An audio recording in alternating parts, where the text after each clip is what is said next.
610. The Texans play here. An Odyssey sports station.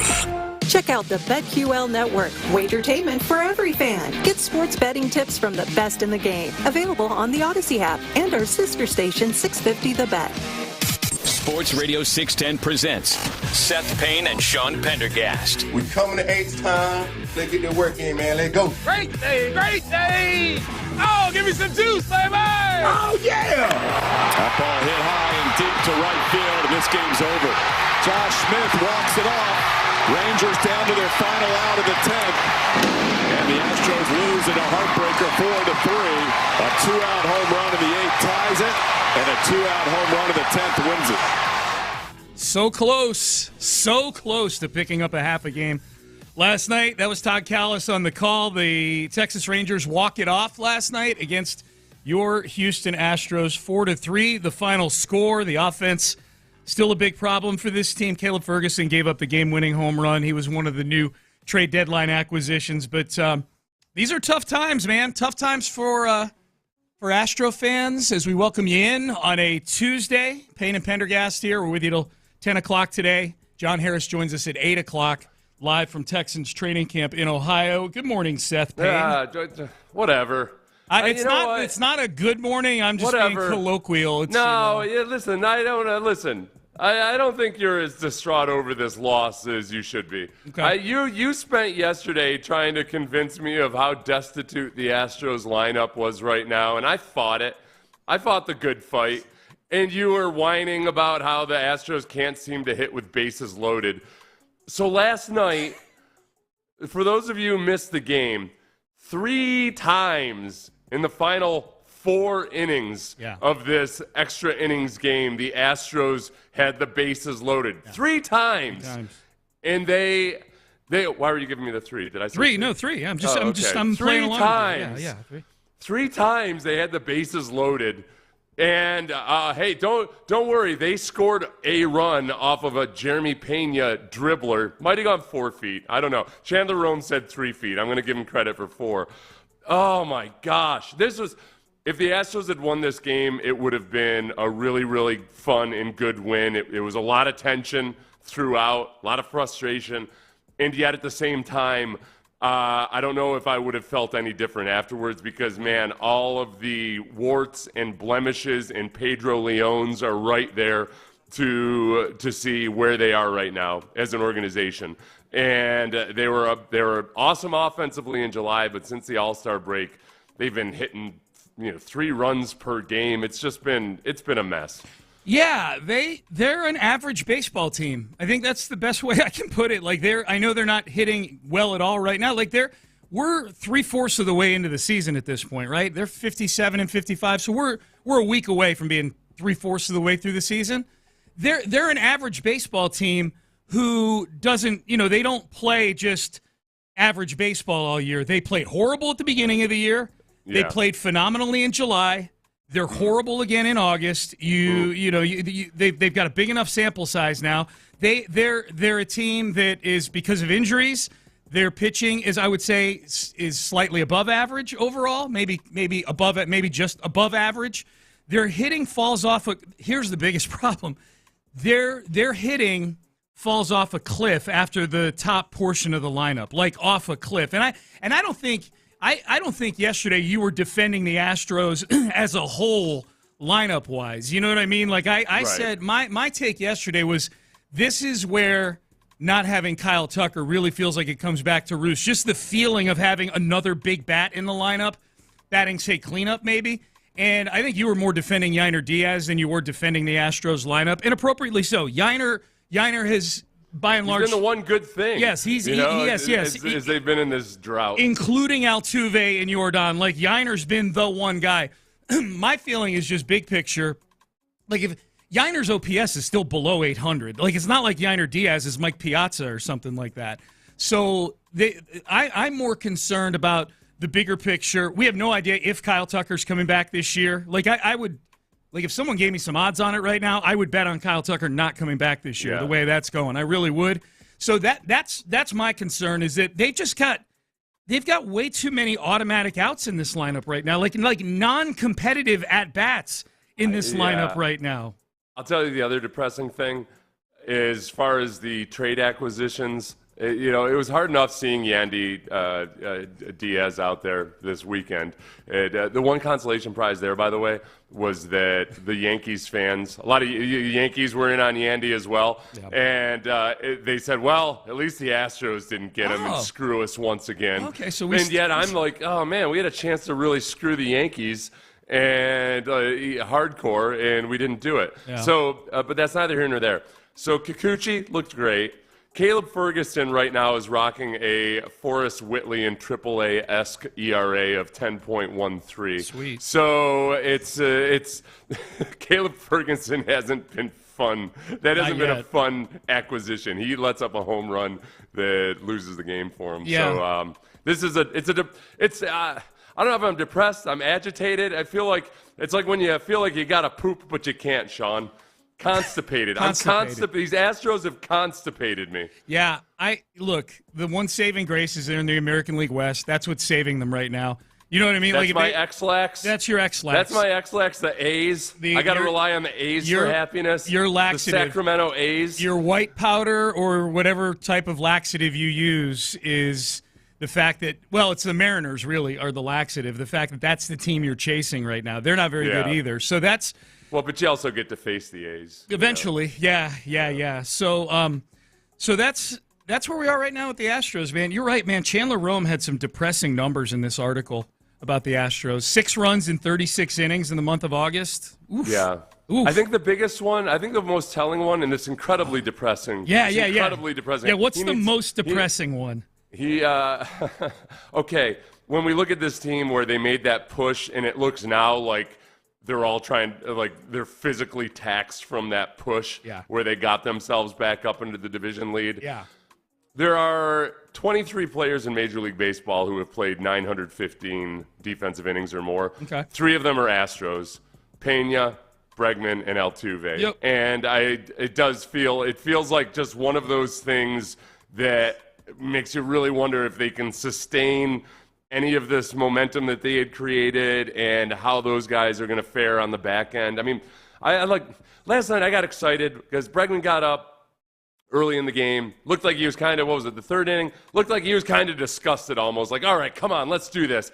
And then he hits a home run, barely, into the Crawford boxes. But you think, all right, here we go. This is it. This is where they turn. And then they go and they squander the bases loaded 3 times in the final 4 innings. Yeah. It's very frustrating. Yeah. I'm watching the YouTube highlights this morning, and they got who the hell's their color commentator for the TV broadcast? For the Rangers? The former player, the Rangers. Oh, is it still C.J. Nikowski? It's Nikowski because he pissed me off. Yeah. I'll grab the audio here and I'll play that a little bit later so I can get people even more angry about this. That whole thing about Pena, Altuve, and Bregman playing all those innings. I mean, I get it. Look, the only one of those 3 that I feel any sort of angst over is Altuve, just because he's an older player. He's had some soft tissue stuff the last couple of years. He hasn't hit a home run since July 12th. So the eye test would seem to indicate that maybe Altuve is being taxed a little bit right now. I feel zero remorse over Pena. And Pena is a young player who's in good shape. You got to play every day sometimes, man. Honestly, Bregman is not a good enough player. He's not a productive enough player if he wants to get the contract he wants to be taking load management days off. That's been his calling card the last couple of years. He's finally healthy, so he plays 155 games a year. I think the thing about those 3 guys having as many innings isn't about the individuals themselves. It's that this is the state of their roster and their lineup. Is that they can't afford to give those guys breaks. That it just goes to show. I know what you're saying, Sean, about Bregman. In an ideal world, though, you would be load managing a little bit more because theoretically that's the thing that helps spark people like that. Yeah. But they're so destitute, and they're bringing up minor leaguers that. Not only it's not like you don't think they're ready. It's just that you don't know whether they're even Major League Baseball players. Well, dude, Dana Brown was saying 2 days ago, we may need to bring up Shea Whitcomb or Zach DeCenzo this week. Oh, yeah. You know what angered me this weekend was Pedro Leon. Okay, 2 things. One, I'd excuse he makes a bad throw to third when Jose Siri tries to stretch from going from first to second, which he should have stopped at second. But he said, all right, let's test this rookie. Pedro Leon misfired. And then later in the same game, he gets his first major league hit, but idiotically, or maybe this was the next day, tries to stretch it into a double, gets thrown out like a country meter short of second base, and gets to the dugout, and everybody's all, hey, ha, ha, ha. Well, you got your first major league hit. Go die. What the hell? No, this team is not in a position to be just laughing off idiocy like this. Well, my God. Pedro Leon got the same manual that everybody else gets when they become a Houston Astro. Here's how to run the bases very, very poorly. Because that's what the Astros do. Here you go. Aggressive to the point of sheer stupidity base running. Keep him away from Altuve, okay? Altuve. Chaz last night had a brilliant catch in left field, but then had a wild throw home later. Brutal throw. My God. What was that? One of the things that, caused that's the one that could have cost you the game right there. Yep. Yeah, so we say all that to say not a great morning to wake up as an Astros fan. Game and a half back. The division is the only thing that's saving them right now. And they are, it's not just that the lineup falls off a cliff, like the guys who you're normally counting on. Let's face it, if they make it to the postseason, the guys who are going to carry them, Altuve hasn't hit a home run since July 12th. Yordan Alvarez has hit one home run since July 3rd. And Bregman's home run last night was his 5th extra base hit in 18 games. That's your 1, 2, and 3 guys, man. It's a miracle they're 7-19 in their last 16 games, like getting zero power out of their 3 big power hitters right now. Altuve had a couple of leadoff walks in the previous series. That was encouraging. There you go. And I hear they hit 17 foul balls. I'm honestly excited about that. That's good judgment, buddy. Yeah, this is a way to hold off, man. Yeah. All right, so the Astros lose last night. We've still got some Astros stuff to get to. Verlander pitched over the weekend. We talked about that a little bit yesterday. Hopefully we get some clarity on what his near future looks like. Texans are practicing. Good job to Hunter Brown. Hunter Brown was great again last night. Don't want to gloss over or just muddle through all the positives. Hunter Brown. All the positives. Hunter Brown, who's like the main positive from the last month. They did manage to load the bases 3 times in the final 4 innings. They did. You're ignoring that? Yeah. Well, I pointed out their bases loaded issues. Mr. Spoil Sport. Yeah. Yep. All right, the Texans are practicing in Ohio. We got some good news for people who are looking to tune into the preseason game against the Steelers on Friday. We'll let you hear it straight from the head coach of the Houston Texans, DeMeco Ryans, coming up next. But first, West Point, Lincoln. You're driving in right now in whatever car you're in, and you're thinking,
SleepNumber.com. Sports Radio 610 presents Payne and Pendergast. As we go through this week, we want to see our ones get more reps. So we're taking them through even longer move the ball periods, and we want to see our starters get some reps this week versus Pittsburgh. All right, so that was D'Amico Ryans. That was on the NFL Network yesterday. D'Amico met with the media. We'll hear from him in just a little bit about how things are going up in Ohio. Texans are practicing up there after playing in the Hall of Fame game over the weekend, and they play Pittsburgh Friday. 6 o'clock kickoff. You can hear the game right here on Sports Radio 610. Seth and I have you for pregame starting at 3 o'clock. So the starters are going to play, if it's anything like last season's first preseason game, because I think this is really... this is the first preseason game. It's like the Hall of Fame game was clearly treated as some sort of bonus game. You know, they've started a lot of the backups in that game. Like, now we're into what the normal preseason would look like, which would be starters playing a couple of series. I would expect this to look a lot like the New England game last year, the first preseason game they played against the Patriots. Yeah, and I guess the big question is, okay, do the Steelers play their starters? Yeah. Tomlin usually plays at least 1 or 2 games with their starters. And this year, because they're trying to figure out whether Russell Wilson or Justin Fields is their starting quarterback, I bet each of those guys gets a start. And it's got me way more excited for this preseason game since maybe my rookie year. That was the last time I was my rookie year when I was actually trying to make a football team. Right. That was the last time I read this much into a preseason game. And it's not even a Texans storyline. It's the Steelers, right? Right. Well, partly, but also because this is the unveiling, kind of this 2024 Texans offense. Oh, You're yeah. going to see C.J. Stroud. You're going to see Stephon Diggs. You're probably not going to see Joe Mixon. I'd be very surprised. But even better, we want to see exactly what Dameon Pierce looks like. Like last year, at the beginning of the season, when the Texans played the Steelers, that was when we were really starting to wonder, oh, man, what's going on with Dameon Pierce?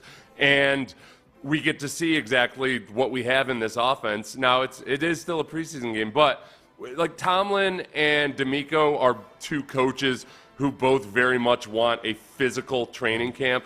There's been chippiness in both these camps. I think you get a vastly more watchable product in the first quarter of this preseason game than your average preseason game. Yeah, okay, so you touched on a couple things there that I wanted to hit. Let's start with Pierce. All the reports by people like us, by other people who've had a chance to watch maybe some stuff you and I haven't gotten to see, like in OTAs and minicamp, like all the reports on Dameon Pierce have been glowing. You know, that he looks more decisive, he's very positive, he's really been very introspective during this offseason as to what it is he needs to. He's been introspective about this going back to last year when it was going poorly for him. Like, Dameon's not a dummy. He knows what was going on last year with him. He was benched at the end of the season. So everything with no pads on, everything with shoulder pads, but you can't bring guys to the ground, everything that we've been able to see so far, we've been able to look at Dameon Pierce and go, okay, well, he looks different. He looks more decisive. This is the first chance we're going to get to see him really unleash it. If this is a new Dameon Pierce, the Steelers, right. the Texans are going to be fully blocking. The Steelers are going to be fully tackling and bringing guys to the ground. So if we see Dameon Pierce and it's pitter-pat, pitter-pat, pitter-pat again with his feet as he gets to the line of scrimmage, then everything we've been seeing in the preseason so far is fugazi in my mind. It's phony. Well, and that's where, going against backups, some of the guys who will be starters most likely for the Texans, Kenyon Green and Juice Scruggs, and there's a good chance Blake Fisher plays this year, whoever the swing tackle ends up being. Yeah. One of the most encouraging things about that game the other night was that there were times where you could see that it was the running back's fault, and some of the running backs had some vision issues, but the blocking was clear and good and functional. So I think that those two go hand in hand, obviously, but if the offensive line blocks well enough that you can actually see where the running back should be going and whether they're being decisive enough, then we get a really good feel for Dameon Pierce. Where are you on C.J. Stroud playing in a preseason game with a rookie left tackle against this defense? Against Highsmith, especially. Yes. Because you won't see T.J. Watt stays mostly on the left side. Yep. I'm happy that Blake Fisher has already gone against a bunch of really good defensive ends in camp. Yep. If he had gone against some of the just a bunch of grinders for a few weeks, and then all of a sudden showed up against Highsmith, I think he might have been in for it. But if he does face the Steelers starters, it's not going to be completely it's not going to be a bloodbath. Right now. I mean, Blake Fisher has work to do, and it's I hopefully seeing somebody in a different uniform who's a starter for another team kind of triggers something in him in a good way. You tend to take a big leap in that, or at least after that first preseason game. Are you nervous about Stroud playing with Fisher out there against Highsmith in this preseason game? No, I think that Stroud has developed a pretty good sense for getting rid of the ball. He doesn't take a lot of needless sacks. The biggest thing I worry about is pressure right up the gut. Yeah. I worry about like when Quentin Williams just got right up on him and Stroud didn't have any time to react, or in that Ravens game in the playoffs when there was so much pressure up the middle. So that was one of the reports from Cody Stutz yesterday, was that the defensive line was tearing up the interior offensive line for the Texans. But yeah, the guys he mentioned were backup defensive tackles. So okay. I'm hoping that was the second string offensive line and not Juice Scruggs and Kenyon Green. Yeah, I got a little nervous yesterday just knowing that it'll be Fisher out there against Highsmith against the Steelers, and then I kind of took a step back and I'm like, well, they did play the Steelers in Week 4 last year in a real game with Austin Deculus as their left tackle. Right, so that was probably a little more treacherous than whatever it is CJ's going to face on Friday night. I think that's a really good point, though, and it's important to point out that for the most part, the Texans they did a much better job in pass protection last year than they did run blocking. Part of that was because Bobby Slowick did a good job of scheming the protection. Yeah. So that's the question. Is I for one, it's a preseason game, so they're going to hold their cards close to their vest. But also, yeah, do you see them just worry? I don't think you're going to see the wide open version of the Texans offense. No. I don't think they just go out there with 5-man pass protection right away and take their chances. I think there's going to be a lot of help from the tight ends and running backs and pass protection. I kind of hope that's what it is, honestly. So D'Amico Ryans met with the media yesterday. They're up in Ohio this week, and D'Amico said this is a great chance for them to bond as a team. Yeah, getting away for a week in camp, the most important thing about it is you see guys communicate more. You see guys just hanging out more in the meal rooms, just talking, playing video games together. So that's that's what you want as a coach. You want to see your team grow a tighter bond when you're on the road for a week, and that's what our guys are doing, and I'm excited. That's what I'm probably most excited about, is seeing our guys just become tighter as a team, and the tighter we are, I always speak this, the tighter you are as a team, the better your team is, the farther you can go as a team when you have that tight bond.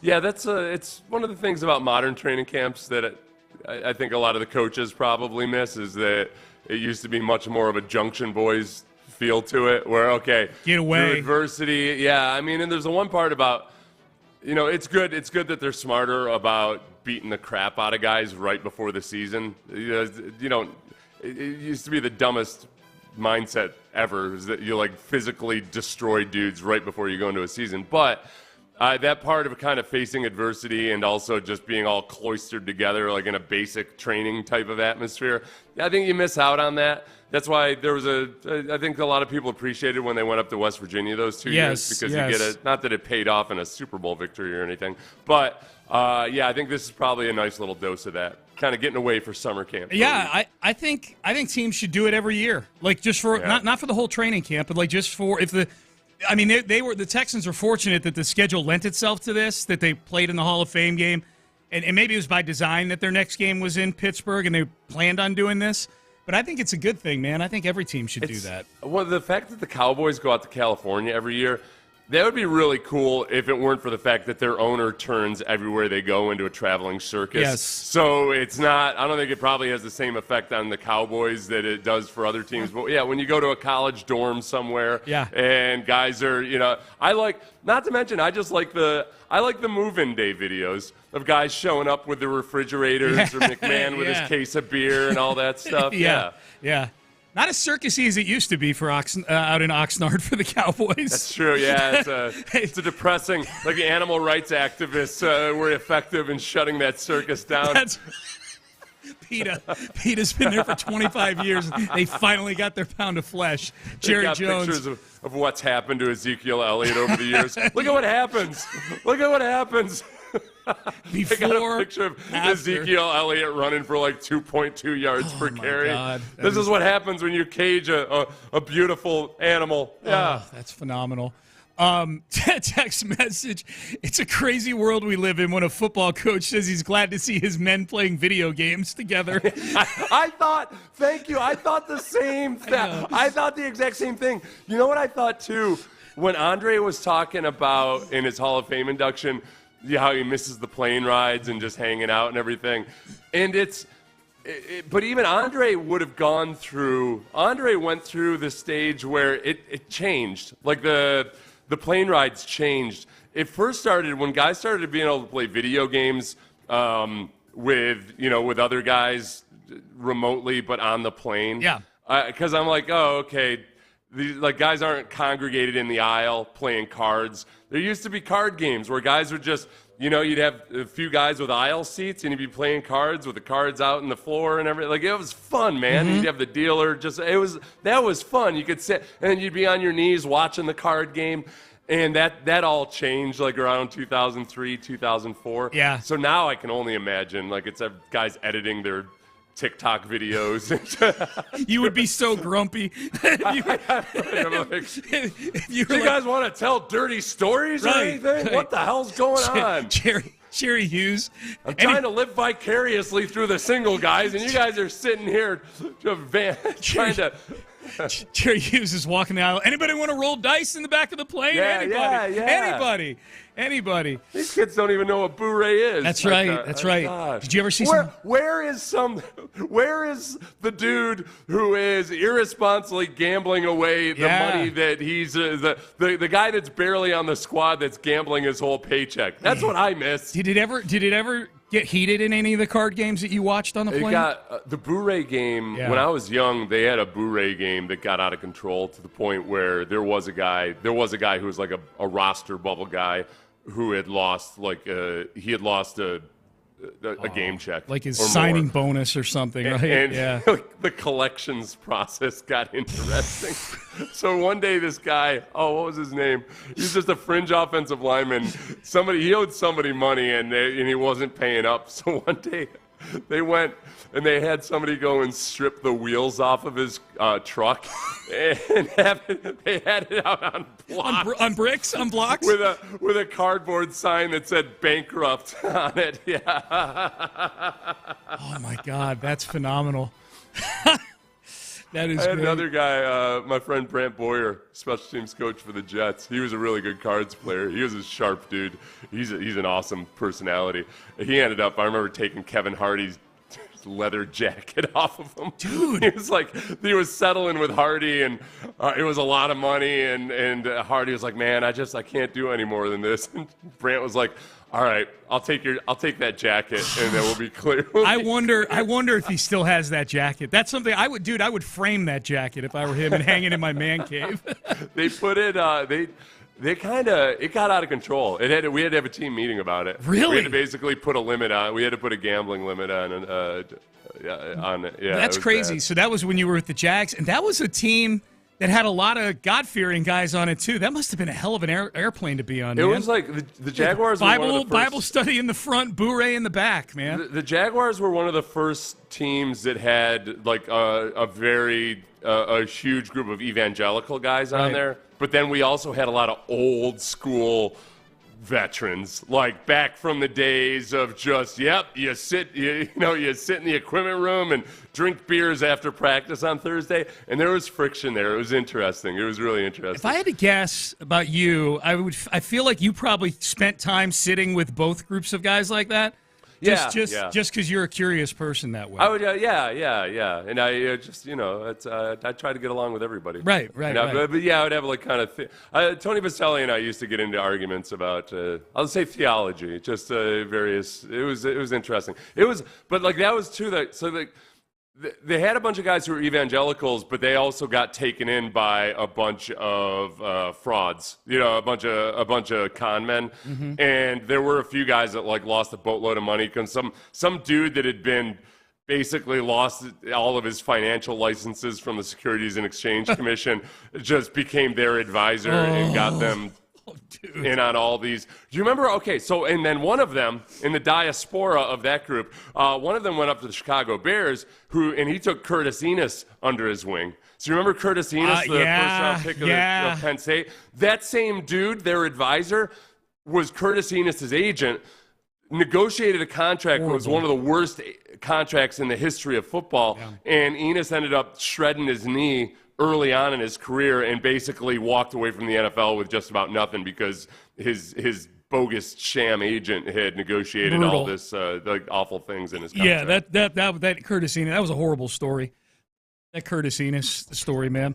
Payne and Pendergast with you. No Joe Mixon at practice yesterday. We should mention that. We'll circle back to the Texans here in headlines. So updates from Texans training camp. Astros lose last night. We'll get you up to speed on everything that happened there. And framework for a big trade in the NFL is in place. Does the trigger get pulled today sometime? We will tell you who and where that could happen with, and that is coming up next. But you're driving in right now. I know if you're hearing my voice in Houston, there is a really good chance you're driving right past a Shipley Donut.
about Easy Lease from D&M.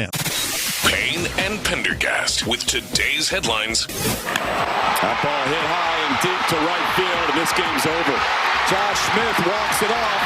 Rangers down to their final out of the 10th. And the Astros lose in a heartbreaker 4-3. A 2-out home run in the 8th ties it, and a 2-out home run in the 10th wins it. Yeah, brutal, man. At some point, depending on how this season plays out, if they make the postseason and they win the division, then all's well that ends well. But, man, if they don't make the postseason, Seth, the number of games they had, like the one last night, they've had so many games that they've blown, or, I mean, all the blown saves early in the year, you know. The early Ocho just texted in and said, "Hey, this offense is the same as it's ever been. They've always been streaky. It's just the pitching drought early in the season that killed them." No, they've been a mediocre offense on the season. They're 13th in runs scored. Yeah. You go back to 2019, they were a top 3 offense. It's not the same. That's not the same lineup.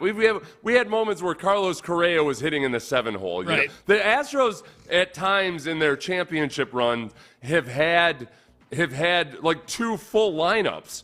You could go 1 through 4, and then here's your second a lineup in 4 through 8 or 5 through 8 that would have actually been a pretty damn good starting lineup top of the lineup, or top 4 lineup on another major league team. Yep. It's not the case anymore, man. The lineup falls off a cliff after the first 4 guys, and it came back to roost last night. It's really come back to roost throughout the month of August so far. They lose 4-3 to the Rangers.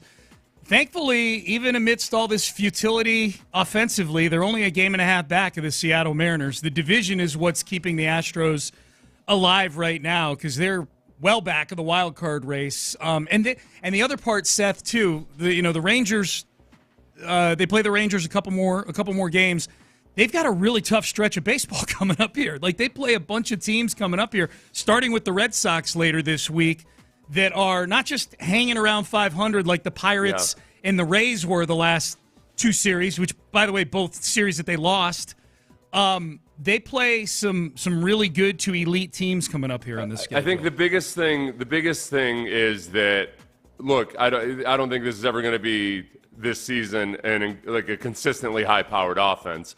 But the pitching, especially with the return of Verlander and Garcia, hopefully, and if Kikuchi can keep doing what he did in that first outing, teams are going to realize, okay, he's throwing a lot more changeups. They'll be more prepared than the Rays were for the newly revamped Kikuchi. But you've got more options and you've got more hope now. Yep. Hunter Brown was great last night.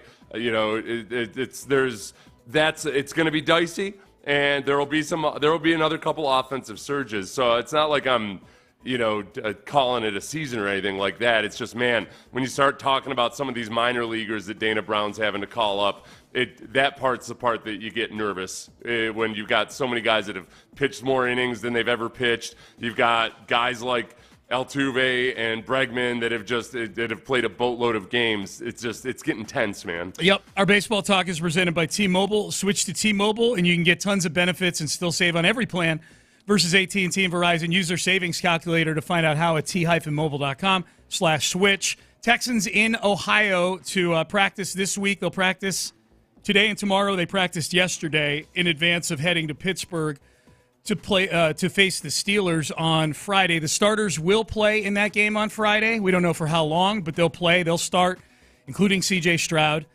who was reportedly dealing yesterday. We know the offense, the last handful of practices before they left for Canton, Seth. You and I were out there. Did not look good. The offense, it's the first-string offense, too. Everything looked – it was getting to the point where you thought, like, okay, these guys need to see a different uniform. They need to go against some guys other than their teammates. Yeah. And CJ had been kind of openly frustrated at practice, I thought. We didn't get to see it yesterday. We'll talk to John Harris in a little over an hour at 8 o'clock today. Johnny was out there. We'll get his impressions of what he saw. Everything I read from everybody who was out there was that it was a really good day for the first-string offense yesterday. And, for D'Amico, the way he described it was that there were a lot of contested balls and things. It's the kind of training camp practice you want where the offense is good, but it wasn't like it was easy, that you had to be really dialed in and on point.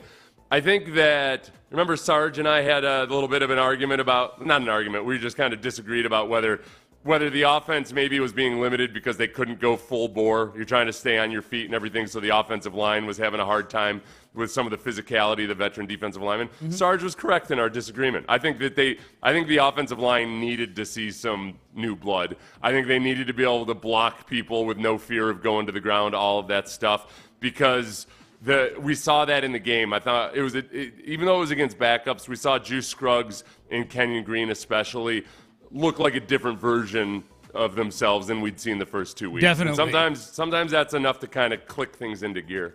How about the place they're practicing at? Did you see some of the footage of it? I've showed you the footage of all the Okay. I showed you the.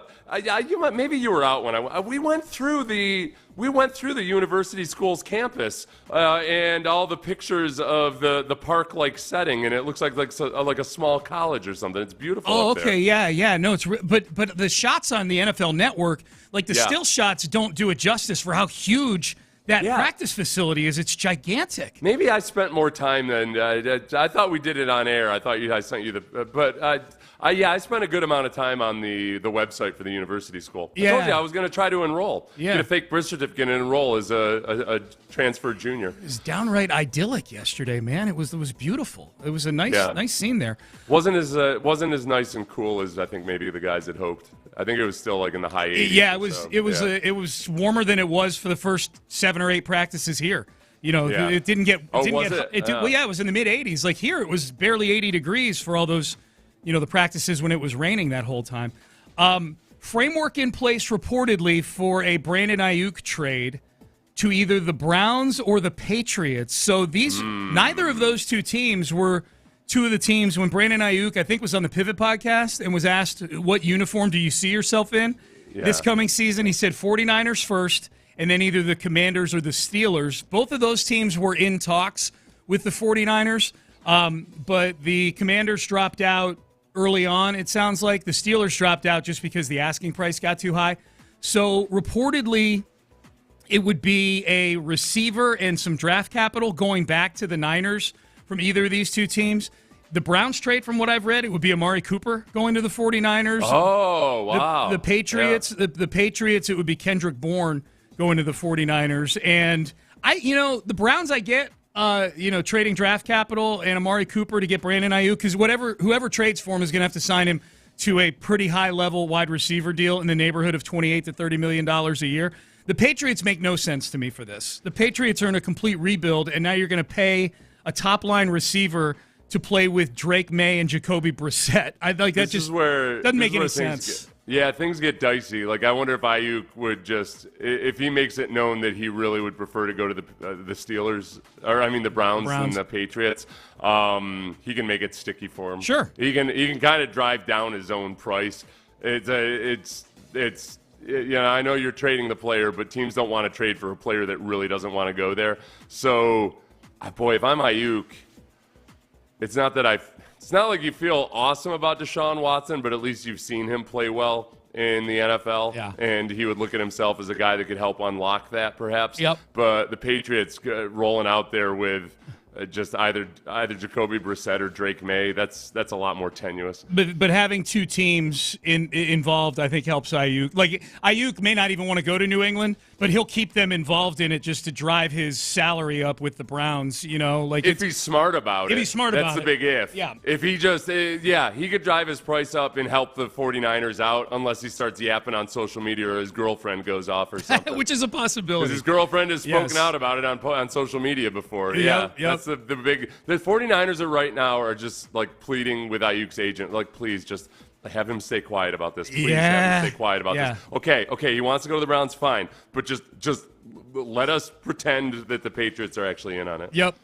Real quick, Simone Biles, silver yesterday in the floor exercise, 5th in the balance beam. She fell off the balance beam, but she finishes the Olympics in Paris with 4 medals, 11 total Olympic medals in her career. She's not completely closed the door on participating in 2028, but she'd be in her early 30s at that point, which if we do the conversion chart on what a gymnast at age 31 is in the real world, that's like 70 years old.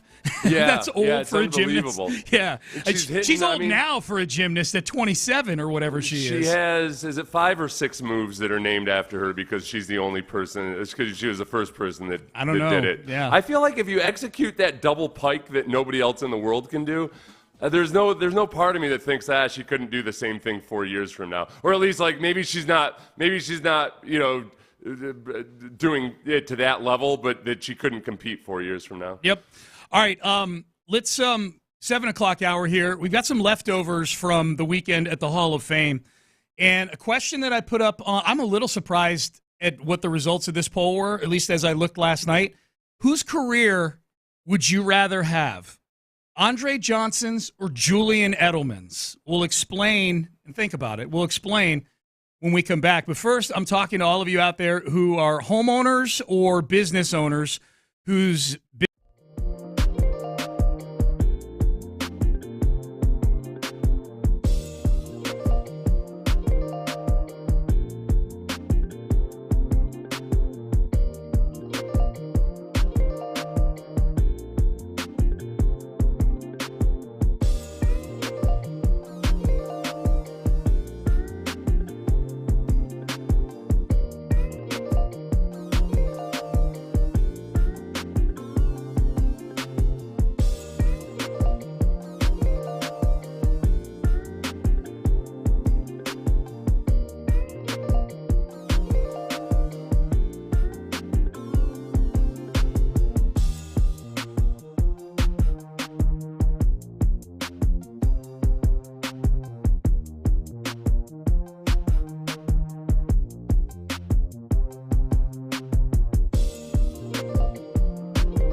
information, insider access, exclusive content. Sports Radio 610. The Texans play here. An Odyssey sports station.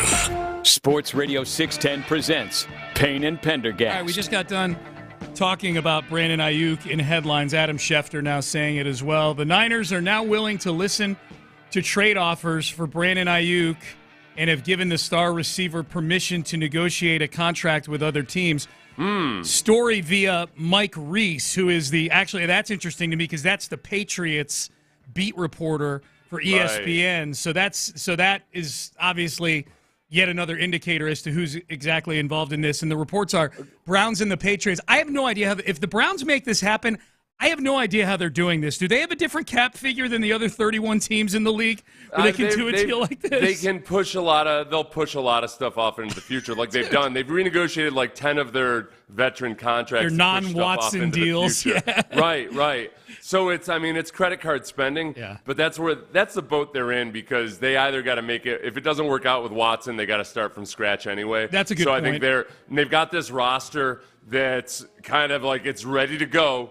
But for that minor detail of the quarterback and maybe potentially an Aiyuk, it's just weird after watching Amani Toomer go for 250 yards or so versus the Texans. Amari Cooper, yeah. Amani Toomer. Amari Cooper go for 250 yards or so versus the Texans last year, and being part of that surge that what they're going to do is. They got rid of Joe Flacco, who was part of that, but they're going to bring in Brandon Aiyuk, and now, man, Watson has zero excuses. Zero. Yeah. Yeah. Well, reportedly Cooper would go back to the Niners in the trade, but Aiyuk is an upgrade over Amari Cooper. Right, sure. I know. Yeah, it would be Aiyuk in but I'm right. It's so they're like, okay, this is. Yeah. We're giving you somebody even better than the guy that went for 250 yards late in the season last year. Yep. So I posed this question on Twitter yesterday. You and I talked about this off the air. Which receiver's career would you rather have, Andre Johnson or Julian Edelman? And let me just lay this out with a few numbers. Andre Johnson, obviously Hall of Famer. And what made me think of this question, Seth, was just watching all the joy that Andre was experiencing this weekend and going into the Hall of Fame. Yeah. And Andre, to his credit, made it a team thing. Like, he brought Houston with him to Canton. He had all his teammates there. So it's an individual accolade that Andre and many Hall of Famers before him have kind of made into a team accomplishment as well. And for Andre, it's special because it's really like a franchise accomplishment because he's the first one in the history of the organization to make it. So Hall of Famer, 7-time Pro Bowler, but just 2 career playoff wins, let alone playoff runs or Super Bowl appearances, just 2 wins in the playoffs. Julian Edelman, Super Bowl MVP, 3 Super Bowl rings, but never made a Pro Bowl. Julian Edelman always viewed as, I think, kind of a vital cog for a New England team that was a do-your-job team, was never viewed as like an elite receiver, but he's in the middle of a lot of huge moments throughout the course of his decade in the league with the New England Patriots. I think that, so you could separate this into a few different categories. On the emotional side of it, for me personally, yes, and this is just more just the way I'm wired, this isn't like how anybody should or shouldn't feel about it. I think that one of the things I'm always most jealous of is seeing people with having their championship reunions. And just that, hey, it's the 10th anniversary of this Super Bowl victory, or this, that, or the other thing. I think the team success, and in terms of how it kind of can give you a glow for a long time afterwards, for the rest of your life in a lot of ways, I feel like that's what would trump it. I think I would go with Julian Edelman as far as the personal, whatever accolades they might be or what have you, the Super Bowl MVP and him being like a clutch and key element in a lot of those playoff victories. I think I would have to go on the emotional side with Edelman. On the if we went to the financial side or just kind of all the other stuff, I think Edelman might have just as many speaking opportunities and everything else as Andre Johnson would or what have you, just because, again, like when you look in the sports memorabilia business and all that, the championships are what really drive the costs up. Yes. It's one thing to be an NFL MVP, offensive MVP or something, the Hall of Famer, but if you were attached to a championship team, that's what really, really pushes things. So, yeah, I guess I'd have to, very grudgingly, because you're really good at asking me these questions where I sound like an a-hole no matter what I answer. I would say I would take Julian Edelman's career. There's no right answer. There's no wrong answer. And doesn't mean he had a better career than Andre Johnson. No. It's just in terms of just personally, Yeah. how I would probably, how it might affect the rest of my life. I think I would go with the team success. I think that's totally. This is a question about how you're wired, and that's all. Like it's not a. I don't think it denigrates Andre's career for you to say you'd rather be Julian Edelman or rather have Edelman's career. What do you think? Have you looked I'd at this? rather be Andre Johnson, but with Julian Edelman's career. Yeah. Okay. I don't want to be Julian Edelman. My immune system's not that strong. What do you think the people say on this? Ah, boy. Okay, how did you phrase the question exactly? Okay, I'll read the exact tweet. If you could choose an NFL career, whose would you choose? Andre Johnson, Hall of Famer, 7-time Pro Bowl, 2 career playoff wins. Julian Edelman, Super Bowl MVP, 3 Super Bowl rings, 0-time Pro Bowler. Okay. So it's tricky because you didn't put it as like which one would you personally rather have. It's just which career would you choose. Okay. That's what Sean, this matters, man. There's vast differences in polling results based on the phrasing of the question. Okay. So I'm trying to get into the psychology of Gotcha. the person looking at the poll. I would say with that phrasing, I think people still say Julian Edelman's career. But you've got a lot of okay, wait a second. A lot of Texans fans are answering that thinking like, okay, well, I'm saying in answering it, they're kind of saying one career was better than another. Sure. I think those people are going to say Andre Johnson. So I think Andre Johnson won this poll. You do? Yeah. Julian Edelman won the poll. Close. It's close. 54% to 46% say Julian Edelman. Which I think if you took it nationwide, Yeah. I think it would be more Julian Edelman. I do too. I think if you divorce personal attachment to it. I do too. And there's a feeling there too. It's like why I have such a hard time answering the question is because it feels like this is the same way when you get into Hall of Fame ballot discussions. It feels like you're insulting somebody by not choosing them. So it's really hard for me to have this conversation, Yeah. and I don't want it to make it seem like that. For me personally, if it were just like a random Super Bowl wide receiver with a team who won 1 ring, I'd choose Andre Johnson's career. But Edelman, I would choose, I think, because it's multiple Super Bowl rings and you're part of maybe the greatest dynasty of all time, which is like that's like there to me there are degrees of Super Bowl winner that I would swap it for. If I were Andre, I would not trade my Hall of Fame. I would not trade my Hall of Fame gold jacket for 1 Super Bowl ring. I might trade it for 3 Super Bowl rings. You know, like that's my way of putting it. You know, that's just my personal view of the whole thing. Ocho texts in, and it's almost like he's looking over my shoulder, looking at the notes. This is, if you're a longtime Houston sports fan, this is the football version of the who would you rather be, Charles Barkley or Robert Horry debate that goes on. It feels like once a year if you listen. Oh yeah, right. And now this is an extreme.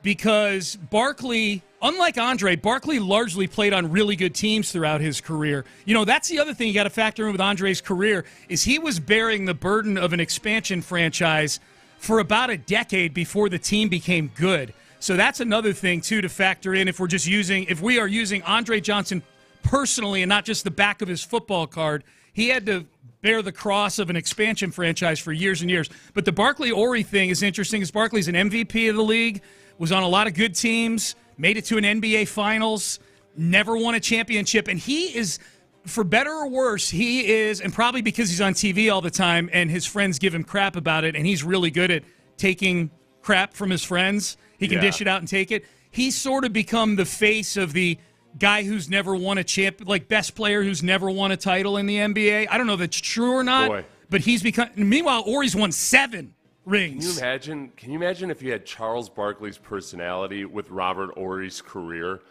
That would have been if you could combine those two things.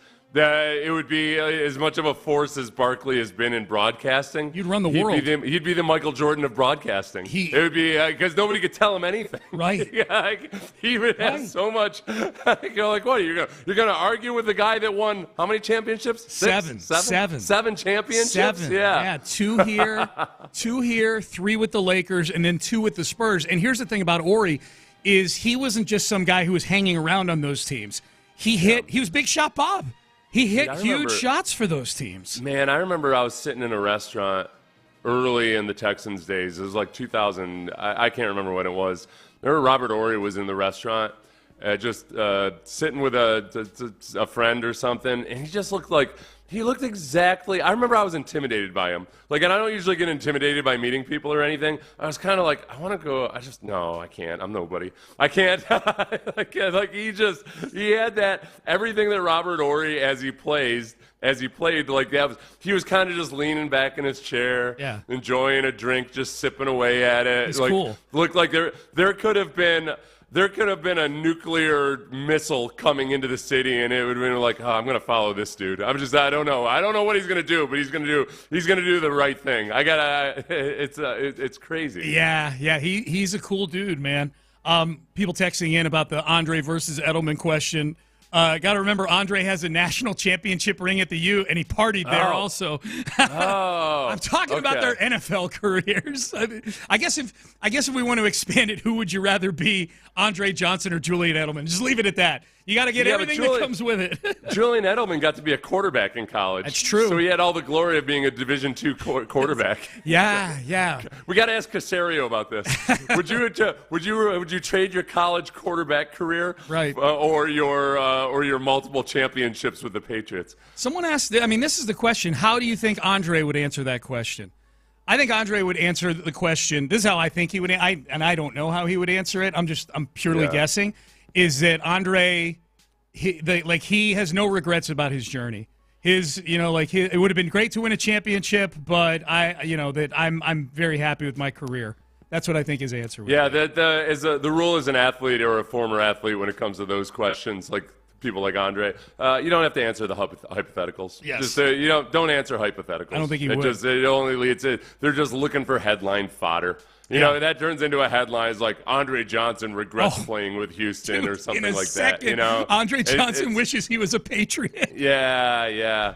Well, he even said, when in telling the story of when he got drafted, he basically said that, he didn't want to go to Houston or he didn't know anything about Houston. It was something that Jim Brown said, too. Jim Brown's told the story about going to Cleveland, and that got turned into headline porn. Yeah. Because Jim Brown wasn't saying anything bad about the city of Cleveland. It's just that when he got drafted there, he didn't know anything about it. Yep. Obviously, he made it his lifelong home and everything else, but it turns into headline porn. We got a text either yesterday or Friday when we were talking about Andre going into the Hall of Fame.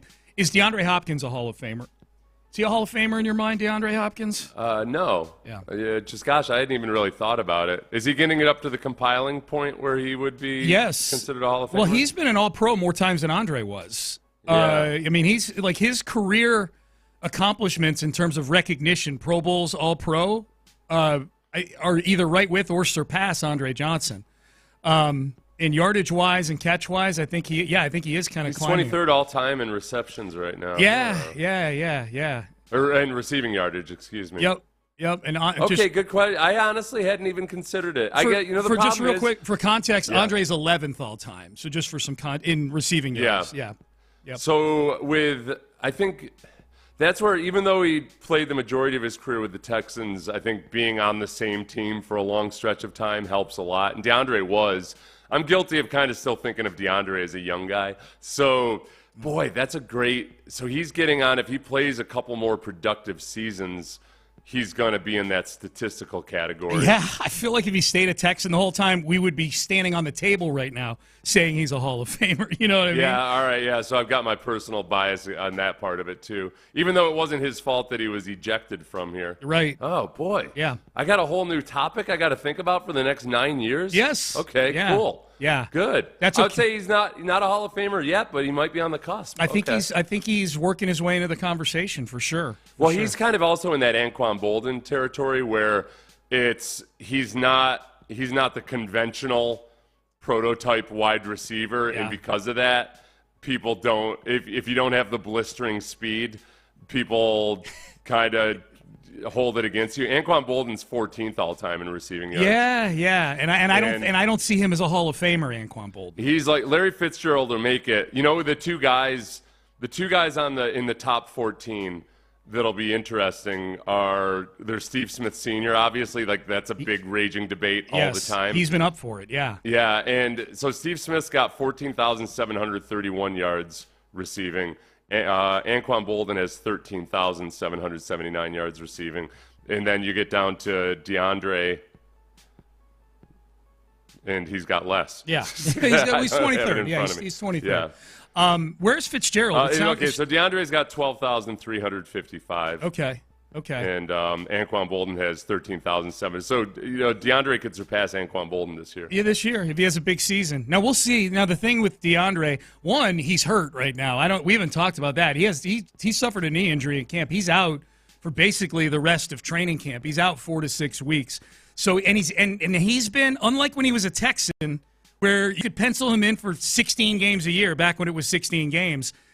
Since leaving here, he's had PED suspension.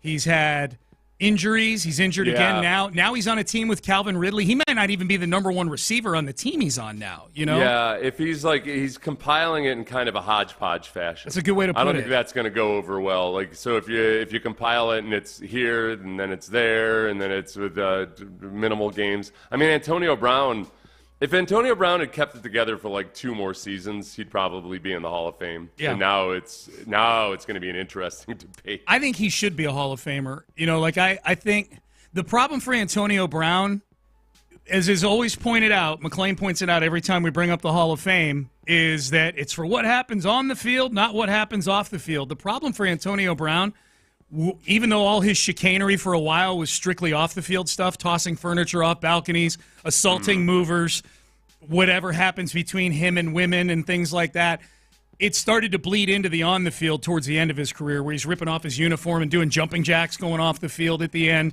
Yeah. His time at the Raiders, I think I would couch that as being an on the field thing, even though he never played for the Raiders. Like, he was a complete distraction at training camp that year. He's calling Mike Mayock a cracker at training camp. Yeah, if you think about that year, I mean, he went from forced his way off the Steelers, went to the Raiders, burnt his feet in a cryotherapy session in France, ends up getting ejected from the Raiders, and then spent how many weeks with the Patriots before he ends up with the Bucs. It was 1 year. One game with the Patriots. One game, right. But that was all over the course of one calendar year, right? It was. Or was it 2? No. It was one calendar year. He got traded from the Steelers to the Raiders and played week 1 for the Patriots all within months. Right. And then went to the Bucs that same season. I think it was in. Okay. Was that a year later? No. It was the next season because Brady brought him to the Bucs. Remember? Brady was. Oh, that's right. Yeah. So it was. So Brady. So Brown was gone, and then came back. So over the course of 2 calendar years. 2020. But that 1 year, that one 6-month period. It was one summer. He was traded and cut, and man, wow. And yet, I think the guy should be a Hall of Famer. He was one of the best 2 or 3 receivers in football for about a 6-year period, from 2013 to 2018, until he went loco. He was great. he was truly great. Payne and Pendergast with you on a Tuesday. I don't know if you saw this kind of dust up yesterday. Patrick Storm, who has covered the Texans, generated a lot of Texans content through the years, reported yesterday that the Texans had made an offer to former Broncos safety Justin Simmons. It's a name that a lot of Texan fans have brought up through the course of the last few months since Simmons was let go by Denver.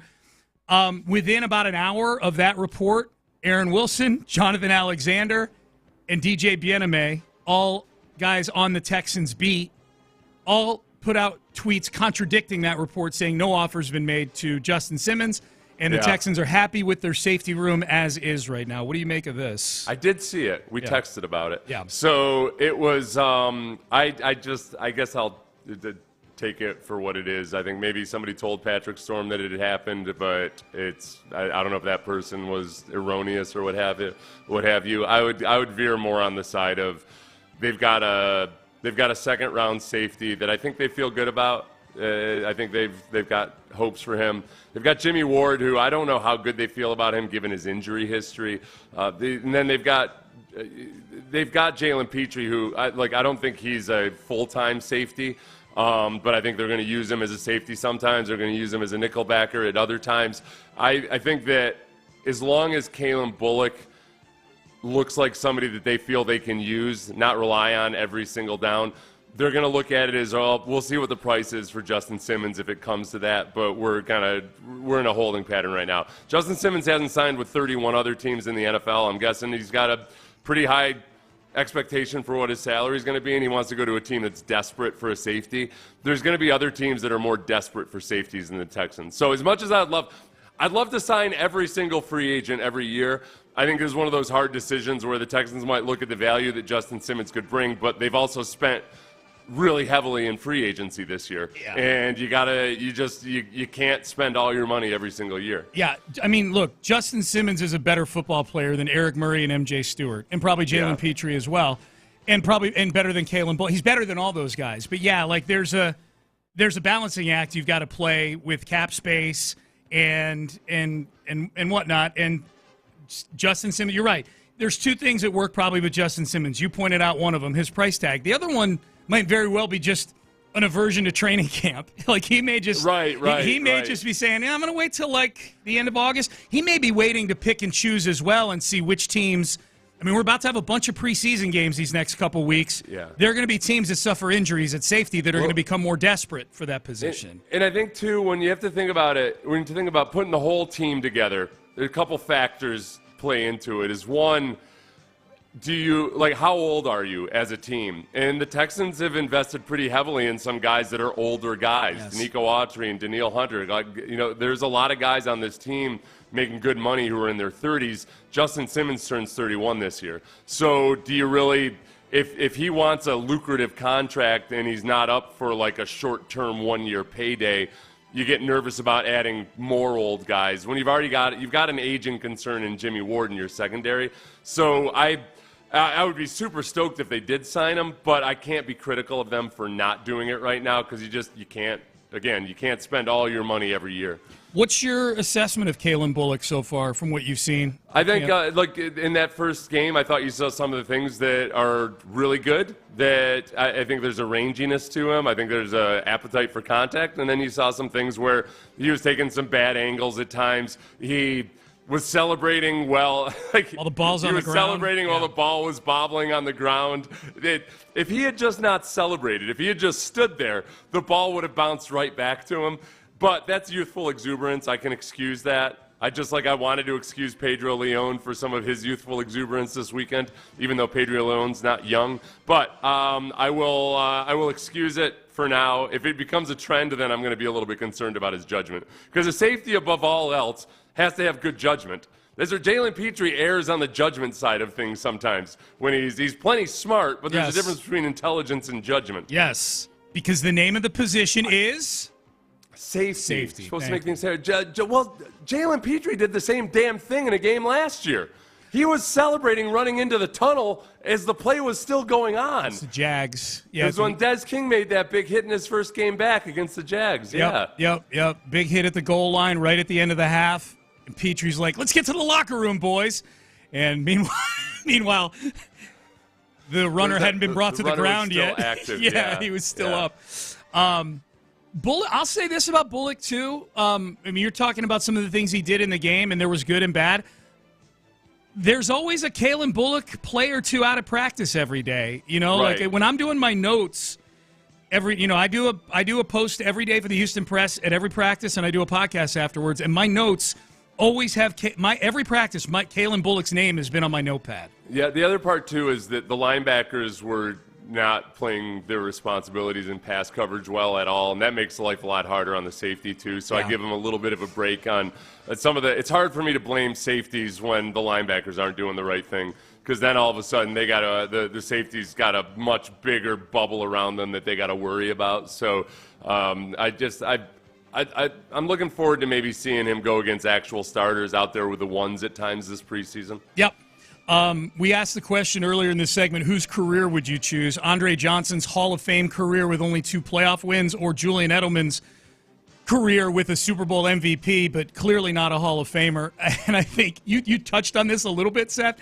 Someone says Andre Johnson earned $100 million in his career. Edelman earned $46 million. Give me Andre.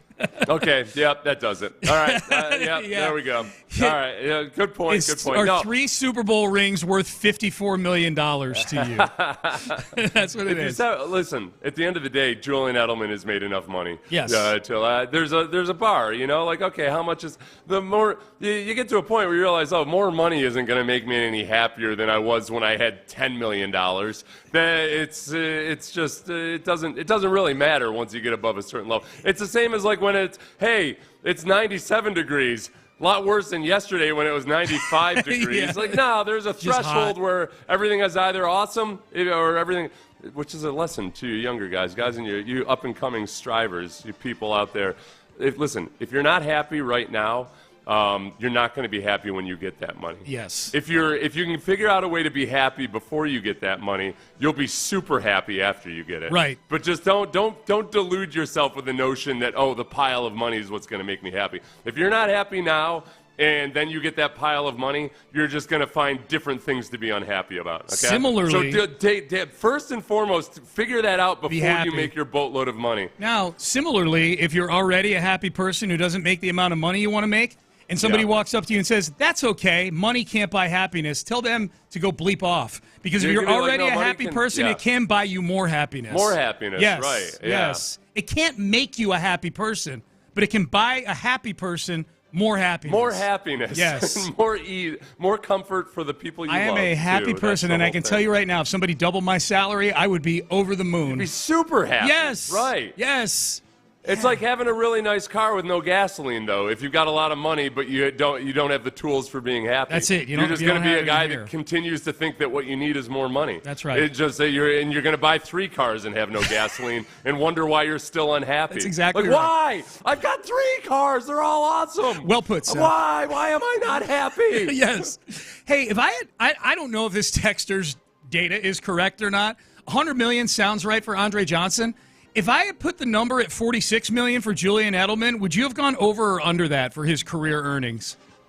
I would have gone under. I would have too. That sounds like a lot for Julian. Sounds like a lot for any Patriot not named Tom Brady, to be honest with you. Except the money's gotten so crazy that everybody's. He's been out a while, though. Rookies are making damn near $1 million these days. No, I get it, but Edelman's been out. He's been out of the game for a little while now, right? I mean, he's been gone since Brady's not been did he stick around with the Patriots after Brady left, or did he hightail it out of there? Like, he's been out of there a few years, 46 just sounded high. That's all for Edelman for me. Payne and Pendergast with you on a $42.3 million according to Over the Cap. Okay. He probably had a few years making $10 million a year. He might have, yeah. And he was like a seventh round pick though. Like, he never got that early big bump, But he probably had a couple years. He had a few years there where they were giving him like somewhere between $7 to $10 million. Probably, yeah, makes sense. The NFL Top 100 finished up last week. Tyreek Hill finished number 1, Christian McCaffrey number 2, Lamar Jackson number 3. Pat Mahomes finished all the way down at 4. The Texans got 4 guys into the NFL Top 100. I know a lot of people can take or leave the NFL Top 100. I like it mostly for the videos. I love the 3 to 4 minute videos they do about each guy where they get all the players talking about the guys and stuff like that. That's fun to me.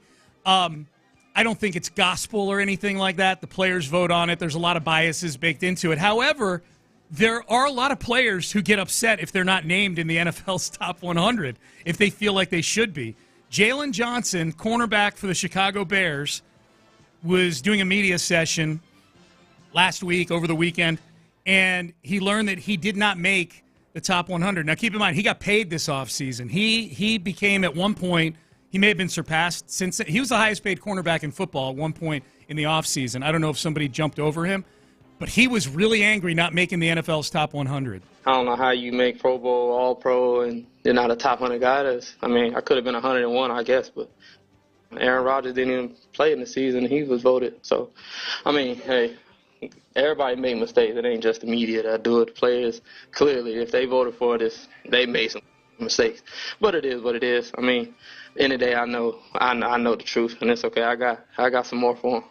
Does stuff like that, though, like, drive you, maybe not drive you, but does it just kind of feed 100%. It's disrespectful. It's disrespectful. Yeah, no, it's disrespectful because I know I go out there and line up, and I know receivers go out there and can't say that I'm not one of the best people, like, best player they played against. So, I mean, just whatever it is, it happened. I mean, it doesn't, doing it that wouldn't have just, like, moved me to where I feel like I'm complacent or anything, but just to see it, I mean, ain't no way 100 guys better. Ain't no way. And especially guys who didn't play, who were hurt, played half, ain't no. I'm sorry, excuse my language. Ain't no way. Ain't no way.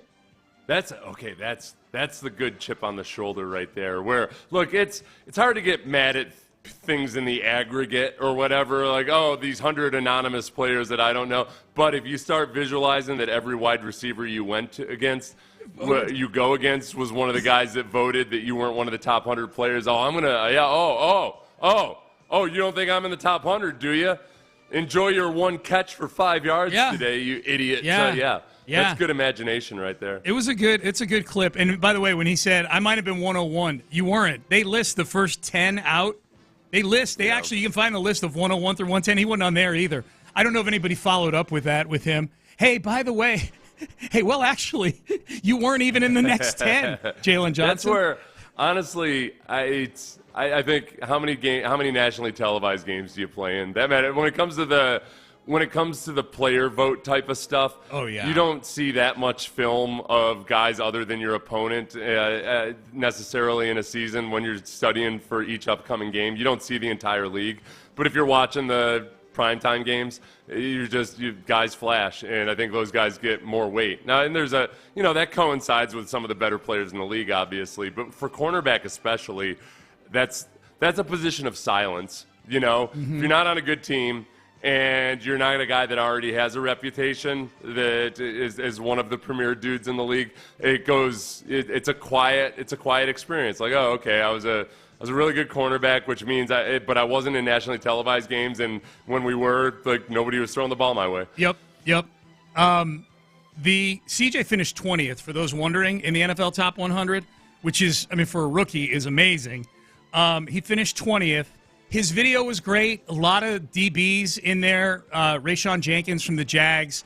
Tyrann Mathieu was in there. A lot of safeties that faced CJ last year were in his cut-up, his 3-minute tribute video, I guess I'll call it. And they talked about how, man, he's just so good at extending play. He's not great, like, running the football, but he's amazing at extending plays, making guys have to cover for 6 or 7 seconds at a time, which is really fatiguing for a defensive back. Laramie Tunsil found his way onto CJ's video. Here's what Laramie Tunsil had to say about CJ Stroud. So when CJ came in the league, I knew he was going to be a dog.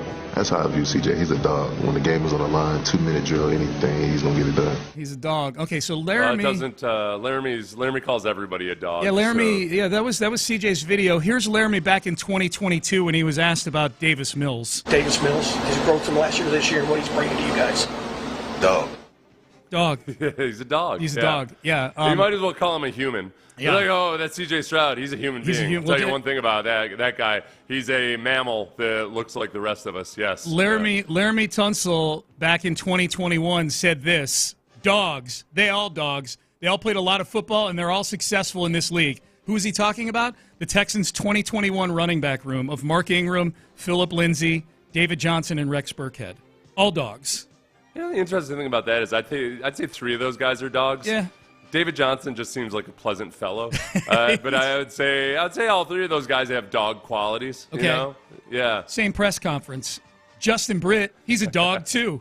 He took a year off and he's back. He's got a different mindset. End quote. And then he went off to like some animal shelter somewhere. We never heard from him again. Lovie Smith. Remember when Justin Britt disappeared? Yes. And Lovie in the morning was like, I'll have an answer for you guys later this afternoon. Don't have an answer. And then we never heard anything again about him. Lovie, Hey, all of you who cheered for Lovie at the Hall of Fame ceremony this weekend, maybe rethink it. I know he helped get Jack Easterby out of the building. I know all of you think that he somehow stabbed the Texans in the back by going for 2 against the Colts, and that whole sequence of events ended up with C.J. Stroud.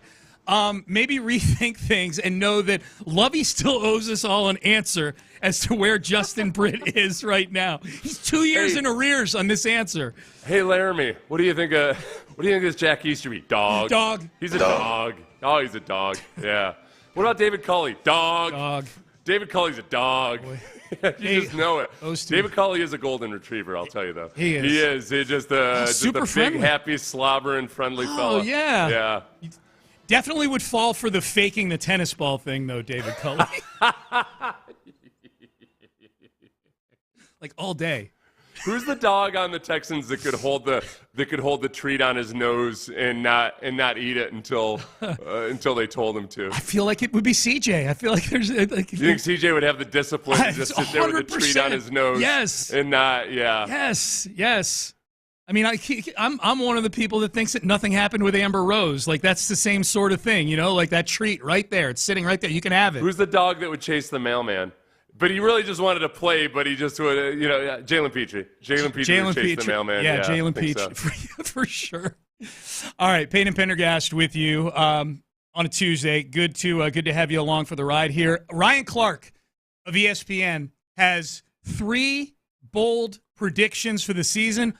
One about the Texans, and the other 2 have pretty tight Texan connections. We'll play them, and we'll run them by you and see what you think of them. Coming up next, Men's Tea Clinic. Tell you what I think of them. I think they're awesome. They would not fall for the faking the tennis ball thing there. They're really smart people at the Men's Tea Clinic. What they will do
58. Live from the Twin Peaks studios, Sports Radio 610 presents Payne and Pendergast. We just had a Hall of Fame discussion in the previous segment. Not a discussion that's going to put Seth and I in the Hall of Fame. I meant we were talking about the Pro Football Hall of Fame. That wasn't me bragging like, man, that was a Hall of Fame discussion you and I just had. Get our busts ready for the Radio Hall of Fame. We were talking about dogs. We were dogs.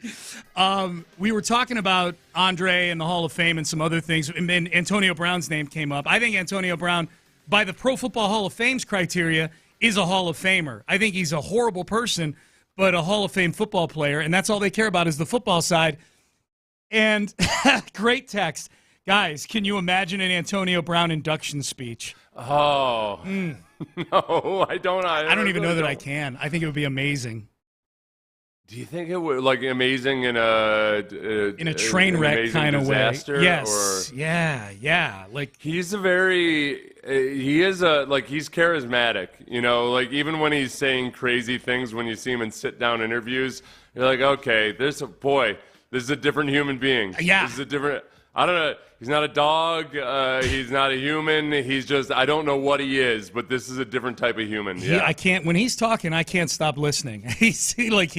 Whatever it is he's saying, he says a lot of weird stuff, man. There's no way to predict exactly what a Hall of Fame speech would be like for him, because I think on any given day you get a different version of Antonio Brown. I feel like he would turn in one version and then just get up at that podium and just start shooting, man. Just like go. He would make a lot of. He's shooting from the hip. You mean? Yes. Like, okay, Yeah, not literally. No. Okay. No, he's not. That's the one thing he's managed to steer clear of is any gun charges. I don't think I can't. As far recall. as I know, he's more lethal with a couch than he is a Colt 40. Yeah. I mean, he's been involved in potential death situations, but they haven't involved firearms. I think you're right. So Ryan Clark, former teammate of Antonio Brown, he's now part of ESPN, has the Pivot podcast. He was on Get Up last week, and he had 3 bold predictions for the upcoming season, and I think Texan fans are going to love this first one. All right, so Houston Texans, they're going to the AFC Championship, and I've told you guys this the entire time. And I believe that they have an opportunity to win it. When you look at this team and the way they set themselves up throughout the offseason, I believe Nick Caserio, the GM, he believes this as well. You don't go out and acquire Stephon Diggs if you don't. You don't add those pieces defensively. And so I expect to see this team playing in the last Sunday of the conference championship. They are definitely, to his point, Seth, behaving in the offseason like a team that thinks they should be in the AFC Championship game this year. For sure. They're behaving like a team? Yeah, but like, I mean, like Nick Caserio, maybe behave, as far as, what they've been doing this offseason. Yeah, sorry, immediately I meant to just like, wait, the players themselves, okay, don't get too cocky. Conducting themselves. Yeah, as far as, they've, like Nick, he went for it. Yeah. He was really aggressive in free agency. One of our listeners asked me to explain the cap because I was saying you can't spend it all in 1 year. And he said, well, don't teams spend up close to the cap? Yeah, when I say you can't spend it all in 1 year, I mean, if you go super irresponsible, spending aggressively, you got to push a lot of money off into the future. You're like, it's like irresponsible credit card purchases. It comes back to bite you. So there's no hard limit into how much you can spend in 1 year. But the Texans were very aggressive in spending a lot, and like when it comes to signing even more, like Justin Simmons or anything, it could veer into that category of, all right, this is irresponsible and it's going to be hard. You've got CJ for hopefully the next 15 years. You want to get as many cracks you want to get as many swings of the bat as possible in any given year. If you go out and sign all the free agents that you possibly can in 1 year, it's going to come back to bite you in a couple of years. Yeah, but they were very aggressive in free agency. They were aggressive, but to your point, they've not done anything to damage themselves long-term in this process. They've spent on lucrative but short-term contracts. Danielle Hunter, 2-year, virtually 100% guaranteed contract. So you can, as Danielle Hunter gets into closer to his mid-30s, you're not stuck with that contract with an aging player. Like the guys who did it irresponsibly were the Bills in some respects with the Von Miller contract. Right. Like they gave Von Miller a huge multi-year contract, and then Von Miller got old, and just started getting injured. Had some kind of off-field incident, which is neither here nor there, but now the Bills are paying the price for that. Now their young quarterback has a bunch of nobodies and is in the receiving arsenal. Yeah. Bills are an example, and I think the Browns are a great example of a team that is completely damaged themselves both in the cap realm and in the draft pick realm. They haven't had a first-round pick in 3 years, and they're reportedly about to trade for Brandon Aiyuk, which I have a hard time believing the draft capital going back in that deal is going to be, minimal draft capital, although Amari Cooper is supposed to be going back if they make that trade in that deal as well. Let's get to the other two Ryan Clark predictions. This one kind of has a little tangential Texans flavor to it. Take a listen. Jaden Daniels is going to have that C.J. Stroud type of year. That feels bolder. That feels bolder to me. He's going to be that guy that we're talking about going into next year with a chance to launch himself into the upper echelon of quarterbacks. I just left Commanders camp, and everyone is raving about the person he is, and we've already seen the player. All right. Okay, so with Jaden Daniels, what's that? Stroud-like. Yeah. Well, I think it would be more Joe Burrow-like if Jaden Daniels has a really good rookie career or rookie season, in that these are both guys that transferred to LSU. Jaden Daniels had already been a starter, but Jaden Daniels was a different quarterback at LSU than he had been before. Part of it was he started working with LSU, to their credit, went out and worked with this group from Germany that does simulation for sports practice. And it is like next level stuff. And the LSU football program was working like side by side as this team that this German group that had done this for soccer players already wanted to get into football. So they worked with the LSU staff on creating the most realistic virtual reality training system you could have. And Jaden Daniels was apparently just like a video game addict with this. And it changed the way he processed and everything else. And I think there's, just like with Joe Burrow, there's a little bit of okay, we've been burned before by guys who had one really good, high draft pick caliber season type. We've been burned by guys that have had one good college season before. They've kind of turned back into pumpkins. I think Jaden Daniels has the potential to be that guy. Like Joe Burrow substantially changed his game when he went to LSU. Yeah. And the proof was in the pudding. He was that guy when he got to the NFL. Yep. And Jaden Daniels wasn't as highly regarded as Joe Burrow was as a prospect, but I think there is an element there where there's still people. I think there's some of the good stuff he did last year people didn't quite want to acknowledge and didn't want to quite give him the credit for it. Yeah. Because he also, just like Joe Burrow, had awesome receivers he was throwing to. Yes. So we'll see. I love Jaden Daniels' game. I love his game. Now, Stroud-like rookie year, we'll see. Like CJ, that's the gold standard. You can't just throw that around just because a guy has a good rookie year. Like CJ had an amazing rookie year. That's a high bar to clear for any of these guys. Last one, and I said there's Texans connections with all of these predictions from Ryan Clark. Last one. This is about the Pittsburgh Steelers and Justin Fields. Justin Fields is going to lead the Pittsburgh Steelers to the playoffs. That's right. That means first he has to become the starter, which he is. And then when he becomes the starter, he has to get into the playoffs, which he is. Mike T always feels a competent team, a competitive team. Now he's going to have a dynamic playmaker at quarterback, and they will be in the playoffs. Okay, there you go. Ryan Clark, former Steeler, putting the Steelers in the playoffs. The tie to the Texans there is that the Texans get first crack at Justin Fields and Russell Wilson this Friday. I'm as excited about this preseason game as I have been in a long time about a preseason game, partly just because they're playing the Steelers. Yeah. And the Steelers, so for a lot of the issues that the Texans have right now, or questions that you have about them, I think they're going to face a Steelers team that has a head coach just like DeMeco Ryans who prizes physicality in the training camps. I think he usually plays his starters. Mike Tomlin plays his starters at least one preseason game. I'm guessing this year it'll be two because they're trying to figure out what they have in their starting quarterbacks. Yep. So they're gonna get a couple of whoever the Texans starting defense plays. It's going to be a guy that's not just treating this just another preseason game. It's a guy that's fighting for a starting quarterback job. Who do you, of Russell Wilson and Justin Fields, who do you hope, as a Texan fan, who do you hope the Steelers start? I think they're going to start Russell Wilson, but if you could choose for the sake of the Texans, which one would you rather face? I think Justin Fields for his youthful mobility, where Russell Wilson is still mobile, but not the same way that he once was. I think that Justin Fields is the one that's can still kind of put a hurting on you, scrambling to buy time or anything like that, where the Texans face a lot of mobile quarterbacks this year. Yes. And out of the chute they do. They face Anthony Richardson in week 1.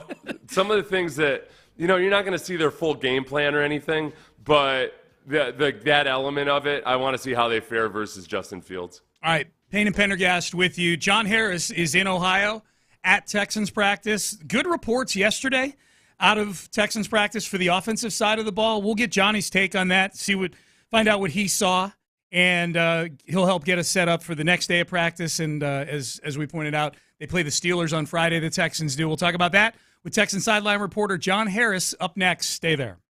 After a rain-shortened Texans loss, how does Coach D'Amico evaluate his guys' Hall of Fame game performance? Not doing a lot offensively or on defense, but we just want to see who can go out and just play.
to Houston. Insider access, exclusive content. Sports Radio 610. The Texans play here. An Odyssey sports station. Sports Radio 610 presents Payne and Pendergast. Yeah, as we go through this week, we want to see our ones get more reps. So we're taking them through even longer move the ball periods, and we want to see our starters get some reps this week versus Pittsburgh. All right, that was D'Amico Ryans yesterday on the NFL Network. And we will see starters on the field on Friday against the Steelers. 6 o'clock Houston time kick. 3 o'clock pregame show gets going with me and Seth. And, of course, we'll be joined on that pregame show, as we are before every Texan game, by our next guest, who's joining us, kind enough to join us at 8 o'clock each day this week while the Texans are at practice in Ohio, to give us his impressions of what he saw out there. Texan sideline reporter and founder of FootballTakeover.com, John Harris, joining us. Johnny, great to talk to you as always. I hear that the offense looked significantly better yesterday than it had over its last few practices here in Houston. Is that what you saw yesterday? That is absolutely 100% truth. I thought the offense finally had a little bit of a rhythm. Throwing the ball, they had time to throw. CJ was dialed in yesterday. He had probably 3 throws that were like, yo, that's what we love to see. Now, defensively, some guys banged up, not in the practice. Neil Hunter, Will Anderson, et cetera, and those two have really created some issues off the edge. But just to see the offense kind of find a little bit of a gear, was nice. And CJ, I don't know, maybe it's being back in Ohio. I don't know what it is, but he was on fire all throughout the day. So that was really good to see kind of the offense start to find its rhythm again and continue to find it as we go through preseason. And as D'Amico said, we'll see the starters, which will be nice. But I hope it's one series. I don't want to mess around with CJ back there too much. I don't know if the Steelers will play their guys, but it's a little similar to the Steelers game last year when we didn't have Larry Tunsil, and I think Titus Howard was at guard by that point. So you're going with Austin Deculus and Jerron Christian against Highsmith and Watt, and they didn't have any sacks. I don't want to play with fire again. So if those guys are playing, I want to just get a series, look good on that series, go down, put some points on the board, and then get out of there. John, one guy we've talked about this morning is Cade Stover, the rookie tight end, and I don't have the all-22, and it's driving me insane. But there were some nice instances of him doing some good things as a blocker in that game. He also looked like a rookie a couple times. Where were you both on how he blocked in that game and what you've seen from him in camp overall? I feel like he's done a nice job. I still think he's adjusting to obviously seeing NFL defensive ends. I mean, the guy didn't play tight end for a long time at Ohio State. He only did it the last couple of years. But he's at least got a toughness and a physicality that he's willing to do that. So there's some things that are going to get cleaned up. I think Jawar Jordan, there was a run by Jawar Jordan in the third quarter where Jawar probably could have made Cade's block right, if that makes sense. But because he kind of hesitated, then he tried to get outside. When the defensive end tried to get off of Cade, I think Cade kind of grabbed the outside. And I think he was the one that ended up being called for the holding penalty. But I think he continues to improve. And when you go back and you think about, not only tight ends, but just rookies for the Texans, and I know in the 11 years I've been on the sideline, you see them, you get excited about them, and then, oh, man, rookie's gone for 2 weeks or 2.5 weeks or 2 months, dealing with an injury. You don't get them back, and they don't get to go through the training camp and go through preseason. And then they don't get a chance to stack days doing things positively that can really make them, better players down the road. But Cade's done that. Cade's been there. He's been, at one point in the game on Thursday, I thought he got up a little slowly. And I was like, oh, no. Because Quatoriano had already gone out. They didn't have Dalton Schultz or Brevin Jordan dressed. And I'm thinking, oh, God, he's the only tight end. So Troy Hairston did pick up some of those reps at tight end. But Cade ended up being okay, practiced yesterday. And I think one of the things about, with Teagan banged up and Brevin hasn't practiced. I don't know if he's got something going on as well. Cade's getting some reps with the ones, especially when they go 12 personnel. And I like that look with Schultz and Stover. I like that look. So it just gives him an opportunity. Okay, now he gets the big boys. Let's go. But at least he's got familiarity with the quarterback, and that helps him. But I think Cade's really made strides day after day. I think as a blocker, I still think there's more to be done. But I trust him probably more so than I trust any other that's not Tegan Quatoriano. But then again, you can't really trust that Tegan's going to be healthy enough to be on the field. So, right now, he's got to be that guy. Schultz will do some things to surprise people at times, but if he gets a physical defensive end or an outside linebacker, that's just not going to be good for the run game. I'd rather that be Cade, and that's got to come along a little bit further, but it's at least moving the right direction because of his physicality.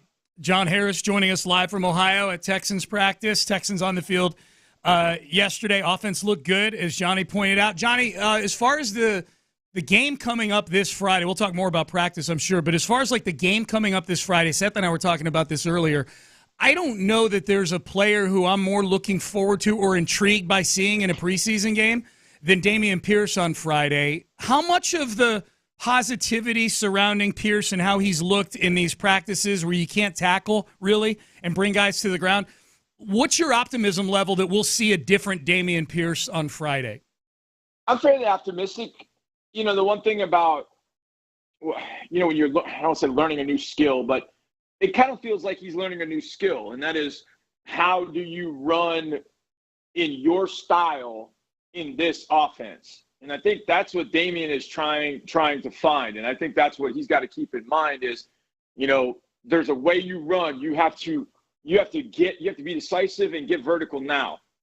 But once you get vertical, turn back into Dameon Pierce, if you will. And that is, there's going to be somebody that gets in that hole and wants to challenge you. You run through them. So I think that's kind of the challenge for Dameon is he's got a certain style. And it's a style that we all like. And it's a style that defenders do not like to face. They don't like to face a guy 5'9", 215 with that sort of power and that relentlessness as he runs. They want running backs to just kind of take a hit and go down.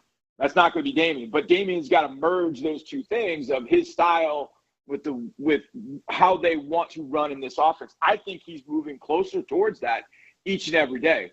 I think he also has to have a run or two in this preseason that gives him that confidence of like, yes, I have learned how to do this, and I can do it the way that I'm comfortable running. And I think that's what we've seen in training camp thus far. And just kind of talking to him offhandedly, just going off the field and such, he sounds and he feels and sounds like a different guy. Like last year, you could tell his confidence in taking a shot, and he just kind of didn't feel like the same guy. Now you kind of feel like you've got that same energy, that same juice, and now you want to see that in a preseason game. I think he needs to see that in a preseason game to know and to be validated all the work that he's done over the last year and change has made him the runner that the Texans want him to be, but it's a style that he's comfortable with too. Because eventually you get in a game and you realize you're just going to revert back to the things you know how to do. So hopefully what he's done with all this work is created habits that get him vertical right now, and then he can be the runner that he wants and running through tackles and turning a 2-yard gain into a 6-yard gain, et cetera. And if he does that, I think he's going to have confidence moving forward that he can be the guy he was a couple of years ago. Speaking with John Harris from the Houston Texans and footballtakeover.com. John, the third starting linebacker position, the Sam linebacker technically, but basically just who's the third best linebacker on this team right now, or at least your favorite, the favorite at this point? Jalen Petrie. I say that half in jest, but the Texans are going to play nickel. 80% of the time, maybe? Yeah. So it ends up being Jalen Petrie. If Petrie is going to end up playing the nickel, if it's got to be three true linebackers, the best thing you can possibly do if you play three linebackers, then you're anticipating run. Play Neville Hewitt. Neville Hewitt's as good against the run as it gets. Now, I don't know how they'll do that.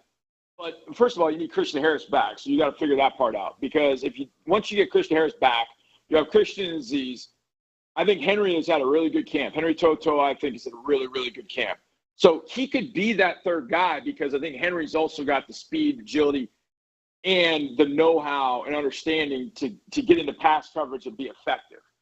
Now, he doesn't feel like a typical Sam linebacker, but at that point, that might be the best kind of merging of two worlds, if you will, the nickel world and kind of your base, old school 4-3 world. So I think that's probably the way they would go. But right now, you know, Henry's got to pick up the slack at Christian's spot, and then the third guy has been it's been a few guys. It's some days it's Delshon Phillips, some days it's Neville Hewitt, because Neville can play the run really well. And when you got 3 on the field, that's what you're anticipating. You just don't want Neville in coverage, and I think that ends up being an issue if he is in coverage. But right now, I think I would probably go with Neville next to Henry and Aziz until Christian comes back. Was Toa banged up for the first preseason game? No. No. Okay. So I just yeah. They just I guess they can. I don't know. They considered him a starter and held him. He was not injured at all. Okay. He was ready to go, but they just held him back. Okay. Yeah. Okay. So they held him out. I was wondering why he hadn't played at all. But I guess that might be one of the most telling signs right there. Yeah, exactly. And it's interesting that you say that, Seth. That is, looking back at Thursday night and you see the guys that ended up not playing, you kind of get a feel for, okay, I know, like you said, Henry Toa not being, he's not hurt, he's been healthy, and he didn't shoot out. So that gives you a pretty good indication of what they feel about Henry and the impact that they feel he's going to have this year. John Harris joining us live from Cleveland, Ohio, where the Texans are practicing the next couple days. Johnny, maybe I'm holding Tank Dell to the standard he established last year as a rookie, where I don't want to say he came out of nowhere. Like, we knew what Tank could do coming out of Houston, but he had some practices last year that were like, wow, practices. And at least back here in Houston, he didn't really have any practices like that. He looks perfectly healthy. He looks like he's moving great. I guess, can you give us 11 practices in, what your assessment has been of Tank Dell so far from what you've seen? Yeah, I mean, Tank has been fine. I feel like there have been practices throughout. Just watching, every one of them, it feels like there's been a Diggs day, there's been a Nico day, and there's been a Tank day. Like, it's almost what we talked about all offseason. Like, hey, who's the number one wide receiver this year? And you're like, well, it's the open one. And it's kind of been that way. There have been different guys for different days. Yesterday was more a CJ day, but CJ was just hitting everybody. I mean, he was kind of spreading the wealth. He probably went to Diggs a couple times, when Tank made a couple of really nice catches on the sideline. And so he really kind of spread the wealth yesterday. I mean, yesterday was probably, back just from a passing game perspective, the way that CJ got everybody involved. I feel like that's the way I'd like to see this offense run. Because you look up, and I look back at my notes, and it's like, Tank had a couple of really nice catches on the sideline. Nico made a really nice catch in the end zone, sideline catch. Diggs had a slot fade where they tried to man up, play cover one, and man up him with Jalen Petrie, and immediately CJ's like, no, I'm stealing slot fade here all day, and just stuck a dime on him on the sidelines. And so yesterday was kind of what I think the offense really wants to be. Like, in a game, Tank, you get a little bit, Diggs, you get a little bit, Nico, you get a little bit, and we keep the defense off track because they don't know which guy is our number one guy. And, we've got this one cover corner that's a stud, the Broncos, Patrick Surtain. Well, okay, if you're Surtain, who are you covering? Which guy are you going to cover? Because Diggs will take you into the slot, Nico will body you, and Tank can probably run by you. So teams matching up with those three is going to be tough. But I've not been disappointed at all with Tank, and really it's because I've looked at kind of the offense and how it's going to go. Like, there are going to be some games where Tank is 8 for 125 and tutty or 2. And then there are going to be games where he's maybe 3 for 36 because Nico's 9 for 140, and I think it's going to be spread that way. So I think there's also this kind of adjustment period of, when are all three on the field together? What's the best way to use them when they're on the field together? And then, CJ adapting to that, making sure that he's hitting the open guy. And I think that takes a little bit of work, especially when you add in, Steph to the mix. But I feel like yesterday was a really good indication of, CJ got comfortable early, and then he was just dotting the open guy. And I think that's the way it's going to be. Am I reading too much into Drew Scruggs and Kenyon Green looking good against backups, or do you think that having that full contact tackle football kind of allowed something to click with them with their timing? Well, what is it, Seth? I don't know that you can take positive assurance. I don't know if you can look at it and go, oh, they're going to be great. But at least you're not looking at it going, oh, my God, they look bad against bad.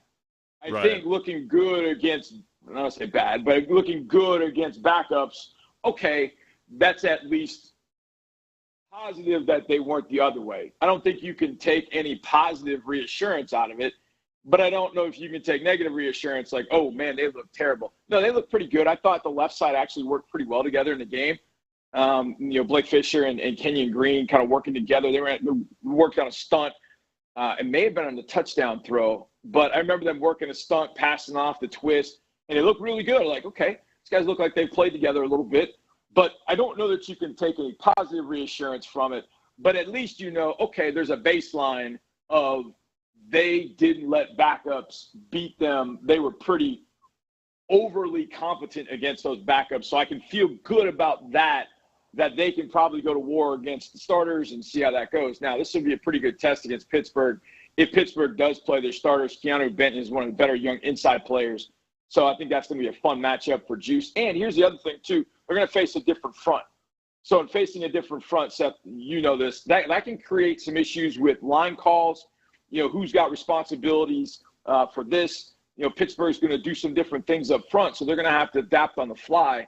And they're facing – I don't know if Cam Hayward will play. He's coming off injury. I don't know if he'll play, but you still have Keanu Benton. You got to get, you got to block. So I think all of that really is a good thing for Juice and for Kenyon in particular to have that, to be able to work against the new front and kind of unscripted stuff that really will make them, I think, better down the road. But I felt good about what they did, but I wasn't, going out and, celebrating with birthday cake that, oh, these guys have got this thing mastered. It was backups. At least it wasn't the other way around. Like, oh my God, I'm terribly worried because they got beat by, Larry Snyder, some guy that just walked off the street from Utah State a week ago from the Bears. They were able to handle that and do some good things. And so that's at least you can feel positive about it, but I don't think you can feel like they've got the whole thing by the what. Yeah, Johnny with the drive-by on poor Larry Snyder right there. What did he ever do to you, Johnny? Larry Snyder. Well, no, I made him up. So okay, Larry Snyder's a fake He's guy, a fictitious guy. Okay, I was going to say, that was cold, bro.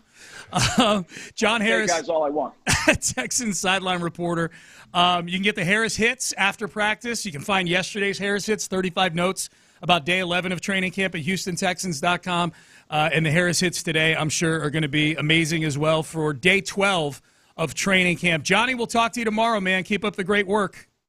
Yeah, boys, great to talk to you. We'll talk to you tomorrow. All right, sounds good. Thanks, Johnny. FootballTakeover.com as well is where you can find Johnny's work, too. Real quick, just what John was talking about and facing a different front. The Steelers run a 3-4 defense, which is it's a different set of challenges, and you got to count the guys differently, and the reads are a little bit different. So that is a good challenge. They're just facing a different defensive look in the base fronts than they have so far. All right, let's circle over to the Astros in the next segment. Is this team running out of answers for the home stretch here? We will discuss that coming up next. The Yellow Rose Distillery, yellowrosedistilling.com. Get some of that delicious Yellow Rose whiskey. I was out on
Sports Radio 610 presents Payne and Pendergast. I have a big concern that the Astros are kind of running out of answers here. Hopefully they get Verlander back. We'll hear from Justin Verlander in just a second. One thing we did not note earlier, Seth, and I don't know if this raises your concern level about Kyle Tucker. It raises mine a little bit. He's not even with the team on this trip. He's not even traveling with them right now. I'm as pessimistic as you could be about Kyle Tucker. Yeah. I think that honestly, if it is indeed compartment syndrome, basically where you just got swelling in your lower leg and it seizes everything up, it can be a real SOB to try to figure out.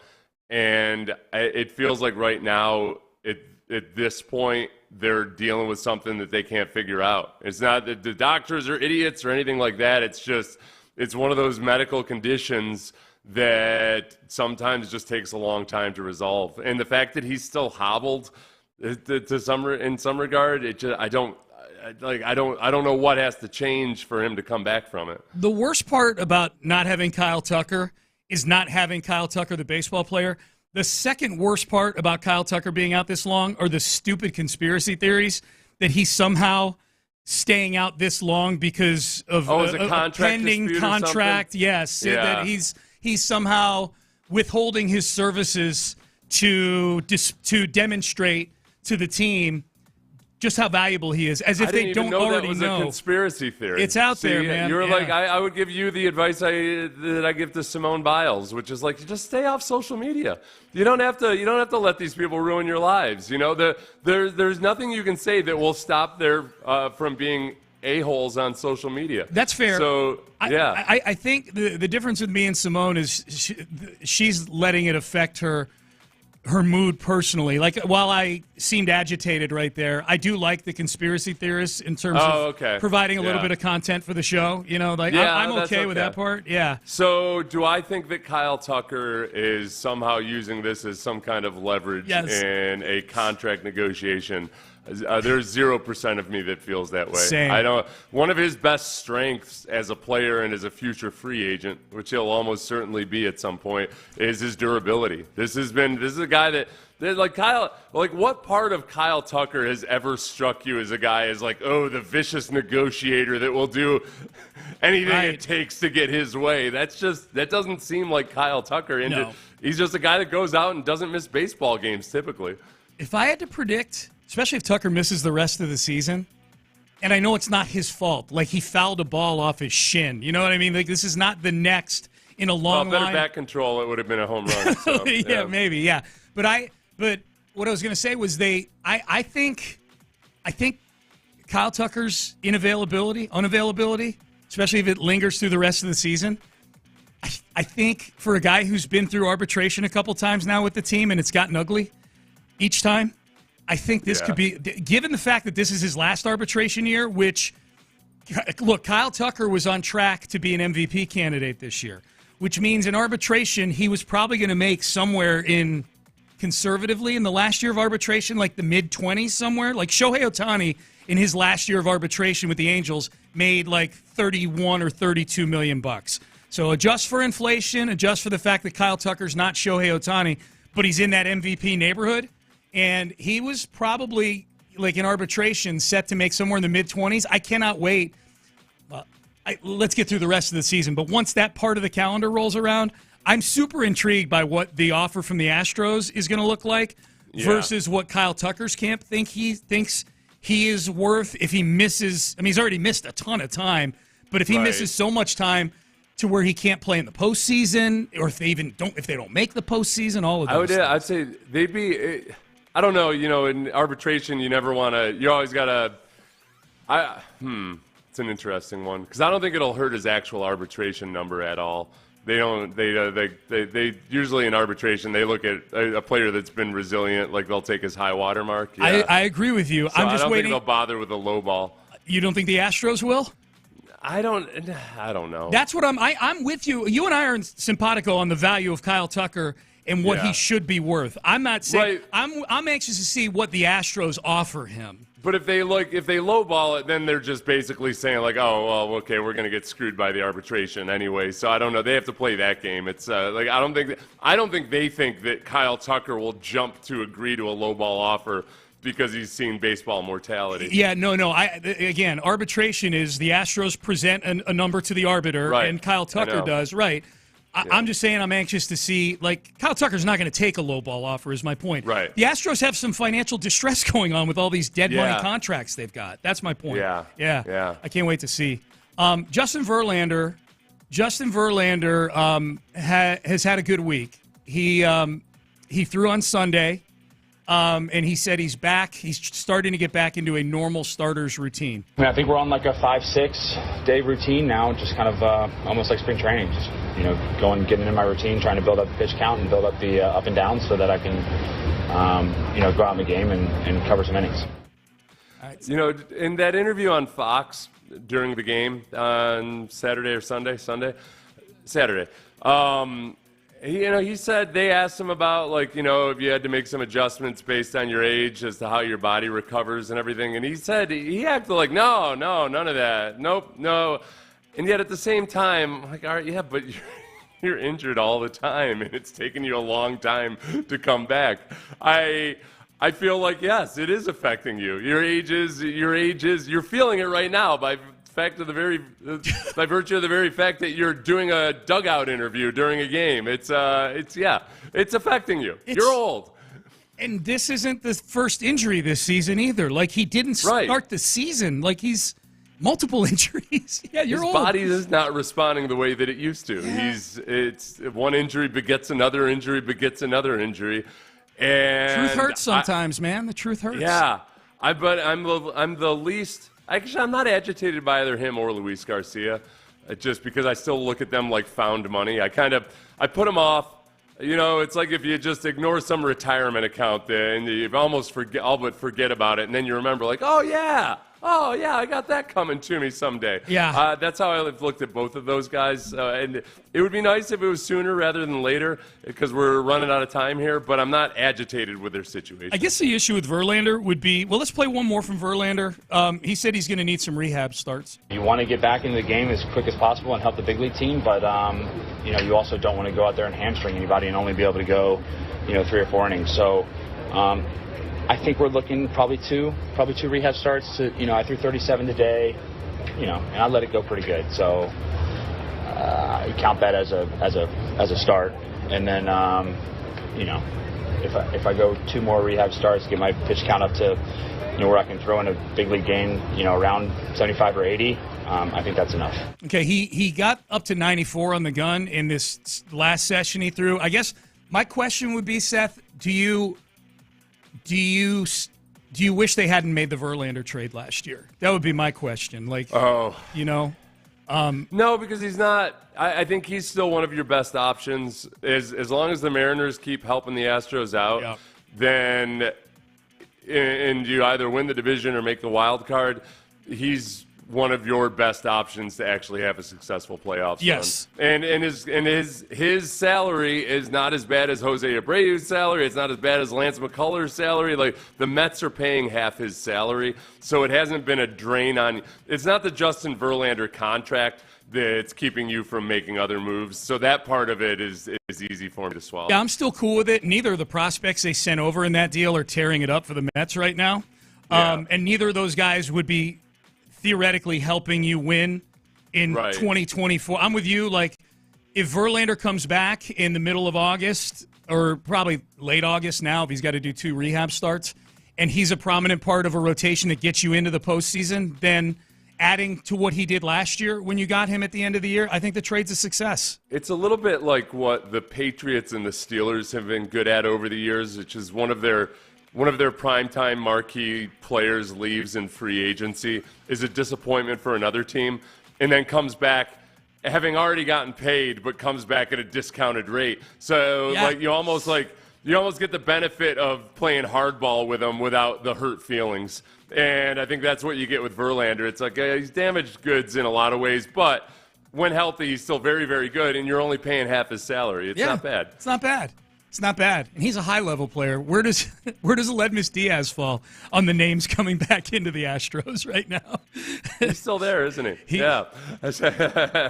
Chandler Rome brought up some good points in his article about last night's game. Like, it's kind of depressing. Like, he listed, and then this is kind of like my theme coming into the segment. Like, I don't know what the answers are for this team right now. They're completely grab-bagging. Like, bringing Aledmus Diaz in as some sort of utility guy to help, like, he's not good anymore. Like, Dana Brown's openly talking about calling up guys who've barely played any minor league baseball. You're keenly aware of the usage when it comes to pitchers, and we know that the Astros have 3 relievers who are in the top 10 of innings pitched.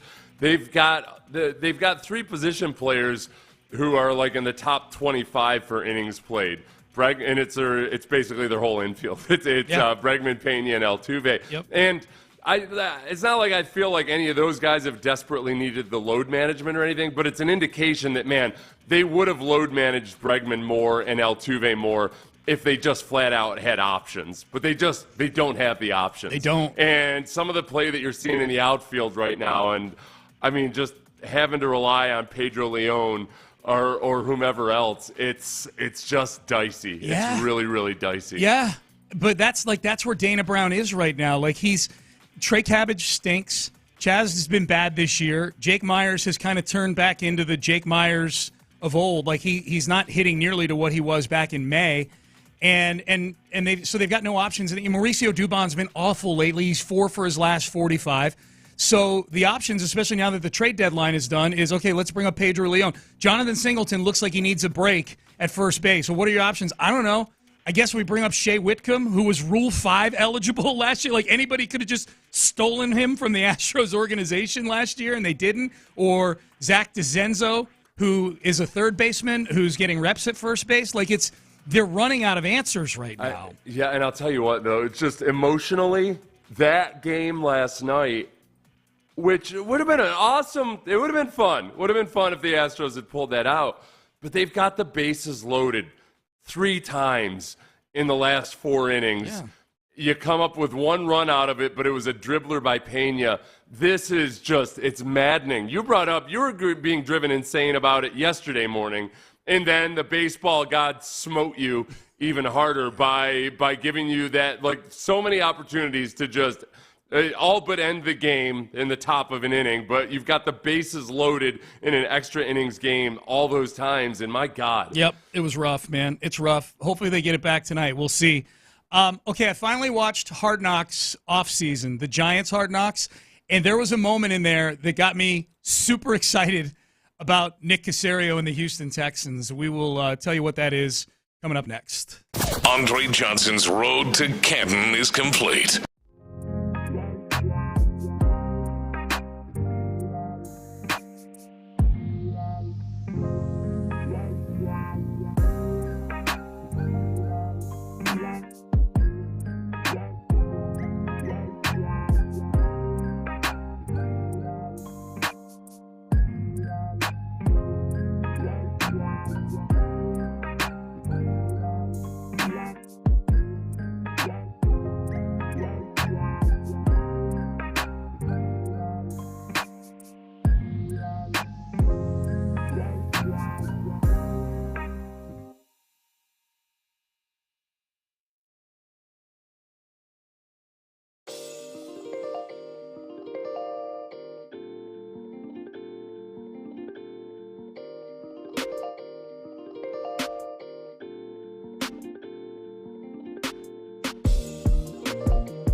Live from the Twin Peaks studios, Sports Radio 610 presents Payne and Pendergast. All right, so I finally watched the entirety of the Hard Knocks Giants offseason, and it's really good.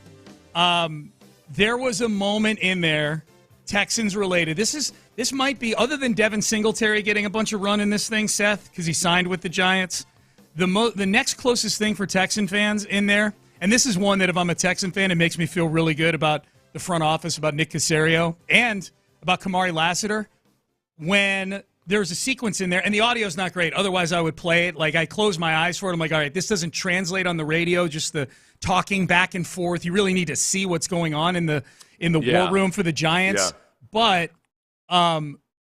when the Texans, the Giants were picking like 47th overall, like so right about 5 or 6 picks after the Texans in the second round, and they were clearly chatting about cornerbacks. They wanted to draft a defensive back there. Yeah. And when Kamari Lassiter got picked at 42, Brian Daboll's reaction, like he leaned back in his chair, hands on his head, like there. Okay, at least for Daboll, like Kamari Lassiter going off the board was a big deal. All right, yeah, you know what? Okay, I'm glad that you watched it better with a keener eye than I did, because I was trying to figure out, they had Lassiter on the board there, but I guess I was watching Joe Shane. I was trying to figure out exactly, because they didn't say anything about Lassiter. It wasn't like they were like, oh, this is the guy we want or anything. Right. They specifically mentioned a couple other players. So, yeah, I didn't catch that part of it. All right, good. I was wondering what all the hubbub was about. Yeah. Because I saw it on social media. All right, that makes way more sense. Now, I was listening for the audio, so we could play it, and I didn't hear anything. So as Daboll really wanted Lassiter, and I think Daboll especially, like he's a football guy. You watch this Hard Knocks and you see, man, there is no polish to Daboll. He is just a grunting caveman of a football dude. And Lassiter is the kind of guy that appeals to grunting cavemen football dudes. He plays physical, you know? No disrespect to Miko. Yeah. You grunting caveman. Like this, yeah. D'Amico's like the caveman lawyer from the old SNL bit, you know? He's an eloquent caveman. Yeah. He's still got the caveman tendencies. Yes. He knows how to dress it up a little bit, That's but he funny. still has that. Guys like Kamari Lassiter appeal to guys like D'Amico Ryans and Brian Daboll. Daboll. Yeah, Daboll was mad when he got sniped by Caserio right there with that Lassiter pick. I love that. As a Texan fan, it was great. All right, I want to see if you agree with this take about this Hard Knocks Giants offseason. Joe Shane, I think a lot of our audience has seen the clips that have come out, and up until this weekend, that's all I seen was the clips. And many of the clips, Joe Shane, the GM of the Giants, looks either a little overwhelmed, uninformed, like at times you can tell he's trying to play games with the owner here who really wants to keep Barkley, and Shane's having to keep the owner at bay a little bit, or at least placate him that they might keep Saquon Barkley. I think having watched the whole thing, like Joe Shane comes across better throughout the series than the Twitter cut-ups would indicate. I disagree. You do? I think he's looked awful. I think that the whole Saquon Barkley situation ultimately looked like he was trying to convince his entire staff that nobody wanted Saquon Barkley and that nobody would be willing to give up any draft capital or anything else for Saquon Barkley. Yeah. And there was one point where he talked about how the previous year when Saquon Barkley had been franchised, it took years off his life. It looked like he was just emotionally taxed by the Saquon Barkley stuff, and he just wanted to be done with it. And I think some of the Twitter clips to me made some of the other players and other people look worse than they actually should have. Oh, for sure. Yeah. So I think that Shane to me, and then the other one, and the big damning thing is that, I don't know, maybe the Mara family is too inbred by this point, and now that they're like third or fourth generational wealth, they won't pick up on it. He's completely playing the owner the entire time. For sure. With the Saquon Barkley stuff. Yes. He's making it look to the owner like, maybe there's we'll try to keep him, when he had no intention of keeping him whatsoever. Yeah. But more than anything, I kept comparing it back to Nick. And Nick, who, like I've said multiple times, I would have caved so much earlier in the Deshaun Watson scenario. I would have just been awake at night thinking about, man, what happens what happens if legally this thing really goes south and he's got zero value whatsoever, that I would not have held out long enough, nor Nick created that auction-like environment for Deshaun that ended up getting the Texans a really, really good offer from the teams that were in on that auction, that I don't think that Caserio would have been emotionally beaten down by the Saquon Barkley situation. I don't know. The auction thing is interesting. I don't know that I would have thought to use the allowing of communication with Deshaun Watson to be a leverage point to where you got the offers. Okay, you can talk to him, but let me know what you're offering first. There's an entry fee. Yeah. He created an entry fee. There was a cover charge to enter that sweepstakes. Yeah. And that ended up being the trade compensation was the cover charge that Nick charged to enter the conversation. Okay. So I guess I got to ask myself, would Joe Shane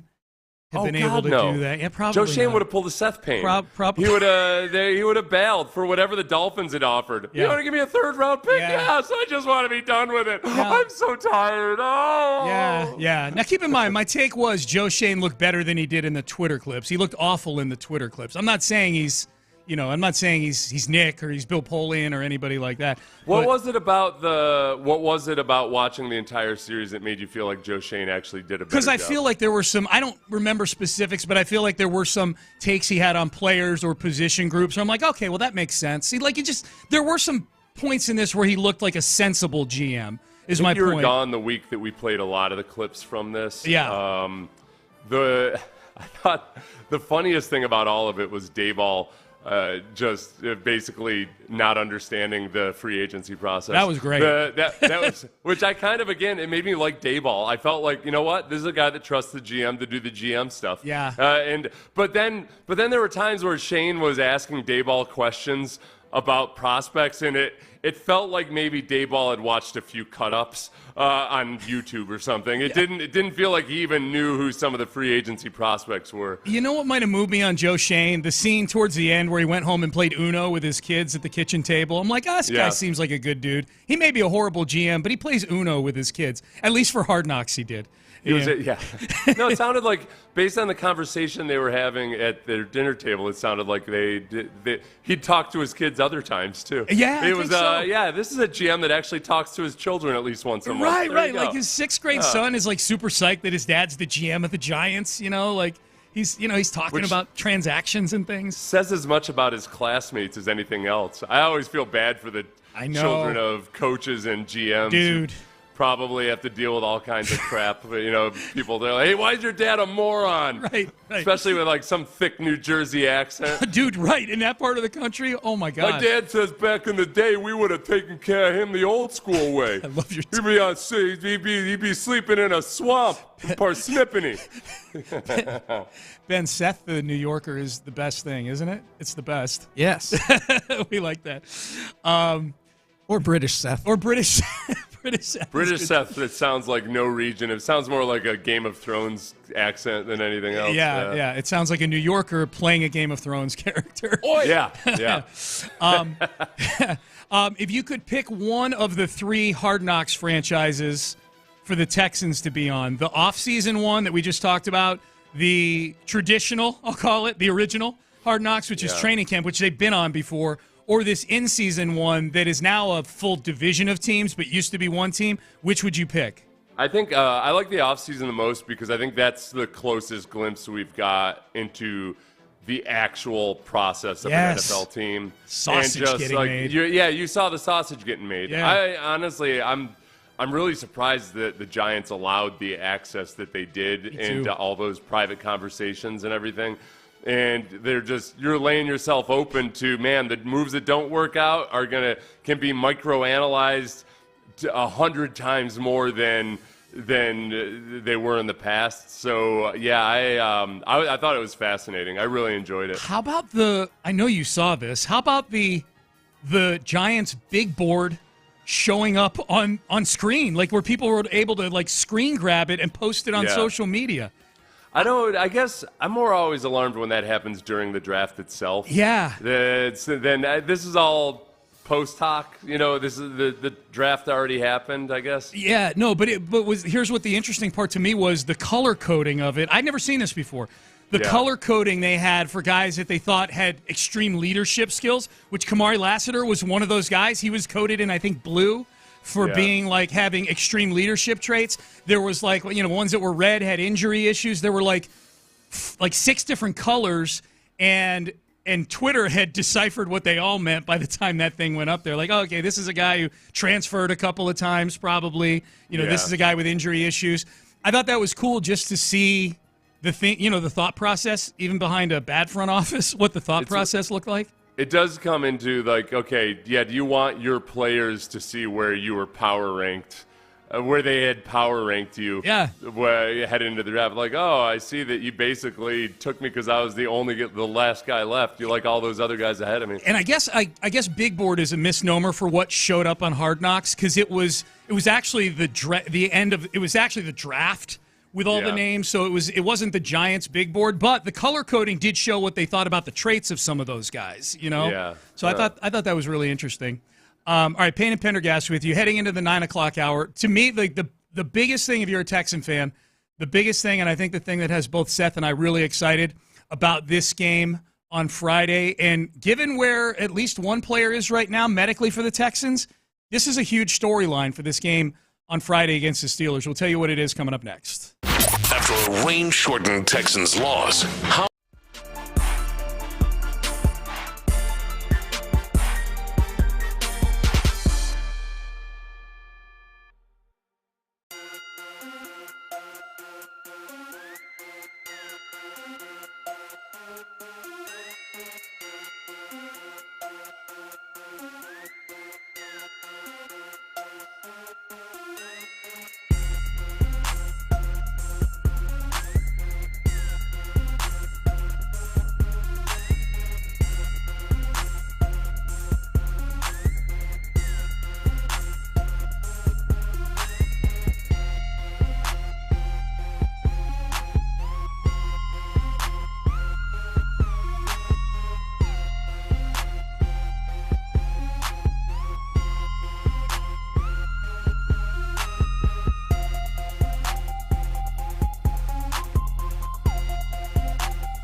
Houston. Insider access, exclusive content. Sports Radio 610. The Texans play here. An Odyssey sports station.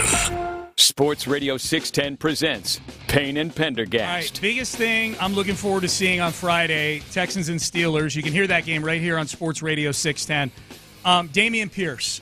We're going to see Dameon Pierce early and often because Joe Mixon still is not practicing. And Joe Mixon not practicing until we see Joe Mixon back. Like, Dameon Pierce takes on even more importance for this team. Now, we're going to hear from D'Amico Ryans on Dameon Pierce in just a second.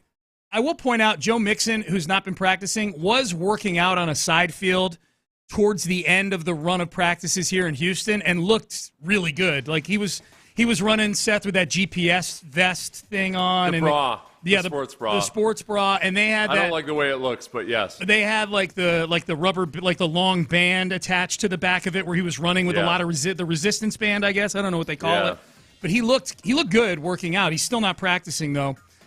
Here is D'Amico Ryans on the NFL Network yesterday talking with Steve Weish and Brian Baldinger about Dameon Pierce. Dameon has done a great job since the spring. I just see a guy who has a clear mind, fast feet. He's playing decisive, right? I mean, he's explosive. So you're back to seeing that rookie Dameon who can gain a lot of yards for us, and he has a physical mindset to him that I really love. Love how he finishes the runs. I'm excited to see him, play on Friday so everyone can see, right. This new/old Dameon, how he was his rookie year. The new/old Dameon. That'd be nice. I'll tell you one thing, too. Dameon in this offense, if he can figure it out, could be exactly what you want, where in an outside zone running team, one of the benefits of it is that even if a guy gets hit at the line of scrimmage, he still gets 3 or 4 yards because the defensive linemen and the linebackers have had to run laterally and they're hitting you from the side. So, Dameon is built for it, that if he can just make one cut and go and get vertical, that dude's going to get you 3 or 4 extra yards, even if somebody's tackling him from the side. I mean, it is. As a defensive lineman, it's a pain in the butt because you might have a game where you have 10 tackles, but they're all for 4 yards because you're getting off your block and you're hitting Arian Foster, but it's from the side. And he's not going to, Arian Foster doesn't just go down like a feather when you hit him from the side. He gets 3 or 4 extra yards, and it's a pain in the butt. And Dameon is that guy. He's you might get him down, but his momentum's gonna carry him forward. Well, especially Seth too, in the fourth quarter of games. If Dameon can figure out what's going on in front of him with all the blocking, John Harris pointed this out earlier when we had him on an hour ago.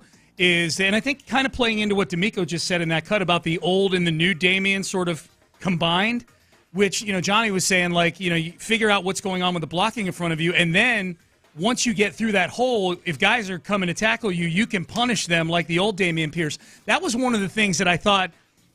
That's where I thought Dameon, whether he was overthinking or just wasn't grasping things last year, I thought it affected his physicality last year, too. Yes. And that's where I worried about, and I still do a little bit, when guys change their body weights. And Dameon, people have been talking about Dameon trimming down this year in camp. And I'm like, guys, we've been through this before already. Remember everybody was all excited about how he trimmed down last year. And, man, the thing, his superpower was bulldozing people. Yes. And sometimes you worry when a guy tries to become maybe a little different type of athlete than what was working before. It's not always the best thing. Yeah, because even on his good plays last year, Sean, I knew exactly what you were talking about as soon as you brought it up. Even on his good plays, there still wasn't that bulldozing element. It wasn't the extra 2 or 3 broken tackles at the end of a play. And that's something I'm eager to see. Is okay, a little bit of extra shiftiness and everything is fine, but it's I don't know.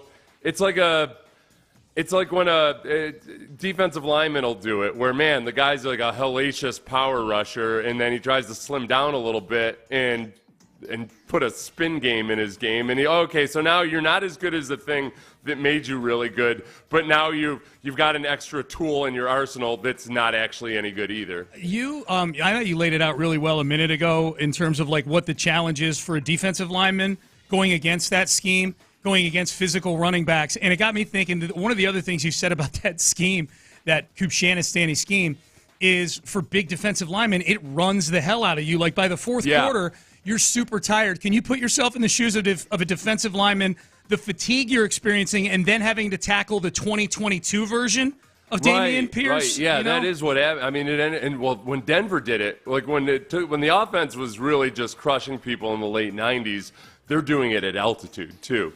So you're running back and forth across the field, biting on play action and everything, stretching plays out to the sideline. Then by the fourth quarter in that altitude, your legs are just shot.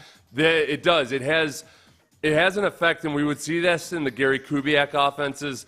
As a defensive lineman especially, but also I think the linebackers end up suffering from it a bit too.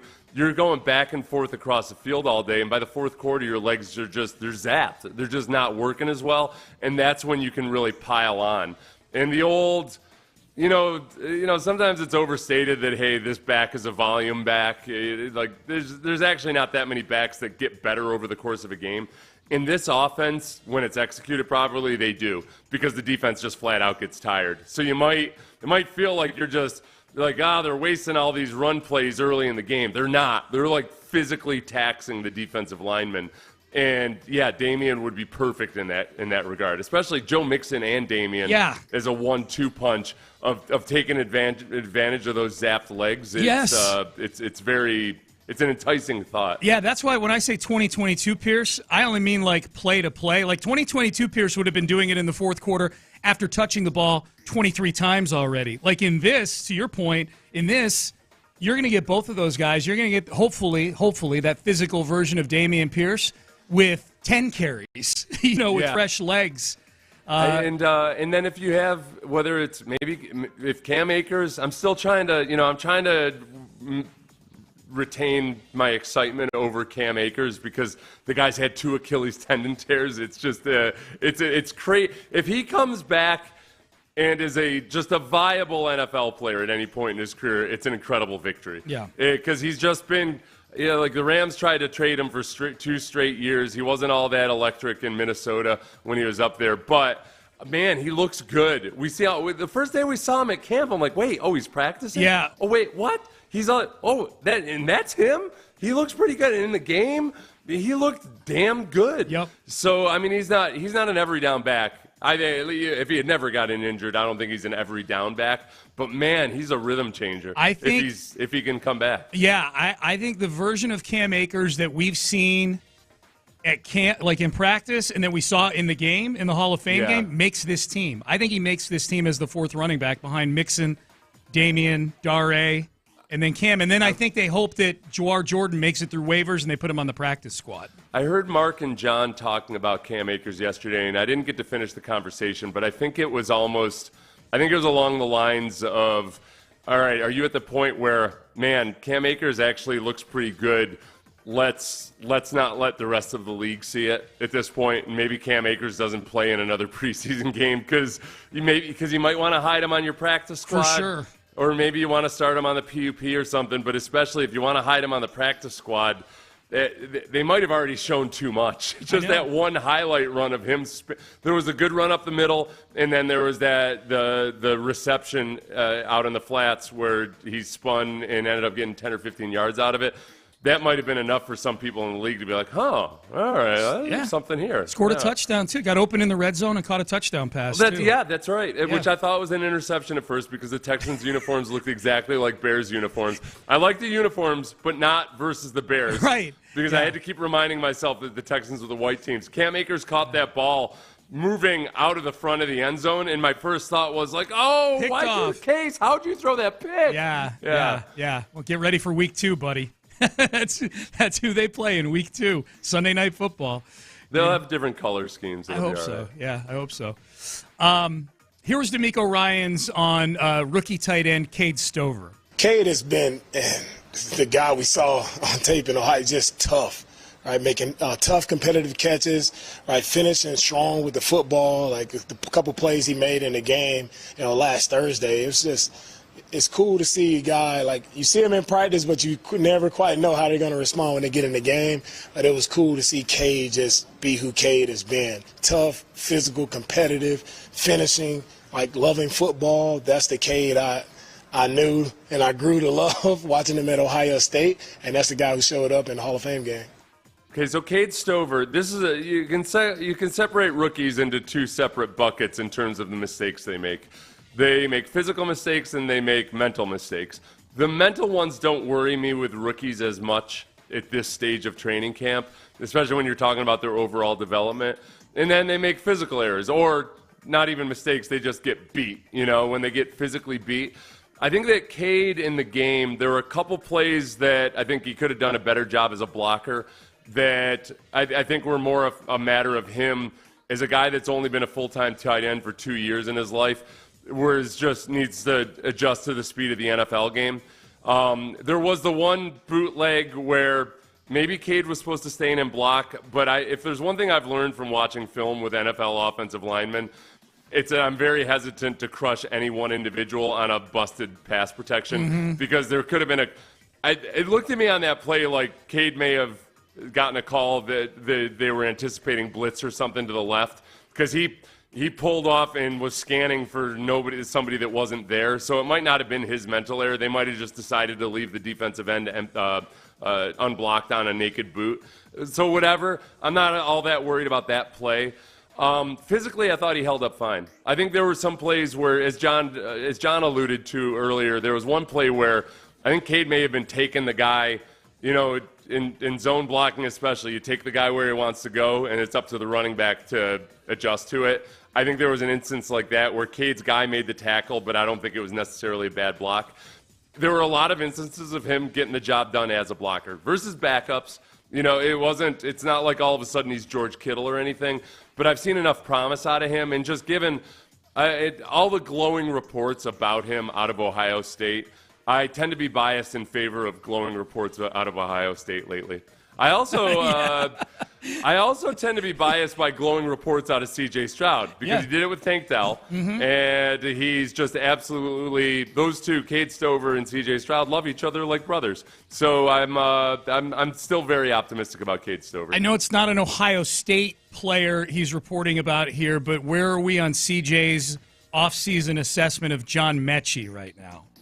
I think that CJ said CJ was over the moon about John Mechie. As I think D'Amico basically said the same thing that we were saying. It's that there's something. The first 2 weeks of camp in practice, he did some really good things where he looked physically different. When he got into the game, he looked physically different again in a bad way. Like he just didn't have the same suddenness to him. There wasn't the same crisp. He just didn't look as good in a scrimmage situation, in a game situation. I think that jives with what we've seen in practice, too, where I think he's been most impressive in the one-on-ones and 7-on-7s, but in team play, he's had some drops. And I went back and I watched each one of his routes.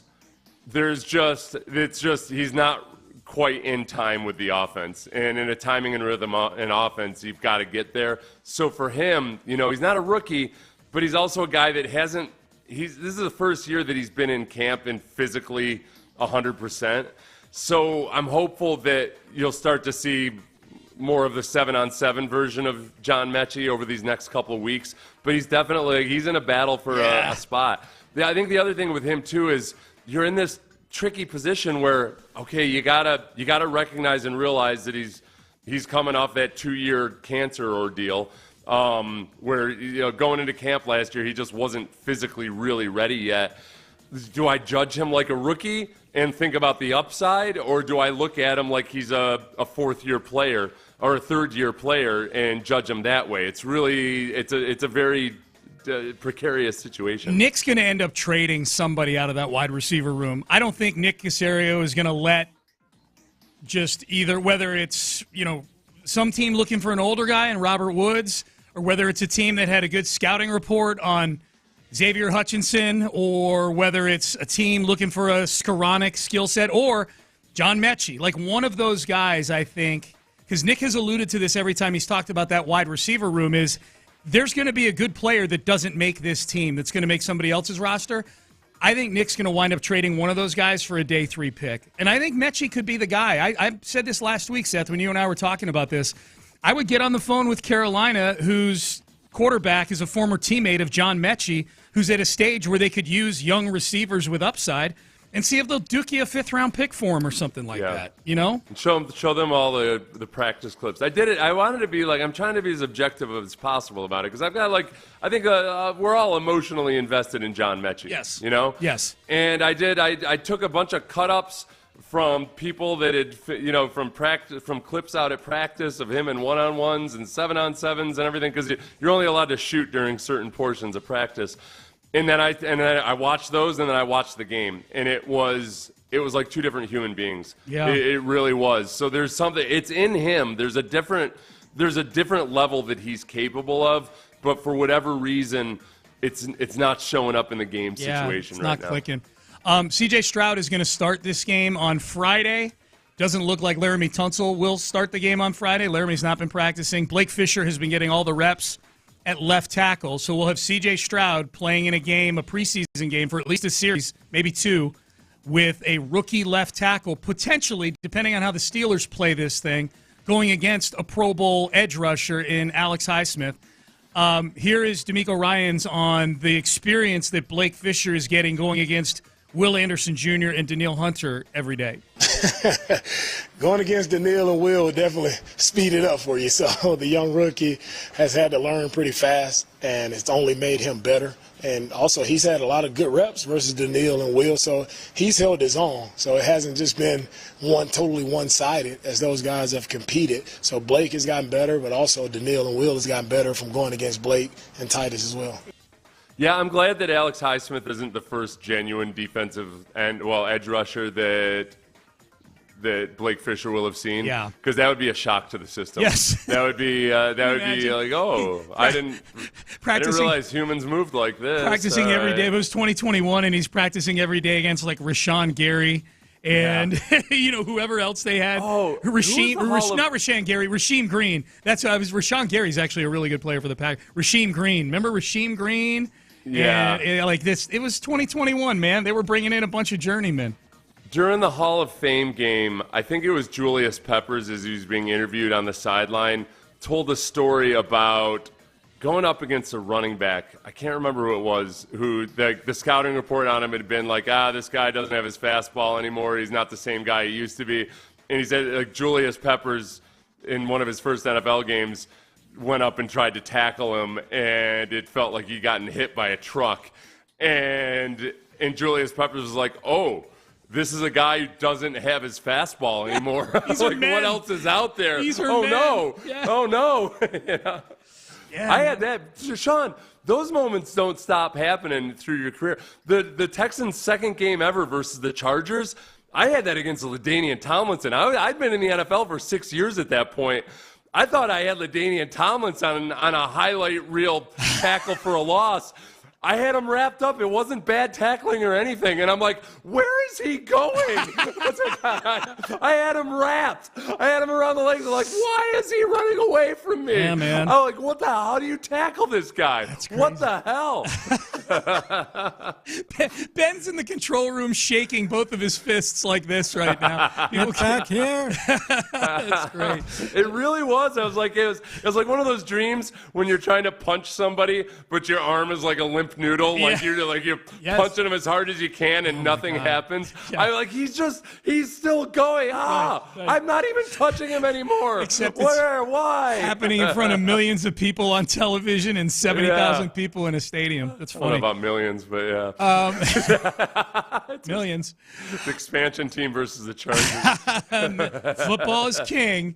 That's true. That tells you the power of the NFL. It was the expansion team versus the Chargers, and there were millions of people watching. There were probably millions of people watching, yeah. All right, there is something that's coming out. I can't believe I didn't know that this was coming out on FX on September the 17th. I might have a watch party for this. I am 100% watching this bit of content that we are getting, NFL related. We will tell you what that is coming up next. Will the Texans starters make their season debut?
658. Sports Radio 610 presents Payne and Pendergast.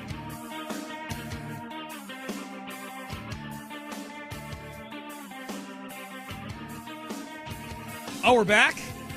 Welcome back in. Seth and I were just talking about National Oyster Day yesterday. You're a man that never turns down an opportunity to celebrate a national anything day. Correct. When people complain about like this month or that day or anything, Sean's like, "Why? Yeah, let's celebrate everything all the time." Yeah. So you went out for you had like 123 oysters last night? Felt like it. My bill looked like it at the end. How many oysters is a lot of oysters? I think like like Amy and I, like when we go out, we both like raw oysters, like on the half shell. We order a dozen. You know, that's what we get. So, and I usually end up eating the majority of them, like 8 of them, and she eats 4 of them, and we're good. I have to get so uncomfortably buzzed to eat an oyster that I've never really actually probably enjoyed an oyster. I know the thought. You don't chew them, do you? You don't. Go down the gullet. You could. Yeah, I kind of do because I put them on a cracker with a little bit of cocktail sauce and maybe even like a mini cracker sandwich and eat it that way.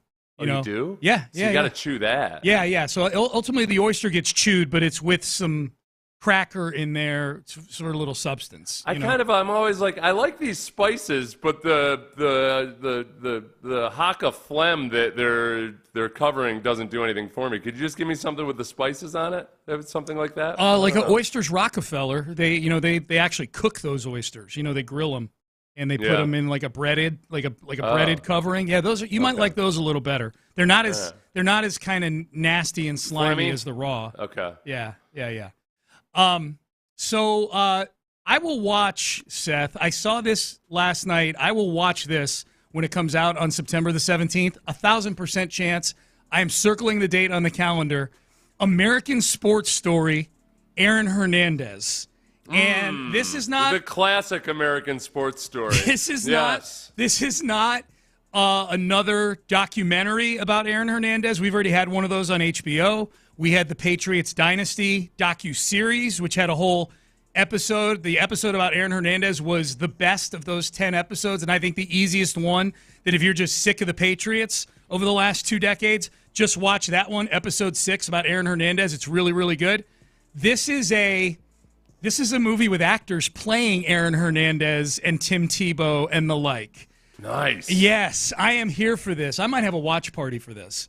Who's playing Aaron Hernandez? Somebody by the name of Josh Rivera is playing him. Who's playing Tim Tebow? Arnold Schwarzenegger's son is playing Oh, the illegitimate son. Is he? Probably, right? Yeah, the one, I think it's the housekeeper's kid. I think he's in acting. Is he? He's a real bright kid. Looks kind of like creepily like Arnold Schwarzenegger, but not. It's so it's weird. It's almost like you're watching an AI version of Arnold Schwarzenegger. Yes, that's what his picture looks like. Yeah. But he's a real bright. Like I think he was a real bright kid. Went to school, and Schwarzenegger did right by him after not doing right by Maria Shriver. But still, they okay. What network is this going to be on? FX. Is there any chance at all that this is actually a good movie? Probably not, which makes me more inclined to watch it. It's going to be cheesy as hell. Are they gonna paint Aaron Hernandez out as a sympathetic anti-hero figure?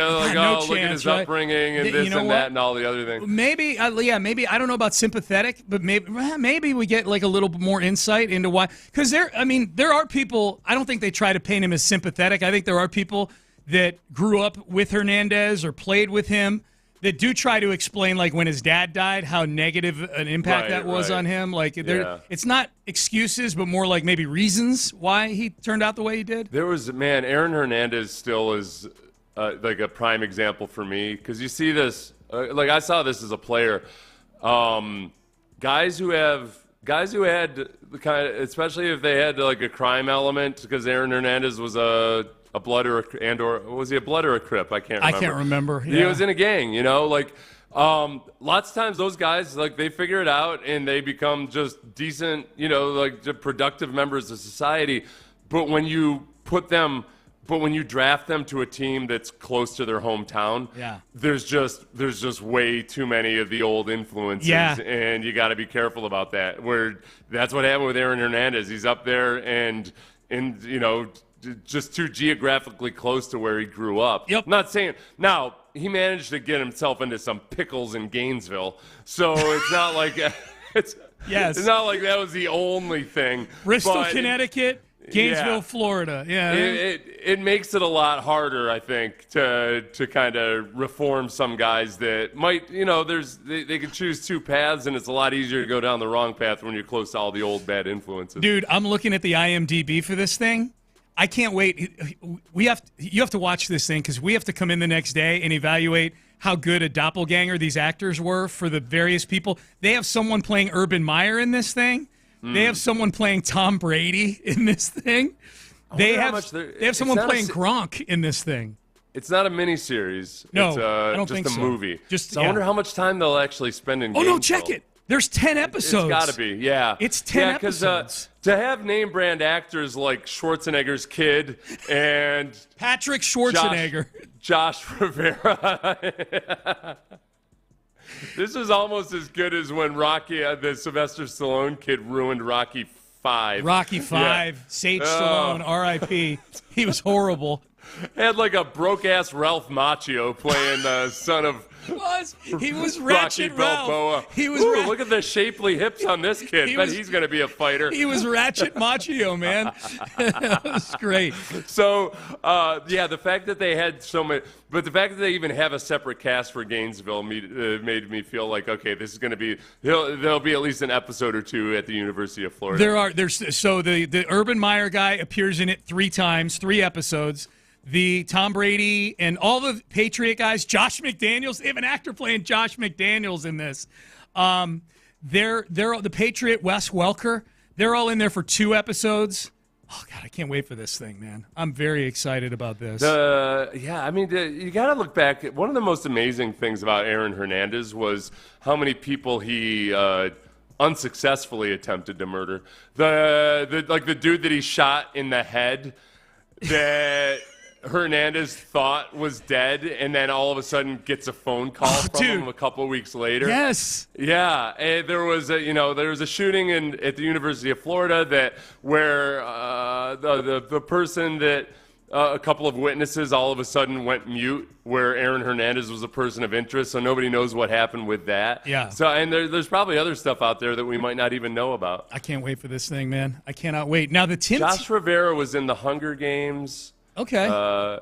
And American Sports Story. That's all right. So this is a chance for him to make his mark here. We're watching the birth of the next star of American cinema here. Josh Rivera. He's got a familiar look about him. I think he's one of these guys that maybe has shown up in, like as a bit actor and some other stuff. How do you judge him as a look for being Aaron Hernandez in this thing? I think he's Hispanic. But other than that, I'm not so sure. I actually think Schwarzenegger's kid actually does in the glam shot that they have on IMDb. Not bad for Tebow. Like, I don't think he's going to be as yoked up as Tebow, ironically, because his father's Arnold Schwarzenegger. He looks like he's got kind of a pencil neck going in this picture. But he looks like, and Tebow is in all 10 episodes of this thing. I can imagine the Schwarzenegger Jr., illegitimate Schwarzenegger Jr. being, that's not nice. That's not fair to that kid. His mom was a... Should we dump that? No, that's fine. It's fine. It's just, I feel bad calling obviously. Yeah. Mostly because I just watched the House of Dragons, where I just, a little insight in the latest episode into what it's like to grow up the bastard child of a great man. Oh, okay. Yeah. So that's got you feeling badly about saying I'm this feeling bad about the shipwright master or whatever from the House of the Dragon. So I think the Tebow element. I wonder how much license they're going to take with all of this. I can't wait. Are they going to create moments between Tebow and Hernandez that never actually happened, where Tebow is trying to pray with him or something, and Hernandez says, "I'm not about that life, bro," or something like that. Yeah, based on a true, because they can say based on a true story and then start to take licenses with it. Yeah, just based on it. I can't hang with some really cheesy line like, I can't hang with Tebow. He don't bang. Something like that. Oh. Something. God, I hope that happens. I'd rather be banging than hanging. I hope something, or that he tries to get Tebow drunk, or something like that. Yeah. I need cheesiness in this more so than anything else. Well, I need as much cheese as possible. The last one of these that I can remember FX doing, and I'm sure they've done other ones, but the one I remember watching, they did one of these for OJ, where Cuba Gooding Jr. played OJ Simpson, and yeah, it was like watching Rod Tidwell be OJ Simpson. I can remember watching. It was like Rod Tidwell murdered two people. Remember, like 18 OJ pieces came out all at once. Yes. There were like 2 dueling documentaries, and then there were a couple docudramas. So I can't remember if I watched that one or not. I know that they all end the same way. Yes, they can't rewrite that. Unfortunately, yeah. Again, I don't want to be insensitive to the Goldman family. No. Did you hear they're going to get paid? With what money? They're doing an auction. They're doing an auction of a bunch of OJ's valuable things. At first, the attorney for OJ's estate said the Goldmans will never see a penny of this money, and he backed off of that pretty quickly. And the courts just ruled that that the Goldmans are going to get the proceeds from a bunch of different things that they're selling off from OJ's estate, like a Heisman Trophy, his golf clubs. Wow. Yeah. That's got a macabre appeal to it, I suppose. That a lot of people might go higher than what you would think. Your first thought is like, oh yeah, but who wants to be the jerk that bought that stuff? But there's a lot of rich jerks out there. You know who's going to end up? I guarantee you, who ends up buying something from OJ's estate? Darren Ravel. Darren Ravel will 100% buy OJ Simpson's driver's license, which is available, or like a copy of an old check. Ravel loves old checks, stuff like that. Ravel will buy something. Simpson's net worth was estimated to be at about $3 million. When he passed? This is May 31st, 2024. Yeah. So, on stylecaster.com. So take that for whatever it's worth. It's got to be true. If it's on Style, the old saying, if it's on Stylecaster, it's got to be true. If it's on Stylecaster or FX and it involves Schwarzenegger's kid, I'm buying it. Got to be true. All right. Does the bullishness you're about to hear on the Texans concern you? Not just from one national pundit, but from a current Houston Texan himself. We will have that for you coming up next. Hey, if you want to beat various celebrities' net worth by the time you retire, Trajan Wealth, they're on your side. What, Sean? Okay, good. Don't.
before you buy. Live from the Twin Peaks studios, Sports Radio 610 presents Payne and Pendergast. All right, before we play this bit of audio here, update from Texans practice. Danielle Hunter back at practice today. Oh, he was gone. He was gone yesterday. D'Amico did not sound worried about it yesterday and stands to reason he's back today. Blake Fisher left practice on a cart yesterday. He was not carted off. He left practice on a cart. Carted off means you're debilitated. He left practice for some sort of reason, medical or otherwise. Yeah. He's suited up again today and practicing. So I choose to think that he underestimated how hot and humid it was outside of Cleveland and was just taxed and exhausted and dehydrated. Dude, they gave him a couple IVs, and then there you go. It's the hottest. They picked a great week to be up in Ohio because it is the hottest week of the summer here in Houston. So they did a good job picking that. Here's who's not practicing. It's a fairly lengthy list. Kamari Lassiter, Jeff Okudah, Will Anderson Jr. still not practicing, but D'Amico also said yesterday he's not concerned about Will Anderson Jr., but he's not practicing. Brevin Jordan not practicing. Charlie Heck has a foot injury. He's not practicing. Desmond King, this is all according to Aaron Wilson. Joe Mixon, quadriceps strain, which matches up with what I saw. Joe Mixon rubbing his front of his thigh 2 weeks ago. Yeah, is this the first time they've actually listed the quad officially? That I've seen. Official, and again, it's Aaron Wilson reporting it. The Texans don't list anything because it's the okay. preseason. So that's probably Aaron putting his because Aaron knows these things. Yep. Yes. Tim Settle not practicing. Tegan Catoriano. His injury in the game turned out to be a calf. He did get carted off the field at the Hall of Fame game, but it turned out people were fearful it was a knee. It was a calf. I guess, if you think about it, it's a Friday game, so this is like a Friday practice. So this would be like an in-season Friday practice, right? Today's Tuesday. Game is Friday. So this would be like a Thursday practice. Correct.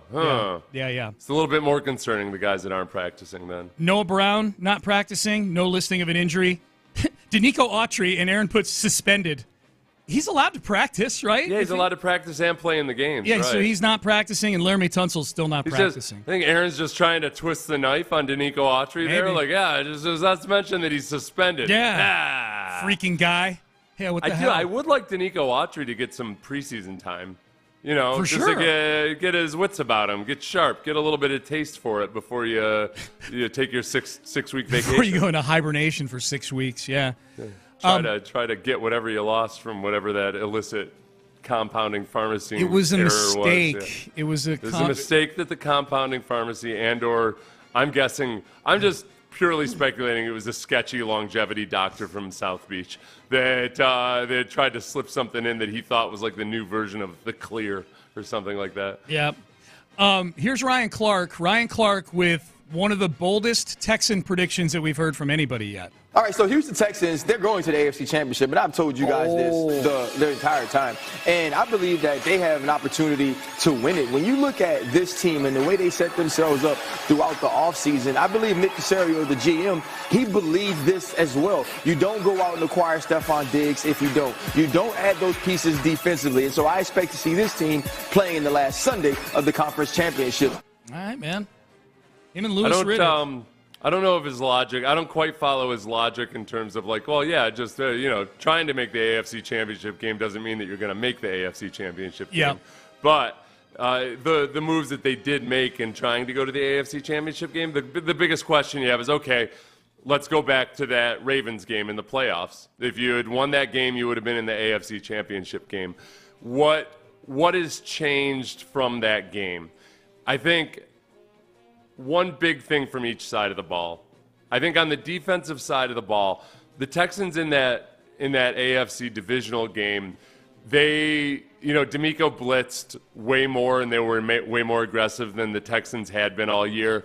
And it worked for a little while, but ultimately, once the Ravens adjusted to it and recognized what the Texans were trying to do, the Texans just did not have the defensive horses to handle it. They couldn't handle that offense. So I do think, yes, they will be an improved defense. I think I feel better in that regard, that they can be more of a challenge for the Ravens this year or the Chiefs or somebody like that. Offensively, one of the most glaring issues they had, aside from the wide receiving core being vastly depleted, it was just pressure up the middle. And what is your interior offensive line going to do? That's the huge question mark. If they want to be a genuinely, title contending team, they can't have as glaring of an issue at the interior offensive line. So that's really all on Juice Scruggs and Kenyon Green at this point. Can you guys be viable? You don't have to be Pro Bowlers. You don't have to. You just got to be viable. Can you be viable for me? This is the second time today where I've thought to myself, man, that opener against the Colts is super intriguing. Like the first time was when I forget why, but we were talking about mobile quarterbacks earlier on the show, and Anthony Richardson right out of the chute. Now he can't hit the broadside of a barn throwing the football, but he presented already all kinds of challenges for the Texans in week 2 last season running the football. As you've pointed out many times, Seth, they didn't face many mobile quarterbacks last year. Richardson was one of the few, and they didn't do well in that. So Richardson defending him, but then now where you're talking about the interior, I mean, that's the strength of the Colts defense with DeForest Buckner and Grover Stewart in week 1. I mean, we're going to get quick answers to that question in the season. Right. And there's things that, they did things to counteract the weaknesses to where pass protection wasn't as big an issue as you might think, but it was stuff that hurts the overall potency of the offense. So I'm not as worried about C.J. Stroud's health. It's just that if you have to keep tight ends and running backs in to block, then you can't really have this wide open version of the Texans offense that it looks like it could be on paper. And then the other side of it is just, can you run the ball? Can you run the ball when you really need to run the ball? They made progress on that in the second half of last season, but they couldn't run the ball when they needed to versus good defenses. That's right. So, and that's another thing. It doesn't have to be an earth-shatteringly awesome rushing attack or anything, but, man, when teams sit back and play coverage and only try to stop the run with their front seven, can you run the ball then? Can you spread the ball out and still run the ball? That's the huge question mark. Yep. So Ryan Clark thinks they're getting into the AFC title game. I start to get a little nervous when people get on the bandwagon, but it is way more fun than them being ignored, the Houston Texans. How about this one? This is Cam Akers. This is after the game on Thursday last week, after the Hall of Fame game, where he was asked, I believe this might have been Aaron Wilson also asking this question, Cam Akers on why he chose to come to the Houston Texans. I would say closer to home, closer to where I'm from, and the opportunity here is like no other. The team here is like no other. I would say it's a super team, whenever I can work my way into that role. But it's a super team here, everything's already in place. We got the coaches, we got the players, we got the quarterback, receivers, defense. What don't you have here? Running back, we got Joe. So, everything's here. I just want to play my part. And they weren't thought of that way 2 years ago. I think a lot of people would say that. A year ago. The Cam Akers is like, I've got it on my Twitter right here. I probably go look through my tweets. I don't know. I don't know if he does or doesn't, but I guess. All right. I know you thought the exact same thing I did when I heard I did. super team. Dream team. Yeah. When a new player comes onto a team that, like Vince Young did to the Eagles, and isn't even necessarily an integral part of that team, and yet decides to call them a dream team. Dream team. Yeah. Super team. I would say a super team. I mean, for it to be a true super team, I'm happy with the Joe Mixon trade and signing. I'm cool with it.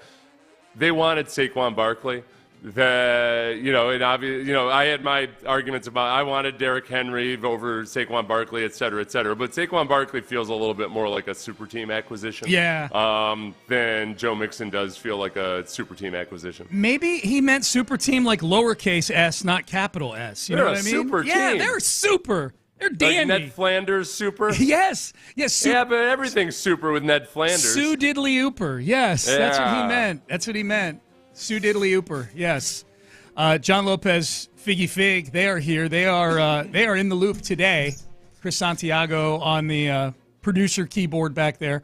Fellas, how are you? Hey, let me ask you guys a question. Ask me. That I put up as a poll yesterday, and Seth and I kind of chopped it up about this earlier in the show.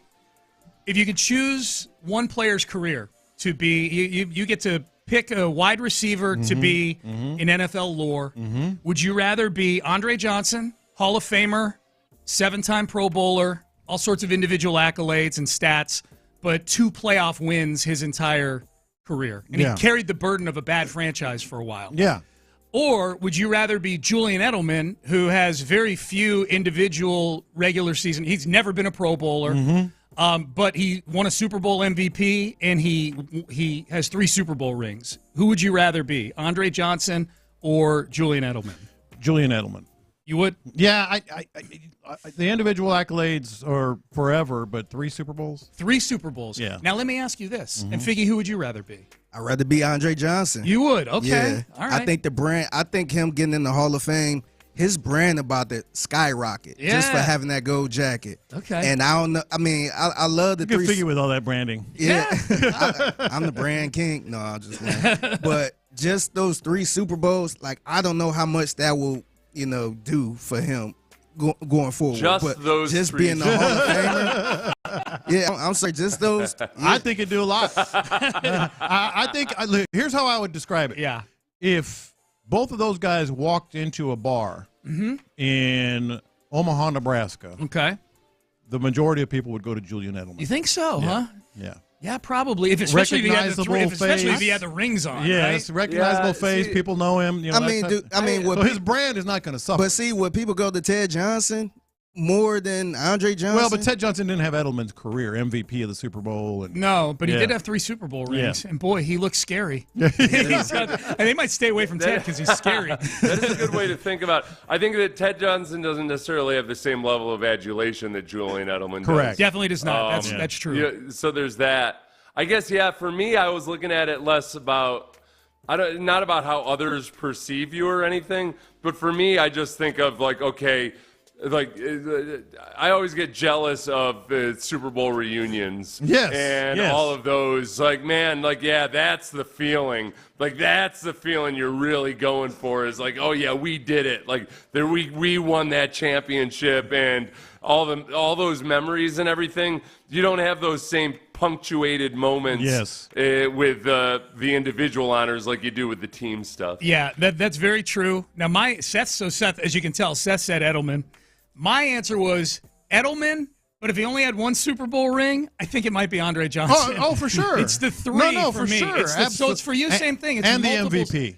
And the MVP, yeah. There's how many of those? 50, whatever. Yeah, 50, 58 or 57. Yeah, and that's it. Yeah, that's true. Yeah, well, some have been twice, so really less than that. Yeah. No, that's a good point. That's a good point. So there's a ton of guys not practicing up there today. I know. We're going to update everybody today. Yeah. It's a little bit frustrating. It might be getting a lot frustrating. Is it enough? Do you think they're going to cancel the combined practice with the Rams? There's a chance. They did last year. They did last year. Yeah. Saints. They had to cancel the combined practices with the Saints because they were so banged up by that point. And then it becomes a question of oh man, are D'Amico's practices too physical, or all of those questions that come up. I would point to the Steelers as a team that has very physical training camps and has surpassed expectations more often than not. Is it significantly with just shoulder pads on, you can't bring guys to the ground? Does it feel super different than after a regular practice, a no pad? I don't know. None of these practices are really all that physical anymore. That's anywhere. my point. But that's me being a grumpy old man, I guess. I don't know. Yeah, we'll see. And both teams would have to. Last year the Saints were banged up too, and the Rams, they'd lost Nakua already. They've got some banged up players as well. That's a good point. Mm-hmm. All right, well, I'm looking forward to 4 more hours of great points. How about great that? Points by you and all kind of branding. I tips promise you, from I will make a great point today. Okay, we'll see. A great point. A great point. 1. All right, Seth. Antibodies to you, my friend. Antibodies. I look forward to listening to the Great Points podcast for the next 4 hours. There you go. All right, we're done. We are out of time. You're listening to KILT and KILT HD2, an Odyssey station. Figgy Fig, John Lopez, Chris Santiago producing today. They are in the loop, and they start now. Yeah, let's get into it, Figgy, because I kind of feel like we're getting a little I know I'm getting a little cocky. And Sean and Seth said something that I thought was right in the same wheelhouse as why I'm getting a little cocky, the old super team thing. But that's just one part of it. Okay, so updates on practice. They are on the field. We're going to hear from Bobby Slowick. But we'll hear from Bobby Slowick live right off the field. I think, and why am I so excited about Bobby Slowick? Bobby Slowick. No, the reason is, I felt like the offense really put a stake in the ground. The offense also had a really good day yesterday. We're going to see the three wide receivers for the first time against, in a real so-called game on Friday night. Offense is a big story right now. We're going to hear from Slowick, obviously Frank Ross, so we'll hear little bits and pieces of that, as well as Matt Burke. But Bobby Slowick, we're going to talk about the offense. Offense already having another good start to practice, but let's get to some of the dudes, who's there, who's not. Danielle Hunter, good news. He's here. He's dressed up, present. Danielle Hunter. Linebacker Jake Hansen, also present. Here. Lonnie Johnson, here. All right. Now we go to the other ones, and then we'll get into why I'm a little cocky here, and I'm a little worried about that. Kamari Lassiter, no sign of him at practice just yet. Will Anderson not practicing. And then, of course, Laramie Tunsil, Christian Harris, and Joe Mixon. We're going to get back to that. Or sky's blue. Yeah, man. We're going to get back to that a little bit. Grass is green. Yeah. And Jeff Okudah and Desmond King are not practicing. Just 3 tight ends are practicing. Brevin Jordan and Tegan Quatoriano are out. And other than that, everything's just peachy keen. Sounds pretty good. All right, so I'm an Aggie fan, right? And about once every 3 or 4 years, they seem to have a team that I think is going to finally get it done. This might be one of those years. And I never learn. Like, I'm just always a little too cocky for my britches. I try not to be. I really try not to be. I've learned the hard way. So yesterday, I was like, let me lay it out for you. So we saw the Brandon Aiyuk. I guess the rumor is he's going to Cleveland or New England. Yeah. And I was like, my reaction was, no big deal. Those 2 squads don't scare me. Dude, Cleveland has Deshaun Watson, whatever he's going to be, really good defense. They're going to add Brandon Aiyuk, perhaps. Same thing with New England. They've won like 1 million Super Bowls. They have obviously a rookie high draft pick at quarterback, and I'm sitting there going, no big deal. Yeah. I feel like we're all getting a little cocky with this. Is team. it the C.J. Stroud effect? It is the C.J. Stroud effect. Because look, the Browns ain't got C.J. Stroud, and New England ain't got C.J. Stroud. And the Browns, they actually have a good roster outside of the quarterback. A great position. roster. Yeah, it's kind of similar to Pittsburgh, who have a great roster outside of their quarterback situation. Yeah. But I still look at them like, they ain't going to do nothing. 713-572-4610. Now, here's the thing. That's not me. You know me. Chris knows me. Everybody listening knows about me or knows me. Like, I'm generally like, let's tap the brakes. Let's be a little careful with things. Let's not get too ahead of ourselves, over our skis, as they like to say. I'm like so confident in this team right now. Like I've said it yesterday. I've never been this confident in a Houston NFL team. Are we too cocky with these squads? I think so, man. I'm over here like Vin Diesel over here, man. Like it's funny too because like looking at C.J. Stroud, like, and I try to find like the cons of this, like maybe he go through a sophomore slump, or maybe come down to earth. Maybe that was just a magical rookie year and all this other stuff. But when I see him practice, and honestly, when I see D'Amico speaks and just everything about this team, I'm like, there ain't no sophomore slump nowhere.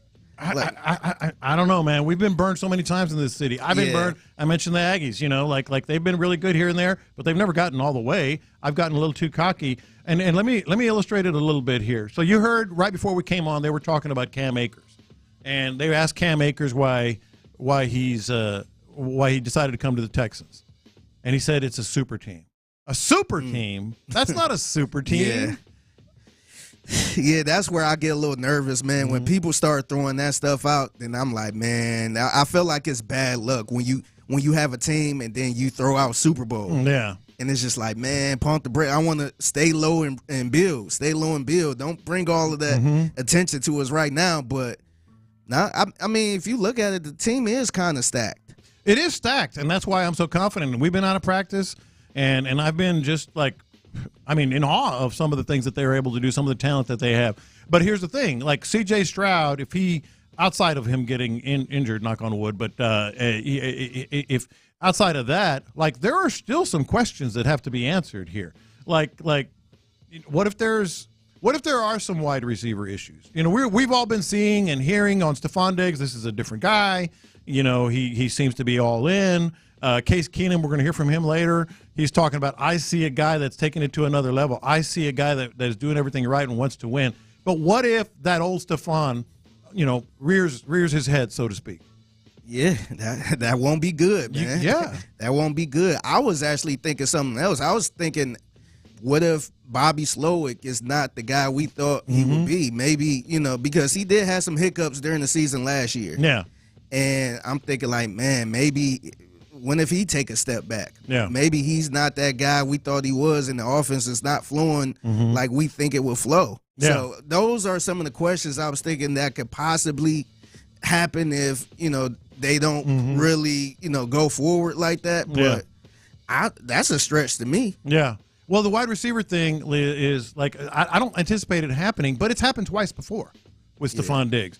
Tank Dell, we've talked to him on the show.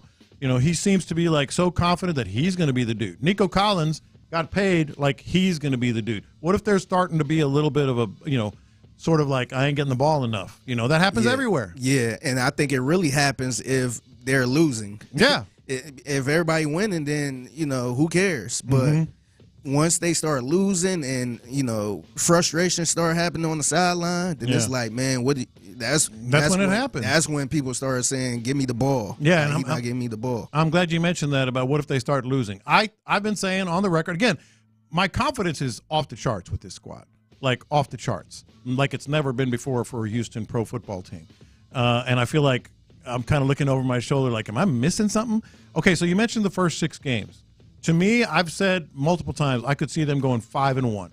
That is probably, the most gettable part of the schedule, and I'll get into it here in a second. But Danico Autry's not going to play. He's suspended. Yeah.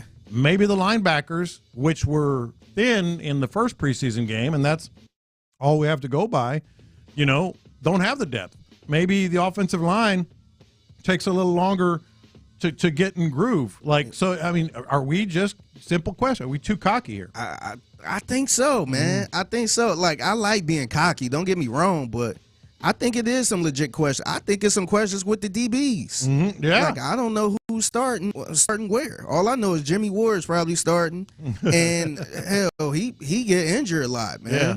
So it's like if he go down and Petrie of last year, then that's not, to me, that's not good. That's a little scary. Yeah, first 6 games at Indy, Chicago, at Minnesota.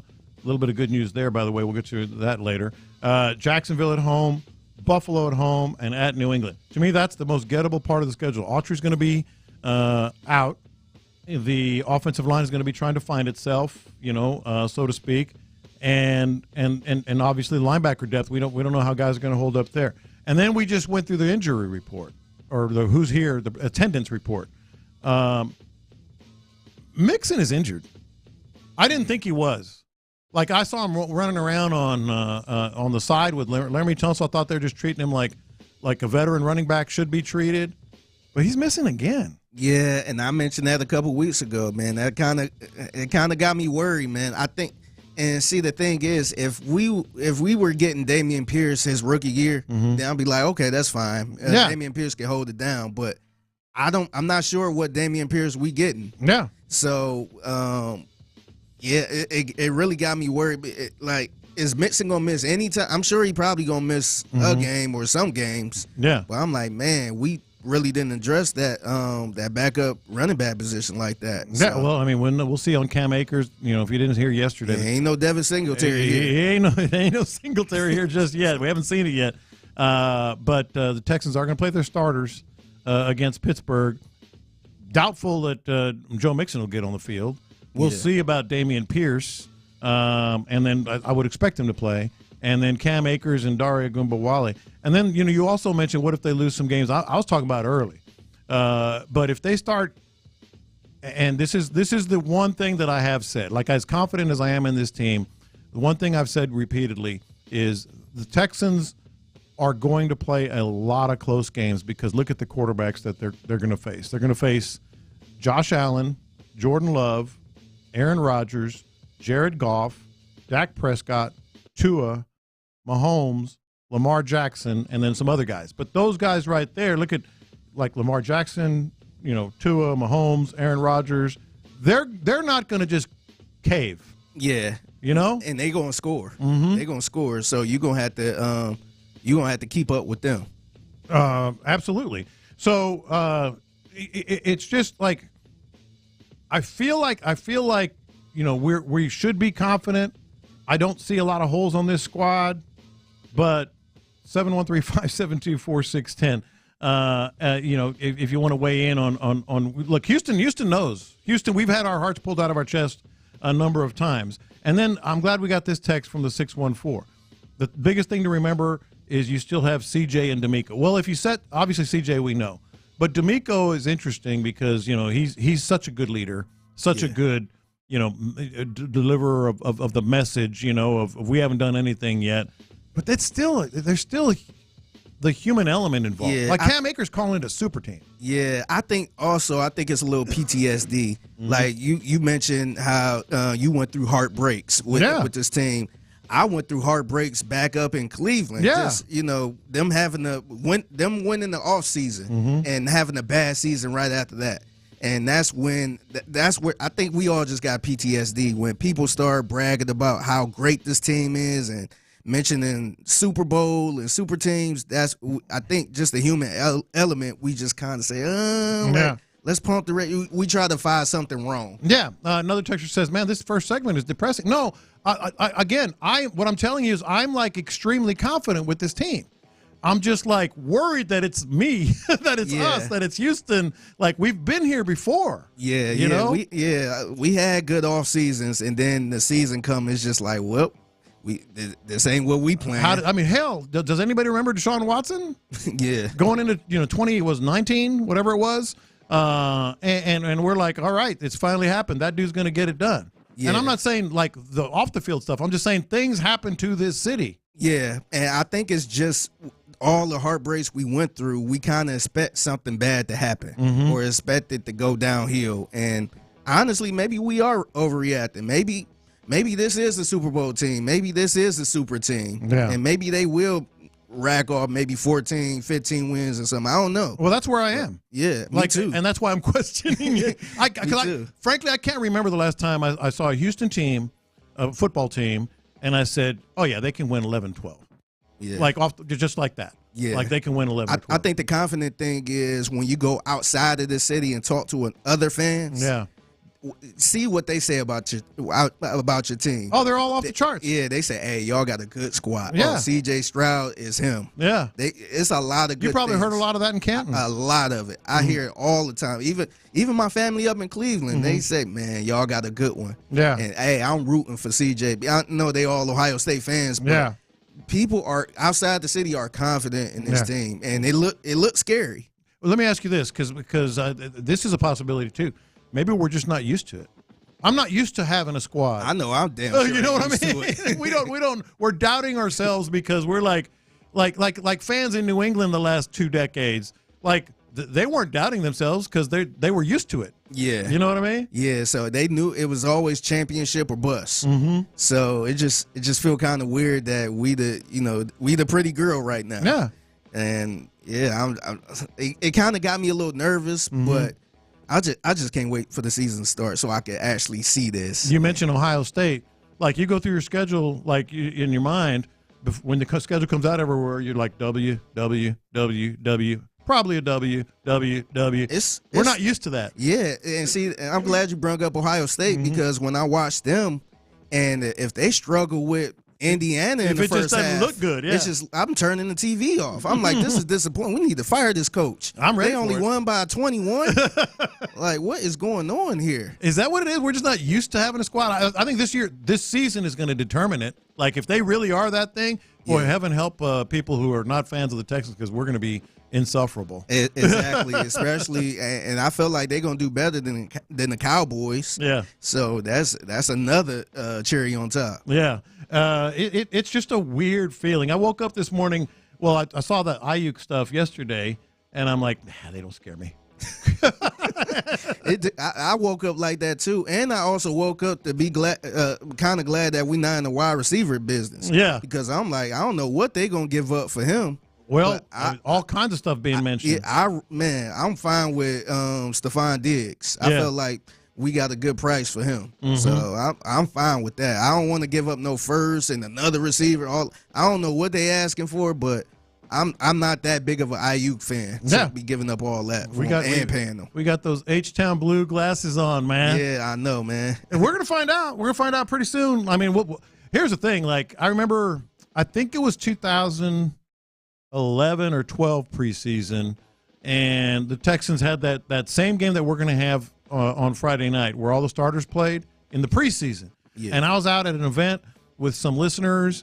And the Texans with Schaub and Andre and, Owen, the whole gang, Arian, they just went boom, boom, boom, boom, boom, touchdown. Boom, boom, boom, boom, boom, touchdown. And I remember turning to a guy to my right and said, as long as they stay healthy, man, as long as they stay healthy, they're going to make a run. And they didn't stay healthy. they didn't stay healthy. See, it's a little tricky with the preseason, too, because, me being up in Cleveland, I just seen the Browns go 4-0 in preseason. And I'm thinking oh, yeah, here we go. Yeah. They ain't win a game since. I think that's the season they went 0-16 or something crazy. Where I'm just like, man. But I'm ready to see some football, but I'm ready for the regular season, man. I'm ready for Friday night, and then the regular season. Yeah. I don't know how much more the starters are going to play, but I am ready for Friday night. All right, that was helpful. I actually feel better that I should be cocky. All right, so let's hear from Kenyon Green next, because Kenyon Green spoke yesterday. We didn't quite get to it. It was after our show, and he said like the critics he wants them to eat their words. He said that he wants respect. What would it take to convince you? I mean, I got my thoughts. I know Figgy's got his. We're going to hear from Kenyon Green next. It's official.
sports leader. Sports Radio 610. Cause it's Taco Tuesday. Deal tipping on Bobos, wrapped in Bobos. Houston, let's get in the loop. Great day, great day. Oh, give me some juice, baby. You're in the loop on Houston Sports Leader. You know what I'm bringing today. You know what I'm bringing today. Let's go. Go to work. Let's go. Hey, Sam. Sports Radio 610.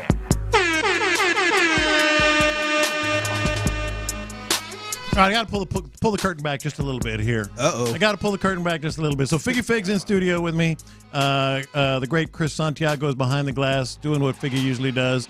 And, man, he's just flexing now. I know, Chris man. is just flexing now, man. So, like, when we're in a break, I'm drinking my coffee around lunchtime. I'm finishing my sandwich or whatever. So a lot of times, you know, you got to get ready for the segment coming up. And Santiago does something that you don't. And I'm like, man, I love that. Man, I love that. He goes, 1 minute, guys. 30 seconds, guys. So I'm like, all right. Put my coffee down, put my sandwich down. I'm like, Figgy doesn't do that. I do not do that, man. I'm not telling y'all anything, man. When the show come back, the show come back. And we're chewing and hey, drinking. I don't care. You always got to be ready, man. Got to stay ready, man. You know? Yeah, man. The camera is on. Yeah. So we live. When we come back, we live, Hey, baby. we are sometimes when we're not ready. Hey, so I guess I'm not the only one because during that break we got a bunch of texts about like maybe I'm not used to it. Am I too cocky? A couple of people said that's the no-hitter syndrome in Houston. Another guy said his Dallas coworker is saying, say it's our year, say it's a year. And he says, I'm refusing to say it. Another guy said that, you know, we just don't realize that we've never been here before. We always get burnt. So, yeah, it's tough. It's PTSD. It is. It's PTSD, man. I mean, we all got it at some point where if something good is happening, it's like, man, there's something bad about to happen. So you just kind of wait, but we gotta get that mindset out, man. We gotta be cocky. I just had to talk about it because I'm like, man, I've never been here before, but I'm not changing. Yeah, I think this squad is it, man. Part of it is going to be what happens with Kenyon Green. You know, I'm pulling for him. Yeah, Tascasita High School. Why? Yeah, Tascasita High School. That's where my kids went. Played football there. My kids did too. They know Kenyon. Texas A&M. He was a stud there. Played every position. So I'm pulling for him. But I just like. Are you ready to say he's the starting left guard? I am. I am. But you seem really confident. I don't. I am. I'm not. Yeah, I'm not really confident, but I do think he had a good camp. I think he looked all right. He had a couple hiccups, but who don't? Yeah. So I think he is. I just don't know if he's ever going to live up to that Chris? first round pick. I am, but like Figgy said it, I think that's a great point. I don't think he's there yet to live up to that first round. So nobody's confident. Yeah, and it's just like, especially as a first round pick, expectations are high. I'm not confident. So I mean, flat out. I said it before the offseason even began. I'm going to wait 4 or 5 games into the regular season before I declare anything. I think you have to. Yeah, and that's fair. That's fair, but at this point, I guess the bar dropped lower for me, where I'm like, man, if this guy could just get on the field and start, that's a success. Because last year he didn't even play. Yeah. But if he could just be on the field and play games, then that's a success right there. I don't know how good he's going to be. I don't know if he's going to be the worst guy on the line. But at this point, man, just get out there and try to figure it out. You like we know he's come back different. Like when they were asking him, you're going to hear from Kenyon Green here in just a second. Like asking him about what is. I saw another video, another interview with Kenyon Green, because he's down to 315. He looks the part, man. He definitely looks. Nah, the he part. looked like an NFL player now. Yeah. When he first got in, he kind of looked like a I don't want to say high schooler, but no, he had baby fat. Yeah, he did. It looked like he was just. It looked like he haven't did anything with his diet. Haven't worked out like how an NFL player should work out. But this year he looked like he got in the gym and he got serious. Yeah, and they asked him like, okay, what was your most, like his highest weight? He refused to answer.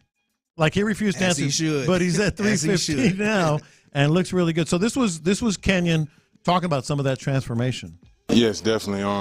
Just going out there, being able to, continue to do the right things each play is the most important thing, being available and accountable for everything I'm doing. So I'm just happy that I'm out there, can compete with my teammates. See, and that's part of the reason that I'm going to wait into the regular season because, it's not just like – because he's had his moments, even before he had his moments. But the problem has been staying on the field and consistently playing at a high level.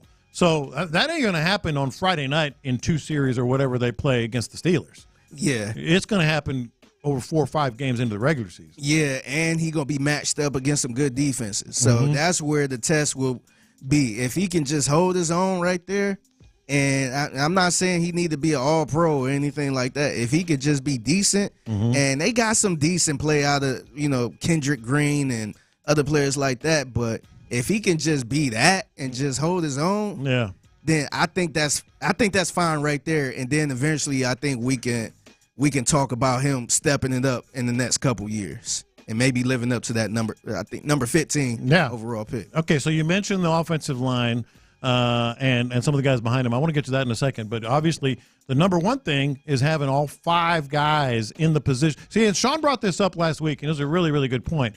Like, it's not just like they're back, but they're back in the positions that they were designed, either drafted for or acquired for, to play. Titus Howard, right tackle. Obviously, Juice Scruggs, center. Shaq Mason, Kenyon Green, Laramie Tunsil's left tackle. So this was Kenyon talking about that. Definitely in this offense, everything got to click together, especially as a unit, play as one. So being out there, working with everybody, it's just getting everybody better. And I feel like, all it's going to do is just increase our game. Yeah. And you mentioned this, and I thought it's an important point. Like, they can get by without Kenyon Green. They can get by. Get by may not cut it. Yeah. But you have Kendrick Green. And then they brought in Cameron Irving, and I was saying yesterday, I think he's a good player. You're kind of battle worn on him. Yeah, I think you could kind of get by with him. You can get by with him. He started in this league. He's played in this league for 9 years. Yeah, they brought him in, like I said. Skoranek is a better example, but they brought him in after the first preseason game. When maybe they saw some things on the offensive line, so you can get by without Kenyon Green stepping up, but they do have guys as options. I mean, maybe that's a message to kind of push Kenyon Green. It could be, and that kind of worried me a little bit. Like I said in the first second, I ain't trying to be that guy that's worrying about everything right now, but that is an issue, man. If that's the reason why they brung him in, because they not sure about Kenyon Green, and that's a little troubling to me, man. Yeah. Look, he had a good moment. I think it was yesterday. He something happened. He got dinged up, and he had to get off the field. And he ran back on the field after one play. That alone shows me everything I need to know about at least how he's trying to change. Yeah, no, and that's a good thing. That's what we were waiting on all season. How do I keep getting ready to say Kendrick Green now? Yeah, I know. But how do Kenyon Green looks? And he came back. He looked good. He looked like an NFL player. And now we want to see how he reacts to practice and eventually get into a game. See how he is during the game. Yeah, this was Kenyon Green, and again, this is not a little thing. I think it's important for him to understand. I'm not just going to stand on the sideline if I get dinged up. It's a part of the game. You just got to continue to go. So definitely, I won't like to do that again. But it is what it is. Yeah. Is what it is. But he went back on there, and I don't know if he would have done that last year. Yeah, got his bonus. His work ethic was questioned. I don't know if it's legit or not, but it was questioned. His weight was questioned. Well, he's come back. He's trim. He's 315. He's fighting to get back on the field. He's got the starting position, and that's the number one thing that has me encouraged about Kenyon Green.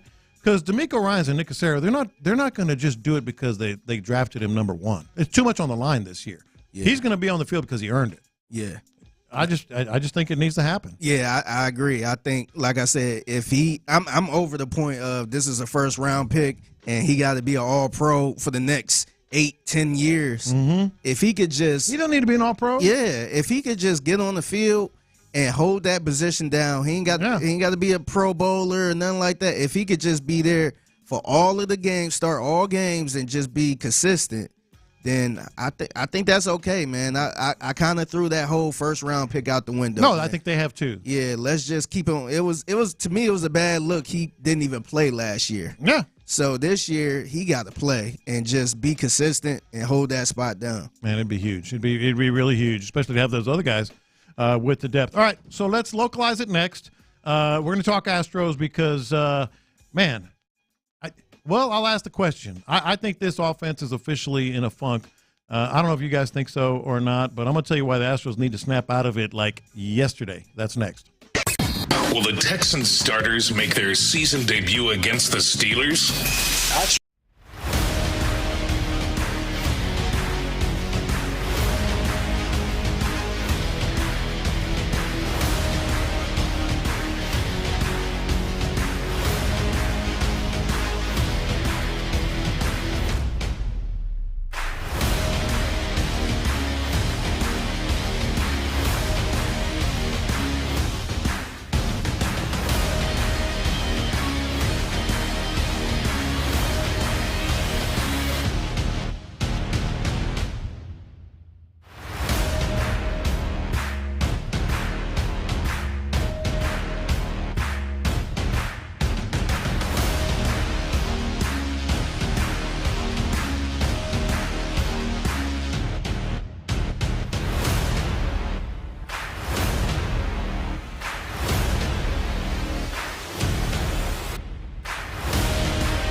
We're making the stories from outside the loop matter to you. This is Localize It. Don't you know I'm local? You're in the loop on Houston's sports leader. Sports Radio 610. All right, a lot can happen during a commercial break. Yeah. Holy moly. Just as we're talking about it, not good news. Not good news for the Houston Texans. Titus Howard went down on the practice field, according to Jonathan Alexander, who you heard here yesterday. He's on the scene in Ohio as the Texans are practicing. Went to the medical tent and rode off on a cart. Here's that. And Stephon Diggs was in went for a deep ball thrown by C.J. Stroud. Collided with Jimmy Ward. Yep. And stayed down for a while, but he apparently jogged back to the offense. into the field. Yep. So, yeah, we got starters coming on Friday. I don't know about Stephon Diggs now, to be honest. You got to err to the side of caution. Yeah, I don't think Titus Howard. We'll see. Yeah, I'm looking at Titus Howard, man. Yeah. You're going to hear from Bobby Slowick live.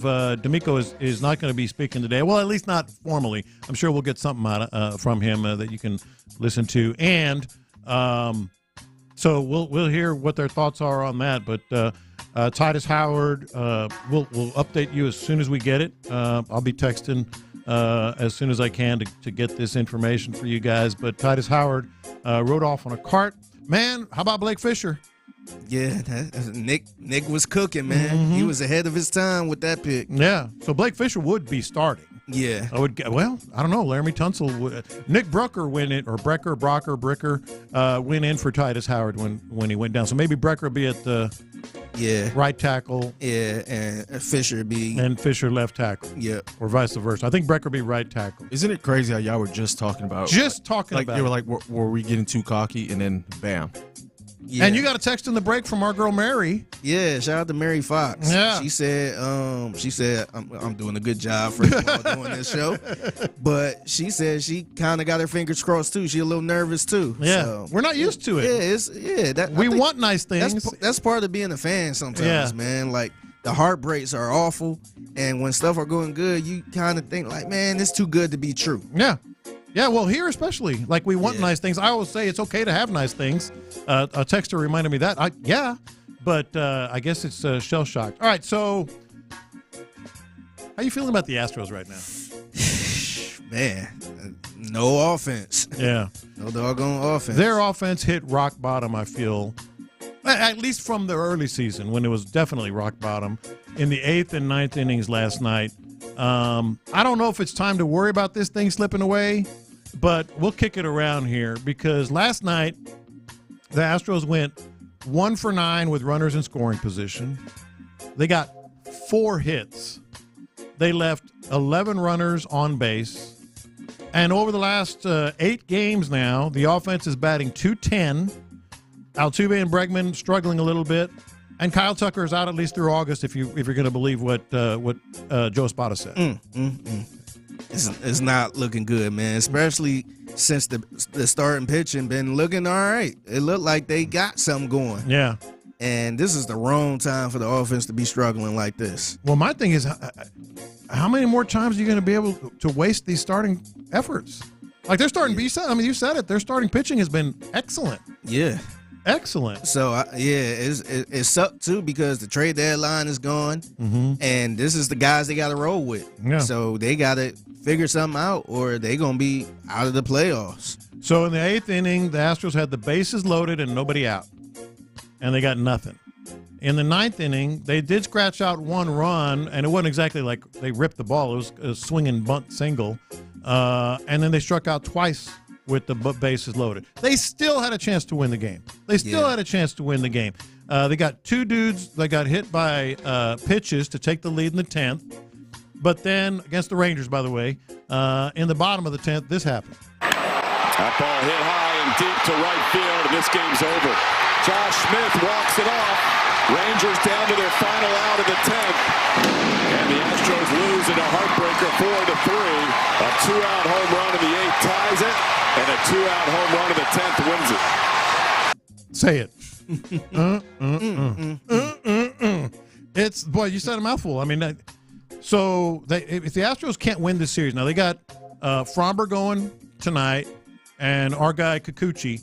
I love Kikuchi tomorrow, and I swear I'm not saying this because you just played that, but it's going to get a little hairy. We love Kikuchi. So it's going to be some hairy Kikuchi. It could get a little hairy if the Astros can't win this series. That would be depressing, man. Yeah. Because I mean, I don't know how Kikuchi going to do in this start. Mm-hmm. But if he have another solid start and they don't win this game, yeah, we need Fromber. We need Fromber to show something. Yeah, tonight to stop the bleeding because they're not scoring runs. They're not winning in games. They're on a slide right now, and they only have one gimme series in their next 25 games. Like, they faced the White Sox. White Sox have lost 21 games in a row. Yeah, this is embarrassing. I hope if they lose anything to the White Sox, nothing. This season is over. Nothing. You got to sweep the White Sox because around the White Sox, you've got the Red Sox twice, the Orioles, the Phillies, the Rays, and the Royals. Those teams right now are a combined 41 games over 500. Yeah, they pretty good, man. They pretty good. So yeah, they gotta do something. This offense got to do something. They got to win the series the next 2 games against the Rangers. They got to sweep the White Sox and then hold your own against those other squads. They're 41 games over 500. Like, this is it. This is we've said it like 10 times. This could be a big series. This could be a big stretch. Could be a big stretch. This is the big stretch. Yeah, 100%. They got to do something, bro. Y'all got to do something. All those guys, all those teams currently have, outside of the White Sox, of course, currently have a better record than the Astros. The good news is the Mariners and the Rangers, their schedules are slightly easier than the Astros, but not a lot easier. So it's going to come down to who hits the ball. Yeah. They got to hit the ball. Yeah, they got to step up, man. How many more games can this team, like Hunter Brown was really good last night. Yeah. Mm-hmm. Yeah, they starting pitching was good, man. I know the bullpen been a little shaky, which is a little troubling because it's a little expensive. Yeah. But man, Ryan Stressley. Yeah. I'm just like, oh, he gave it up. Yeah, I'm just like, oh man, it's one of these games. Mm-hmm. But yeah, I think and the starting pitcher, I have no issue with the starting pitcher right now. No. This is what they wanted. They're not scoring runs. Yeah. They're not scoring runs, and they're facing those great teams again. I mean, they're facing teams outside of the White Sox that are 41 games over 500. Like they're a game and a half back now in the standings. If the Rangers win this series, or heaven forbid sweep, then they're going to be within 2 games of the Astros. Yeah. That ain't great. It's not good. That ain't great. Also, localizing it here in the loop with Figgy Fig and Chris Santiago. This is just sort of like, why not for me? Like, so the Dodgers released Kevin Biggio. No, he was with the Blue Jays. Did okay for a while. I think he was actually getting some votes for Rookie of the Year back a few years ago. But they had to make room for Freddie Freeman. They released Kevin Biggio. Just bring him into the system. I would. I mean, they ain't gonna hurt nothing, is it? No. Yeah, bring him in. Just bring him into the system. He's from here. He knows the system. He knows the team. His dad's here. Craig Biggio, if you didn't know that already. Word. Yeah. Well, you never know. You never know.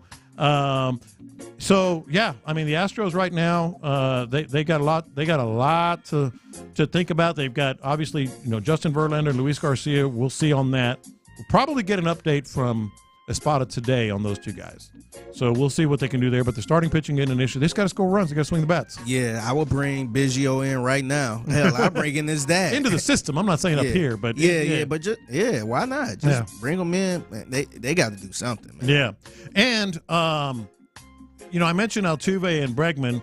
Altuve's, I'm guessing he's going to be fine. He goes through those stretches. Bregman has been so up and down right now, and you cannot afford to not have those guys hitting when Kyle Tucker's out, the offense is struggling, and you got that schedule coming up. Just can't do it. Yeah, it's tough too because I don't know when Kyle Tucker coming back. Mm-hmm. Like I know Joe Espada said maybe no time in August or something like that. or sometime in August. I don't Maybe know. not in August. Yeah, true. We might not see him for the rest of the season. I would be surprised if that was the case. At this point, I would not. Yeah, so man, they got to step up, man. Mm-hmm. All right, so I do want to ask you about this because we were talking in the break. I saw one of your Instagram. I guess you retweeted or Yeah, I reposted on Instagram, and it was from. I guess you have a brand ambassador. I do. I have a brand manager. Yeah, you have a brand manager. I do. A personal brand manager. I don't have a brand manager. I want a brand manager. Hey, get you one, man. She might be hiring. Yeah, hire her. But I saw this. I'm like, look at Figgy. So she posted something about Figgy has his first, quote, major brand endorsement. Yeah, man. Whoa, come on. Come on. What is Figgy? Like, let me ask the question, too. 713-572-4610. What should Figgy's first major brand endorsement be? I wish it was like something to do with like chicken wings or something like that. I could eat chicken wings all day. But yeah, so this season, I'm taking my talents to no, I'm just playing. So this season, I'll be working with Kroger. So Kroger, that's major. Yeah, they bringing me on to represent them, and I'll be doing some cool stuff, some cool content stuff with them throughout the Texans season, and so I'm super fired up about that. It's you with a major brand. I want a major. What would my major brand endorsement be? It got to be something fishing. Fishing, barbecue. Yeah, you got to endorse like some type of fishing bait or something like that. Some baits or a boat.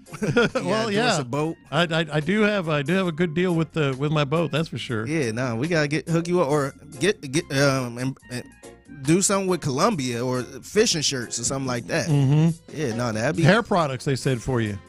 For me? Yeah. That would work. Yeah. That would work. Maybe some hair dye. Yeah, some hair dye. Yeah.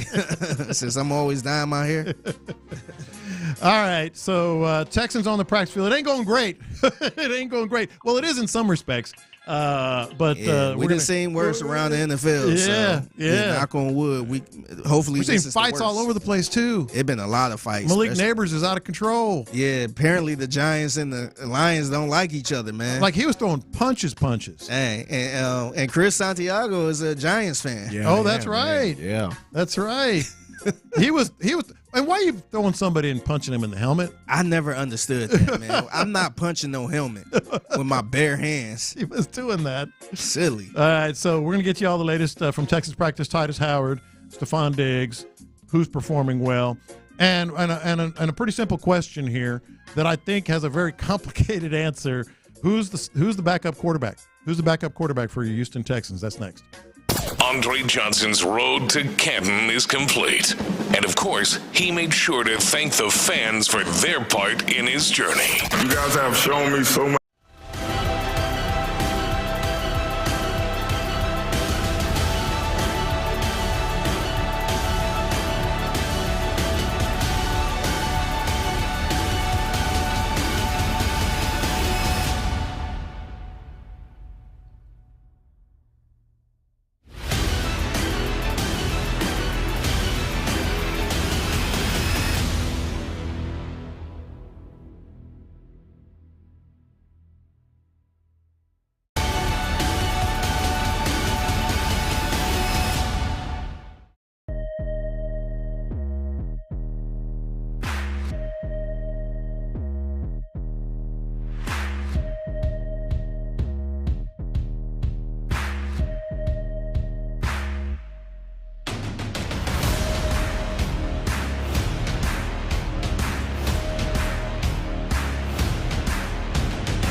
610 presents In the Loop. We got a lot going on at Texas practice today. A lot going on. Let's catch everybody up here.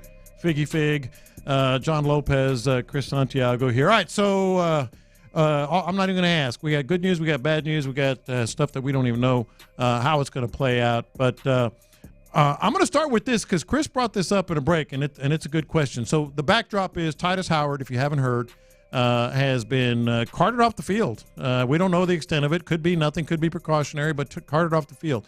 Stephon Diggs went down briefly, got back on the field. We know that there are some players. Kamari Lassiter's not practicing. Joe Mixon's not practicing. Obviously, Laramie Tunsil, for reasons we're not exactly altogether sure. Water is wet. Not altogether sure what that is. Jake Hansen, depth at the linebacker position, which the Texans are thin, is in concussion protocol. How you feeling about that Rams joint practice now?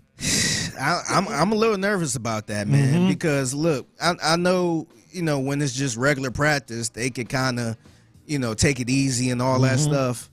I don't think they taking it easy with joint practices like that. They going pretty hard, so I'm a little nervous about that, man. I like them. I prefer them over the preseason, but when you're banged up, just last year they were going to have joint practices with the Saints, and because the Saints were banged up and the Texans were banged up, they canceled them. As much as I like them, I would rather be safe than sorry. Me too. Right? Me too. It's not worth that because at the end of the day, it's practice. I ain't trying to sound like Allen Iverson, but it's practice. Yeah. Look, man, and update you on some other things that are going on as we're speaking at Texas practice at the University School in Ohio. Man, two things that are just like perfect for what we're going to talk about here with Davis Mills. The first one is not so much Davis Mills, but I saw the play. Like, John Mechie got open. Like, he had two strides on the DB, and I didn't catch the number on the DB. If I had to guess, I think it was a backup, Mike Ford. But nevertheless, he had two strides on it. It has nothing to do with Mike Ford. Yeah. Ball hit him square in the hands, and he dropped it. John Mechie's up against it. Say what you said. Go ahead. He's ringing that bell. Mechie done. Mechie's gone. He gone. Get a fork over there. Say what you said. My man is done, man. You honestly think so? I think so, man. Because look, he was already up against it, but me personally was giving him the benefit of the doubt because everything went through. He was a second-round pick, and I'm like, they're going to try to keep him on this roster because of the potential. But you can't be dropping no passes, man. He was dropping passes last season. Dude, it hit him both hands. Yeah, so I just don't see how you keep him over somebody else like Hutchinson who played special teams and he had a good game in the Hall of Fame game. So I just don't see how they don't keep him and try to keep Mechie. At minimum, he's got to step it up. Yeah, he's got to show something in a game because D'Amico said, he's been really good in practice. He's shown a lot of things, et cetera, et cetera. Well, he just dropped the ball wide open. That's in practice. And he didn't show anything in the Hall of Fame game. He started in the Hall of Fame game and didn't show anything. Yeah. So, I'm not sure about him, man. I would be shocked if they keep him on this roster if he don't do anything else. Yeah. If he just keep doing what he just been doing, I would be shocked if he make this roster. I don't know if I'm to the point yet where I would be shocked, but he's got to get something going. This is a big week for John Mechie, but and then there's this, and this is like what's going to tie in perfectly with the discussion here, and that is Davis Mills was obviously running the second team offense. Second team offense is the critical thing here, and threw an interception to Kalen Bullock. Well, good for Kalen Bullock. Yeah, because and apparently it was a hell of a play. That one I did not see. He's making plays. Yeah, good for him. But Davis Mills threw another pick, and that's the Davis Mills experience. You see some good, and then it's like, what the hell was that? Yeah. Like Seth and I were on the same page from the Hall of Fame game. A lot of people were like, boy, Davis Mills, what a nice effort, because the offense just went right down the field two times, maybe three. They were really moving the ball, et cetera. And I was like, well, I credit Bobby Slowick a lot. His footwork was good. Gerard Johnson, his some of the things that he was doing, we talked to Clint about that, was good. But then out of nowhere comes this play that could have been a pick six. So I don't know what they're doing with Davis Mills, but I'll put it this way. Who do you trust the most at backup quarterback for a couple of games if they got to go, and why is it Case Keenum? I mean, Case Keenum been there before, man. He been in the moments where he had to step in, and he was in the playoffs a couple times, or the one time he's played with Stephon in the big playoff game. Yeah, so I understand that, but also I think Case Keenum the same age as me, so he kind of got that old man spirit a little bit. So I don't know if, like I said, I'm not saying C.J. Stroud gonna go down for a few weeks, but I don't know if he can hold it down for a few weeks. And also, I don't know if Davis Mills can. Yeah. Davis Mills, my issue with Davis Mills since he been here is he just been so inconsistent, man. Some days he look good where you be like, okay, we got something right here. And other days he look like a deer in the headlight. And I just don't know if I can trust Davis Mills like that. I probably rather roll with Case Keenum. If C.J. Stroud has to miss a game or two in the regular season, I trust Case Keenum more. Flat out. I agree. I want Case Keenum to play, not Davis Mills. Chris? Case Keenum, man. Case Keenum. I mean, we saw it last year, the game against the Titans. Yeah. Who they roll with? Case Keenum. Who made the big play? Case Keenum and Dalton Schultz. And the thing is, he did what he had to do to win that game, to squeak that game out. I just don't know. To me, I feel like a lot of the good stuff from Davis Mills was like garbage time stuff. Whereas we seen that during the season when it wasn't nothing to play for. But it's like, man, maybe we do have something. Yeah. But it's too late now. Yeah. It's the same thing. It ain't gonna change now. Yeah. So I'm a little bit worried about that. And like I said, I don't think we gonna need. We are. We're gonna. The likelihood is you're gonna need nothing bad, but you're gonna need the backup quarterback to come in for a couple of series, come in for a couple of games. Like I just don't trust Davis Mills like I trust Case Keenum. Yeah, I don't think so. And even last season, CJ missed 2 games. It was 2 games, and that's only 2 games, and we couldn't really do nothing with that. With the Browns game, I guess, but you got to have somebody who could step in for at least 2 games. I'm just wondering what they're doing. Like, is this a long play? Like, are they trying to? Is it a confidence thing, trying to build up Davis Mills, or are they're trying to keep him as a second teamer and maybe move him? That's been kicked around.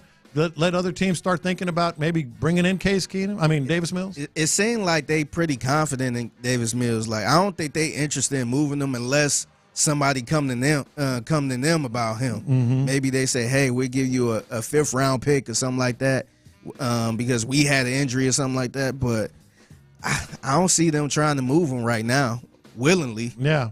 Now, Davis Mills went into the tent yesterday last week when they were going to play the Bears. Case Keenum went into the tent yesterday, and I was just like, I just trust this guy. Like if I'm DeMeco Ryans, I don't see how you can trust Davis Mills more than Case Keenum. But this was Case talking about CJ, but you can just just the knowledge and the confidence that he has. It looks good. Looks really good. I think he's growing. I think he's learning how to communicate with receivers in different ways and on a deeper level that will continue to to stack reps. I've always said like there's communication off the field, verbally talking through stuff, showing each other things, looking at film, and then there's communication on the field where we maybe tell them a play or give them a route or a check, but also they talk to us with their body language. And the more we can see how they move in and out of breaks, and especially when you work with new guys that are coming in, like Steph coming in, I think they're all making strides in different ways than they did last year. So I'm excited to continue to see that grow. So first of all, the good news there is he knows great quarterback play, and like everybody else, he's just over the top with C.J. Stroud. But I just feel like, if push comes to shove, Gerard, Slowick, DeMeco, they're just going to trust. They're just going to trust Case Keenum. Yeah, I think also last season it was a bad sign because we assumed Davis Mills was number 2, and he was going to start that Titans game. And then remember last minute they said Keenum was starting. Yeah. So it was just like, wait, what? Yeah. So to me, that was a sign right there that they didn't trust Davis Mills. Yeah. Case Keenum also talked about his former teammate, Stephon Diggs, and this isn't necessarily related to the quarterback position, but I think it says a lot about Stephon Diggs. I mean, I think anytime you've had, I don't know, I played with him in 17, I played with him in 22. I saw a big jump in experience there. In just a couple years too, I think even more experience. I think when you've been to the playoffs and you know what it takes to get to the wild card divisional championship round, but you haven't made it all the way, to the big one and won the big one. I think that leaves you hungry. And I see a guy that's hungry for more. He's been there, he's tasted it. He doesn't just want to get there, he wants to win it. So he's putting in the time, putting in the effort. He's being himself with us, and it's fun to see. Yeah, so I think that's a great analysis of Stephon Diggs and what he's getting right here. Look, it's C.J. Stroud. It comes down to C.J. Stroud. We know that, and he and Stephon Diggs and these other receivers, they're going to be crucial to. That's what I'm looking forward to the most on Friday. Like these receivers, like these receivers and C.J. Stroud. Even if it's just one series, I want to see with the first team what we saw with the second team last week.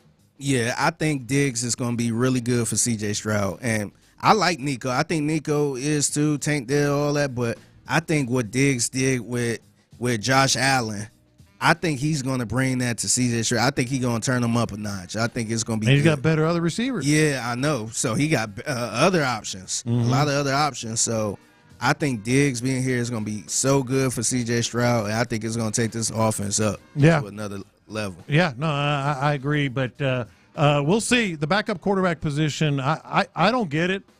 I don't understand it. Davis Mills threw an interception today. It was a credit to Kalen Bullock.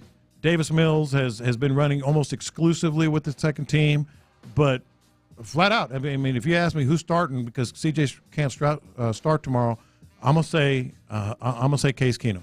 I think Case Keenum's the guy. He doesn't have to start 12 games. Yeah, just one or two. If he has to start 12 games, doesn't matter. Yeah, Yeah. So I agree. I think. I mean, I don't know what they're going to do. Maybe because I think Mills is still on his little rookie contract, so maybe it don't make any sense to try to move him on purpose and let somebody call, but maybe they just going to let it ride out like that. Yeah, and I definitely don't want and this is a move for me, but if these injuries keep stacking up, I don't want to see I don't want to see what they do against the Rams. I don't want to see the starters up I'm still looking for an update on Titus Howard. I haven't seen anything yet, but if y'all ain't here, he was carted off the field or he left off on the cart. Yeah. So, I don't know. I'll tell you one thing I'm looking forward when the starters play on Friday, and that's Kalen Bullock. Because the depth chart has him as the second team safety, as we mentioned yesterday, behind Jalen Petrie. But he's making plays today. He is. Like Kalen Bullock is having a day. Yeah, he is. I'm fired up to kind of see what he do. I'm still a little nervous about the secondary. I'm not sure if he's starting the season off like that, but I'm still a little nervous about that, man. Like I feel like they still need to sign somebody. Yeah. Oh, maybe a safety. No, just no. But Kalen Bullock is playing his ass off today. Just locked up Ben Skoranek, has an interception against Davis Mills. So if you're starting, so here's the depth chart as they put it. They have Jalen Petrie starting at safety. He hadn't taken a snap at safety. He's been mostly nickel. Kamari Lassiter's backing him up. Jimmy Ward, and then of course Derek Stingley and Lassiter. Well, Derek Stingley's opposite Lassiter. But if Kalen Bullock starts on Friday, because that's going to be their best look. That's going to be their best look at their defense. Because I don't know how many games he's going to want to play the starters. Maybe another one for another half or another quarter or whatever. But if Kalen Bullock starts on Friday, he's your starting safety. I agree. I agree. And so you have Jalen Petrie at the nickel. Maybe. I mean, they have him penciled in, but Desmond King is there. Yeah. I mean, Desmond King, you talk about trusting, put the same question. I trust Case Keenum over Davis Mills. Yeah. Right now, I trust Desmond King over Jalen Peach. Yeah, it's a reason why they brung him back last year after they cut him. So, yeah, I'm curious to see what this is going to look like. I kind of can't wait till Friday so I can see. Yeah, no, Friday's going to be Friday's going to be badass. So tell me about this thing with Steph Stradley, our friend Steph Stradley. Oh yeah, shout out because she was up in Cleveland. All our friends, Jonathan and Alexander's up in Cleveland. And you know, like a lot of times when you're staying in a city, you don't want to just go out to eat. Sometimes you want to go pick up something at the grocery store. Yeah, I never even heard of this grocery store. Yeah, so she know I'm from Northeast Ohio, and she was like, "What's the local grocery store there? Because I want to go." H-E-B, baby. Yeah, grab some stuff. Yeah, there's no H-E-B up there. So I told her. So we have a grocery store up there called Giant Eagle. Giant Eagle. Yeah. What's funny is I think around Houston I seen a convenience store named Giant Eagle, and I thought that was hilarious. I'm like, little small convenience store, but she went up there and she said it was amazing. And I is it? Yeah, it is. It's the best. Like HEB. Yeah, they have their gas stations called Get Go, and you could get the fuel points and stuff like that. And she was like, I couldn't believe they had a liquor store inside of a grocery store. That was so strange to me. Do that in Louisiana too. Really? Yeah. Okay. Yeah. So I forgot. I'm gonna get some milk, eggs, and a bottle of scotch. Yes. Yes. It's actually pretty cool, but it got me thinking, like, dang, like, when I moved to Houston, what was something that was so odd to me that I was like, wow, they got that down here? Yeah. So it was so odd when I went to Specs. And it was like a whole big store just full of alcohol. I'm like, because we usually had like corner store liquor stores. Yeah. So we just go to the corner, like, the little, my pops used to call it the state store. Yeah. The state store. Like, go to the state store. Oh, what's that? I wonder what's that based on? Yeah, I don't know. The state store? Yeah, I don't know. Yeah. But we used to go in there, and they kept all the alcohol behind the counter. So we had to stand in line and say, hey, let me get a bottle of Hennessy, a bottle of Ciroc. So we weren't allowed to, just grab anything. Yeah. And when I got down here, I'm like, wow, this is like a grocery store full of liquor. Yeah. And I was just going down the aisle. I was like, wow, I'm holding a bottle of liquor I never even heard of. and then they had all these expensive liquors that was like $300. Oh, yeah. And I'm just like, dang, they just got this out on the shelf. Like, I could just walk out with this. There's a store, our listeners will know, 713-572-4610. It's made the rounds, but there's a store, I think in Schulenburg, that sells guns and liquor. Perfect combination, ain't it? Guns and liquor. Yeah, I don't know if I want to walk in there on a bad Friday night. That's for sure. From the 281, somebody said the liquor store are state run in Ohio.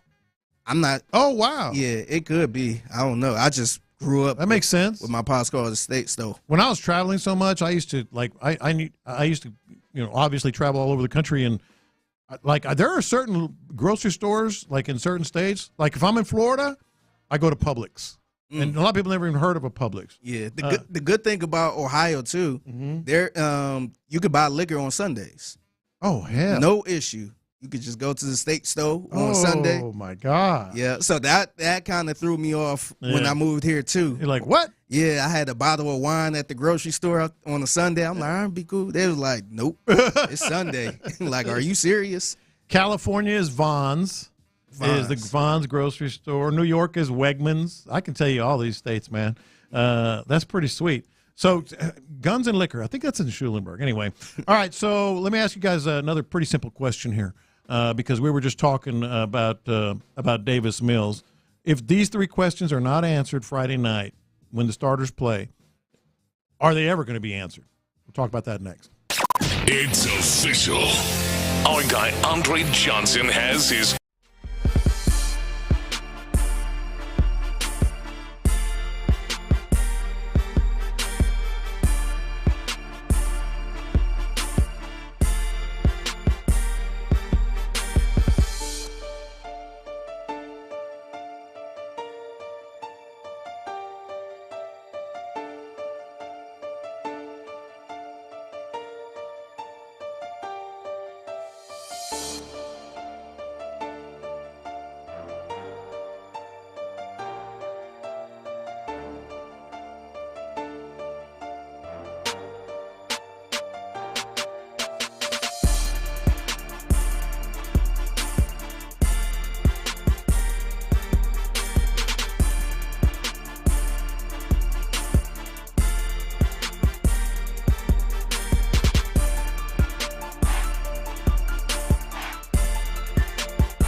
miss a minute of the conversation. Houston's sports leader. Sports Radio 610. Live from the Twin Peaks studios, Sports Radio 610 presents In the Loop. Maybe this defense is just badass. Practice. Be wrapping up here pretty soon. You're going to hear from Bobby Slowick at noon here on Sports Radio 610. And I was excited about Bobby Slowick because I think we should be excited about Bobby Slowick. A lot to cover on the offense. A lot to cover about today. A lot to cover with what this offense is going to look like. Injuries, if you didn't hear, Titus Howard carted off. We don't know anything else. Could be just precautionary. But carted off. Stephon Diggs went down for a little bit. But dude, like this would be like probably a better development than anything the Texans could do. Joe Mixon included. Stephon Diggs and what he can add to the offense included. I know those are bold statements, but if this defense is just badass, like everything changes. I think so. I think that's very important if this defense is badass, especially with D'Amico Ryans being a defensive guy. Yeah.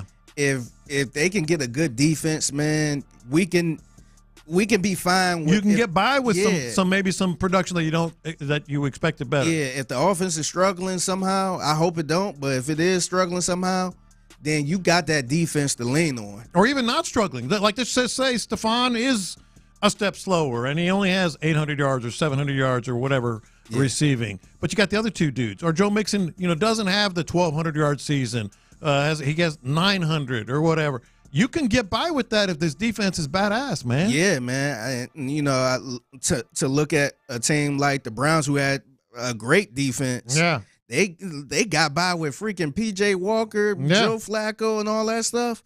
So just imagine having CJ. Yeah. Yeah. So why are we saying this? Because just in the last 30 minutes, Kalen Bullock made an incredible interception. Apparently, it really wasn't that bad a pass from Davis Mills. Kalen Bullock made an incredible interception. He locked up Ben Skoranek on another pass. Derek Stingley just had his second interception of C.J. Stroud for the day. The defense is flat out kicking the offense's butt today, and they've kind of held their own, the offense, a little bit. Defense has had the edge, but they're just kicking their butt today. And this one would have been a pick six. So you got Derek Stingley, Kalen Bullock. We already know about Lassiter, who's not practicing, so we'll see about that.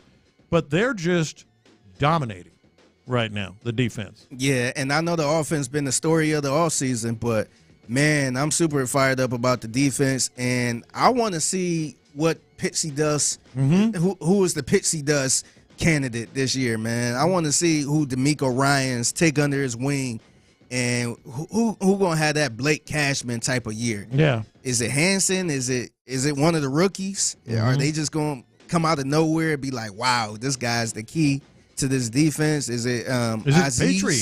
Yeah, is it Petrie? It could be Petrie at the nickel. Is that are they going to unlock it? Yeah. Is it somebody on that defensive line? Is Al-Shaair, who's already a really good player, is he an all-pro? Yeah. Does he become that dude like they had in San Francisco? Yeah. Man, the defense is just kicking butt today. Yeah, even like Christian Harris, man, like he unlocked him towards the end of the year. Like that Browns playoff game.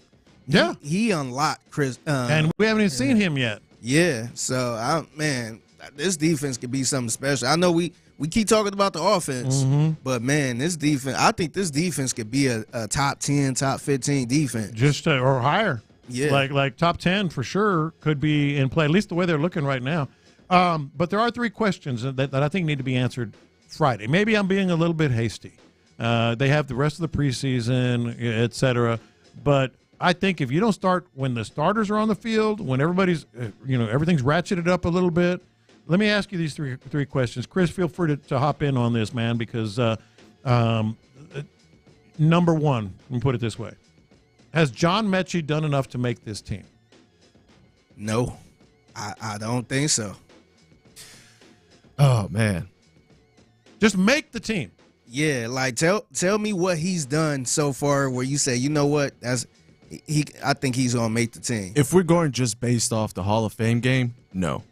But if we're also including the practices, how good he's looked and all that stuff, then I'd say, yeah. I mean, maybe not as the wide receiver 4, but as a 5. 5 at best. Yeah. Yeah. I would say yeah. And see, I thought it was a little troubling that he was even playing in the Hall of Fame game. Like when I feel like if you playing in the Hall of Fame game and a rookie is not, a rookie cornerback is not, then I feel like he was fighting for life right there. I think he should have been looking like Randy Moss out there. And he had to drop off both his hands today, so it hadn't been a good follow-up, at least today. I'm going to say no. I mean, we love this dude. Like he is the epitome of what you should have in a football player, but at some point he's got to make plays. Yeah, so I wonder if him being such a good dude like that, I wonder if that's going to keep him on the roster at this point. But I'm a little worried for him, man. Should be. And we touched on this in the last segment, but I think this is a question that if it's not answered Friday, will it ever be answered? Is Davis Mills the backup quarterback? I think technically, yes. I do think he right now in camp he's the number 2.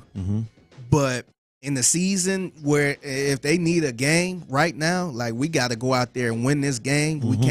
We can't lose this game. I'm gonna say no. I think they're gonna do what they did last season and just skip right over him and go to Case Keenum. I don't think they could trust him to win a game. Figgy said it best. I mean, yeah, right now, depth chart, all that stuff, showing yes. But when it comes to game time, it's going to be a no. And to be honest, like, if C.J. Stroud's playing all these games and don't miss a game, you could be the number 2. Yeah, we'll just leave you there like last year. Yeah, you could be our practice. You could run with the 2s. Yeah. But if I need a game, if it's like do or die and we can't afford to lose this game, I ain't going to Davis Mills. I'm gonna say no. I'm not going to Davis Mills. I'm just not. Like Seth said and I said, he was fine in the first game, but he wasn't impressive. He wasn't impressive to me. I just trust Case Keenum more. All right, here's the third question. If it's not answered Friday, and we're maybe getting a little ahead of ourselves here. There's a lot to go, but I think given what we've seen in practice, given what we saw in the Hall of Fame game, and if it's not answered by Friday, they might be making decisions over there. They might be like, okay, because there are not a lot of players on the bubble, in a lot of places, so they might start making decisions. Will linebacking depth be a problem? I think it is. I think it will be, especially with Christian Harris still not out there. I think it will be because, I love Aziz. I think that's the guy right there. Christian Harris, I think, obviously, if he's out there, that's a good thing. But after that, like, are we rolling with Toa? Yeah. Is that the guy? Jake Hansen? I don't know if he can be that guy. He look okay at times, but I don't know if I can, just lean on him saying we good. Yes, I definitely think this is going to be an issue. Aziz goes down. Christian Harris is not at practice or not practicing, I guess. What happens when them two go down? Yeah. I mean, who are we rolling out there? Well, let me tell you, because I'm going to say it is going to be a problem. I thought about linebacking depth going into the offseason, going into minicamp, going into camp, and then they kind of sort of eased my worry a little bit early in camp because you saw some of these guys making plays, but they didn't look good. They didn't look good in the Hall of Fame game. We'll see Friday if they can step up. But let's just go on body of work. Neville Hewitt is what he is, an aging linebacker that is solid special teamer. Jake Hansen is in concussion protocol right now, and I don't know how much confidence you had in Jake Hansen to begin with. Delshon Phillips, I don't know. I don't know. Yeah, I don't know. And the 6th-round pick, Jamal Hill, he's a rookie, and he's a rookie that struggled a little bit. I think if the linebackers get dinged up, we're gonna be in a little bit of a pickle, so to speak. Man, you got me feeling sad. No. No. What you should feel good about is this defense is. I'll just say the same thing I said earlier. It might be badass. It might be really good. Yeah, no, I think so. And I think every team have its issues and, problems and stuff like that. Yeah, we're talking about linebacker depth. Yeah. We used to be talking about who the hell are the linebackers going to be. Yeah, exactly. We was talking about the what was the cat that played here a couple years ago that was looking awful 2 years. He just became awful. I think He came over from Green Bay. I forgot his. I can't remember his name. Ringing that I can't remember his name, but nah, we in a better position now. So yeah, we're in a position where we can afford to talk about backup linebackers. Kirksey. Oh, I'm thinking about Kirko. Yeah. That was bad right there, man. Kirko. First year was okay, but second year was bad. Yeah. And if you haven't heard, we'll find out as much as we can on Titus Howard and getting carted off the field today. We're going to do the hits next. Jim Harbaugh is a piece of work, man. He is an absolute piece of work. USA basketball's in for it. And we've got the latest from Texans training camp. That's next. Will the Texans starters make their season debut against the Steelers?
Playing all the hits. These are the hot stories of the day. You're listening to In the Loop with Houston's sports leader, Sports Radio 610.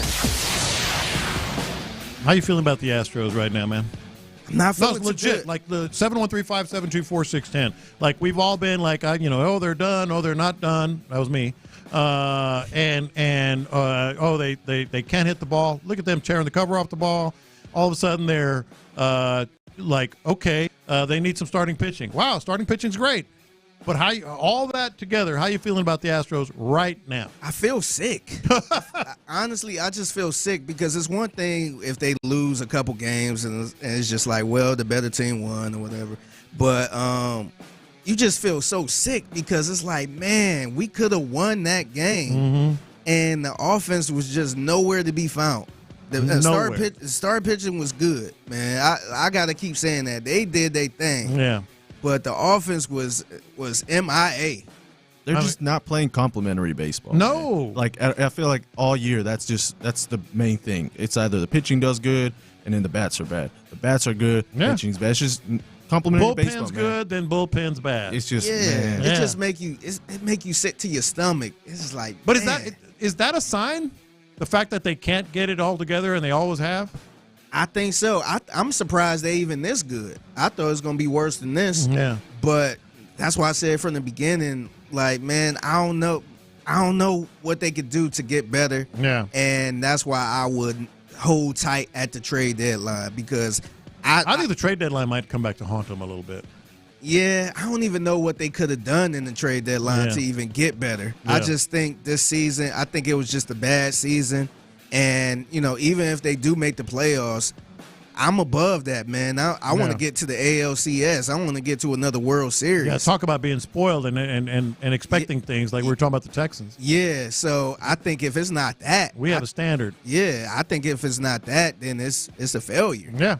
I mean, I'm at a place right now where, like, this time I really mean it. I mean, because, like, these next 25 games, they're a game and a half behind the Mariners. Mariners made some moves. I don't know if they're going to be able to hit the ball down the stretch, but they're still a game and a half up on the Astros. The Rangers feel like they can make a move, and it is a gettable division, and they got 2 more against the Rangers. I'm at the point right now where if they can't make some hay in these next 25 games, it's going to be – and I know 25 is a big chunk, but what I'm saying is, like, outside of the White Sox, who are god-awful, they got series against the Red Sox twice, the Orioles, the Phillies, the Rays, and the Royals. And those teams are a combined 41 games over 500. That's the chance right there. You got to hold your own. You got to try to win more than you can and get the bats going. Yeah, it's a lot of good teams in the AL, man. And I think the Astros are benefiting by playing in the AL West because it's probably the worst divisions out of all of them. Yeah. But, man, when you start looking at these other teams, it's like, oh, everybody is right there. Yeah. And above 500 in some type of way. So they really got to hold their own. And I don't know how many wins they're going to rack off, but they got to at least give me 15. Give me 15 out of 25. I'm not saying they need to run the table. Yeah. But I'll take 18, but give me 15. They gotta be on the positive side. They can't be losing most of these series like that. Yeah, this is the stretch, man. Am I crazy for I'm still holding on to, like, some hope? That they're going to tear it up? Yeah. Like, what kind of hope, though? Like, are you hoping they going to at least make it to the playoffs and that's the success? Or no, just flip a switch? Yeah, flip a switch, and once they get there, we see the Astros that we know. Yeah. See, I kind of had a little hope after a while when they start racking on some wins and they got the first place where I'm like, maybe they did. Maybe they did flip that switch. We felt it. Like, their offense was tearing it up. Yeah. Good stretch. Yeah, so I thought maybe they do got it in them. And then it went back. Yeah, so I just don't know if it's that same team a couple years ago where they just flip that switch and scare everybody and be the boogeyman that they've been in the last 7 years. Yeah, you need to tell me, though, Kyle Tucker will definitely be back because I don't think it's going to be – I mean, it's going to be a long time. It's going to be to the end of August. That Justin Verlander is going to show some sign of something that he was when he comes back. That Luis Garcia, after Tommy John and everything else, is just going to be above average. You give me those 3 things with the pitching they have, maybe Altuve and Bregman, pick it back up, and then maybe they can flip a switch. That's asking for a lot. It's asking for a lot. That's a lot. That's if everything go perfect, then they could be, competitive. But shoot, you got to look at the other teams too. The other teams been tearing it up too. Yeah. So you asking for Bregman to get back to old Bregman. You asking Altuve to do what he usually carry do. the squad. Yeah, and then by the way, Jordan, we need Jordan in there doing this thing.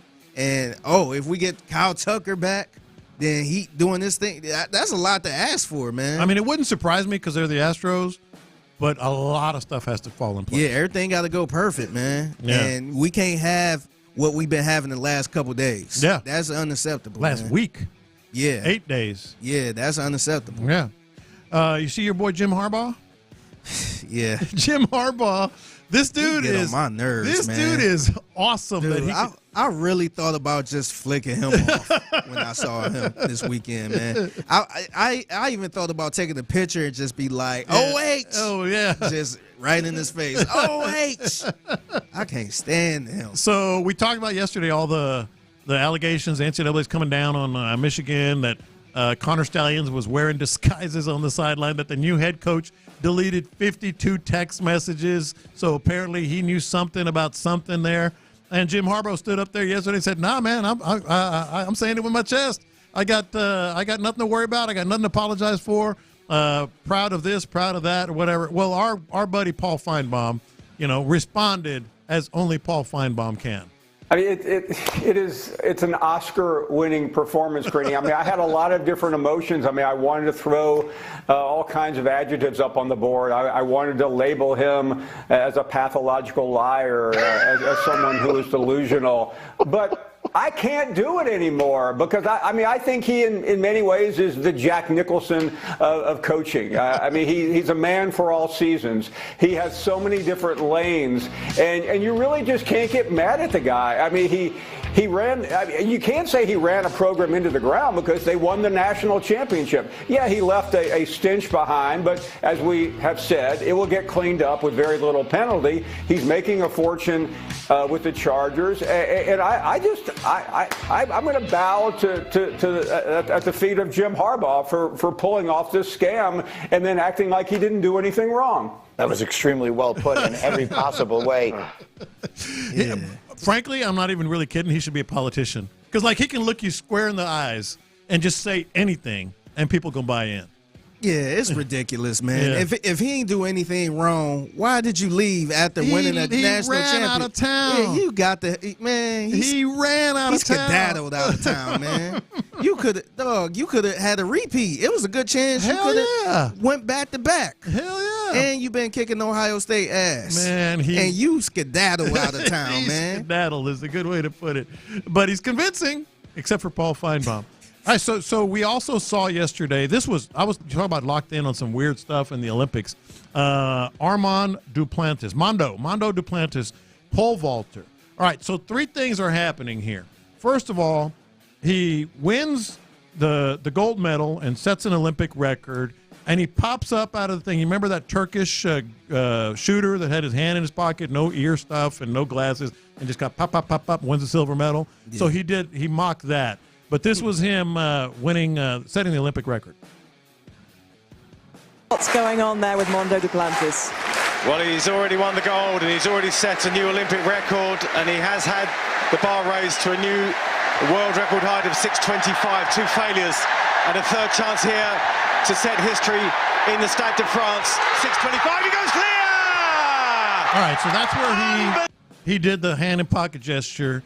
He might just be the most badass Olympian of all, and we just saw him yesterday. So then all 50 whatever, he was the only guy left participating in all the track and field venue last night. All 58,000 or whatever it was stayed there to watch him set the Olympic record. So he said, what the hell? I'm going to try to make a world record, to break the world record. Misses his first 2 and then his 3rd attempt. What's going on there with Mondo Duplantis? Well, he's already won the gold and he's already set a new Olympic record, and he has had the bar raised to a new world record height of 6:25, 2 failures and a third chance here to set history in the Stade de France. 6:25, he goes clear! Unbelievable!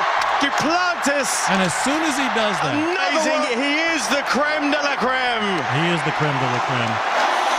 The whole stadium has stuck around to watch Mondo Duplantis take a 3rd attempt at the world record, and he gets it. All right, so he pops out of the pit, runs to the front row of the stadium, and flat out makes out with his girlfriend. Doesn't kiss her on the cheek, doesn't just peck her on the lips. I mean, they're like mauling each other. Hey, that's how you got to do it when you set a world record. They're like mauling each other. So he's doing the gun thing. He makes out with his smoking hot girlfriend, and she was. And then we have this reaction coming And this just drives me nuts. Like, so he not only, sets the world record and all that, but then all of a sudden these guys decide that he should have been doing it because he was born and raised in Louisiana. Mike Greenberg and Dominic Foxworth. He was born and raised in Louisiana, but his mother is Swedish. His mother competed for the Swedish Olympic team, but this is what they said. Here we go. He's Sweden's Armand Duplantis, and when I say Sweden's, I mean he's from Louisiana. Yeah, I think his mom competed for Sweden, so he decided to compete for Sweden also. But I mean, I'm counting that in our medal count. The man grew up in Louisiana. Yeah. Another one for the USA. USA. USA. There we go. He won the gold. His nickname is Mondo. His mother is Swedish. That's not a little thing. It's the second gold medal that he has won. So, again, that just seems like an odd. I mean, good for him, good for their family. If that's what he wants to do, then he's repping Sweden. I'm all good with that, but I mean, it does seem like an interesting thing that he was born and raised in Louisiana. And it's not like he wouldn't have made the American team. I think he would have. Right? Like, I understand some of the basketball players playing for their native, countries or some sort of descendancy because they wouldn't make the American team. They show the best in the world. They show the record books, and he has the 9 highest jumps in the history of the sport. I think he'd have made the team. All right, Chris, that's good. Look. That's the same thing. How do they feel about Joel Embiid? Born in Cameroon, French territory. The French fans are like booing him at USA basketball games. By the way, USA's got their first elimination game today, so we'll keep you up to date on that. But, they have no problem with Joel Embiid. He should be playing for France, right? It's the same thing, It's the same thing. It's the same thing. I'd love to see him compete for the United States. He is Swedish, too. Yeah. They act like his parents were American. And he decided to just represent this random country. Yes. Man, Naomi Osaka, she did There's that. another example. Yeah, she decided to roll with Japan. Yeah. And she could have rolled with, I think it was Haitian. I can't remember. Mm-hmm. But she had 2 countries she could have rolled with. A lot of us do. Not me, not you, but a lot of people do. And she did it in honor of her, I want to say her mom. Yeah. So look, maybe I could have competed for Mexico. My mom was born, was over there. You could have. Maybe I could have. Yeah, you could have. That would have been race walking. I could have done some race walking for Mexico. But no, but that would be a stretch. Like his mother, born and raised in Sweden, Swedish Olympic team. His girlfriend, the one he was making out with, is Swedish. He spends time in Sweden. He could have competed for the USA, and this is the ugly American side of us. Yeah, that's why some people be calling us snobs. Yeah. It's like, come on, man. You already got enough medals, and you trying to take this away? So, I look. I would have loved to see it happen, but come on, man. Yeah, let him. Yeah, it's cool. He's still American. Yeah. But he just wanted to do something in honor of his mom. I can't get mad at that. There you go. All right, and I remember we're talking about Astros baseball talk presented by T-Mobile. Switch to T-Mobile, and you can get tons of benefits and still save on every plan versus AT&T and Verizon. Use their savings calculator to find out how. T-Mobile.com/switch. All right, a lot happened at Texans practice today. We're going to hear from Bobby Slowick. He had a heck of a day last Thursday. The offense had a horrible day today, which was good news for the defense, but not good for Bobby Slowick. We're going to hear from Bobby Slowick next. Andre Johnson's road to Canton is complete. And of course, he made sure to thank the fans for their part in his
exclusive content. Sports Radio 610. The Texans play here. An Odyssey sports station.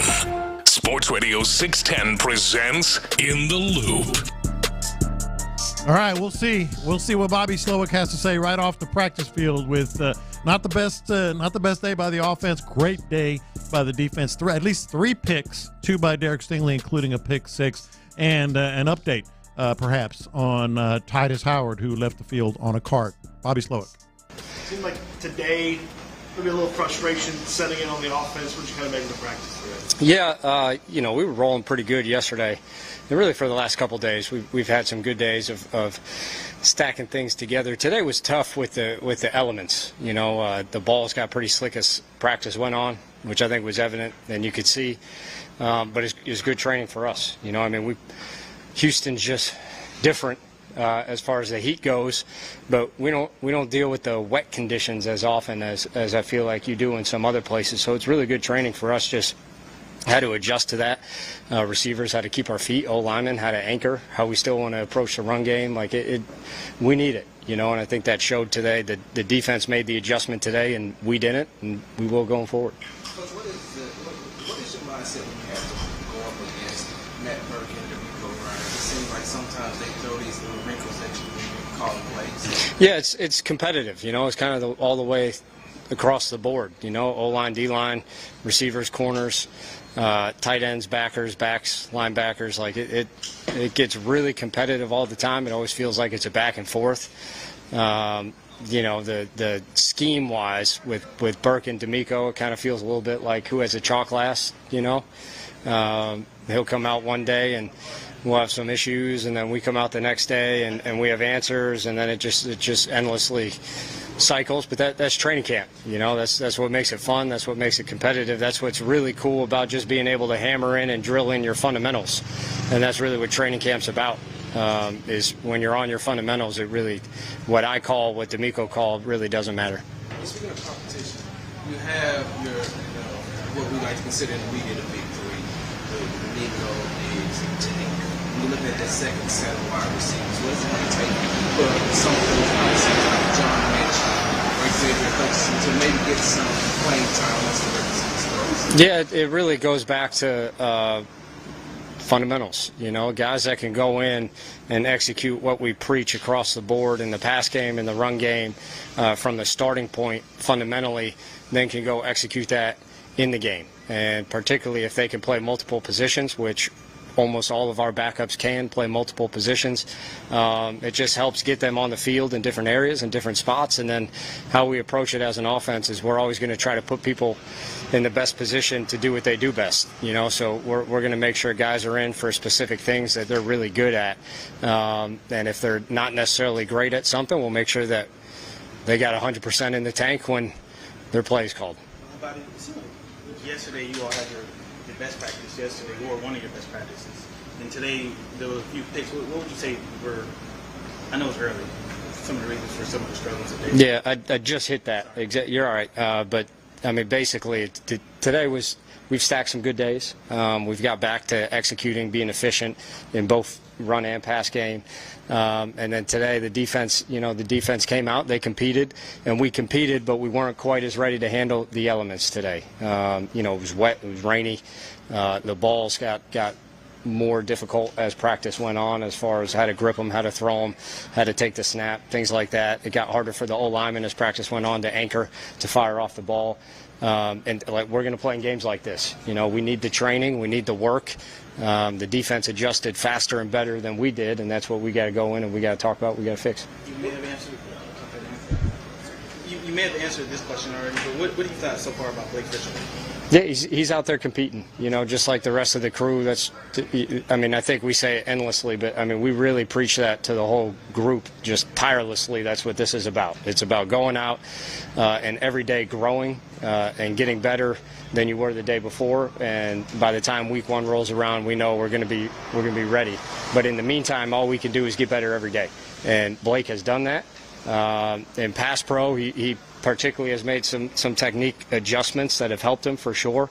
The rushers he's going against have helped him. I know he's had a lot of conversations with them on what they're thinking, what they're doing, and talking to other old linemen has obviously helped him. And then the run game for us is just very different than where he came from college, but he's been doing a good job. He's bought in, and really right now I'd say he's probably a little further ahead in the run game than the pass game. But he's just got to put his head down and keep growing. You've had a lot of time here without Joe in the running back room. What have the guys kind of made the most of their opportunities without him, with Damien and then Cam's come in the past couple weeks and kind of seems like he's fitting in with now. Well, what have you made of that running back room? Yeah, it's a fun group to coach. Joe kind of leads the way. Even though he hasn't been practicing, his energy's always there. He's always around. He's even when we're on the field, he's running around the huddle, getting people hyped up. So he's the driving force for sure.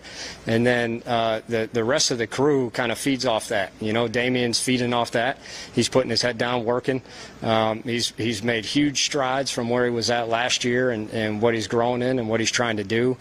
Cam is obviously the newest to the crew, but he's been running a lot of very similar stuff in LA for a long time, and then in Minnesota it was pretty similar as well. So it's not completely new to him, and he picked it up quick. You can see the talent and the vision and the cutting ability, which is impressive coming off the 2 injuries he had. So he's been fun. We got the 2 young rookies, that rookies are always enjoyable because they always just bring something new to the table. And then, Dare and JJ, they're really probably the two most consistent guys. Day in, day out, they bring the lunch pail. And they're pretty even keel all the way through, and it's a fun group. When you have a guy as young as established but still young like CJ, like what are the next things that you need or you want to see, especially when you might play in this preseason game right here? Like what are the next steps that you want to see? Yeah, same as everyone else. I just want to see him grow. Everybody has a whole lot that we could continue to get better at. We can continue to improve upon. And it could be something big that really affects the entire offense, or it could be something very small that's just for him individually. But every day we give out specific coaching points to individuals. Obviously, he gets a lot of those, and just focusing on those every day, emphasizing those every day, and just stacking good days right now is really huge for CJ. Coach, a lot of the players that are coming into the second year under your offense, they've learned it more. They said that they feel more comfortable. Now, how do you continue to implement new things throughout training camp and throughout the preseason without giving so much away to the opponent? Yeah, truthfully, training camp and preseason, we kind of emphasize, I guess you could say, the starting point of our scheme. And that goes back to what I preached earlier about fundamentals and really hammering and drilling those in. Like in training camp, you're not always going to be in a great position to do what you need to do. I'm not always going to script a great play call for CJ to go and throw to number 1. I might intentionally script a play where he has to get all the way to last in the progression as an outlet. Like, we want it to be hard. And they embrace that. They know that. There's days it gets frustrating for all of us, and there's days where, we really are on our game and we go out and we perform like we believe we should, and we got to keep those. We got to get more consistent right now. That's what this is about. That's what scheme-wise, that usually takes off, evolves as we go through the season. As coaches, you're always talking about ideas. You kind of have a library as you go through the off-season. Oh, this is a good way to do this. This is a nice new little wrinkle. But training camp, you're focused in on this is what we need to do every week, no matter what we're doing schematically to go win a game.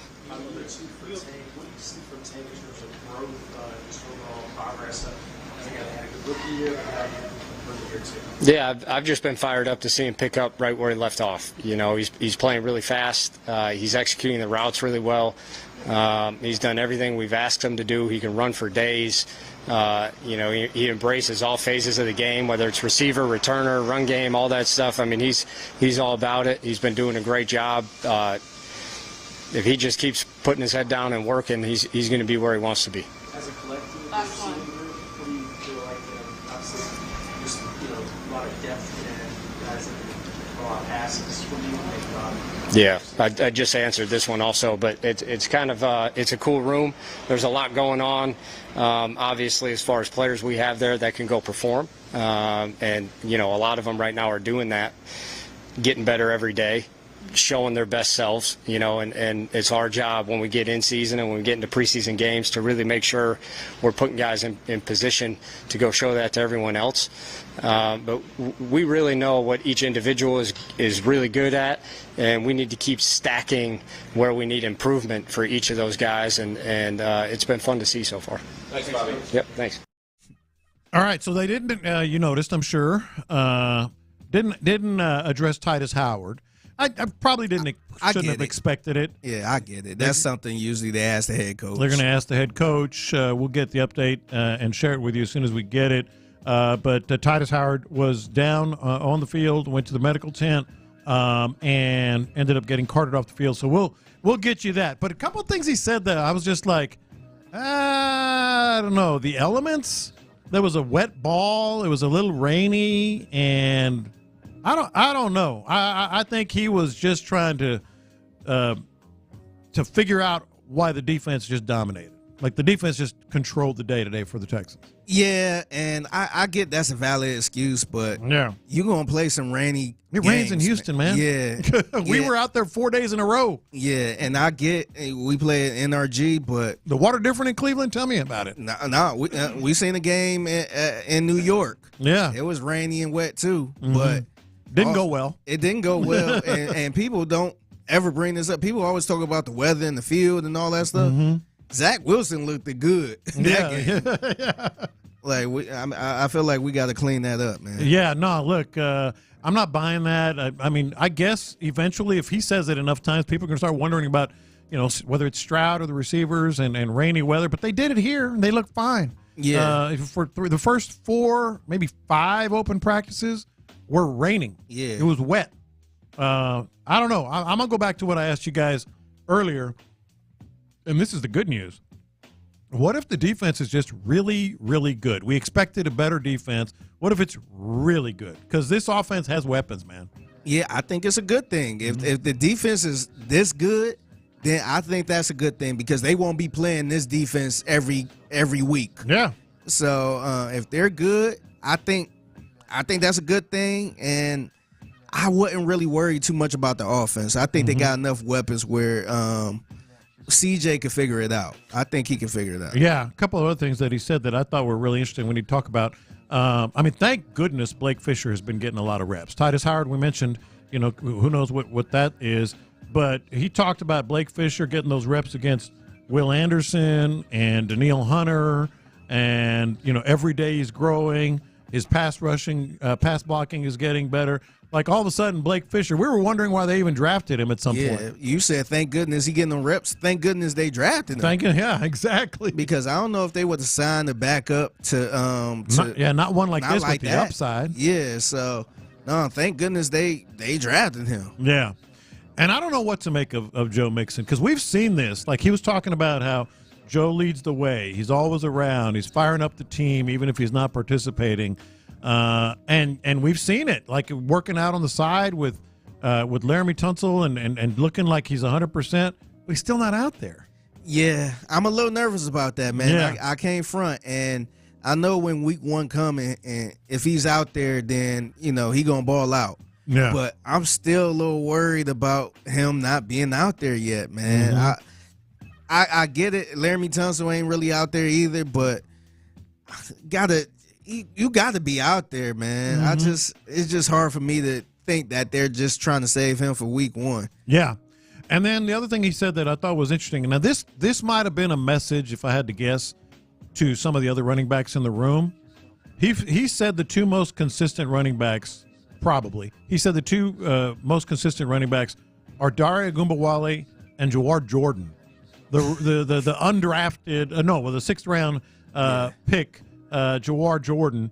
The undrafted one was British Brooks, but okay. These 2 didn't see it. Well, we saw Ogunbowale, but not a lot of Jawar Jordan. Yeah, I can see Dare being on that list because he's always there. Like, no matter what happens, he's there. Yeah. But I said, that's a little troubling, man.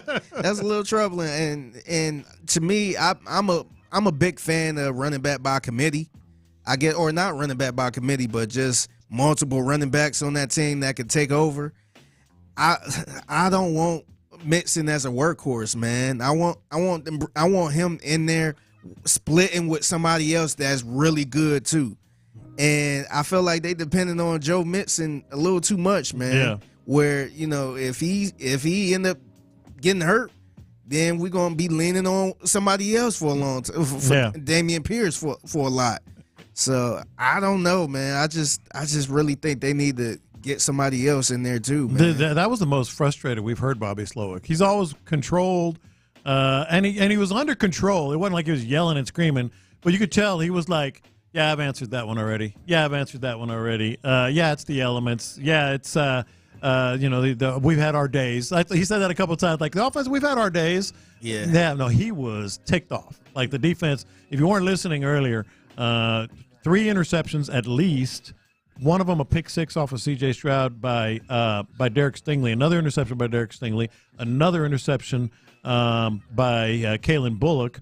And then he also talked about Tank Dell. But he was, I think that was about as frustrated as he could get. Yeah, hopefully the offense responds to that, man. Hopefully they pick it up and keep it going.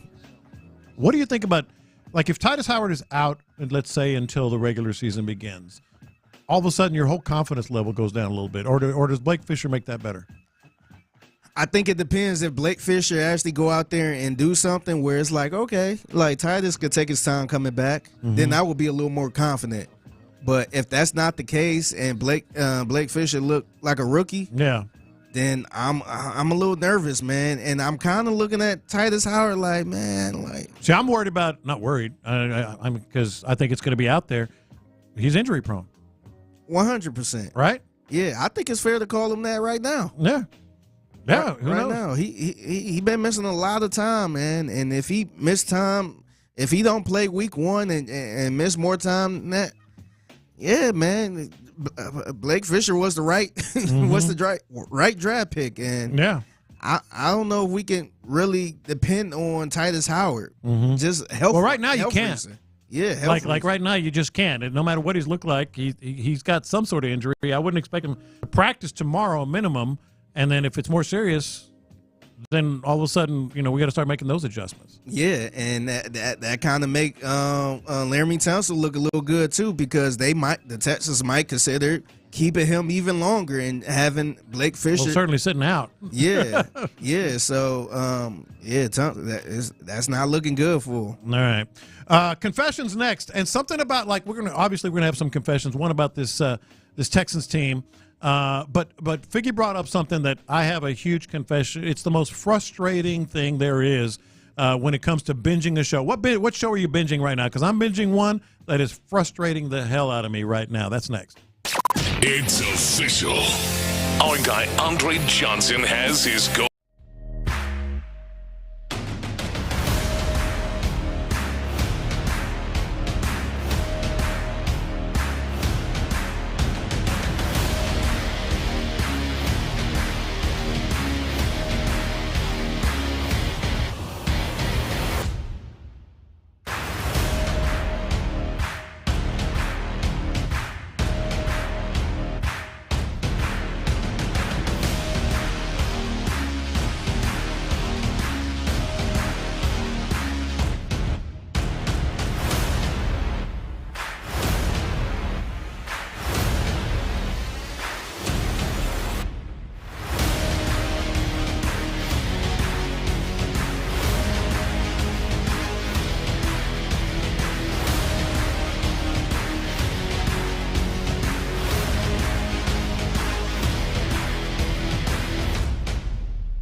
Challenge Wagon. New episodes every week on the free Odyssey app. Houston's sports leader. Sports Radio 610. Watch this. These are my confessions. All right, I see you, Matt Burke. We're going to hear from Matt Burke here in about 10 minutes. He was asked about what we've been wondering at the safety position. Right now, let's get to confessions. We'll share that with you in just a little bit. Watch this. These are my confessions. All right, so we knew this was happening. Charles Barkley's not retiring, after all. Of course. All right, but here's where it gets fun and interesting. And I think it's hilarious and awesome at the same time. So Charles Barkley, apparently Warner Brothers Disney is, after next season, is not going to broadcast any NBA. We've all heard that story. But Barkley is in. Now, obviously, he's done some March Madness before, which they do broadcast that. They also do Major League Baseball and college football. So he's on a 10-year, $210 million, whatever it is, contract. Charles Barkley's going to do baseball games. Charles Barkley, he's going to do baseball games. Like, they're not going to wait. They're not going to spend all that money and not put Barkley on college football and Major League Baseball. Can you imagine? Could you imagine Charles Barkley, like in the postseason, like they go to the studio or whatever, or he hops into the booth, and he's talking like about Altuve and all these, Ohtani and all this stuff. He's talking Major League Baseball. I would like to see that. I would love to see it. I would like to see that. I am here for it. I'm here for it too. Because he ain't doing NBA and he ain't going nowhere. He's not going to retire after all. So, yeah, Charles Barkley, like doing a college football game in studio. That would be fun. And it would be even better to see him call his old school like Auburn. Auburn, yeah. That would be great because I think he liked college football too. Oh, and I know he loves college football. Yeah. But MLB? Yeah, that would be. I mean, they're going to use him at some level. I would like it. Yeah. I would like that type of stuff. Watch this. These are my confessions. Man, so I got a card in the mail yesterday, and it was from Urgent Vet in Creighton. Oh, I got the same one. Yeah, so I was looking through the mail. Why'd you do this to me? Hey, I was looking through the mail, and I seen it. I'm like, oh, man. So I showed my wife. She started bawling, crying. Yes. And mind you, she bawling, crying, opening it up to see. So it was a nice little card. Shout out to Urgent. It mentions their name, too. Yeah. Like, I know what you're talking about. Stanley was due for something. Yeah. So I'm like, oh, man. So she opened the card. She crying. And there's a little black envelope right there. Yeah. So she crying, digging through it. I'm like, Christina, stop it, man. I'm like, dang. And then she was bawling so much she couldn't even see what was in the envelope. Yeah. So I'm like, give me the doggone envelope. Yeah. I'm like, stop crying. And so I'm digging through it to try to see what was in the envelope. And as soon as I dug in there, she was like, it's his fur. Oh. So they sent me a little piece of his fur in the black little envelope. You got fur? Yeah, they gave me a piece of his fur. I got the footprint. And I got that too. And I got the ashes. Yeah, I got the fur, and I'm just like, God, dog, I'll be down. Yeah. So I had to walk away. I'm like, oh, why they do that? I don't really do good with death, man. Yeah. To me, like, I'm the type of person, I don't want to see anything else. I just want to move past it. Yeah. And I'm like, oh, they sent me his fur. I felt like, I know you never seen Paid in Full, but it kind of reminded me of the scene in Paid in Full where they kidnapped his son or his little brother, and they sent this finger in the mail. Oh, God. So I'm thinking like, man, they sent my dog fur, man. I'm like, man. I thought you were talking about, because after we got his footprint, his paw print, and the ashes, like about a month later, we got a card from the vet. It said, Gibson is due for his Provecto. Oh, okay. Or whatever. No. Oh, no, I didn't get that. That one got me. Oh, really? Like, they're like, man. it's due. It's time to bring Gibson That might be worse. Oh, just that might be worse. Me, man. Yeah, I still get like emails from like Wolfgang, like, hey, it might be time for another grooming. And I'm just like, oh man, oh, that's the worst. Yeah, wait, real quick before you go to the next one, I guess it was ironic too, because yesterday when I came to work, the security guards downstairs. There's one that know my dog. Yeah. And so I haven't seen him since, Stanley passed away. Mm-hmm. So every time he see me, he be in the hallway like, where you at? And I had to tell him that he passed away, and he was so heartbroken. Oh, man. my I God. was just like, dang. It's the worst, man. It's bad. It's the worst. Rest in peace to Stanley. Watch this. These are my confessions. So since y'all are talking about dogs, man, I don't want my dog to go just yet. No, nobody does. I've had her for about 5 years, and she's the sweetest thing ever. And just thinking about everything that y'all have talked about, I can't imagine myself being in that position just yet, man. Like, it's just, I might have to call off from work for a while, You're never man. ready for it. Yeah, No. I actually talked to our assistant brand manager, Laura, and I told her what happened. She, do you need some days off? She was ready to give me some days off, and I was fine. I was good to go to work and all that stuff. But for a long time, I always joked around like, "Hey, it's gonna be that time, man. Yeah. Like, he ain't gonna be around forever." Yep. And I was just wondering how everything's gonna be, and it was a running joke in my family, like, "Oh, Figgy gonna take it the hardest because he the one that loved the dog the most." And truth be told, it was my wife that took it the hardest. Yeah. Like, I can't even bring his name up or anything. And she'd just get to crying. I'm just like, oh, man. Yeah. I'm like, why they had to send that letter? It's the worst. It's the worst. Watch this. These are my confessions. All right, so the cool thing about today's television viewing is, like, somebody can tell you, hey, you got to watch this show. And you can just binge watch it. You can watch all the seasons, And so I've done that several times, but the most recent show that we binge watched, it's called Trying, and it's on Apple TV. And it's about this couple trying to adopt, and it's really funny. It's a comedy. It's a drama. It's really, really funny. But here's what they don't tell you that was so freaking frustrating. So we binge watched 4 seasons of Trying. We got to the final episode of season 4, and we think we're all caught up. And there's like 3 major cliffhangers at the end of season 4. And I'm like, man, I can't wait. When's season 5 drop? When's season 5 drop? So I start searching on Google. And it says, they have not yet renewed Trying. It may not be renewed for another year. That's may not be renewed. It's like there are 3 or 4 major cliffhangers in this. Like, dude, if I'm going to binge watch a show, at least tell me that there's going to be a final episode. Not like it's the worst. I'm like, now I'm in my head like, okay, what happened to this guy? What happened to that girl? Did the mom come back? And blah, blah, blah. It's the worst. The worst thing is sometimes that happens a lot where a show don't come back. Yes. Like it's over with. Yeah. And that's it. And now you got to use your imagination to see what happened. Yeah, you just got to, it's a whole bunch of what ifs going forward. And these are big ones. Yeah, but I got a confession that kind of ties in with this too. Watch this.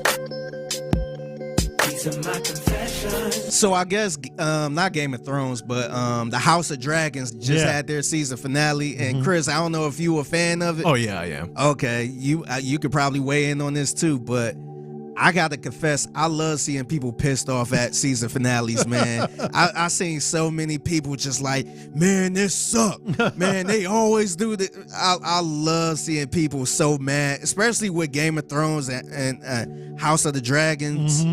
I love seeing people saying, "Oh, this finale sucked," and then on the flip side, I see other people saying it was a good finale. They're just setting up for the next season. Yeah, and I'm just I love seeing people mad at the way season finales end, and on top of that, this kind of tie into something else too.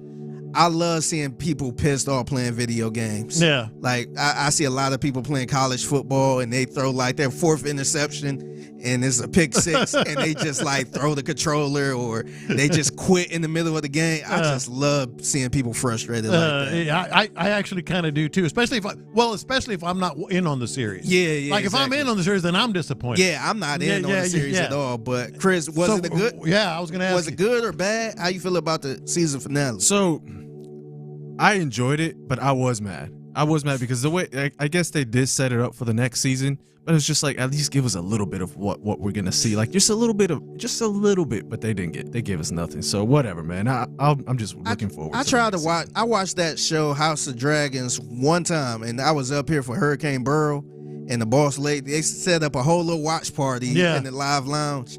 And I watched it was one of the episodes where it first started getting, I guess, I don't know if it's episode 5 or 4, but that's when all the action started happening. And afterwards, they was all discussing it like, yeah, so this team only had 2 dragons left, and the other team had 3 dragons. I'm just like, man, what is this corny crap, man? I can't get into it, man. It's I'm good, sorry. man. It's good. Really? I recommend it. Yeah. Oh man. Not necessarily a confession. I'm just following up. A lot of our listeners were like these cliffhangers. Like apparently Pinky Blinders it also hasn't been renewed or left on a cliffhanger. Star I didn't watch Presumed Innocent. It's supposed to be pretty good. Yeah, it's really good. Yeah, but it hasn't renewed. So they did renew for a second season, but I think the way they doing this series is it's going to be a whole different plot. I don't even know if the same actors and people going to be in this season 2. It might be a whole different situation. And I think they ended on the right turn. I don't think they going to pick off from season 1, but I think it's going to be a whole different situation. And I just realized, because somebody mentioned this, another one that ended on a cliffhanger, and I still haven't seen that it's going to be renewed, is The Righteous Gemstones. And that's a really popular one. John Goodman and others, and it ended. Like I guess from now on, when I start binging a series, I just started Your Honor yesterday. That's going to be... I told you about that 3 years ago. You told me about it. My daughter-in-law told me about it. So yesterday, after we got pissed off about trying, I said, screw it. Let's just start another one. So we went with Your Honor. We just watched one episode. That thing better have an ending, because I'm going to be ticked off. Yeah, so I ain't going to spoil it for you, but I was watching this in real time, and the way season 1 ended, I'm like, what in the world? And I heard it wasn't going to be a season 2. So I'm like, I can't end like that. But ended up getting a season 2. So it was good. I think you'll like it, though. It's a really good show. The first episode was like, holy crap. Yeah, that was one of the only shows I was watching in real time. Like, I had Showtime. I'm like, all right, 7 o'clock. I think it came on 7 or 8 o'clock our time. I'm like, well, I'm sitting here watching this. Well, now, so they did renew. Yeah. I ain't watching the rest if they don't renew it. Your Honor? Yeah. Yeah, so it's only 2 seasons. The whole thing. Yep, that's But it. there's an ending. Yes, All it's right. an ending. All So right. I think a lot of people saying they could make another season, but I think it ended right. I'm fine with the ending. All right. So, hey, man, Matt Burke. Matt Burke is talking about something that we've talked about a lot. Yes, the safety position. He had a lot of questions, and we're going to hear them next on In the Loop with Figgy Fig and Chris Santiago. But right now, D&M Auto Leasing. Look, you guys.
610 presents In the Loop. Having a good day, man. I'm loving this. You having a good day? I'm having a great day. You having a good day, Chris? Great day, great day. Great day, great day. Matt Burke had a good day. Matt Burke. Give me some juice, baby. Matt Burke gave him some juice today. Texans defensive coordinator. We're going to talk about the safety position because it got real interesting. And Matt Burke, right off the practice field, was asked about, obviously his defense had a terrific performance today against the Texans offense. I'm not worried about the Texans offense. I'm more encouraged by the Texans defense. But he was asked specifically about the safety position, Jalen Petrie, the whole 9 yards. It's privy to all the rumors that get out there, but I'm just curious, what do you think about... I don't listen to any rumors. What do you think about the safety room? Are you pleased with where you all are at right now? Yeah, it's been great. I actually think Jimmy's had like a really good time up here. Just sort of show up and sort of impact plays more. Petrie's been really good. Like, it's just the same thing. I mean, I feel like I broke a record sometimes. Like the depth that we've had. Kalen's been had a pretty good game on Thursday night and has really shown up, like ranging the ball and playing more physical. And then the kind of two vet guys we have in the room with E. Murray and MJ, like.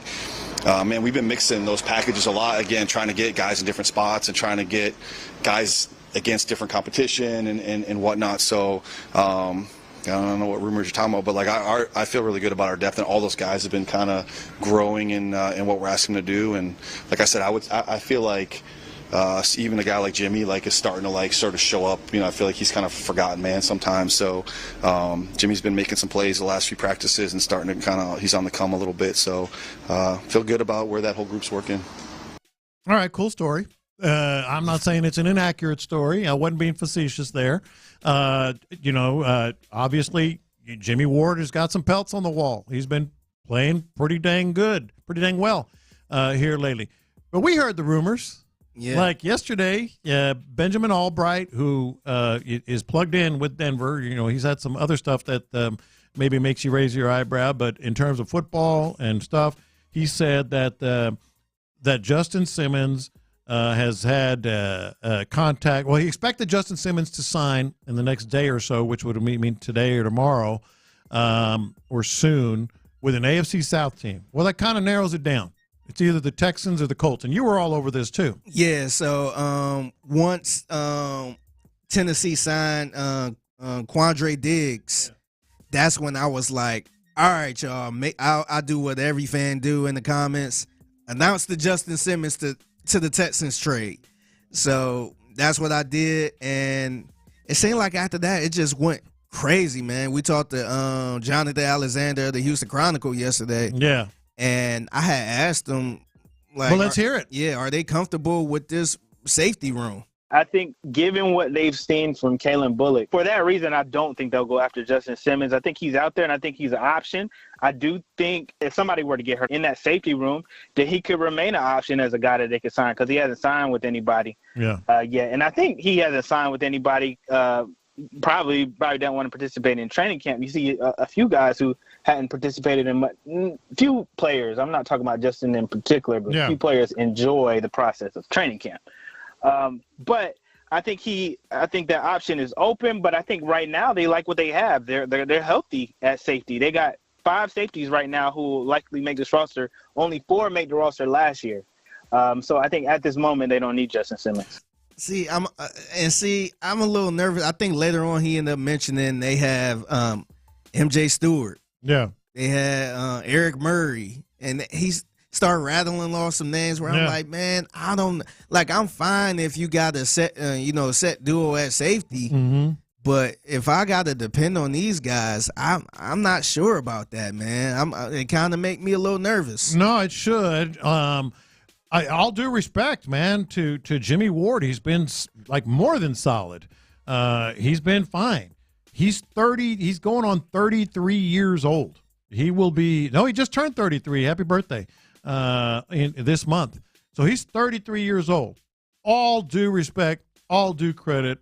Terrific NFL career, playing good football, knows the D'Amico system, been there forever, all that.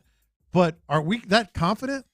Yeah, see, I'm not that confident, and I know Eric Murray was solid. He was okay, and I know we got a bad little taste of Eric Murray because of that contract B.O.B. gave him. But I just don't know about just leaning in on MJ Stewart and Eric Murray like that, man. I think we got to get somebody else in there. Yeah, and like I said, if D'Amico Ryans is comfortable with that defensive back room, I'm cool then. I'm good. I trust D'Amico. No, absolutely. But just rattling off those names like, hey, they got MJ Stewart.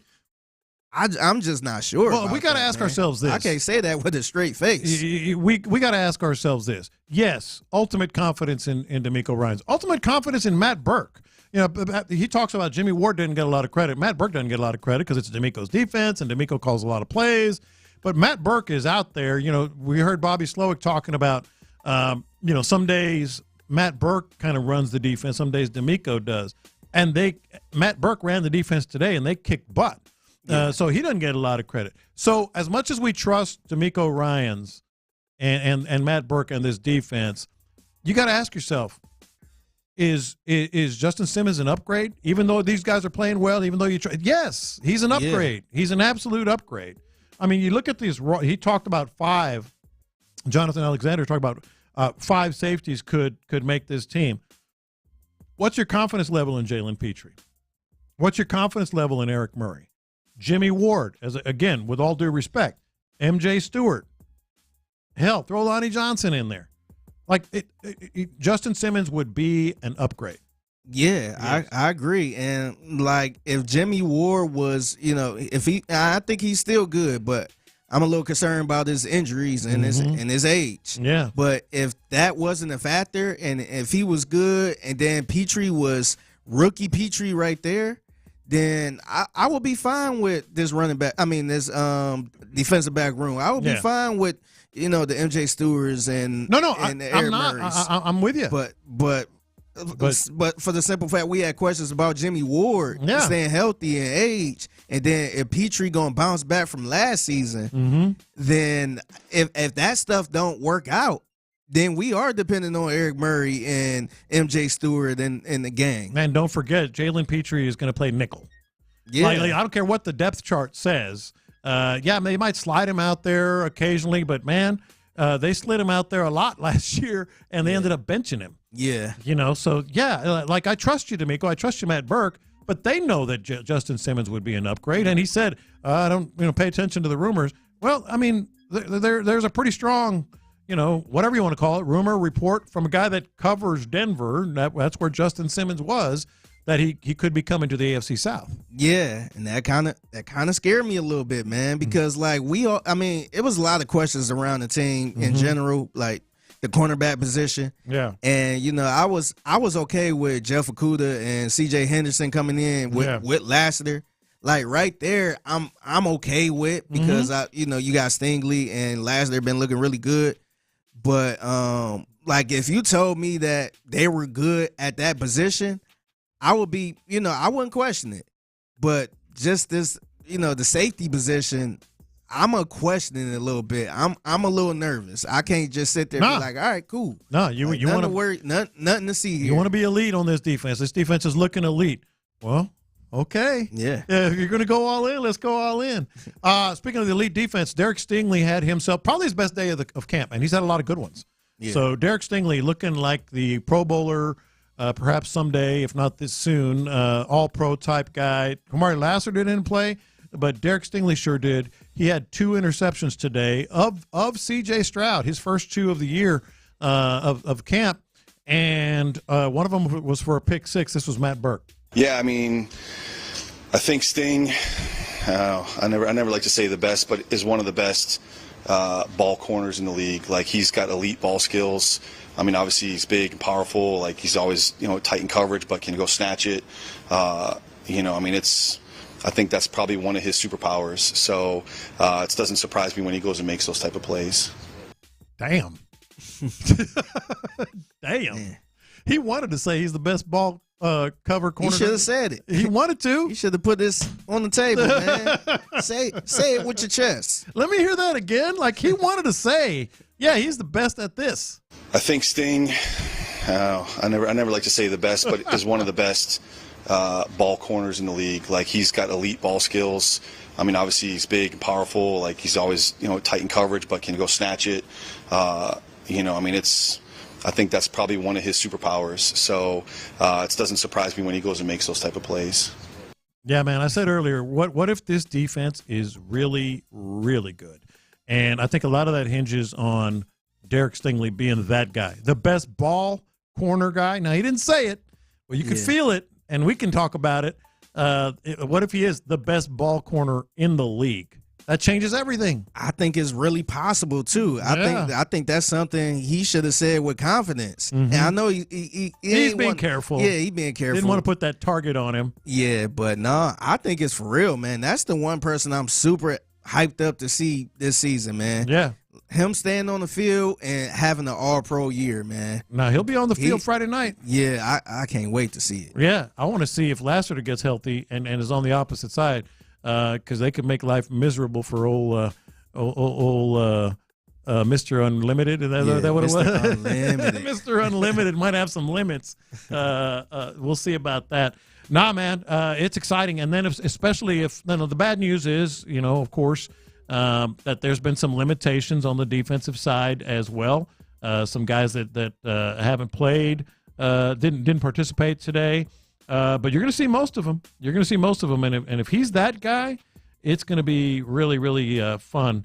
Because the defense, if the defense is really, really good, the offense we know is going to be really good and won't have to carry as much of a load. Yeah, and that's a great thing for C.J. Stroud in that offense, because there's going to be some times where they might not be clicking early. Mm-hmm. Maybe try to figure some stuff out, but if that defense is dominating, then that's a good thing, man. I want to go cliche, but, defense win championships. No, man. I mean, you and those bells. Why don't you bring in a tambourine and we can go like full mega. With a tambourine and whistles and bells, and we got to get you a tambourine and a whistle. Hey, I'm going to do that. I should go over there and take theirs. Oh, we can get their tambourine.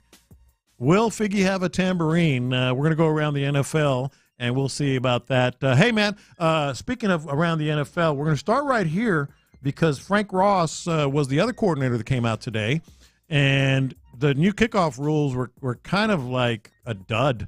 But I think that might change. We're going to see what Frank Ross says next. Andre Johnson's road to Canton is complete. And of course,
go around the NFL to keep you in the loop.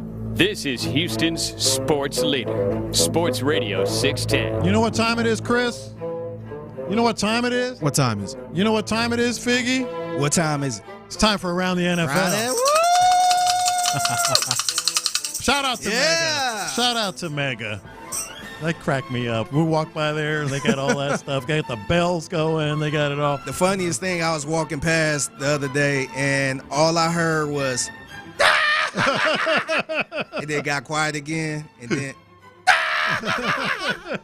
I'm like, man, I wish I knew Spanish so I knew what was so damn funny. I want to laugh that hard.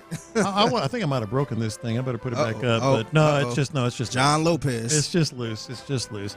So we had Bobby Slowick. Might have to revisit that a little bit at 140 because there was some good stuff there. I think he's pretty mad about how the offense showed up. Heard from Matt Burke about the defense, and Derek Stingley. Boy, he wanted to say it. He wanted to say he was the best ball corner in the league, but he said one of. How about Frank Ross? How about those kickoffs that we were all looking forward to with the Houston Texans? So Frank Ross was discussing the kickoffs. What to expect? What happened? Here's where he started off. It was such a learning experience. Every coaching staff I had a bunch of people reach out to me. It felt way different than practice in my estimation, my opinion.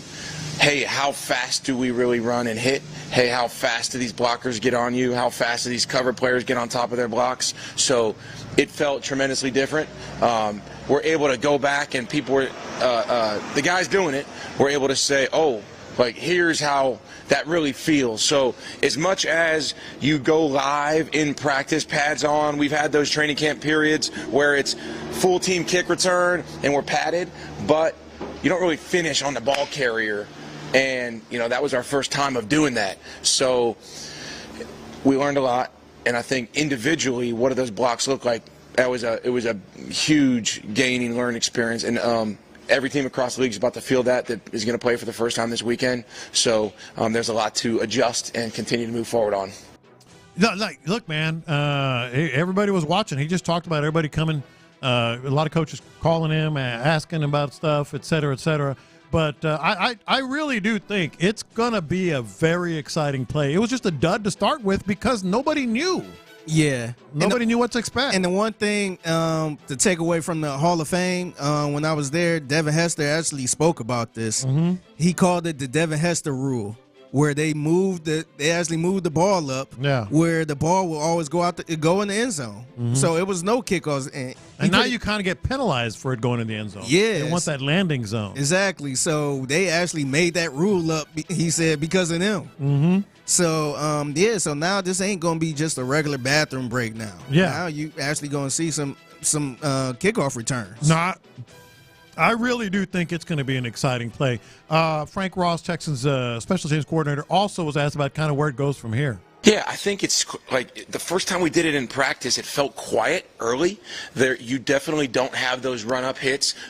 We have done a good job of eliminating the collisions from the coverage to the blocking players. But at the point of attack, there's still a relative amount of violence. We saw that in our game, and people will learn how to adjust. And just to be clear, though, we do have some flexibility to move players with our off-the-line players and having a couple players in the back end, 2 returners.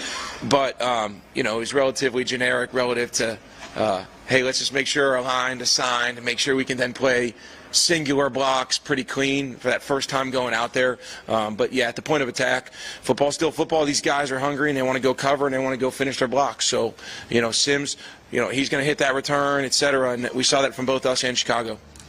Yeah, I'm still excited about it.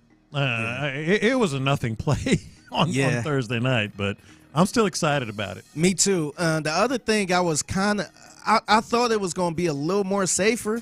I thought it was going to be kind of a little, way too safe, where it's just like, they doing this. Like touch football. Yeah, but nah, you can still get your block knocked off. You can get lit up. I seen that in the Hall of Fame game where I'm like, oh.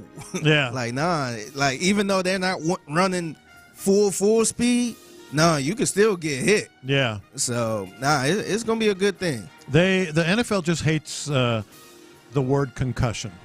Yeah. Concussion protocol. They hate that. That's where they get criticized the most. That's where they probably should be criticized the most.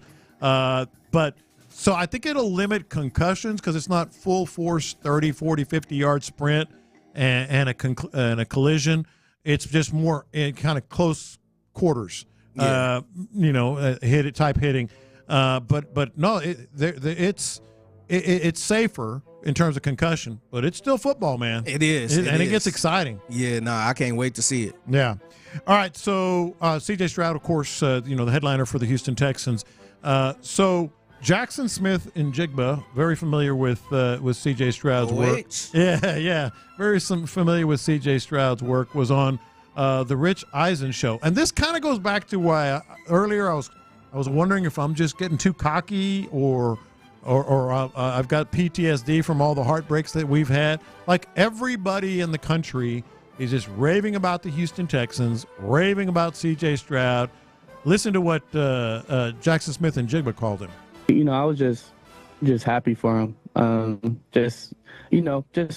know he's an elite quarterback and what he can do, but when you go out there and show it, we usually, playing on Sundays and, just hearing about it and hearing what he, has done that week, and for him to get to the playoffs, he's destined for greatness. So, I'm just super happy for him. Hopefully, we can match up, one of these years. But, they got a squad over there, and, he's doing what he's supposed to do, what he said he was going to do. So, I'm a believer. Destined for greatness. They got a squad over there. I'm a believer. It's everywhere. It's everywhere with the Houston Texans. So, I guess I'm not wrong. A lot of texters were on board with me after we talked about it this morning about, I'm just, worried that we've all been here before. Yeah, like I said earlier, it's PTSD.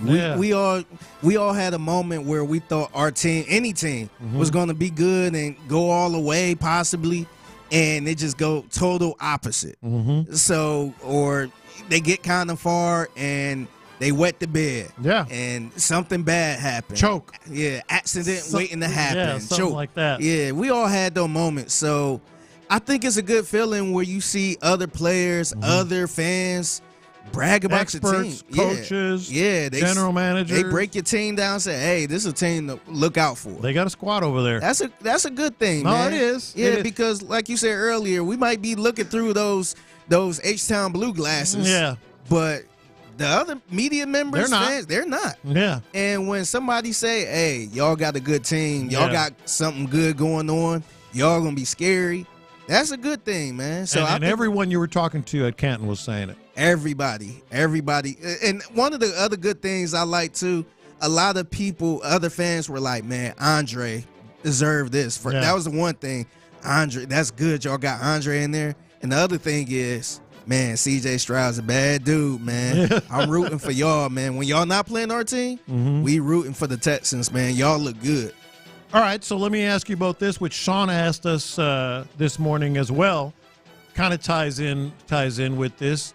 Would you rather have Andre Johnson's career, 14 years, gold jacket, Hall of Fame, and all that goes with that, or Julian Edelman's career? 3 Super Bowls, not in Andre's class as an individual receiver, but a Super Bowl MVP and 3 Super Bowl titles. I said, as much as it might hurt, Edelman. 3 titles and a Super Bowl MVP. You talk about all the money that Andre can make now that he's a Hall of Famer for the rest of his life. I think Julian Edelman can do pretty well for himself. Yeah, no, that's true. Yeah, and he was with one of the greatest teams of all time. So, that helps a lot too. But I got to go with Andre Johnson, man. I think I know why. Because I think it was back in 2020, maybe 2021, we had Arian Foster on our podcast. Yeah. And, that's a popular topic whenever you say, would you rather have a Hall of Fame career or a Super Bowl? Yeah. And a lot of current players always say, I want that Super Bowl. Because that's the right thing to say. It sounds a little selfish. No, but I really do feel like 3 Super Bowls? Yeah, that's not 1, 3. That's good. But he kind of sold me on the Hall of Fame career because he pretty much said, hey, the Super Bowls are cool And of course, everybody want one, but just being in that club, that Hall of Fame club, like it's hard to get in there, man. It's a lot of good players that can't get in the Hall of Fame, and so I think if you could get in the Hall of Fame like that, that's an exclusive club, man. And it's a lot of people a lot of players that probably got 3 rings too. That was on that New England team too, but Julian Edelman had a star. I mean, he was a star. He wasn't Andre. But he was a star. He got 3 rings and an MVP. Give me Andre Johnson's career. Seriously? Yeah, man. I want to be in that exclusive club, man. I want to be honored the way Andre Johnson was honored. Have that gold jacket. Just being remembered as one of the best to ever do it. Like Super Bowl rings, yeah, they're fun, and yeah, that's what every player wants. But just imagine being in that exclusive club. No, I think it's a great argument. Everybody else. But there's only been 50-plus Super Bowl MVPs. That's true. I'm only 50. That's true. And a lot of guys win multiple Super Bowl, have won multiple Super Bowl MVPs. You got 3 rings, and you're a Super Bowl MVP. You are set for life. So forget the financial benefit of the gold jacket, because it does have one. You can make a lot of money for the rest of your life. Yeah. But Julian Edelman's going to make a lot of money for the rest of his life. I think so too. And he was a really good receiver. He went to Kent State. So he was That's your squad. Yeah, kind of. On college football. Yeah. Former quarterback, you know? Yeah, but and he's really good.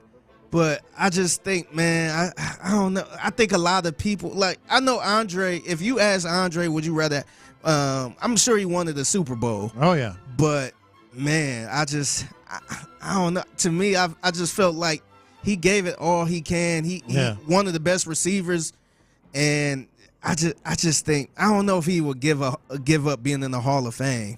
I don't know. I don't know. Man. I don't know. But if it was me personally, I just felt like just having that gold jacket, just walking around, and people look at you like that's a Hall of Famer right there. Yeah. Yeah, I think I would take that. Like the best example for your side, and again, there's no wrong side. Is like Kenny Houston, a friend of the show. Has been around Houston forever, but most people don't really remember his career. Yeah. When he shows up at all these events and he's wearing his gold jacket, people who have no idea, 10-year-olds go, oh. Yeah. Oh. Oh, he's a Hall of Famer? Yeah. It's just him being just recognized throughout the whole world, throughout the whole NFL. Yeah. And Julian, like, he's a legend, but I felt like he will be remembered in New England. Like, New England gonna always talk about Julian Edelman. Yeah. He had never had to buy a drink there. Yeah. But just Andre Johnson, that's what made the Hall of Fame weekend so great. Yeah. Just seeing Chris Berman up there just bragging about Andre Johnson, and then seeing Gary Kubiak up there, just seeing everybody like, man, I ain't gonna lie, Andre was a bad dude. Yeah. Like, I like that type of love, man. Yeah. A lot of it's split down the middle on YouTube and on the text board on this one, but yeah, you can't go wrong either way, man. But 3 did it for me. If he was just like a tight end, you know, that started or whatever. I'm not talking about Gronk, you know, but like got 1 ring, I'd be like, no, give me Andre. Yeah. But if you have a star receiver, 3 rings, and an MVP, that kind of would do it for me. Yeah. Hey, Brandon Aiyuk looks like he's getting traded, man. Well, I guess. I mean, it's been rumored like crazy. I haven't seen anything officially yet. But the destinations are Cleveland and New England. And I'm like, whatever. Yeah. It's funny because it was Pittsburgh at one point. And apparently Pittsburgh's still trying. Yeah, so it's saying like after the news with Pittsburgh got out, then eventually they, I guess, talked about Cleveland and New England pretty much having the framework and ready to go. Yeah. So, I'm not worried about it. Yeah, I'm not worried either. I know that's what feeds into my whole are we getting too cocky thing. But yeah. I mean, I think that's a fact, man. I think the other part of the story is the Niners are like all of a sudden the Niners might end up scrambling here in the next year or so. Yeah, I still think they might be all right though, man. No, they're going to be good this year. Yeah.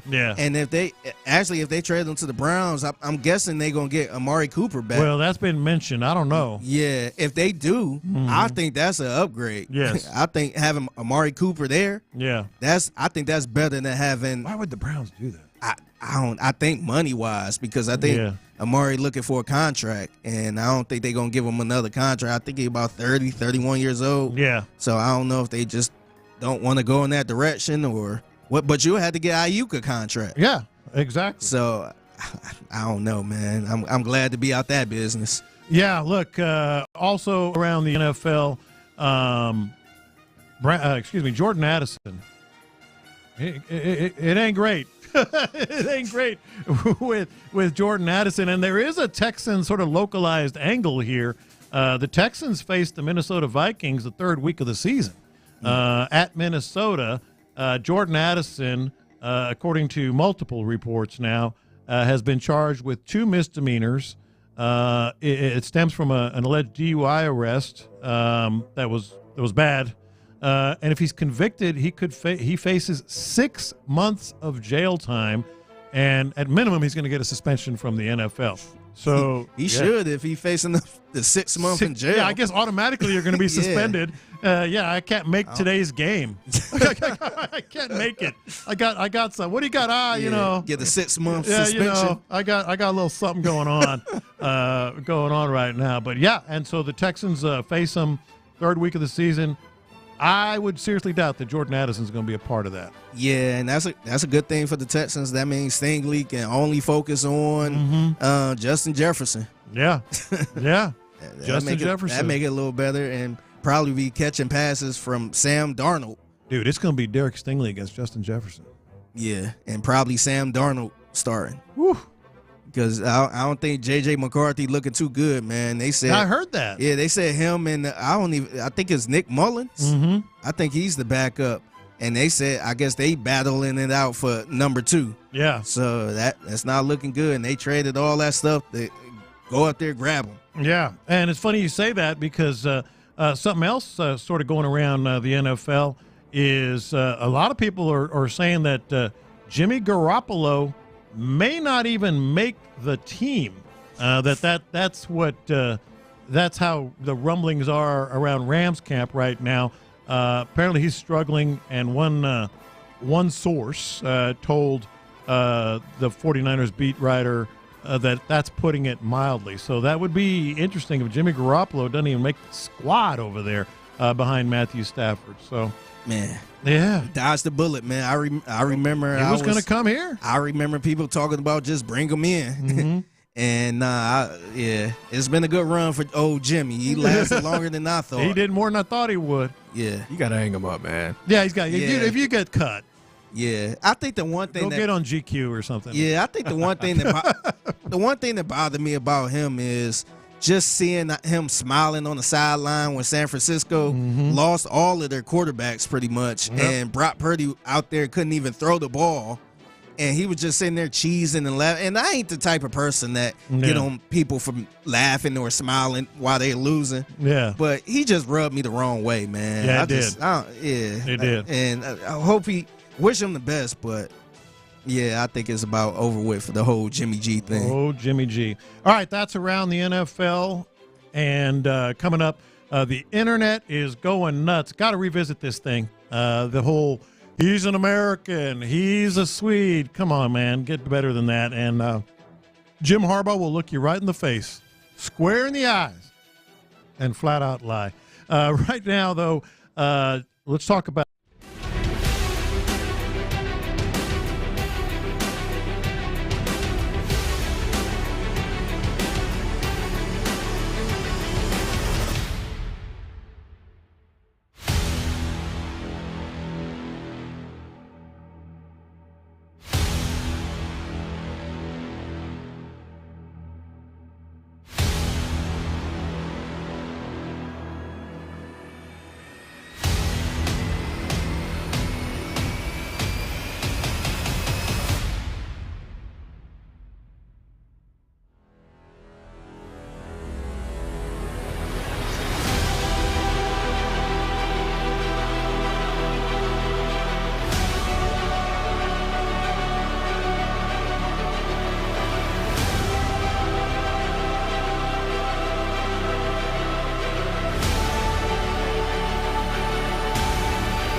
I got the internet going nuts. All right, sometimes the internet going nuts just falls in your lap, so to speak. So this just got released, and this is wild. So apparently, I don't remember this, maybe you do. Apparently there were some Utah Mormon swinger wives that were making the news in 2022. Apparently it was a group of dancing Mormon moms and others would have, quote, soft swinging parties on the weekends with the groups of women and their husbands. Well, guess what's happening now? Hulu you're going to make a show out of it. Oh, man. Hulu is making a show. That's the type of show I want to see. The Utah Mormon Swingers. Is it like a reality show? Yeah, I guess. I guess. I'm not even a reality show guy. So let me read I would this check that out. This Taylor Paul admitted in 2022 that the group of dancing Mormon moms would have these soft swinging parties on the weekends where the group of women and their husbands would, quote, party. Now, she said, she said they would stop just short of, quote, going all the way. Get out of all right, here. so what is that, first of all? What is stopping just short of going all the way with each other until she left the party room with someone else's husband and broke the rules. Eventually, it led to a divorce between her. Like, dude, swinging? Swinging. Yeah. It never ends well. Yeah, it never do. It never ends well. And my other thought on this is they're just calling themselves Mormons. This isn't about the Mormon church. Yeah. This is... Yeah, let me be a Mormon then. Yeah, that's... You just putting the cap on. That's exactly... Cap or no cap. That might make a reappearance on Thursday. Good gravy. Anything gets on TV now, but I'm with you. I might have to watch that. All right, so I don't know why this even became something of a little controversy, but your girl, Rebecca Andrade. Oh, yeah. That's Andrade. I know you wouldn't mind bowing down to her, but that's a different story. So I guess, Simone Biles and Suni Lee on the medal platform did the whole "we're not worthy" bow down to her. And I thought that is really cool for a very well-liked Brazilian gymnast that is, obviously very popular, very well-liked. Now, they're going to explain it. You're going to hear this. But there are some people like say, don't bow down. Get the heck out of here. She's so amazing. She's queen. And first, it was an all-black podium, so that was super exciting for us. But then Jordan was like, should we bow to her? And I was like, absolutely. So we're like, are we going to do it now? And then that's why we did it. But she's such an excitement to watch. And then all the fans in the crowd always cheering for her. So it was just the right thing to do. She's queen. Yeah, she's so good. To go off of what she was saying, she's an icon, a legend herself. So I feel like being recognized is what everybody should do when it comes to somebody who's put in the work, put in the dedication. So yeah, in that moment, I was like, you know what? First off, again, yes, it was an all-black podium. Second off, why don't we just give her flowers? She's given, not only has she given Simone her flowers, but a lot of us in the United States our flowers as well. So giving it back is what makes it so beautiful. So I felt like it was needed. Come on. That's cool. Yeah, no, it's cool. And this how you know Simone really respects her, because I think it was a couple days ago where she was close. She was like giving Simone a run for her money. I think Simone ended up winning. Yeah. But she actually came over there to give her a hug after one of her things. And they were still in team competition. Yeah. They were still, And I haven't seen Simone do that. Yeah. I haven't seen her do. Usually the game ain't even close. Mm-hmm. And for the simple fact that Simone came there and she was actually talking to her a lot. I'm like, damn, I never really see this. You never really. Usually everybody kind of stay a little separate, and they might shake their hand And it's or something like intense. that. Yeah, so Yeah. it was still going on. Mhm. And she, when I first seen her, I was in the restaurant. Yeah. And I seen her on the TV. I'm like, who is that? Yeah. Like, she look all right. And she was actually doing her thing, too. She was great. So I'm like, she earned the follow from me. Yeah, she did. I gave her a follow. Yeah, I wonder why. Anyway, Brazilians, man. Yeah. I got the internet going nuts. Wait a minute, you got me thinking about Brazilians. Anyway, so Jim Harbaugh denied everything, had nothing to do with, I don't know, a guy taking a disguise, going to the opposing sideline, trying to steal signs and relaying them to the defense and the team. And, I don't know, the defensive coordinator deleting 52 messages and, I don't know, ultimately becoming Harbaugh's hand-picked choice to succeed him as head coach. And, one more thing. Harbaugh left town after winning a national championship and, speeding out of town, in essence, not trying to back it up to go to the NFL. But he said he had nothing to do with it, doesn't know anything to do with it. He can put his chest out. All right. Get out of here, man. Get the hell out of here. So you ain't even think about sticking around to try to do a repeat? Yeah. And you've been – look, Michigan been balling pretty much since you got there. Yeah. And Ohio State is in shambles every time y'all play them. Mm-hmm. And you just gonna take off for the Chargers job. Yeah. And like I said, it's LA, and I'm sure it's cool there, but come on. You just won a national Michigan through and through. You just won a national championship. Well, and you dipped out that quick. He said you're wrong, Figgy. I mean, he said you're wrong. Oh my goodness. But you and Paul Feinbaum have something in common. I mean, it's an Oscar-winning performance, Creighton. I mean, I had a lot of different emotions. I mean, I wanted to throw all kinds of adjectives up on the board. I wanted to label him as a pathological liar, as someone who is delusional. But I can't do it anymore because, I think he, in many ways, is the Jack Nicholson of coaching. I mean, he's a man for all seasons. He has so many different lanes, and you really just can't get mad at the guy. I mean, he ran. You can't say he ran a program into the ground because they won the national championship. Yeah, he left a stench behind, but as we have said, it will get cleaned up with very little penalty. He's making a fortune with the Chargers, and I'm going to bow at the feet of Jim Harbaugh for pulling off this scam and then acting like he didn't do anything wrong. That was extremely well put in every possible way. A lot of bowing down going on today. Yeah. Dude. It's ridiculous, It's man. ridiculous. Yeah. And he gets away with it. Yeah. Because he's got that goofy kind of, hardcore, but also endearing personality. And yeah. It's. And one thing I realized, too, it's a lot of Michigan fans just randomly all over the place, too. Oh, yeah. So they going to give him a pass. Like, seeing Adam Schefter trying to defend that whole cheating thing and all that stuff, it was embarrassing. It man. was embarrassing. All right, so when a college football stadium gets a naming rights, it's usually not making the internet go nuts, right? Yeah.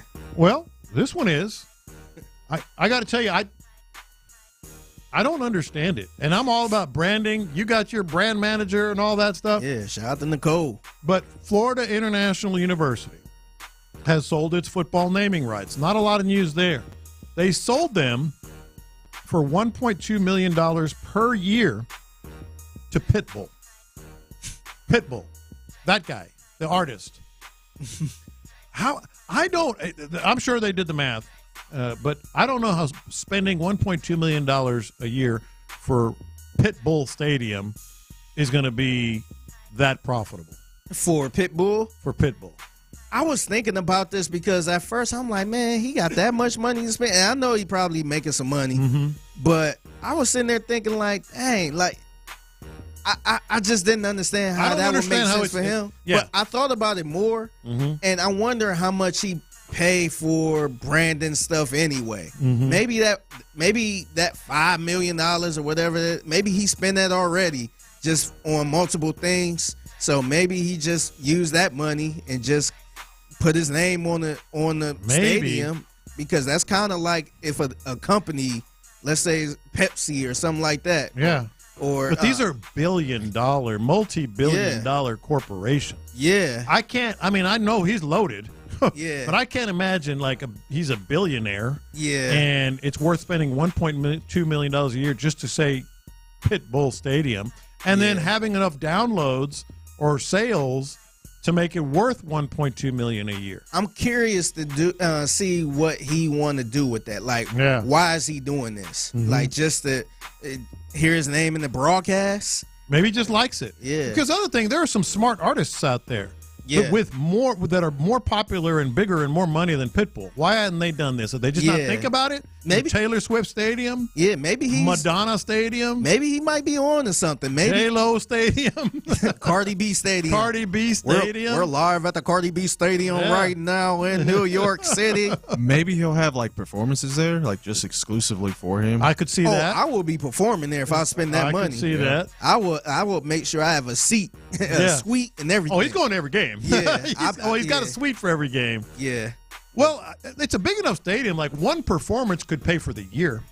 Yeah. If he has one concert. So there is that. Right. Yeah. Yeah. I'm just curious to hear the broadcaster. We're live from the Pitbull Stadium in Florida. Yeah. No, it's great branding. I don't doubt that. It's awesome. Mr. Worldwide. Yeah. That would be great. Yeah. That would be great. All right, one more here because this one just made me roll my eyes, and I think a lot of people are in the boat with me. So we're not going to play all the audio, but basically Mondo Duplantis grew up, born and raised in Louisiana, but his mother is Swedish. He has gone to Sweden quite a bit. His girlfriend is Swedish. His mother competed for the Swedish Olympic team. He has dual citizenship, born and raised in Louisiana, but he competed for Sweden, set the Olympic record, won the gold medal, and set the world record. And then these dudes turn ugly American.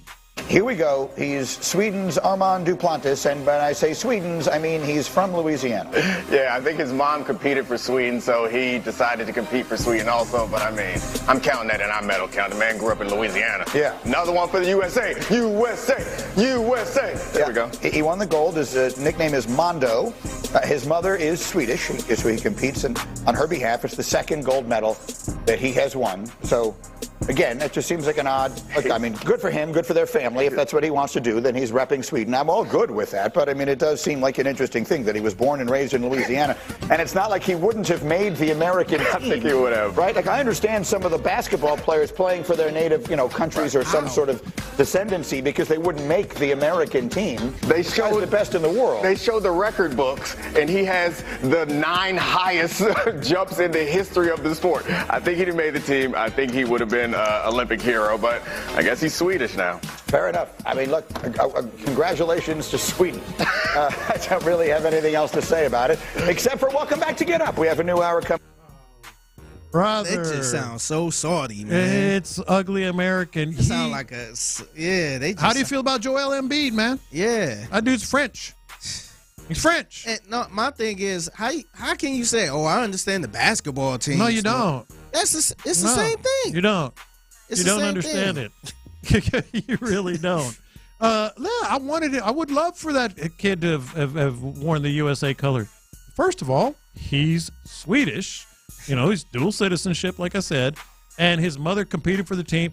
Hell yeah, I would have wanted to do that. Yeah, and you got to read the backstory. Mm-hmm. It's not like he just picked a random country. No. He said, you know what? I'm representing Sweden just because. Just I feel like it. Yeah, nah, man. It's a story. His mom actually competed. Yeah, she was in there with Sweden. Yeah. So he wanted to do that. And Chris, how do you feel about this? Man, it's ridiculous. Me, someone that's like, my mom's Mexican, my dad's Puerto Rican, I probably would have done either or Mexican or Puerto Rican team, But so it's just like, this is just ridiculous. They're just hating, man. They're just hating. Yeah, they just sound bitter. They're ugly Americans. All right, so one more segment here, then we're going to get to the drive, but this is an important one. I've asked the question a couple of times today. What if the Texans defense is just really, really good? I've asked that question. I want to get the answer. I want to get it from you, from Chris, maybe from the guys on the drive as well. What's it going to take? Will they be really, really good on the defensive side? Next. Will the Texans starters make their season debut against the Steelers?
parts. Live from the Twin Peaks studios, Sports Radio 610 presents In the Loop. I forgot about this. I had to look it up during the break because we're going to talk about the Texans defense and try to answer a question definitively from what we know so far about just how good they're going to be. And we'll get you details on that in just a second. But the Texans defense, they ranked 14th in the NFL, so top 15 in yards per game last year. Points per game, they ranked 11th. So they don't got far to go. Like you said, top 10 earlier. Like, okay. Yeah, they don't have far to go to become a top 10 defense. But I've been asking this question ever since we've been getting the reports of today's practice. By the way, just a little bit of a follow-up for those who haven't been listening the entire show. We have Titus Howard was carted off the field today. We don't know the extent of the injury. It could have been precautionary, so we're not trying to get anybody all riled up. But the reality is he got hurt, and the reality is he got carted off. So we're going to have updates on that, I'm sure. The coaches didn't really talk about it yesterday, but it was the coordinator day. So 13 minutes ago, Titus Howard tweeted. Of course. As only Titus Howard could tweet. Of course. Like, there were reports of guys on the sideline that he took a cart off the field. Titus Howard tweeted, "Dang, I thought I walked off the field." Well, he walked off to the tent and then was carted from the tent there. So maybe that means it's not that big of a deal, and hopefully that's all right, buddy. You better be out there week 1. Yeah. Yeah, exactly. Yeah, Mr. Walk off the field. What do they say about those Twitter fingers? What do they say about that? You better be out there week 1. Like multiple reports. Taken off by a golf cart. Taken off by a cart. Taken off by a cart. Nick broke in. Titus Howard off by a cart. And he tweeted, "Dang, I thought I walked off the field." I don't yeah. know. What unless you got a concussion or something, man. He's a different kind of guy. All right, so back to the defense. What a day they had. That's the news that we're getting from Ohio. Derek Stingley, 2 interceptions off C.J. Stroud. Stroud's first 2 interceptions. One of them was a pick 6. Kalen Bullock, interception off Davis Mills. Apparently wasn't a bad throw, just a great play. And the defense just dominating to the point that Bobby Slowick, we're not going to hear from him right now. I'm sure you'll hear some of that during the drive, but was really kind of not like upset, but for him, you could tell he was kind of bothered that the defense sort of ruled the day. The defense has ruled a lot of days. You are going to hear from Matt Burke right here because he was asked about the rumors with the safety position and Justin Simmons, and then we're going to tell you why maybe it's not such a bad idea. Privy to all the rumors that get out there, but I'm just curious. What do you think about? I don't listen to any rumors. What do you think about the safety room? Are you pleased with where you all are at right now? Yeah. It's been great. I actually think Jimmy's had like a really good time up here. Just starting to show up and sort of impact plays more. Peachy's been really good. Like, it's just the same thing. I mean, I feel like I broke a record sometimes. Like the depth that we've had.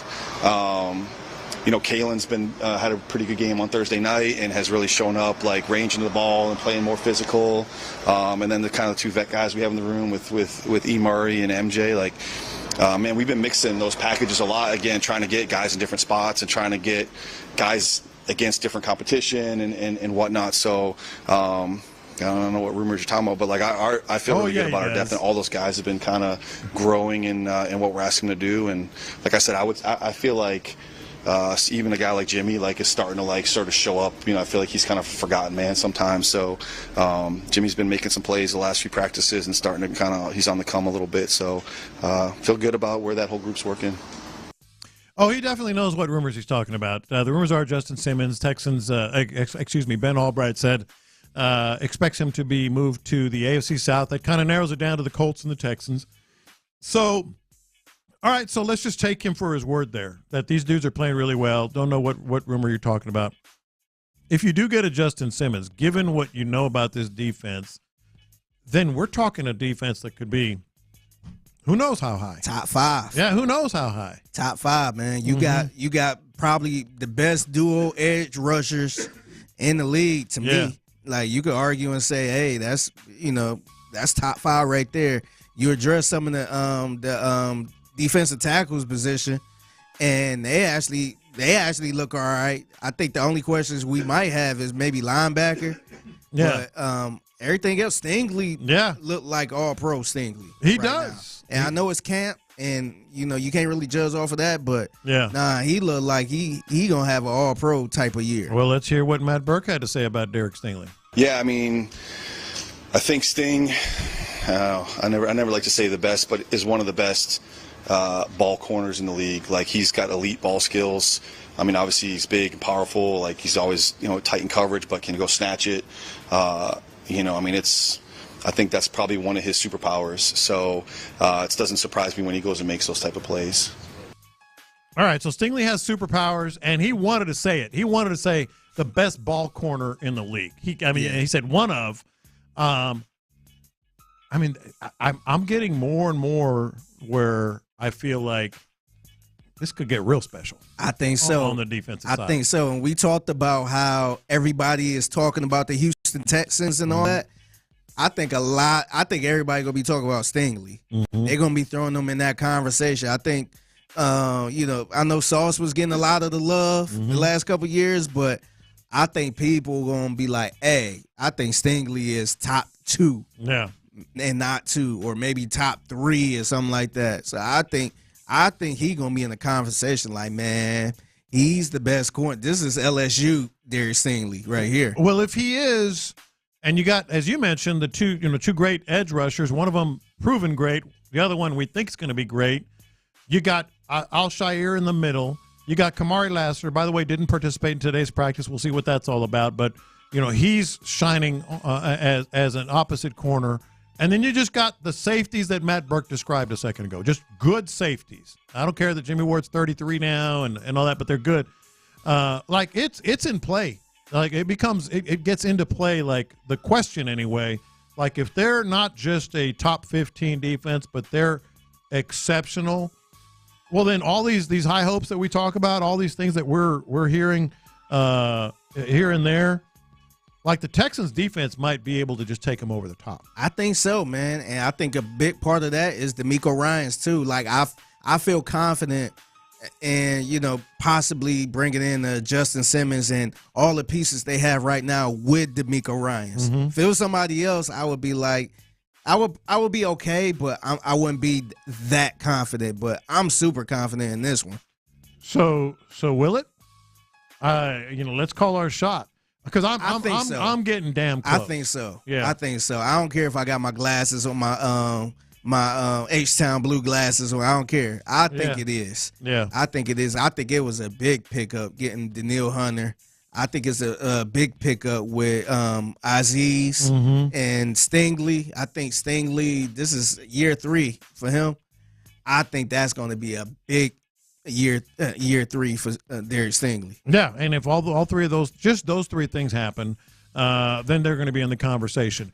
Keep in mind, the old cliche of complimentary football. If this offense just puts up some decent number of points, the defense is going to be on the field less. Obviously their points per game is going to be less, and it's going to be special. Today got me excited. I've been excited about the defense, all year long, at least in terms of like, man, they're ruling the day. Like I said, I always go back. They've predominantly controlled the offense in training camp. They didn't look good in the Hall of Fame game. It was mostly depth problems.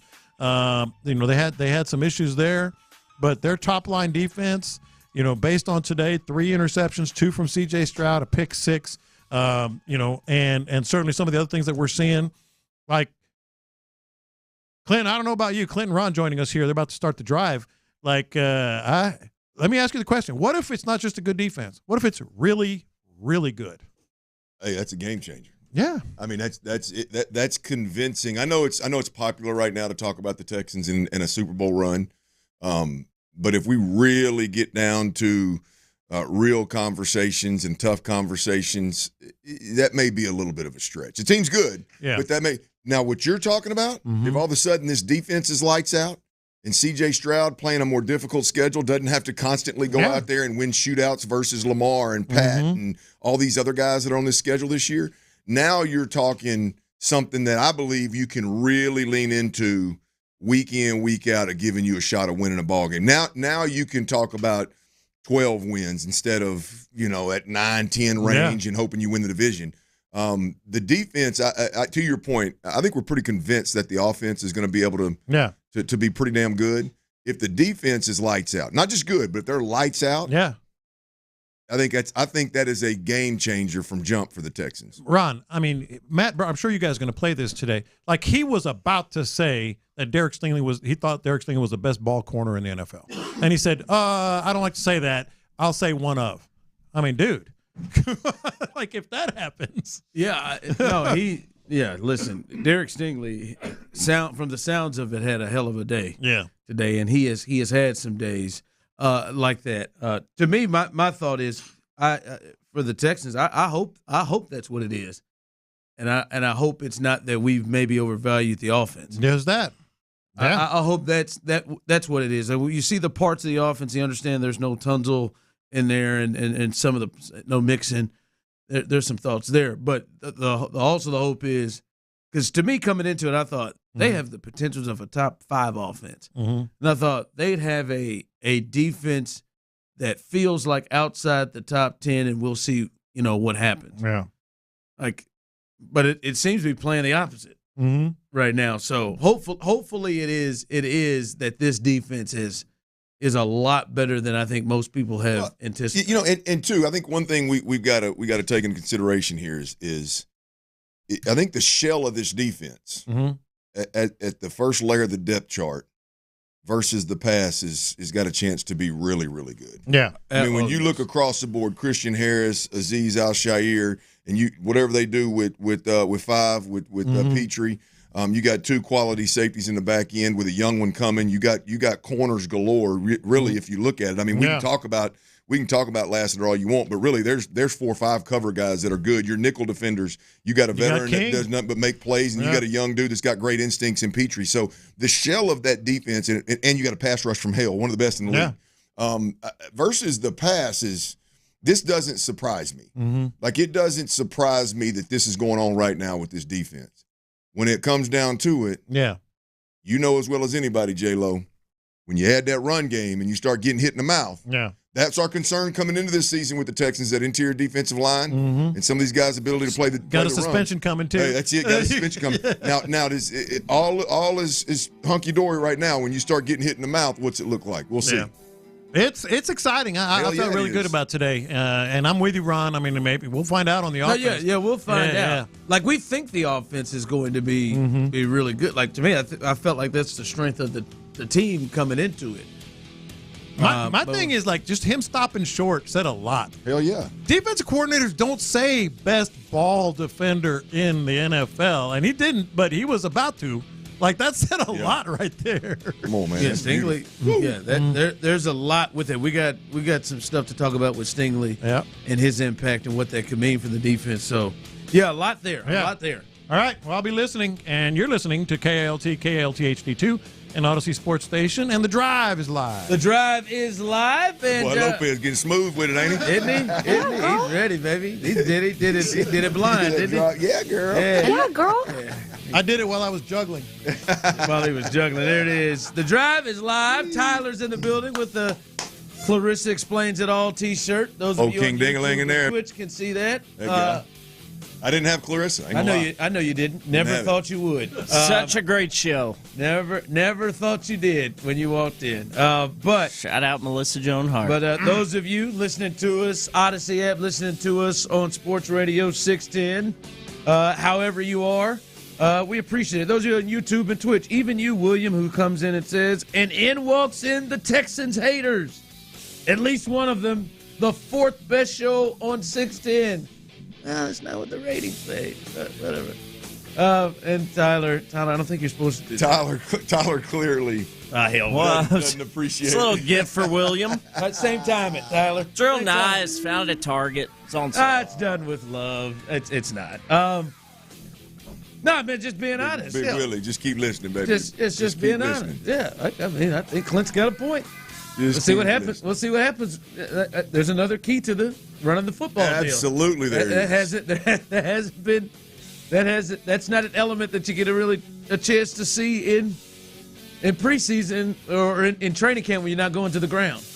We'll get a chance to see it coming up, but that's depending on who all plays. If all the ones play, that's the injury list today. And if you think about it, today's is Tuesday, but the game's Friday, so it's a heavy day. You're getting into the territory. If they don't practice today or tomorrow, there's a wonder if they're actually going to play in the game. And I think we know some aren't. I think Joe Mixon and Laramie Tunsil, Christian Harris haven't strapped it up yet with the pads.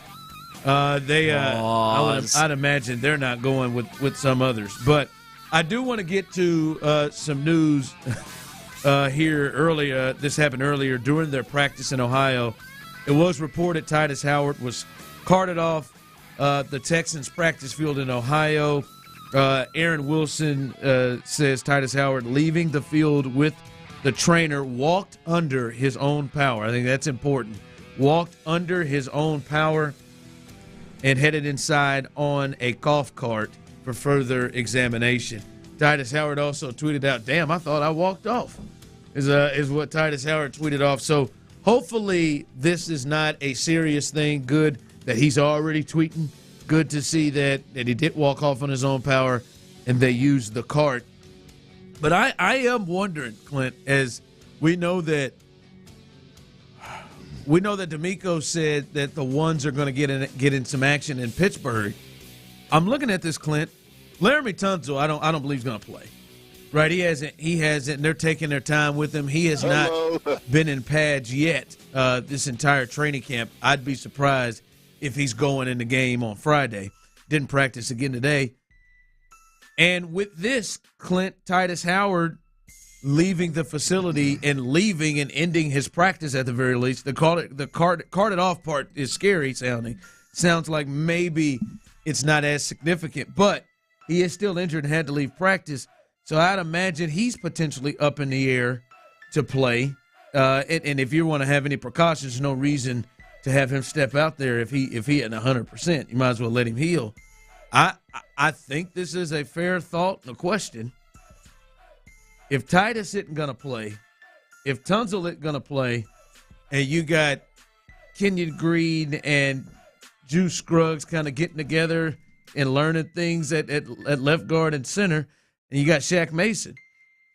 Should CJ be playing in this game coming up? No, none of his tackles. Got two of his guys up there kind of still figuring it out against Pittsburgh. Should CJ be set down in this thing? Yeah, I don't think so. I think you still play him. I think you plan accordingly. I mean, from a play calling perspective. Look, one of the tackles is going to be rookie Blake Fisher. Anyway, it goes with CJ Stroud out there. So there was going to be a little bit of a risk there as it pertains to the conversation we're having. So I think you've got a couple of guys that have played a little bit of football. I think Cam Irving is the guy that they just picked up. Played. Been in the league for 9 years. He's been with about 5 different teams, but at the end of the day, he's been on teams and played some football over the time. So they should be able to protect him and hold their own against the Steelers for a handful of snaps. No, listen. You know how I am with Yordan Alvarez. Hold on, so. No, I am with well, I mean, you're just that way by nature. It's not. Don't blame it on Jordan. I just want to be, protective. I want to make sure CJ's in the right spot, in a good spot here to get him a couple series in.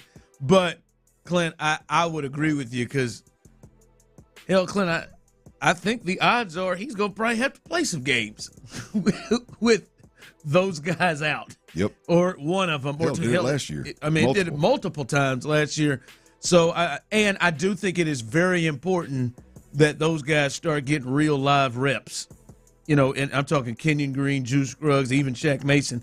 But those guys start getting real live reps with CJ and company, and Juice Scruggs and CJ in a real game, snaps and things like even to that minor of a thing, snaps and things together. So, yeah, like I said, he's probably going to play a game, Clint, with Blake Fisher out there. He's probably going to have to play a game where it's maybe Cam Irving's out there, Sharp or whoever it is playing tackle. So I think it would be the right move where CJ plays regardless. Now, if something happened where Shaq Mason may have to sit down or something, and now you're talking about Shaq Mason, you talking about Titus Howard and Laramie Tunsil to go with the young cats, I may have a different tune, but yeah, I like the odds that they do what Wade's team did that one year for the Texans where they had the same offensive line play every single damn game. The odds of that happening is very, very low. And they're going to have to have situations where they have to worry about their tackles. Yeah, well, look, there's going to worry about injuries. In this preseason game, as I would imagine for the next three in total, there's going to be an emphasis put on running the football. Especially if you've got all three of your interior offensive linemen and neither of your outside tackles. There's going to be an emphasis put on running the football, which I don't think is a bad thing. I think it's a really good thing. You got Damian Pierce that's going to play this week. I heard D'Amico talking about him. He's really excited about it. Get the run game rolling. If you do get stopped on the first couple of plays in the run game, then give CJ something quick. Get the football out. Like I said, hopefully you break a tackle. We're not out here to see if CJ can hold the ball and navigate the pocket and take hits and all that jive. And so it's just about getting a good sweat, communicating well, adjusting a bit, and getting off the field. So I think he'll be fine. Hopefully we'll keep our fingers crossed for a report. If it comes across a ticker, I'm sure Tyler will have it. But hopefully Titus is fine, and this was just a little bit of a scare. Bad weather out there. Guys were having a hard time keeping their footing anyway. Hopefully this is just a little bit of a scare, and Titus Howard will be back on the practice field tomorrow. Yeah, it's him tweeting and then them walking off the field at his own power and just kind of using the cart to get there. It seems like it isn't serious right now, just from what we're looking at. Obviously, we don't know for sure. As you said, we'll get a report. But I do think him getting hurt on Tuesday, not going back to practice, puts Friday up in the air. Potentially for him to play on Friday. Potentially, absolutely. Yeah, puts Friday up in the air for him to play. So, yeah, it's one to watch. Like I said, man, they got a lot of guys that could be up in the air. Well, they've with injuries. They've handled these dudes, the ones that they know who they are, that have had any kind of injury history, whether it be recent or not. They've handled those guys with kid gloves. Look at Joe Mixon. 3 days of practice, all he's had this entire training camp, but he's out there running around in sweats, jumping up and down. You think he gets a preseason game? Yes, I think he gets a preseason game. Not this week, but I think he gets one. But you look at Laramie Tunsil. There's a real good chance that this scare may have pushed him to take the same approach with Titus Howard. Because, look, Titus Howard obviously is a critical part to what they're going to do. I still believe until I see them run the ball effectively. I don't mean have a little scat back that makes something out of nothing, a handful of plays and goes and gets 80 yards. I'm talking about a downhill run game within their scheme. By design, where Joe Mixon is chewing up yards and the guys up front are moving bodies. Until they prove that, I believe this is going to be an 11 personnel football team, and they're going to throw the leather off of it, right? And so we'll see. And I say that to say that Titus Howard is going to be a critical part of that. You got a monster schedule, and Titus and Laramie on the edges are going to give you some serious opportunities to get 4 and 5 receivers out in routes instead of having to keep guys in for protection reasons. So this little bit of a scare with Titus may put them in a position where they go, you know what, let's shelve this cat too until next week. Yeah. At home, on turf, you know exactly what you're dealing with. They're up in Cleveland, bad weather right now, and just control what you can, which is get his ass back in the locker room and let's finish this day. Yeah. Yeah, I did. When I saw carted off, I said, oh, hell, Titus. Then you get a little deeper. Well, you throw that carted off phrase. We don't like that. That changes the dynamic. That's a hell of a headline, ain't it? I agree with Titus. Look, if there ain't nothing wrong, I agree with Titus. Pick that phone up, tweet, let folks know. Hell, I walked off the damn field. For the record, I've seen Titus Howard on a cart about 6 times this training camp. not from injury tent, but I've seen him on a cart. He is no stranger to getting a ride somewhere. I think he should have made an IG post of him doing a box jump. Well, I'm good doing a box jump, doing running a hill or something. I mean, let's go get it. Let's go there. Let's shake this thing on off. I mean, look, just line up Daniil Hunter across from you and set on him, and then have Will Anderson to your right and go a couple pass sets on him, and we'll be good. Yeah, well, Will didn't practice today, so it's gonna be somebody else. That's all right. Will getting Will to get a couple reps in can't be hard. Yeah. All right, so that is the latest with Titus Howard. And when we get more, I'm sure we may not. We get more, we will pass that along, and hopefully it's just like Blake Fisher. Blake Fisher went off on a cart the other day, and then practiced the next day. Yeah, strapped him up the pads the next day, and got right back in. I didn't know strap up was a pause phrase. Stay strapped, no, I mean, baby. I don't typically play. That's condoms. Well, and there's also okay. No, I did not. I've never heard. You never heard strap up? Strapped up? No, never heard strapped up from a sexual from a perverted or a sexual connotation. BT had a nice commercial with it. Just strap up. Yeah, no, grab the old raincoat. Yeah, I mean, I've heard several. Strap up tells me they're into some Tyler whips and chains type stuff. No. I mean, it's up, not on. And strapping on them doughs, if you know what I mean. Like, I don't strap up. Hey, man, I put on some costumes every once in a while, but I don't do none of that. Strap up that condom. You put on some leathers and strap something on, I know. I have a Jedi costume I wore recently. Stay strapped could stand for pistol, but also in this situation could stand for the cover. That cover on there, strap that thing on. Force was strong with me. I'll tell you what. Tyler earlier today is calling for me because the Astros are struggling at the plate, and this is becoming extended. And what'd you say they've got in the last 4 games? 7 runs? 7 runs in 4 games. And that they got a little help with extras yesterday to add one in. Some of those runs are also unearned. In the last 3 days that they haven't had extras, it's been 2 runs yesterday, no runs Sunday, 1 run Saturday. It's a bit. I mean, you lose a 1-0 ball game, boy. I'm telling you, boy. You walk out there and you give up 1 run in 6 innings. You're Hunter Brown. That's a tough one. By the way, Tyler didn't hit those strikeouts. And neither did you. Neither did Clint. Tyler had another rough one, folks. Just take the rest of the week off. Yeah, that was like a punch to the nuts watching that walk off and then looking at my betting account. Yeah, hurt my stomach a little. It was all bad. Now we're working on to like more than a week now of just struggles. So just take a day off. Good God, man, a day or 2. It's peaks and valleys, man. It's peaks and valleys. White Sox are next, bub. Just take off. Is that true? The White Sox next? I think they're at least a series. If it's not next, it's the next. They're coming, bub. They're coming up. I'm not sure. Lights at the end of the tunnel. You got 3 games against them. They've lost 21 in a row now, by the way. Why would I wait for the White Sox to make money when I can just make money tonight on Arlington? Okay. Oh, I think you should stay on it. No question. Terrible idea. But he hit me up. He said, "Hey, Ron, they're struggling offensively. You need to do the lineups.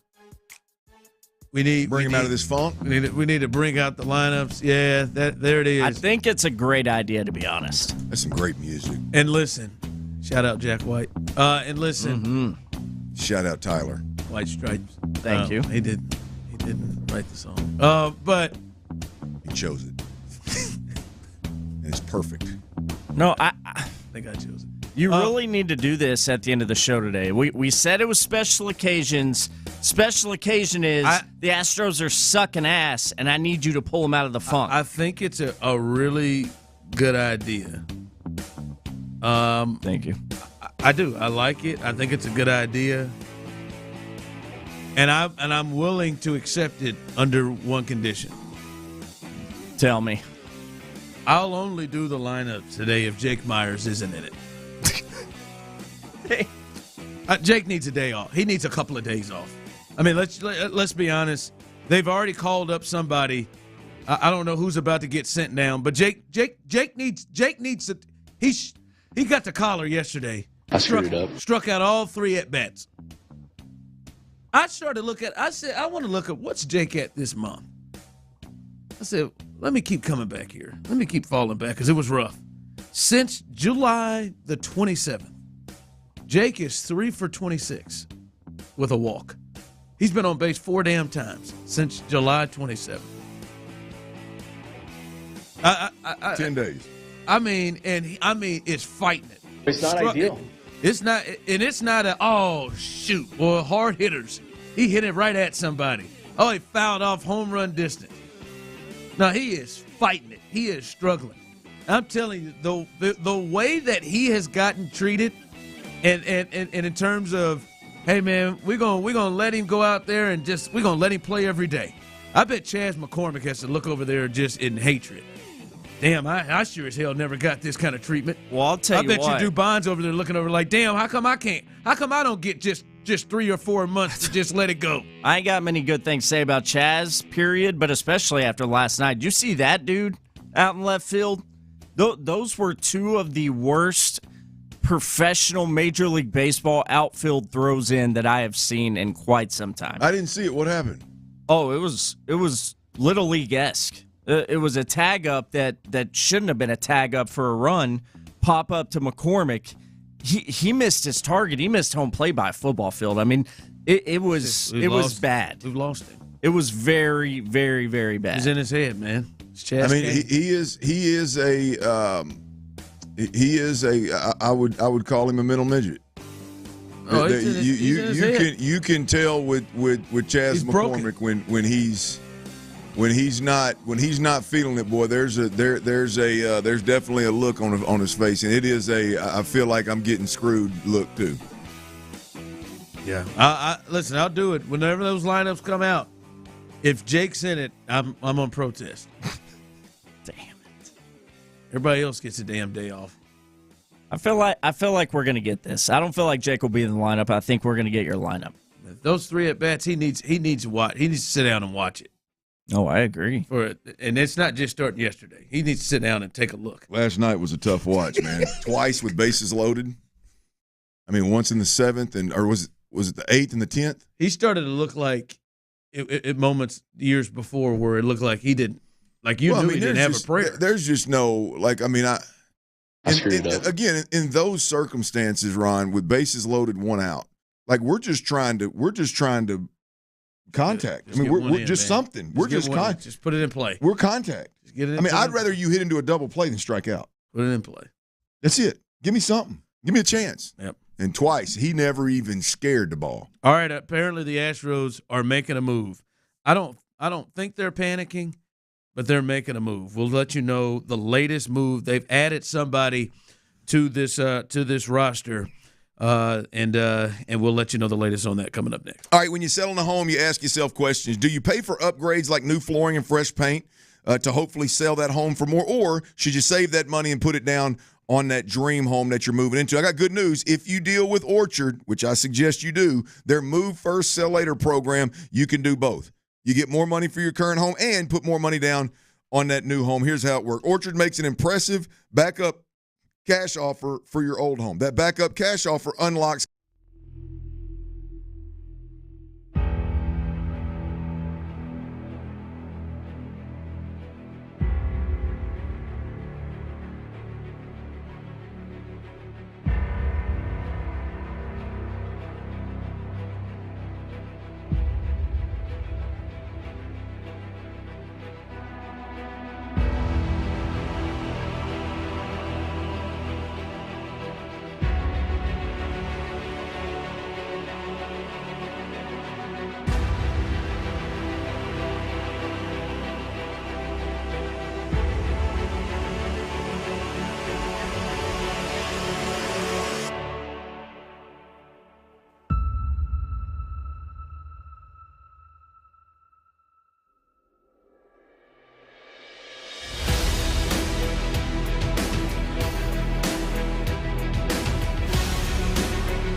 conflict with the holidays and your reward for quickly responding to every work email? More emails. But with Snapshot, even left-handed Capricorns with proper email etiquette could get rewarded for good driving. So download the Progressive app today. Progressive Casualty Insurance Company and affiliates. Snapshot not available in all states or from all agents.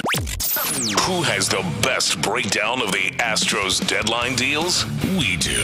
They did get a starting pitcher and a reliever, and they desperately needed both of those things. So, in a non-sexy way, they accomplished the goals. They did what they needed to do. The Big Orange Wagon. New episodes every week on the free Odyssey app. Houston's sports leader. Sports Radio 610. Sports Radio 610 presents The Drive with Stoerner and Hughley. This ball hit well to right field, all the way back Leone, and we are tied up. Corey Seager has 4 home runs in his last 4 games and hit a 3-2 pitch out to tie the game at 2. Whew. Thought they was going to pull that one out yesterday, but wasn't able to, and hurt Tyler in a lot of different ways, and Clint in a lot of different ways as well. Their hearts in their pockets. But they get back on it tonight. Framber night, as he's thrown the ball better here of late. But I did want to pass this across, fellas. They have made a move. They have signed and called up Zach DiZenzo. Sources tell The Athletic in Chandler Rome. He has played just 11 games above AA. Slash lines 391, 472, 739 with 8 extra base hits in his brief stint in AAA Sugarland. So, well, he swung the bat well at that next level, has played below AAA most of the year, but he is an infielder, first baseman. We heard Dana Brown say yesterday that they may have to call up one of the young guys, and they do it the next day.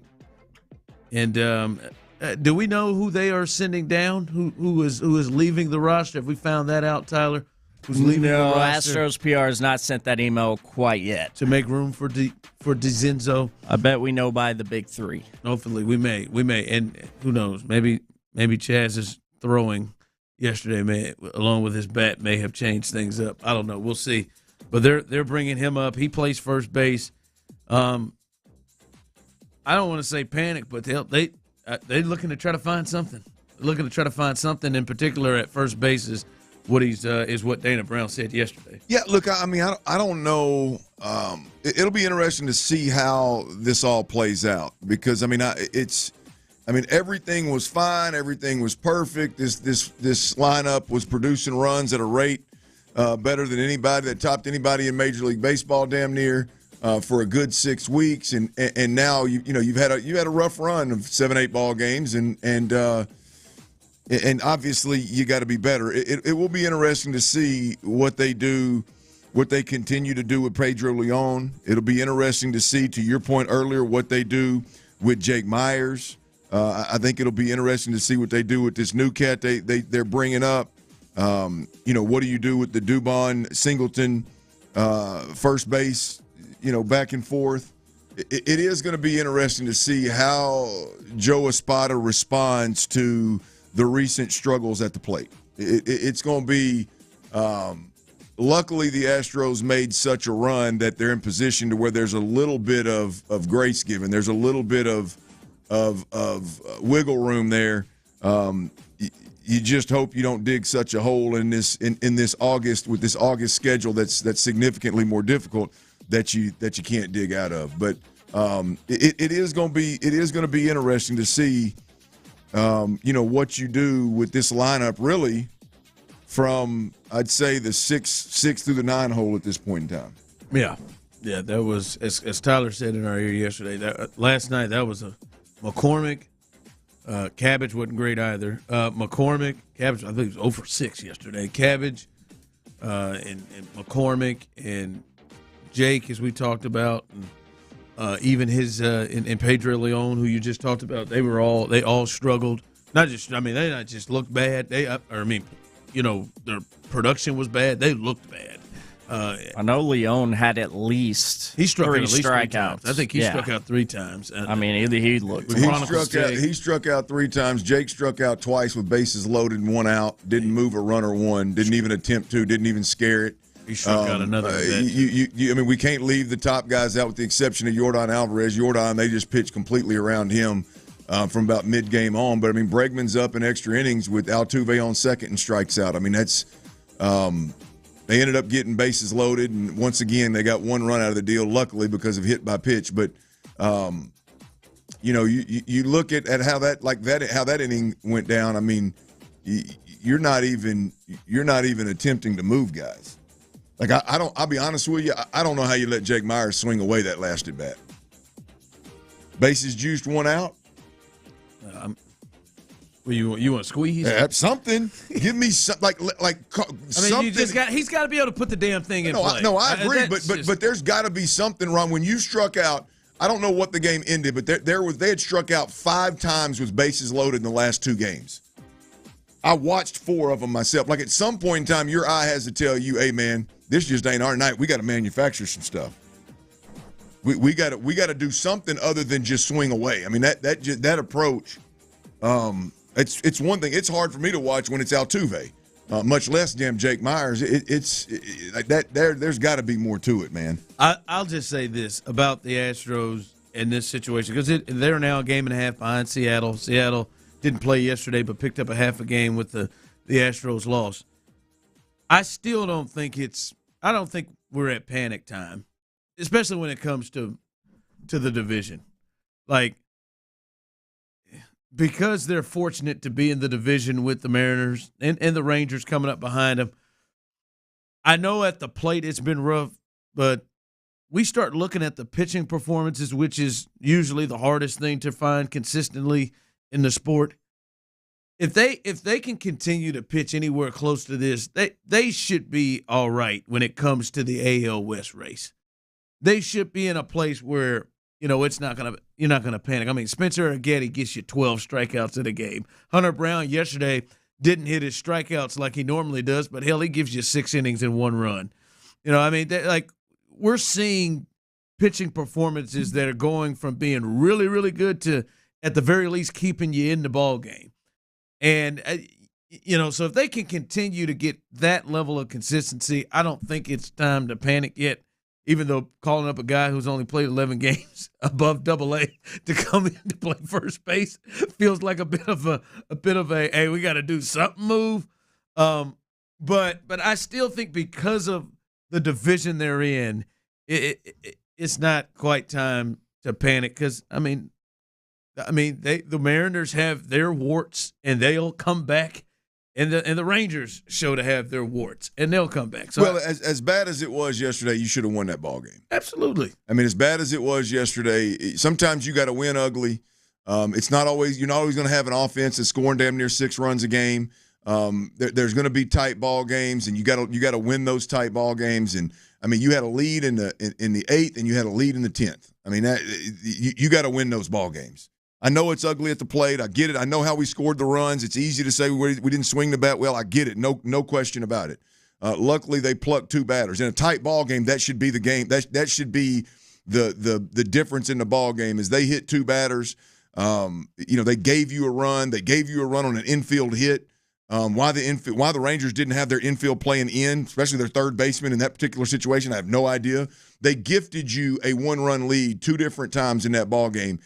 And you've got the pin, the closers that you have, and you pissed it away. Like that can't happen. That's our baseball talk presented by T-Mobile. Switch to T-Mobile, and you can get tons of benefits and still save on energy plan versus AT&T and Verizon. Use their savings calculator to find out how at T-Mobile.com/switch. All right, coming up. Hey, we got boots on the ground out there in Ohio in terms of where the Texans are practicing. A lot happening. Derek Stingley apparently went off. Titus Howard was walked off the practice field and didn't return. A lot of guys out today. Nobody better than our guy John Harris. You hear him a lot here on Texans All Access. He'll join us coming up next to give us what's going on out there in training camp with the Texans. That's next.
Old Spice.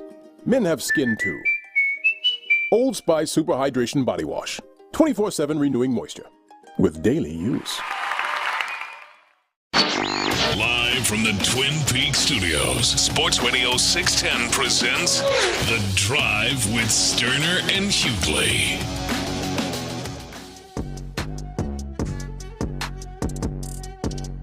All right, welcome back into The Drive as we continue rolling through as the Texans. They are in Ohio, continuing their training camp. Little different weather there than it is here in Houston, and as they'll get prepared to play the Pittsburgh Steelers coming up on Friday, where we should see a lot of ones today. And we've heard a lot the last 2 days, pretty spirited practices. And some news and notes, and nobody better than to talk to than our guy John Harris, Texans sideline reporter. Also, John Harris of FootballTakeover.com. You hear him behind us on Texans All Access every single night. John, a lot happening the last 2 days. I know there's some injury stuff as well, but it sounds like Derek Stingley Jr. really showed out, not just today but yesterday, but in particular picking off C.J. Stroud. And what I heard, I wish I could have seen they said he went and got a pick where it was a jump ball between him and Nico, and he went up and got it over Nico. So I hear he's been very, very impressive, as usual.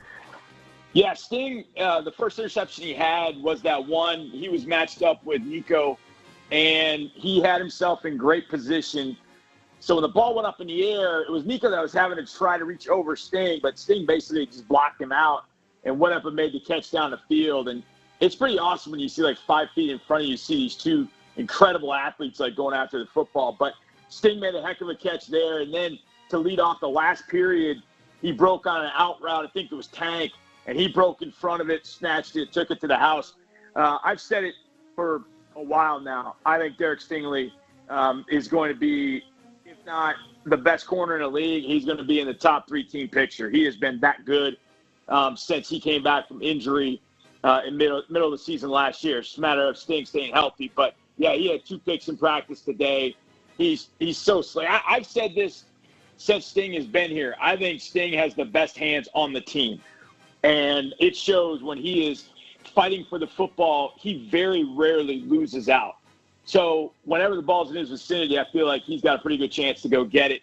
And, you know, with guys being banged up, it's just great that he's not, that he's out there every single day. You're obviously giving those big 3 wide receivers a look, but, you know, seeing he and Nico go at it, you know, seeing him make that break on the ball and CJ's throw to start the last period of practice, it just shows how far he's come. And when he's healthy, forget it. You do not want to throw the football at him if you're an opposing offense. Johnny, it seems like, look, he arrived last year. To me, I mean, the real, bright moment was when he clearly mirrored Amari Cooper for the Cleveland Browns and took him completely out of the game after he had a hell of a game a couple of weeks earlier versus the Texans. To me, that was now he's arrived. And you fast forward to camp this year, it seemed like early on Nico Collins gets behind him, Tank Dell gets behind him, Diggs gets behind him. It seems like, if I didn't know no better, it was almost like they were just going to take some shots, and they didn't mind if they took shots at 24. And then all of a sudden a little scuffle happened. And it seems like since that scuffle, that day really, not the scuffle itself, but the day that he walked out there, made a couple of plays early, the little scuffle happened, it seems like from that point till today, Derek Stingley's been on a mission and had a little different mindset at training camp. Yeah, it's funny, Clint. I think you're dead on. I think maybe it woke him up a little bit, maybe not. I think he just finally kind of got into the groove of practice too. I think it takes some players maybe some time to get in kind of the groove. You start seeing some of the same things. You start anticipating. I think one of the things that we don't give Sting enough credit for, and I try to do this when we talk about him, is how smart he is. His football IQ is off the charts. And so when you start seeing the same stuff a few days at a time, this having been in training camp, you're like, man, there's over there sitting on this out route, man. But coach still wants me to throw it, so all right, I guess I got to throw it. But I think, and that happens. And so I think Sting is pretty smart. He's seen a lot of these things that this offense has been trying to do to him. But I really feel like he's woken up. But I think here's the other thing, too. I also, and I'll make sure I say this properly, there are times when I don't mind if, I can look up and, okay, Tank's got half a step on it, because Sting is playing the ball. And that's one of the things, because his ball skills are so good, sometimes it may look like he's out of phase, but because he's playing the ball and looking for the ball, he really doesn't, it doesn't matter to him that he's really like a half step beaten, seemingly, because he can go make a play or he can close on a football probably better than anybody I've seen with the Texans not named Jonathan Joseph. So I think he just has some natural cover instincts. I think he's found a really nice groove.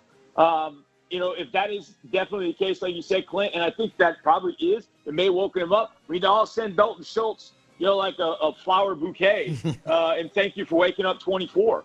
But that dude, I think, is special. I think he is just top notch, and as long as he stays healthy, the fact that D'Amico has that card to play, he's got that ace in the hole to play. Okay, well, we're playing the Cowboys and CeeDee Lamb. That's a great matchup. You know what? Wherever CeeDee goes, 24, you're going to go. That's such a great asset to have. And the fact that they sprung it on the Browns the way they did, oh, no, we don't do that. That's not what we do in this defense. And then, lo and behold, there it is. He's tracking them all game long. There are going to be games that he's going to be able to do that this year, and it's really going to help this defense out for sure. And with a better pass rush, it may give Sting more opportunities for plays like he made today. John Harris with us, Texan Sideline reporting, catch his work also on Football Takeover .com. Listen, I think the confidence in Derek Stingley is very, very high. I think internally with the Texans and amongst Texans fans. I think there's some questions when you start to look at the other portions of the secondary. You've watched them all camp. What's your feeling on the other spots outside of Derek Stingley in that secondary? I have no questions about Kamari Lassiter. None, huh? None. Now, look, he's a rookie. He's going to get beat. It happens. Rookies get beat. But I said it the day he was drafted. I didn't give two damns about his 4.6 and a 40 because I watched Luther Burden. I watched all the fast receivers in the SEC try to beat him, and it couldn't. In the Missouri game, Luther Burden's one of the best receivers in college football. Y'all know that. Y'all follow college football. Luther Burden caught a touchdown on the other DB of Georgia, going deep, beat him deep. Throughout the rest of the game, no matter where Luther Burden went, Kamari Lassiter went.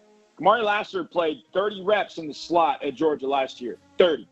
He played 29 of those reps against Missouri because he was matching up against Luther Burden. It was the only time he lined up in the slot all year long and shut down Burden the rest of the game. I watched 14 shut down every Texans receiver. I don't care. Tank, yep. Diggs, he stayed in Diggs' pocket with double moves throughout OTA's minicamp in the first part of training camp. Now, he hasn't been up here, so I don't know if he got dinged up, he's sick, I don't know. But as long as Kamari Lassiter is healthy, I have very few questions about the other side of the field. Very few. Now, what they get out of the safeties, how they mix the safeties up, where Petrie ends up playing, okay, we can talk about that being, a question mark and how that's going to all come together. But the more I watch Kamari Lassiter, the more convinced I am that they absolutely got to steal at 42 in this draft. Hey, talk to us a little bit about Jalen Petrie. I know there was a little bit of a scuffle yesterday again between him and Diggs and a questionable PI call on a pass breakup kind of deal. Just your thoughts on Jalen Petrie and how he's going to fare specifically to the covering aspect of that nickel defender and what they're asking him to do so far in camp. Well, I think, and this is where I don't want to say we give Jalen a break, but there are very few nickels in the league that can just lock dudes up that line up inside one-on-one. I mean, because if they were that good, they'd play on the perimeter. So I think Jalen's cover ability from inside is actually better than people think, but it's not going to be like Stingley cover inside. It's not going to be like one of those guys. Even like you think of the best nickels in the league, you think of Mike Hilton from the Bengals. And one of the reasons he's so great is because he blitzes, he plays off the edge, he makes a bunch of tackles in the run game. It's not because he can go inside and cover Tyreek Hill one-on-one. I mean, nobody can really do that.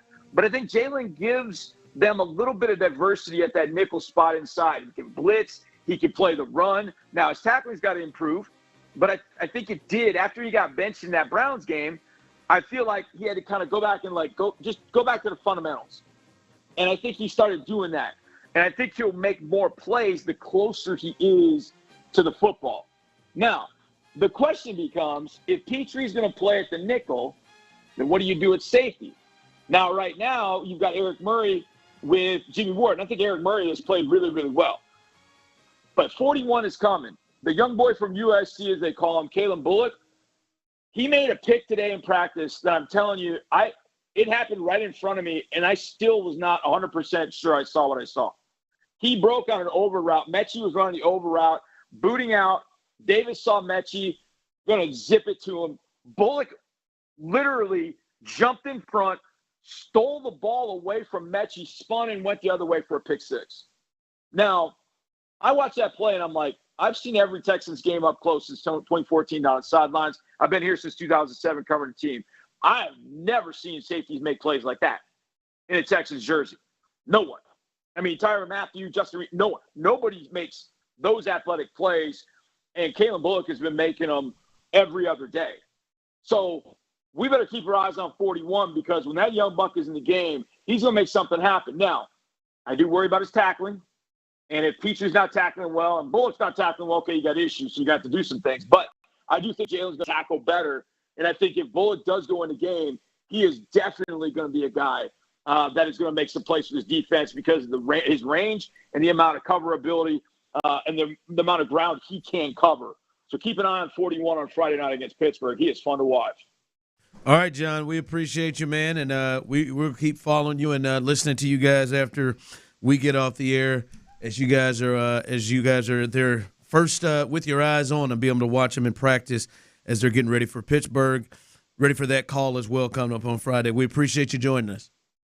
Appreciate you, boys. Thanks for having me. All right, there it is, man. Feels good. Hey, makes you feel good about that secondary, doesn't it? Energy's always good, baby. Energy's always good. I mean, look, there's nobody that studies it closer and harder than Johnny. So that's good stuff. All right, coming up, we'll tell you about the news there. We didn't get a chance to talk to John Harris about, but there was an injury on the offensive line with Titus Howard. To give you the latest on that, and is there going to be an effect of potentially how many guys we actually get to see play Friday? I know D'Amico said the ones are going to play, but may not be as many ones as we hope to see. And the Astros have added somebody new to the roster. We'll tell you all of that coming up next. All right, Clint Stoerner here for Twin Peaks. Look, there's 5 lodges around the city, y'all.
used for adults only. KILT FM HD2 Houston. Insider access, exclusive content. Sports Radio 610. The Texans play here. An Odyssey sports station.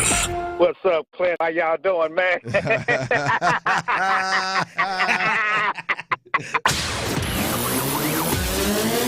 Sports Radio 610 presents The Drive with Stoerner and Hughley. With the biggest stories of the day. It's the Big 3 at 3. Number 1.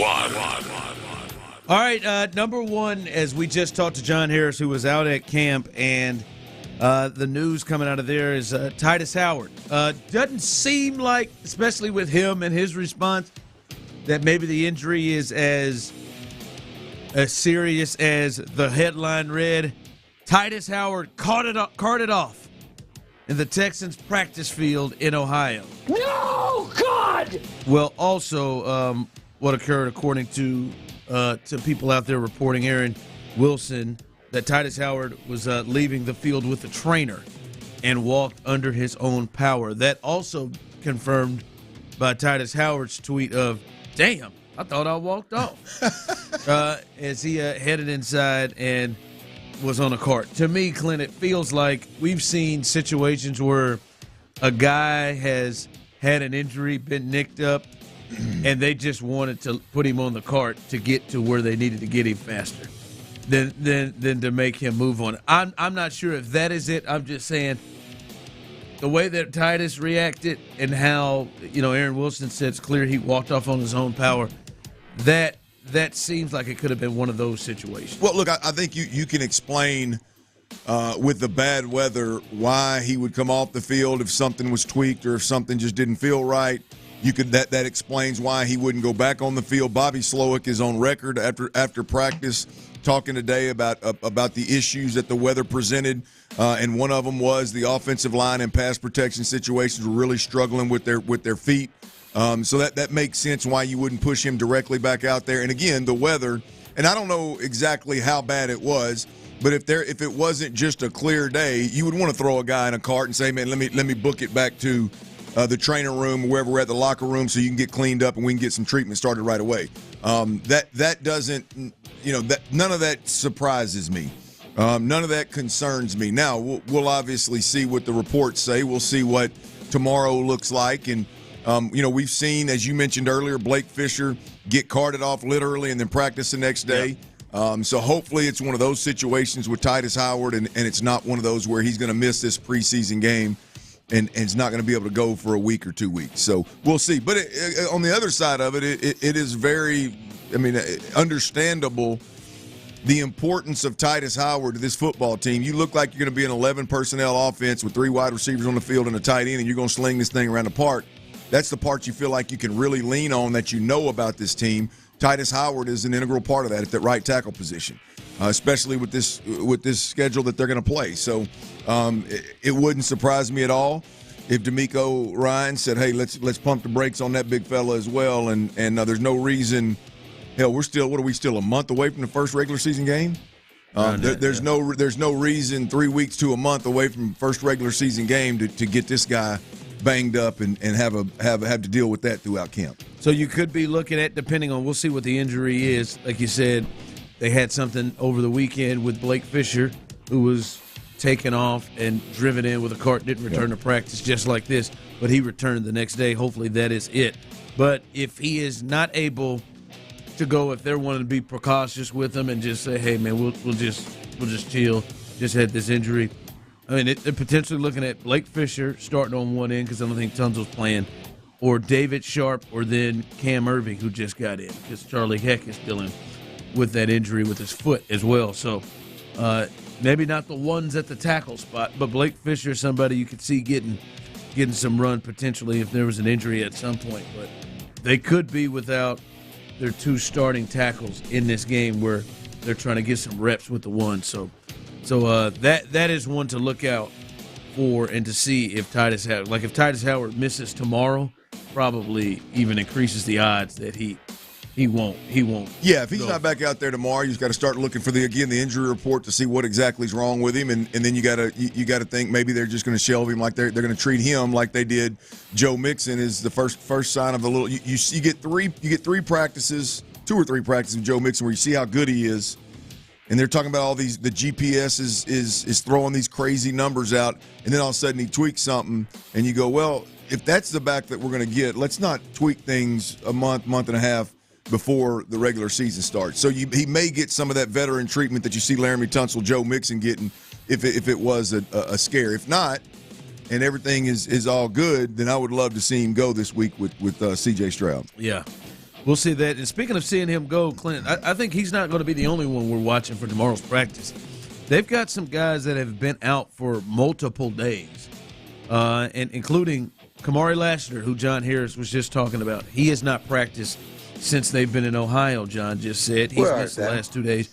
Jeff Okudah, be a good time for you to get in there to be getting some reps right now, but he has been out for the last couple of days. Will Anderson has missed his second straight game. Brevin Jordan, Charlie Heck, who we mentioned, Des King didn't play. Joe Mixon, as we've talked about, but Tim Settle didn't play. Tegan Quatoriano had the calf. We saw him. He actually did get carted off at the Hall of Fame game. Noah Brown, he didn't practice. Christian Harris hasn't practiced from the get-go.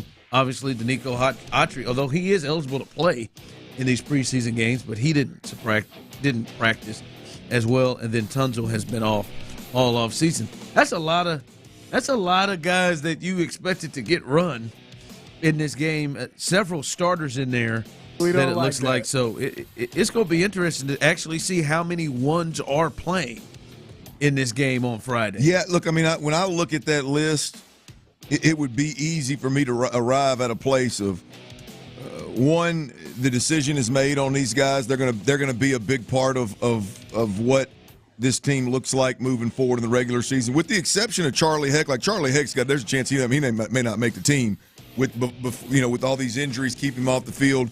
With Blake Fisher getting all this run, they just brought in what's the cat? Cam Irvin. They just brought him in.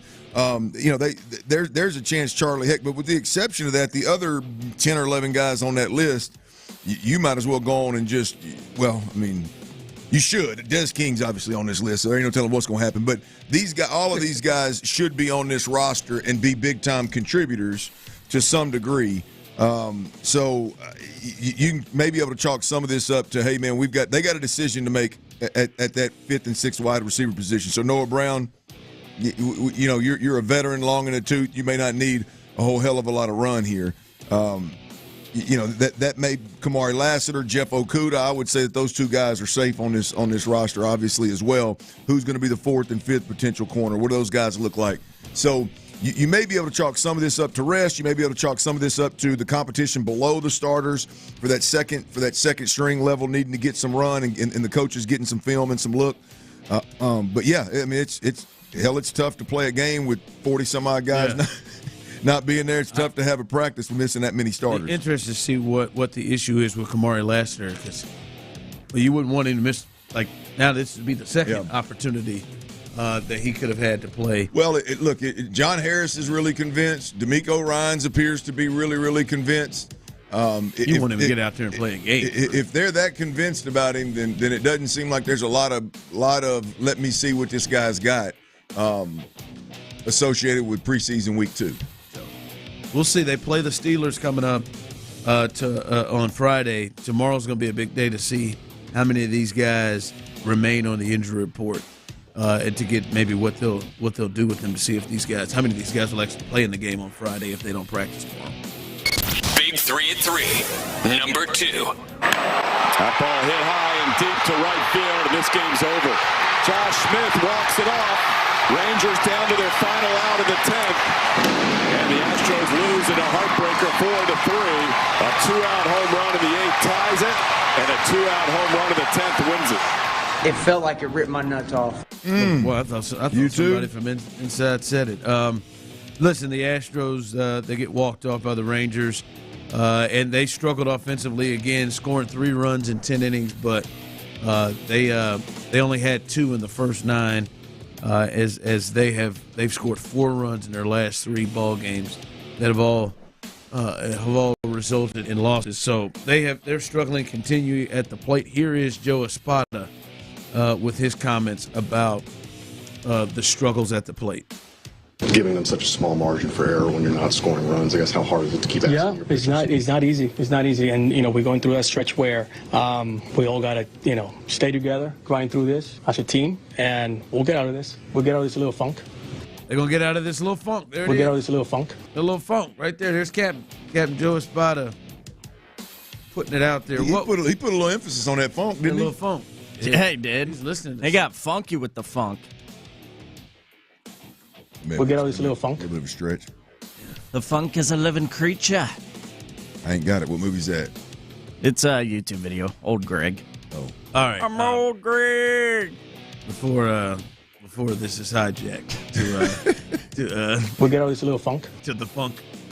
To the funk. Like George Clinton's about to start getting played here in a second from Tyler. It's going to really funk it up. We'll get out of this little funk. What was it that was most disappointing to you last night in this ball game? I mean, clearly all the strikeouts, that with bases loaded in particular, and just again, it just I've never's a long time. It is hard for me to watch, and maybe this is 2024 Major League Baseball, but there is zero thought. And it don't matter who the batter is. It's top to bottom, man. There is zero thought of swinging for contact when you got bases loaded and one out.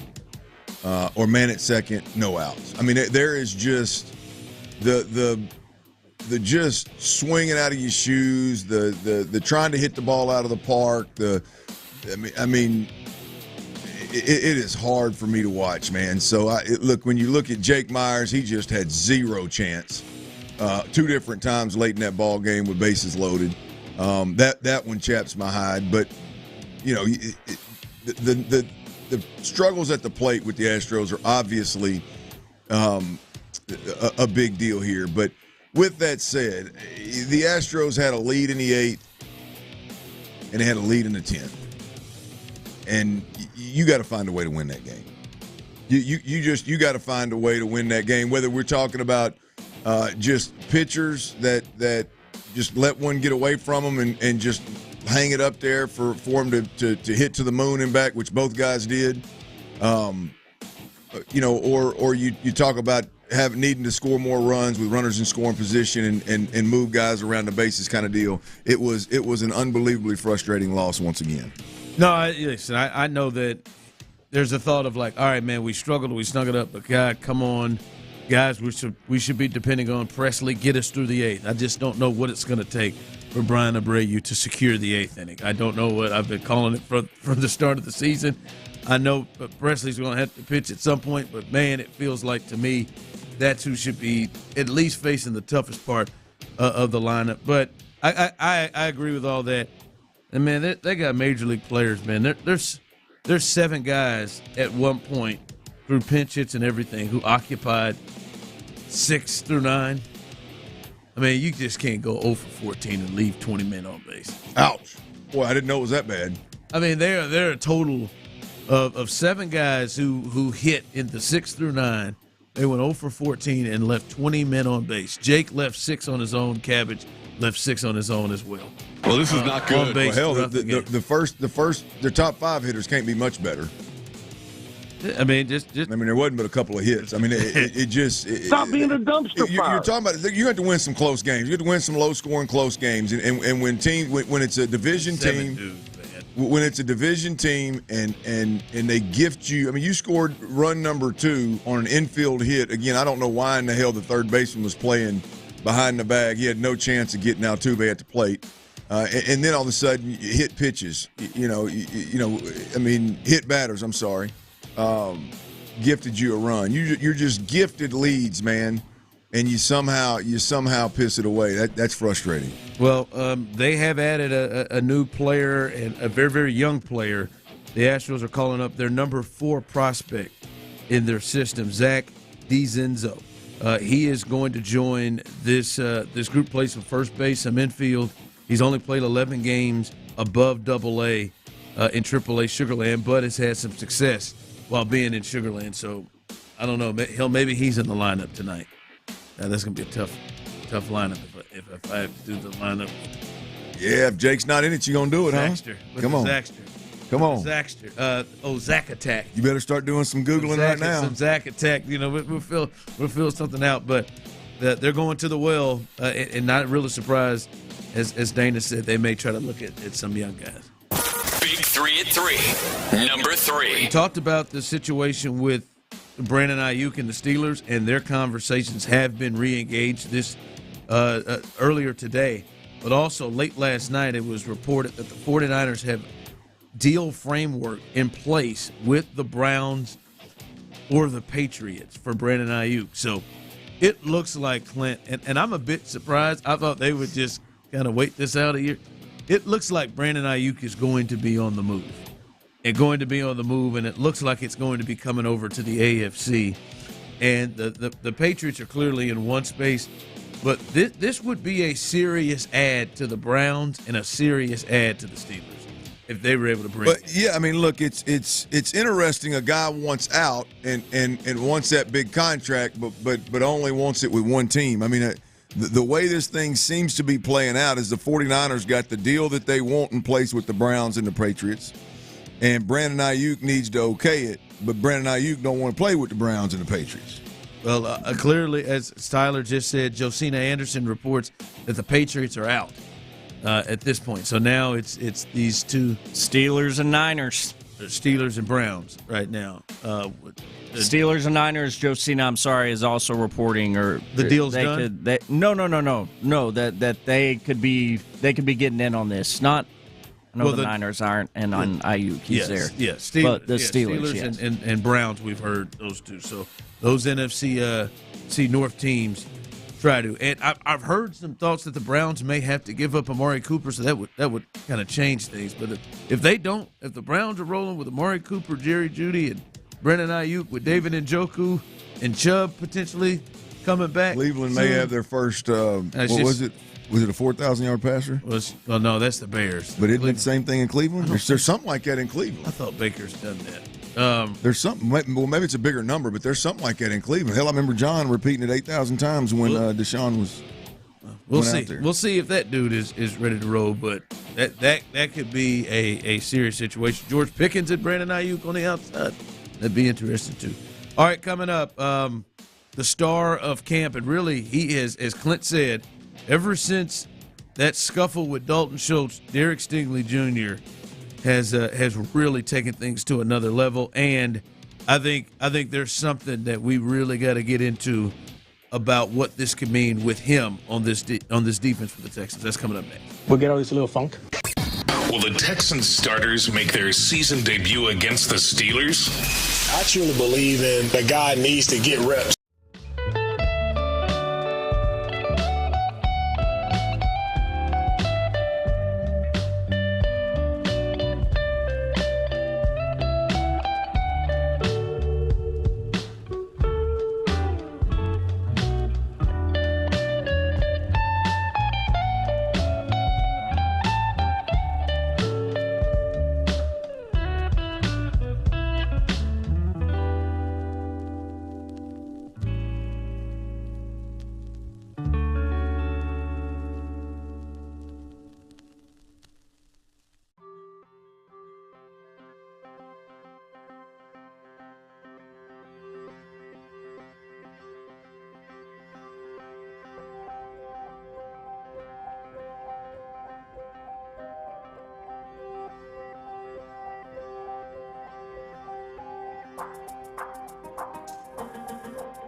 Yeah, that's right.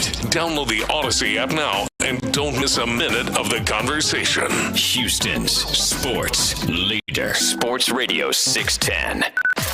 Sports Radio 610 presents The Drive with Stoerner and Hughley.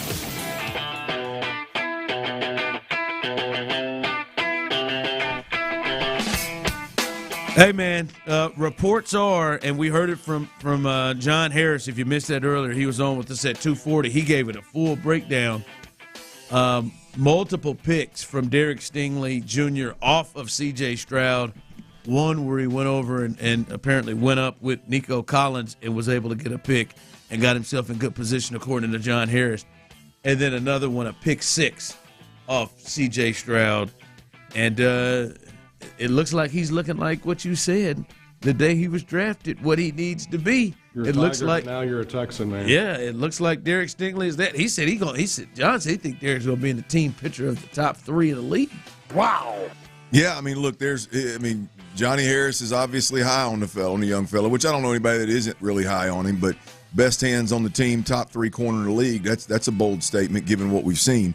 Now, I don't think it's a stretch. I don't think he's crazy for having those opinions at all. I mean, Derek Stingley is clearly a guy with an extremely high ceiling. He has played very little football, relatively speaking, and he is, you want to talk about a trajectory of becoming one of the best, he's on it. There's no doubt there. But it's interesting to me, Ron, if you look at kind of how this training camp has gone, which we discussed a little bit earlier with Johnny. It was early on, the first week, maybe 10 days of camp. Not 10 days, first week of camp.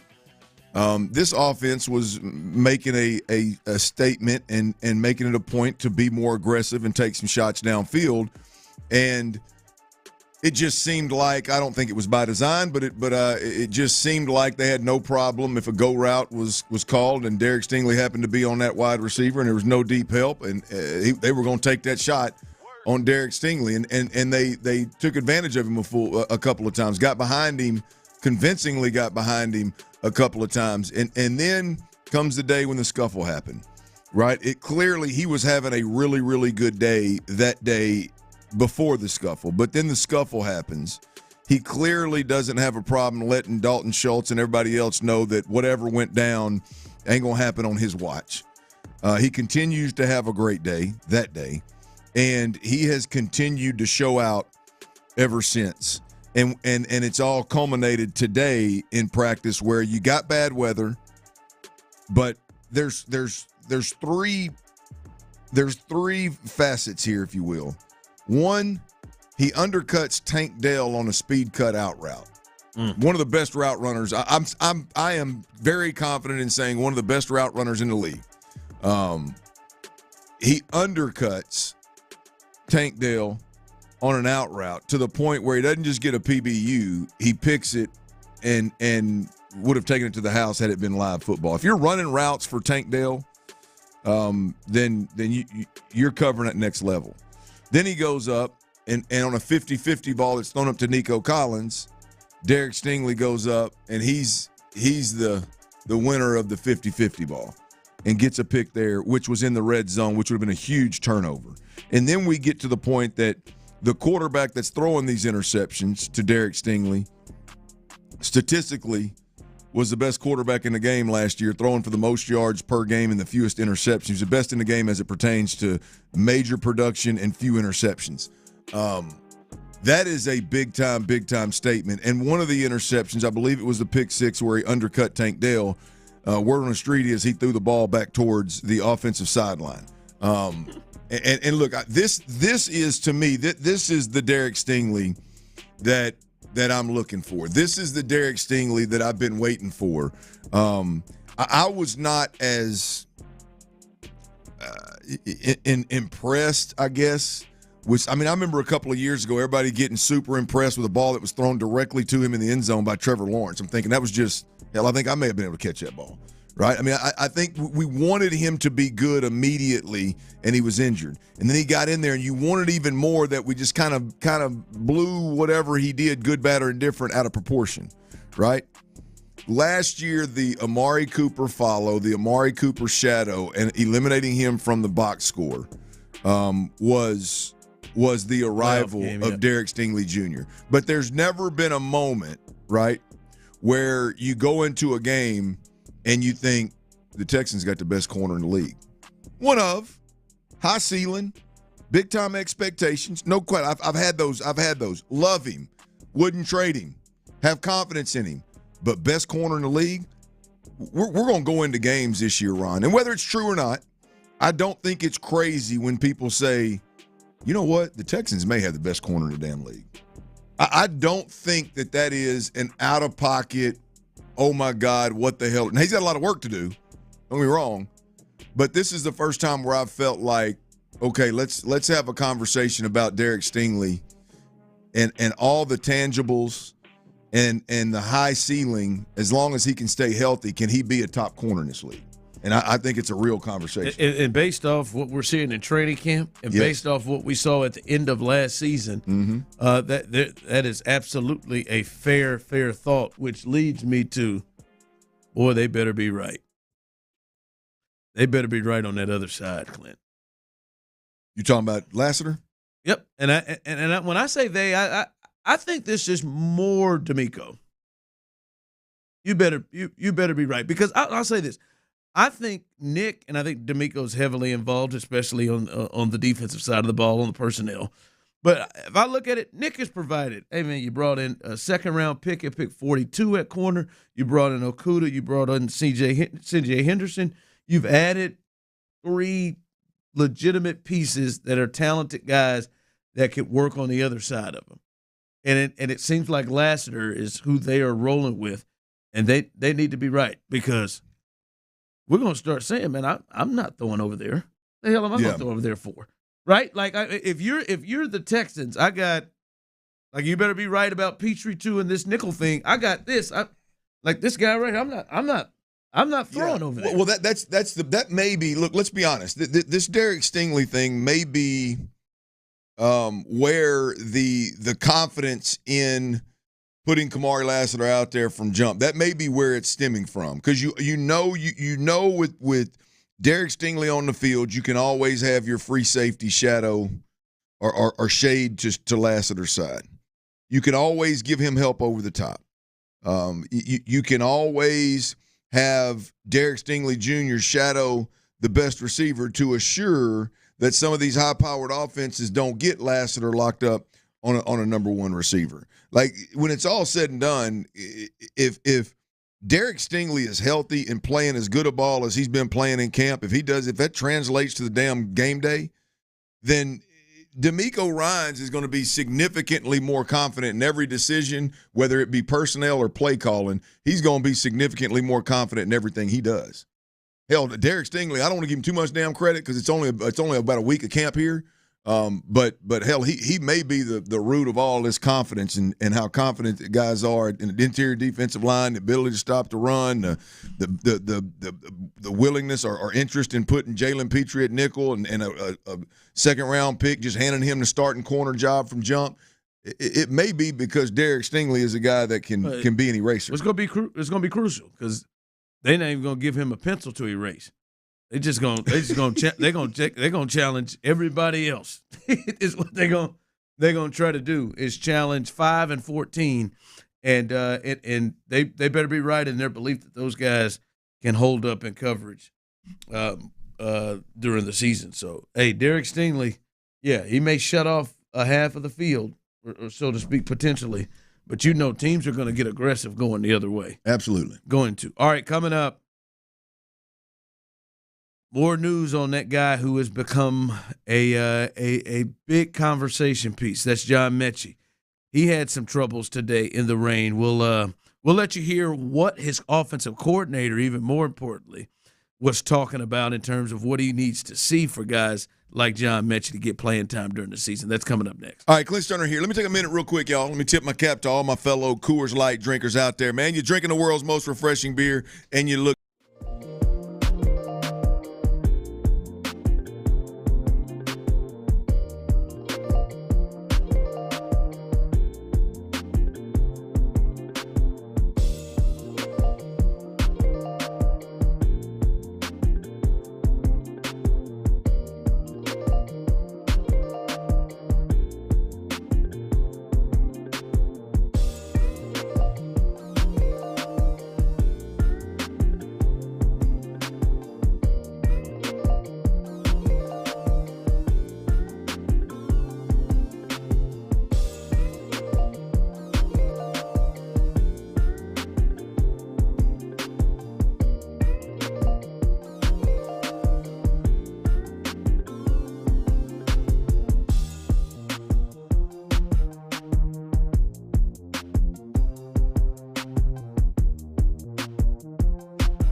Sleep Number Smart Sleepers report better sleep. J.D. Power ranks Sleep Number #1 in customer satisfaction with mattresses purchased in-store. And now, during our biggest sale of the year, save 50% on the Sleep Number Limited Edition Smart Bed. Limited time. For J.D. Power 2023 award information, visit jdpower.com/awards. To find a store near you, visit sleepnumber.com. Sagamore Spirit Rye Whiskey. Live from the Twin Peaks Studios, Sports Radio 610 presents The Drive with Stoerner and Hughley.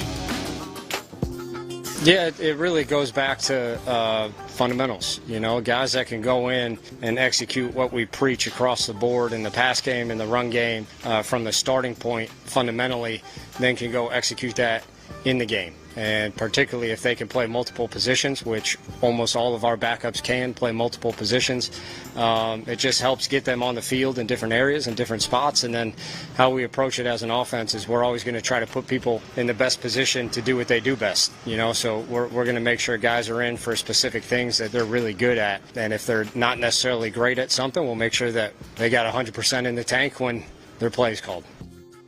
All right, there's Bobby Slowick, the offensive coordinator, spoke today talking about what it'll take for guys, some of those receivers like Hutchinson, who showed good for himself on Thursday in the Hall of Fame game against the Bears, and guys like John Mechie and Ben Skoranek and other young receivers. What can they do to get on the field? And he talked about that, Clint, and I hate it. I felt bad when I watched it. I was on social media today, fellas, and I saw my man John Mechie look like he ran a really nice route. Put the ball right in his hand. Dropped that sucker. I think to myself, boy, he's his last week. He can't afford to have moments like that. He can't afford to have plays like that. He's got to be able to be able to catch the ball like that, and because what we're hearing a lot is, boy, how good he's been in practice and how much faster he's appeared in practice. And that, obviously, he didn't have the game. I think he wanted to have one catch for 4 yards against the Bears. But it feels like there's some pressure on him to start to make some plays and make some moves. And I'm not saying that's just one play in practice, but John Mechie, as he's talking about fundamentals and things like that, he's got to really pick it up in practice and the rest of the way in these games coming up. Yeah, look, he's going the wrong direction, Ron. I mean, the word on the street is that Robert Woods had a nice couple of days offensively in Cleveland over the last couple of days. Obviously, you saw what Xavier Hutchinson did in the game, and then he comes out. I think in the first practice there was a report that he went up and made a big catch over a defensive back, kind of a 50-50 jump ball in the end zone. Made a big catch there. So, yeah, I mean, look, John Mechie is clearly going the wrong direction. And like I said, look, I don't know if the grace period is up with what he went through early on in his career, not with the Texans. But as we're talking about the opportunities that he's going to have to help this team win ball games, if he doesn't pick it up in camp, and look, let's be honest, we're starting to run out of time here. Once games start, travel gets involved, weeks get short, starters start getting later in camp, starters start getting more of the run. I mean, he's running out of the time where he's going to be given multiple opportunities to move up the depth chart. And right now, I don't know how you have John Mechie any higher than 8 or 9 on this depth chart of wide receivers. Yeah, when you say things like, Robert Woods having a good week, we saw Hutchinson and what he did, and he's been like, you're right. John Mechie has to do more than just be solid at this point. Like we're going to need to hear John Mechie had him a day, or John Mechie made some plays here, or he's going to have to be a talk of the offense one day, or something soon, or something of a preseason game. Like he's going to have to start to make some plays, like not just be. Yeah. He's got to be past the no mistakes thing. He's got to make some plays. Well, yeah, and here's the interesting thing about John Mechie. I've never viewed John as highly as most folks did before the sickness and before the illness. He's not a guy, Ron, that has the ability to go out there and high point a couple of balls on a really good defensive back and make these wow catches.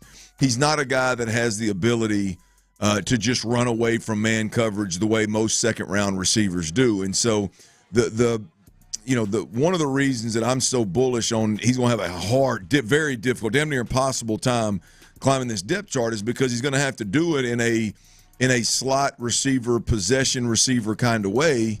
And they've already got a guy that can't separate. They've already got a guy that's never going to high point balls on a D. They've already got a guy that they trust. They've already got a guy that knows the offense like the back of his hand, that can play all the positions and can really help you in that slot position. That's Robert Woods, and guess what? He's making plays this week, and Mechie's not. So the only way for me that Mechie would be able to make a push would be, if we're being honest about how his play style, he would have to stack several days on top of each other, like Xavier Hutchinson had Thursday in that game. Like, he'd have to have several of those days, right place, right time, just enough separation. Whoa, damn moments. Yeah, I just don't, Ron, I don't know that he's got woo damn moments. Or at least whoa damn production. Wow. Like, I mean, he got like he need a Pittsburgh game of 7 for 75. Like, I don't care how it's done. He's got to be a guy, Ron, that has great feel for the zone coverages and sitting in the voids and great chemistry with the quarterback and, the little nuances within his route running and just enough twitch to create that separation and give CJ a spot to throw the ball. And look, the handful of reps that he really got pretty good reps actually Thursday night, the ball comes his way and he doesn't have the ability to just create that little bit of separation so it's not a bang-bang play on a slant on 3rd and 5. I mean, those are things those are reps that he's got to win if he has any chance, and he's running out of opportunity. Yeah, man. Yeah, and based off what Slowick just described, I don't know if that's what it sounds like. Sound like people was pissing off Bobby Slowick earlier today. Bobby wasn't real happy about them questions, was he? And Bobby's not gonna be like Mike Ditka and just go off on somebody. But you can tell when Bobby gets annoyed. Tyler, we walked in. Tyler hits us with, I think Bobby's a little frustrated today with some of these questions. You could tell just by the start of, and he had a couple of starts of just to clarify, to let you know, where I know he walked away. Clint cussed about it. Dang it, Bobby! You know he walked. Tyler, what's one of the ones where he was asked about the offense. This one was whenever Slowick was asked about the depth of the receiver room. Oh yeah. He had already because this happened 2 times. Yeah, where Bobby felt like he had already addressed this, and and Bobby's a nice guy. A little agitated. This is the Bobby. Yeah, I just answered this one also, but it's kind of it's a cool room. He also kills me. I answered this one also. Doesn't he feel like he looked at the person out the corner of his eye, or did he even look at him when he said it? Yeah. I just answered this one also, but this is the point in camp, because you know how the media game works, right? We've all been out there. Is you start getting questions that have nothing to do with the practice that just took place, that have everything to do with somebody's writing a story. Yeah, right. Yeah. And instead of pulling the coach off to the side and asking the questions, or just listening to the one he just answered, right? Well, it wasn't couched right. You can't assume, right? And I need it to be responded to in this way. You just ran down the list of all the wide receivers, but it was really a question about Tank Dell. Now, my question is about the room as a whole. So I know you just ran down the wide receivers, but the room as a whole, how do you feel about it? I just hit that. I just hit that right there. But this is the point in camp where.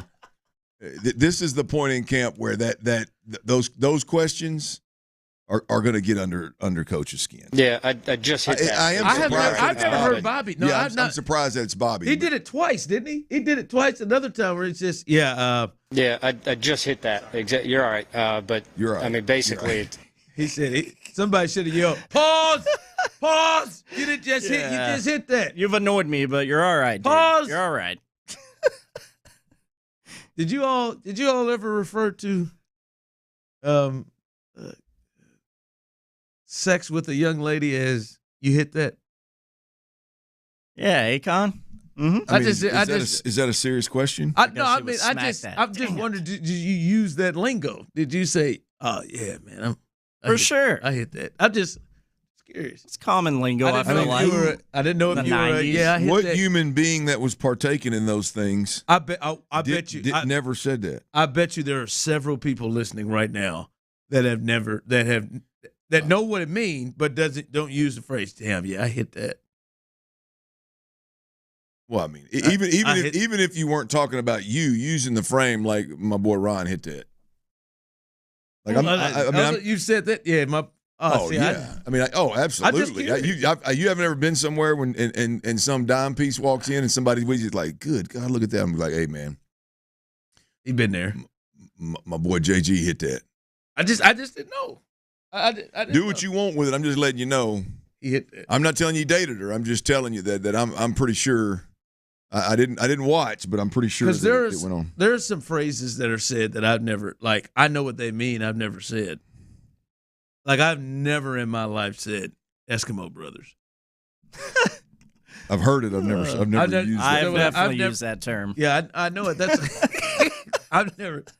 It's hard for me. That's hard for me to see. Like at any point in Tyler Milner's life, that Tyler's like, yeah, I hit that dog.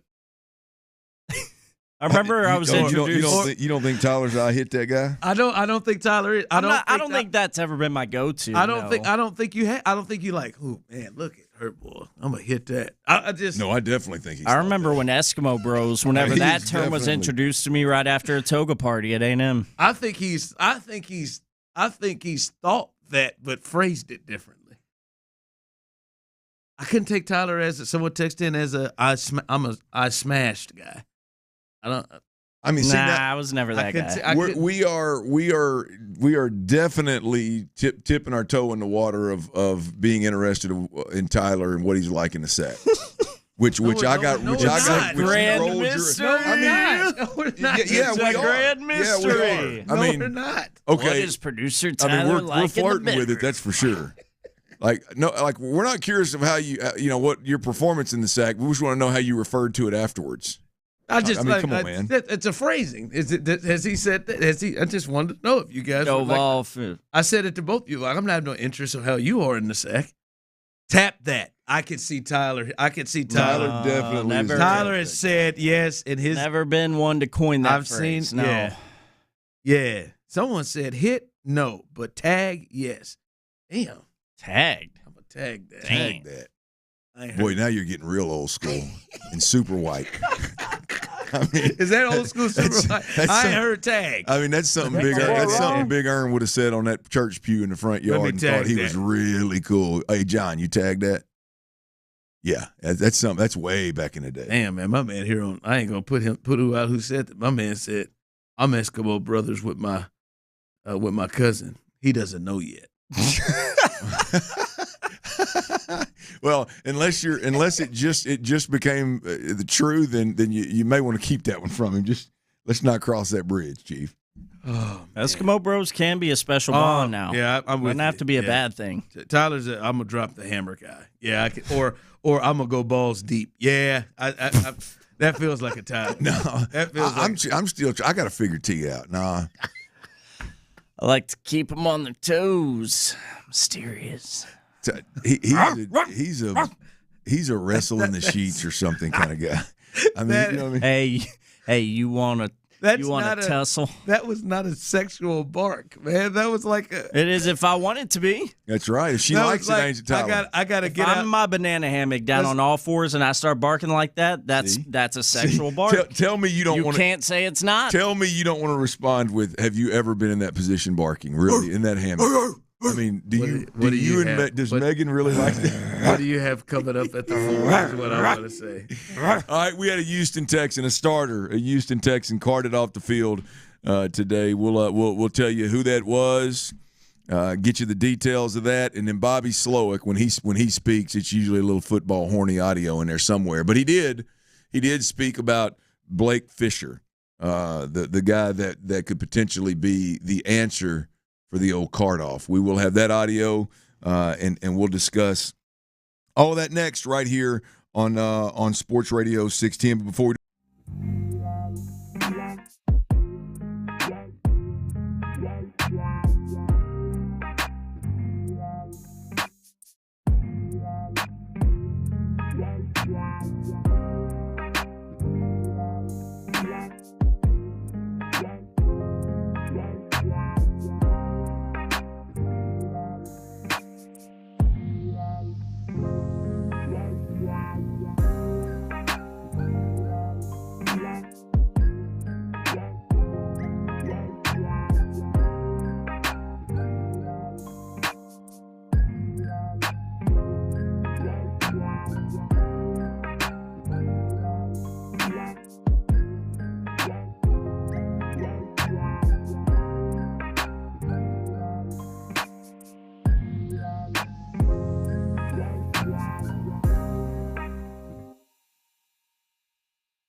WILT-FM HD2 Houston. Insider access, exclusive content. Sports Radio 610. The Texans play here. An Odyssey sports station. The top-ranked show in the city.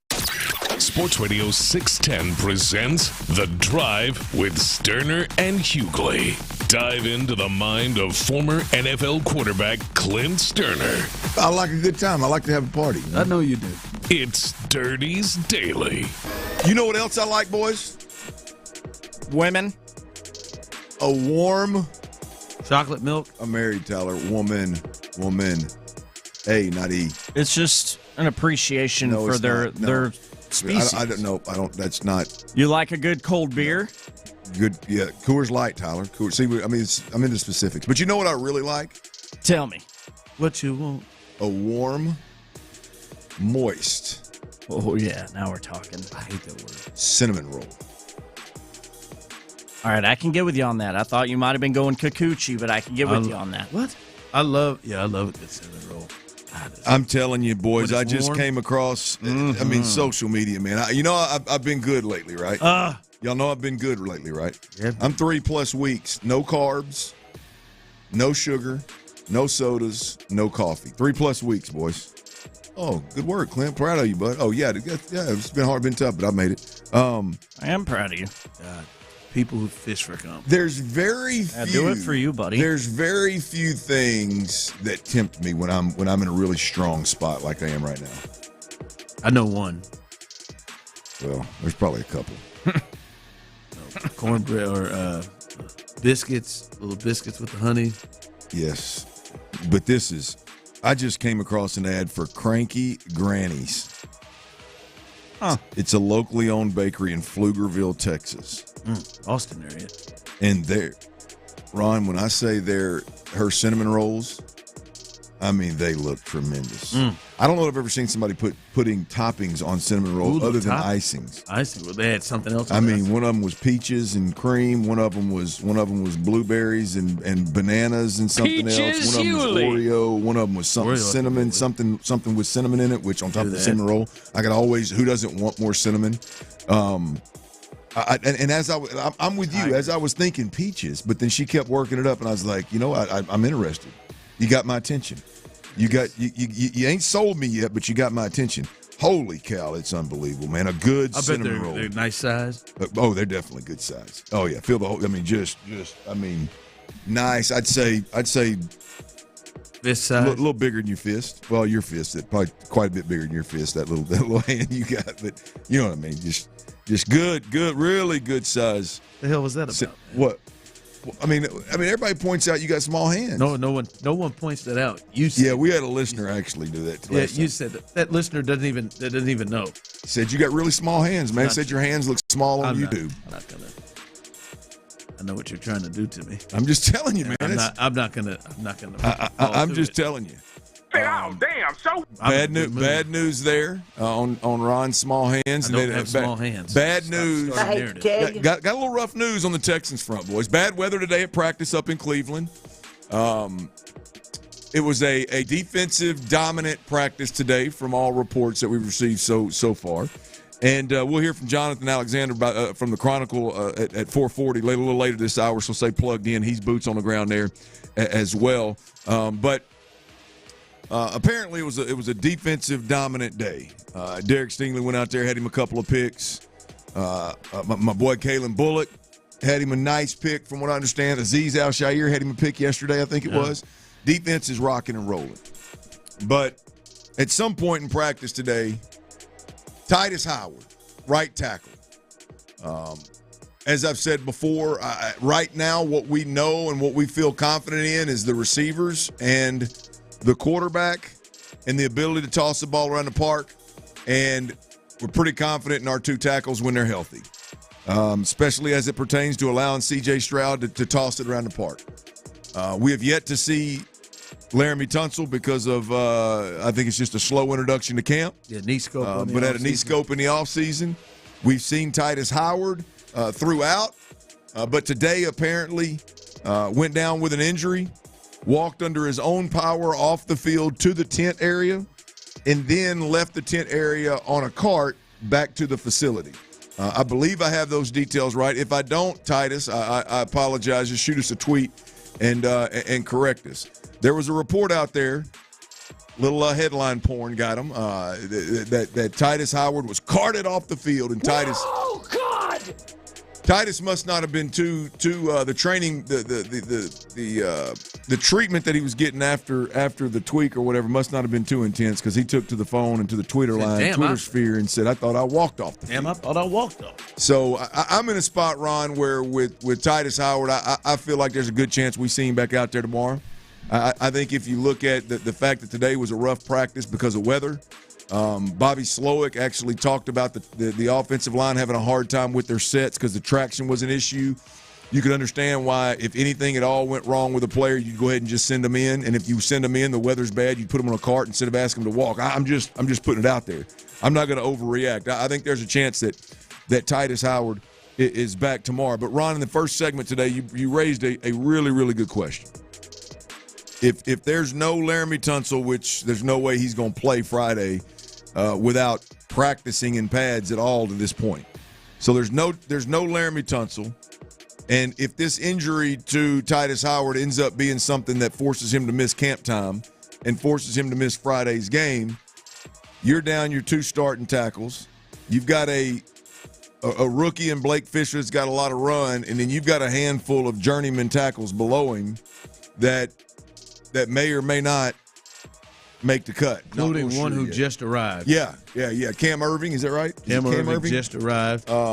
Which he's bounced around the league. I'm not sure exactly how much he started and how much quality play he has, but he's bounced around the league for 9 years, so he clearly has a little something to him. But Ron, I don't think that this in any way, shape, or form is gonna impact the decision of whether C.J. Stroud plays Friday or not. But I do think it's something that's going to need to be schemed around, planned around, and in C.J. Stroud's head, damn sure taken into account as they do go out there and get a little bit of run. Yeah, to me, I think it's a fair thing. If there is a thought in your mind and you're a Texans fan and it is this important, which this season is this important, you feel like you got a chance to go to a place you've never been, the AFC Championship game, maybe the Super Bowl, and your thought is, hey, Titus ain't playing, Laramie ain't playing, CJ ain't playing in preseason games, I think that's very fair and not crazy at all. And there may be people who say, oh, they're wusses, whatever. Now, I can understand that if you are saying, I don't want a rookie in Blake Fisher who has been getting taken advantage of and struggling a bit at times, facing some of the guys they're facing, to potentially face, T.J. Watt for a couple of go-arounds or Highsmith for a couple of go-arounds, and even more, either a Cam Irving who just arrived in practice for the first time on Monday, or Sharp, who is a journeyman young guy that may not make the team. I can understand if your thoughts are, I don't want those guys to be the starting tackles if CJ's there. My thinking is, where I would go with you, Clint, is, hell, I think they're going to probably have to be prepared for CJ to have to run into games where he is having Blake Fisher as a tackle, where they may not have Laramie, where they may not have Titus Howard, especially if it's anything close to what last year, where they had so many injuries up front.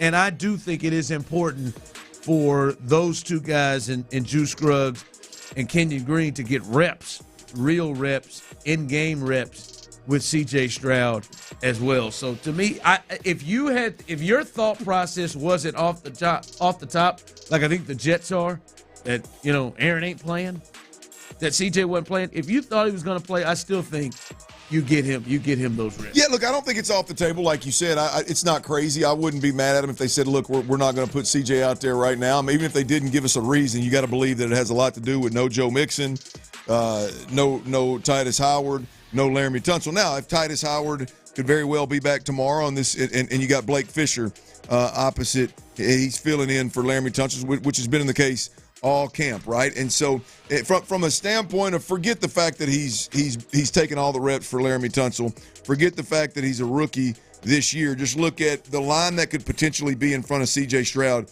this Friday. I think everybody's going to be fairly confident in where the offensive line is, with the exception of Blake Fisher. Folks hadn't seen him. Not a whole lot of reports out there. There's some that he's holding his own kind of deal. But nonetheless, Blake Fisher would be at your blindside tackle would be your one guy that may concern you a bit with C.J. Stroud out there. Here is the most recent report from Bobby Slowick, the offensive coordinator, on where that swing tackle, former Notre Dame Fighting Irish tackle, Blake Fisher, where he's at right now.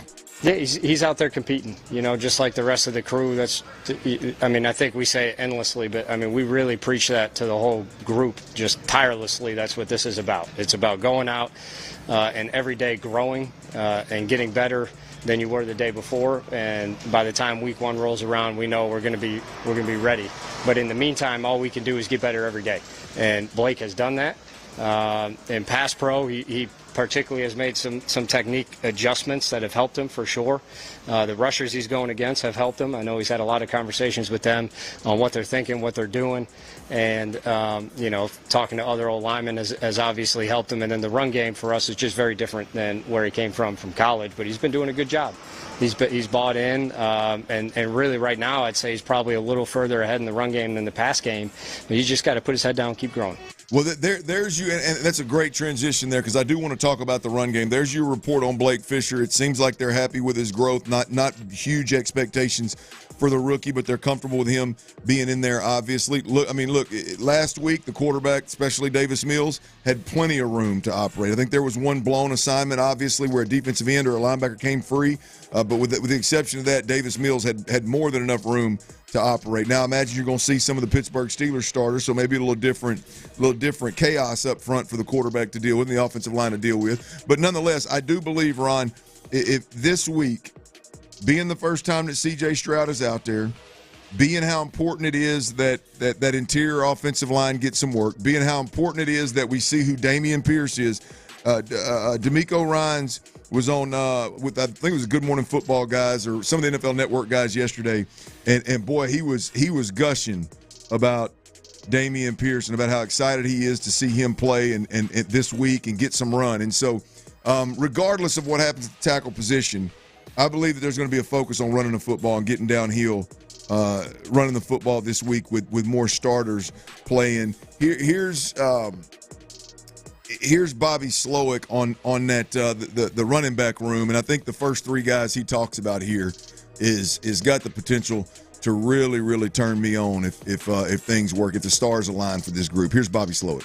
Yeah, it's a fun group to coach. Joe kind of leads the way, even though he hasn't been practicing. His energy's always there. He's always around. He's even when we're on the field, he's running around the huddle, getting people hyped up. So he's the driving force for sure.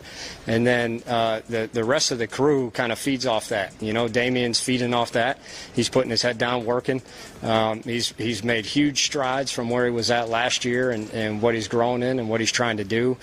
Cam is obviously the newest to the crew, but he's been running a lot of very similar stuff in LA for a long time, and then in Minnesota it was pretty similar as well. So it's not completely new to him, and he picked it up quick. You can see the talent and the vision and the cutting ability, which is impressive coming off the 2 injuries he had. So he's been fun. No question, Ron. If you're newest to the crew, baby. Come on, man. If you're a Texans fan, and look, this may be a pipe dream because there's a lot of ifs here, but clearly, you just listen to that piece of audio right there. Clearly, there ain't nothing wrong with Joe Mixon. He's running around being the hype guy. Like if it was a quad or a hip, whatever it was, they damn sure ain't worried about it at this point.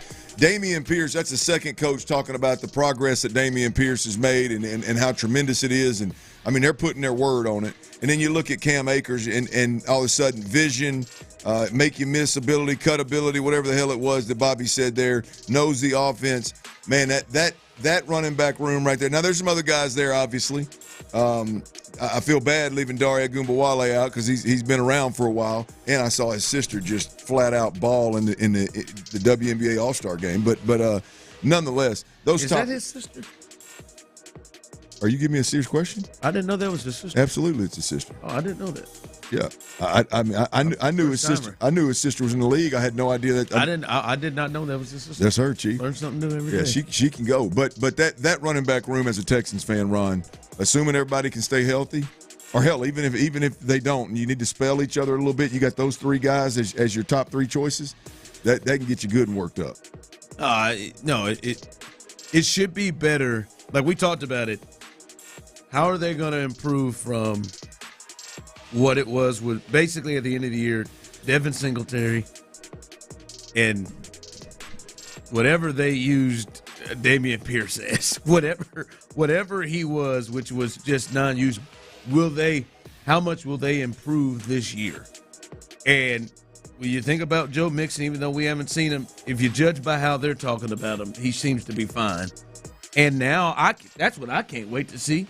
Y'all, a lot of people have talked about. That's what I thought we was going to see on Thursday was Dameon Pierce. Does he look different as a back? Does he seem to have picked up whatever he wasn't picking up more fluently? And then I think we saw pretty good play from the backs in the Hall of Fame game that did play last week. So that should be, I'll be honest, it may be one of the more improved rooms from last year to this year on the team, if you think about it. Yeah, that's a good point. Like with Mixon, and if Dameon Pierce is completely turned himself like they're what room on this football team would even be close? I mean, you look at, now that you say it, I hadn't thought much about it like that, but Joe Mixon is a clear upgrade from your number one, Devin Singletary. I mean, I don't know who that was a couple weeks ago that said they'd rather have Singletary, but than Sweat or something like that. But whatever, clear, huge jump in the right direction with Mixon. If Dameon Pierce who ended up was the backup last year, but that version of Dameon Pierce has to be completely different. Yeah, I mean, look, you get 2022 Dameon Pierce, he's better than Devin Singletary last year. And then all of a sudden, Cam Akers, you get a healthy Cam Akers, that's your number three guy. Ooh, look out now. So yeah, I would say that. Yeah, Dare was kicking more than he was. It was the highlight of his year, baby. He was running. All right, Tyler. I think this is your fault. I was gung ho and ready to do the lineups under one condition, and I think your harassment of Captain Joe Espada throughout the year has probably stopped that from happening. The lineup is out. We'll let you hear what that is coming up next. We'll get all this little funk. It's official. Our guy Andre Johnson has his gold jacket, and his legacy will live forever.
on the free Odyssey app. Houston's sports leader. Sports Radio 610. Sports Radio 610 presents The Drive with Stoerner and Hughley. When is the next episode of the Big Orange Wagon? That will be Big Orange Blue Wagon. Big Orange. For the pleasure of your ears tomorrow evening. Wednesday, huh? All right. Chew. Good. That'll be one to be waiting for. You better wait for it every week.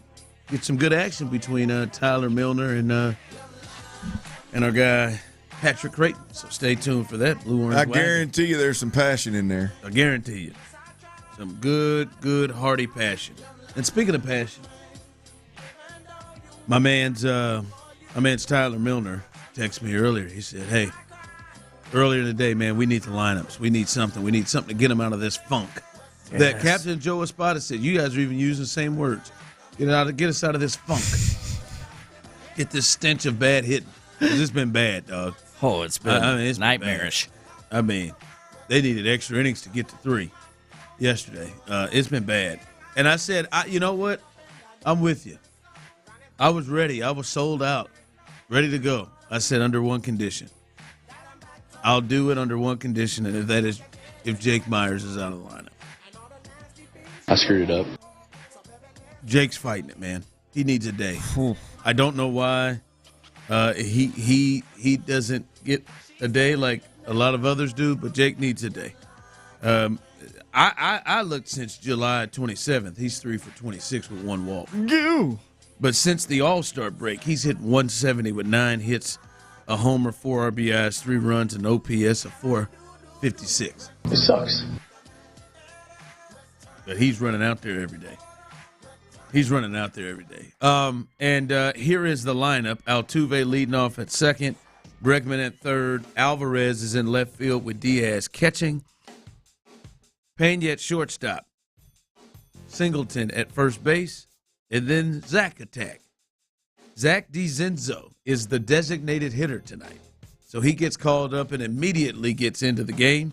He's the DH tonight with Jake Myers batting 8th in center field. Sorry, Tyler.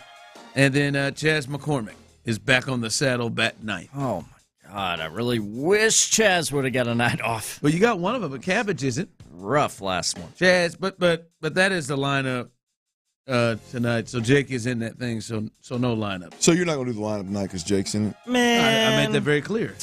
What do we make of serious question? Serious question. Made it very clear. First, I had to get over 500. What do we make? I need my next level baseball heads out there. The Spolanes of the world. Well, no, I'm not saying. That's not who I'm referring to. I'm not referring to anybody in particular other than the folks that think they know every damn thing about baseball. Now I don't know who that may be, but there's a bunch of them out there. I need somebody to help me make sense of. I need somebody to help me make sense of why when they call a guy up, they just throw his ass in the lineup. Baptism by fire, I guess. They didn't do that to Pedro Leon. He waited a few days. He was forced to wait a few days. Well, I mean, like, but that humble fella came right in. Well, how do you justify? Like, how do you justify the decision when given this particular situation, you never see the guy? Litmus Diaz.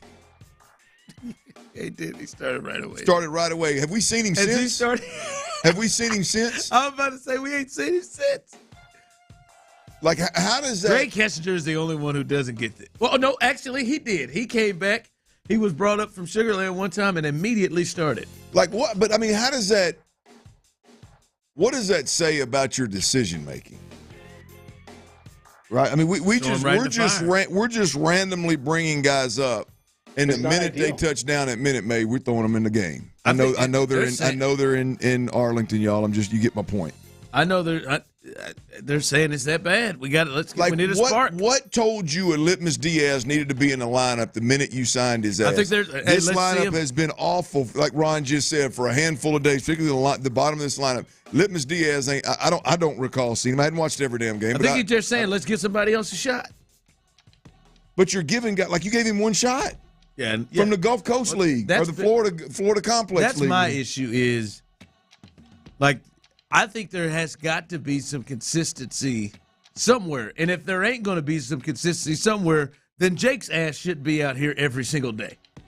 Like, well, if they're really like, hung up on Jake. I'm sorry, man. The treatment of Jake Myers has blown me away compared to what they've done with other players over the years. Oh, I agree. Like, I agree wholeheartedly. Like sitting over there, like Jake gets months. He gets every opportunity to be Jake, and he's had about a 26-day period where he was like, "Well, wow, okay, at the plate, there we go." Other than that, he keeps getting running out there. Look, I am with you on the Jake Myers deal. I am 100% with you on the Jake Myers deal. I don't get it. I've never gotten it. I thought when he turned the corner and just got red hot maybe this is what they've seen, and he has gone. Like you said, that was a flash in the pan, relatively speaking. And I don't get the infatuation with him as a prospect and the advanced stats of the defensive stuff that y'all were going back.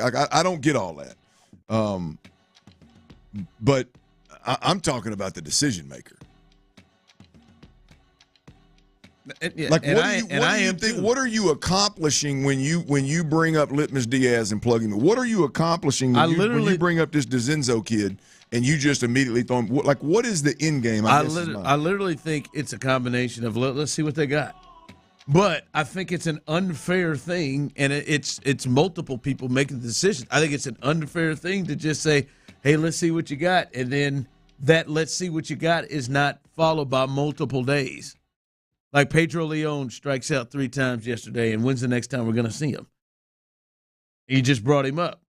I'm cool, but nobody's going to get in the groove. You ain't going to find out nothing even about this kid if he doesn't play the next several days. I mean, baseball this ain't basketball where you can just come off the bench for about 10 minutes and just light it up immediating. No, I mean, you're going to need some at-bats if you're going to find out. And that's been my biggest thing with the bottom of the order and the decisions of yo-yoing on who is going to start, who is not, is there's nobody who gets in any kind of a rhythm. We'll get all this little funk. Except Jake. Of those type players. There's nobody who gets to get in a rhythm. All right, hey, like the pressure is on this kid, this kid tonight. You better come up with a couple of hits. If he comes with a couple of hits, he may play tomorrow. Right.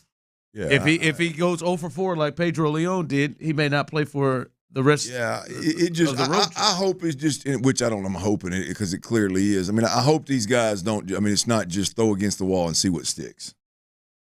I mean, there's no method. I think there's a bit of it. Oh, I do. I would be willing to bet you that's the route we're finna go. Finna?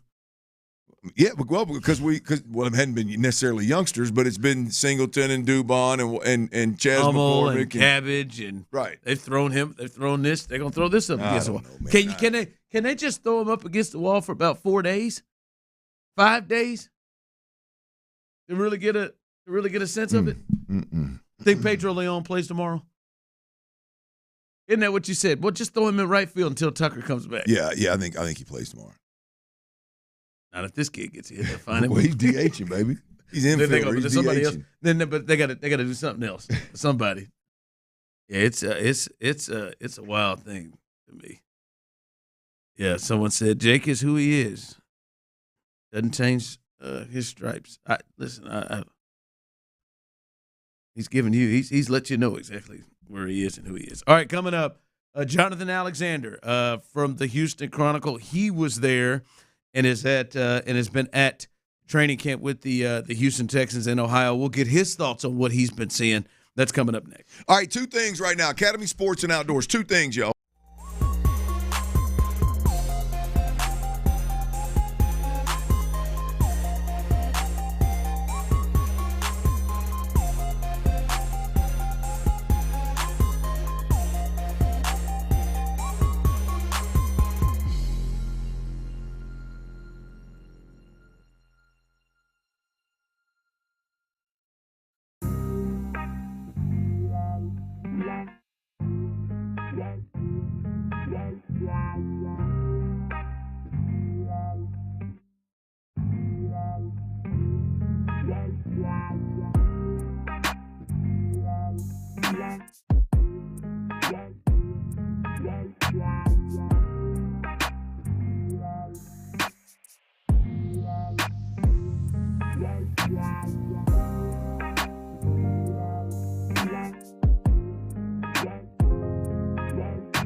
hand before it gets out of hand. And he knows Granger's got the right product he needs to get the job done, which is music to his ears.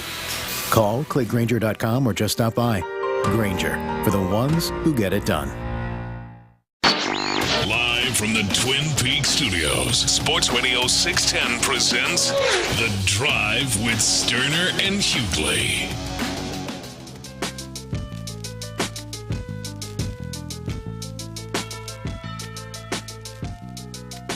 Good luck tonight, Jake Myers. Wanted to Set across the Would you feel bad or something about your I'd comments all day long about Jake Myers? He'd probably do better if you do the Astros lineup later. I don't think it matters. All right. Okay. Good luck, Jake. You don't mean it. I mean, why do you say things you everybody listening knows you don't mean Fool. I do mean it. If I didn't mean it, I wouldn't have said it. Good luck, Jake. Good luck. All right.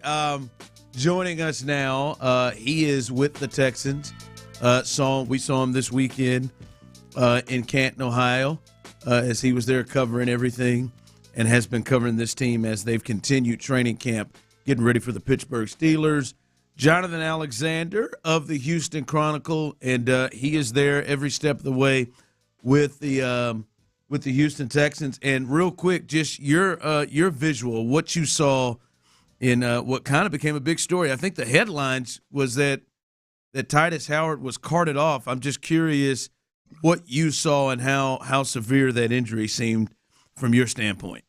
Yeah, I want to get to that, Ron, but I first wanted to address the fact that I saw y'all were out in Cleveland and didn't invite me. I want to know what's going on with that, Ron and Clint. Oh, okay. Well, I mean, you want to jump right in here. I mean, listen, Jonathan. Wow. Huh? I'm gonna be a leader here, and I'm telling you that's on me. Yeah.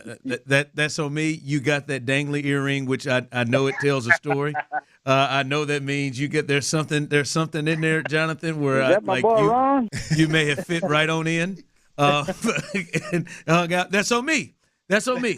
You know what?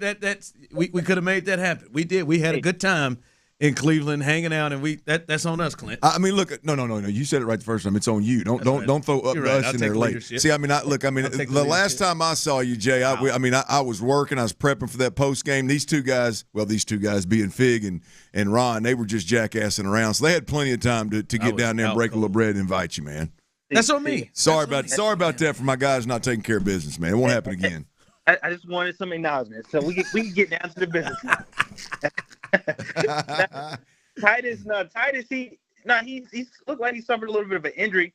Couldn't exactly see what happened, but I don't think it was too serious because he jogged off the field, went into the blue medical tent, and then there might have been a little bit of a misconception about the way things were interpreted. I mean, he got on a golf cart on his own power, and they kind of took him up away from the field, out of the area of view. He acknowledged on Twitter, on X, that he walked off. So it didn't seem like it was super serious. But the fact that he didn't finish practice is always a concern. Anytime that happens. Having been there, Jonathan, would you think that we see him again tomorrow and he plays this week, or do you think that's something where they may protect him and give him that Laramie Tunsil treatment for another week? Yeah, I think it's most likely, just given how close we are to the game, that he would probably sit. Also, he's coming off that injury. He's one of the veterans. They know how he plays. He's a good, solid starter at right tackle. I would think that it would be more likely that he would sit. I don't have knowledge of that, but just knowing that this is not an important game for them, that D'Amico does want to get the players reps, but they don't have to necessarily play him. So I would think that they would be on the safe side. Well, with that, Jonathan, and we talked about it on the show today, with Tunsil sitting out and potentially Howard out, any way do you think that would affect the status of C.J. Stroud coming up on Friday? That's a great question, and it's one I hadn't even quite thought about till you mentioned that. But I do think if Titus wasn't playing, then they would reconsider playing C.J. Stroud. The last thing you want to do is your franchise quarterback to get hurt. If Stroud is out, there's a significant drop-off in talent level. The Texans become a great team to an average team without C.J. Stroud. So, yeah, I think if Titus doesn't play, then I think that they would probably reevaluate whether they would play C.J. Stroud. Having said that, I still think there's a chance, and I know that they like what they've seen from Blake Fisher. He's played well. If Stroud does play, I think it'd only be a series or two at max. All right, let's jump into this action that's taken place the last couple of days, man. I mean, we were talking a little earlier, and I just, Jonathan, I can't help but the way I've watched, the lens that I've watched practice through, it was, and it doesn't matter why, but Derek Stingley was getting the ball thrown over his head. A couple of guys getting behind him early in camp.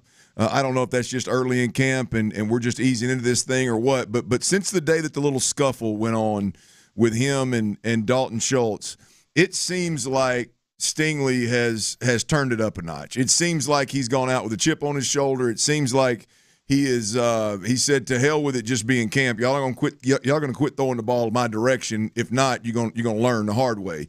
And he obviously had a hell of a day today in that bad weather. Just your thoughts on Derek Stingley so far? Oh yeah, I absolutely 100% agree with you. I think he's on a mission.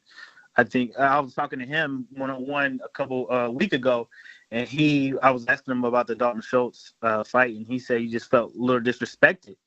And I think that's kind of the mentality he's taking. You know, he and Dalton Schultz have since worked it out, but I think that he's taken on the mentality that he's felt disrespected. He should get more respect. I think secretly deep down that everybody's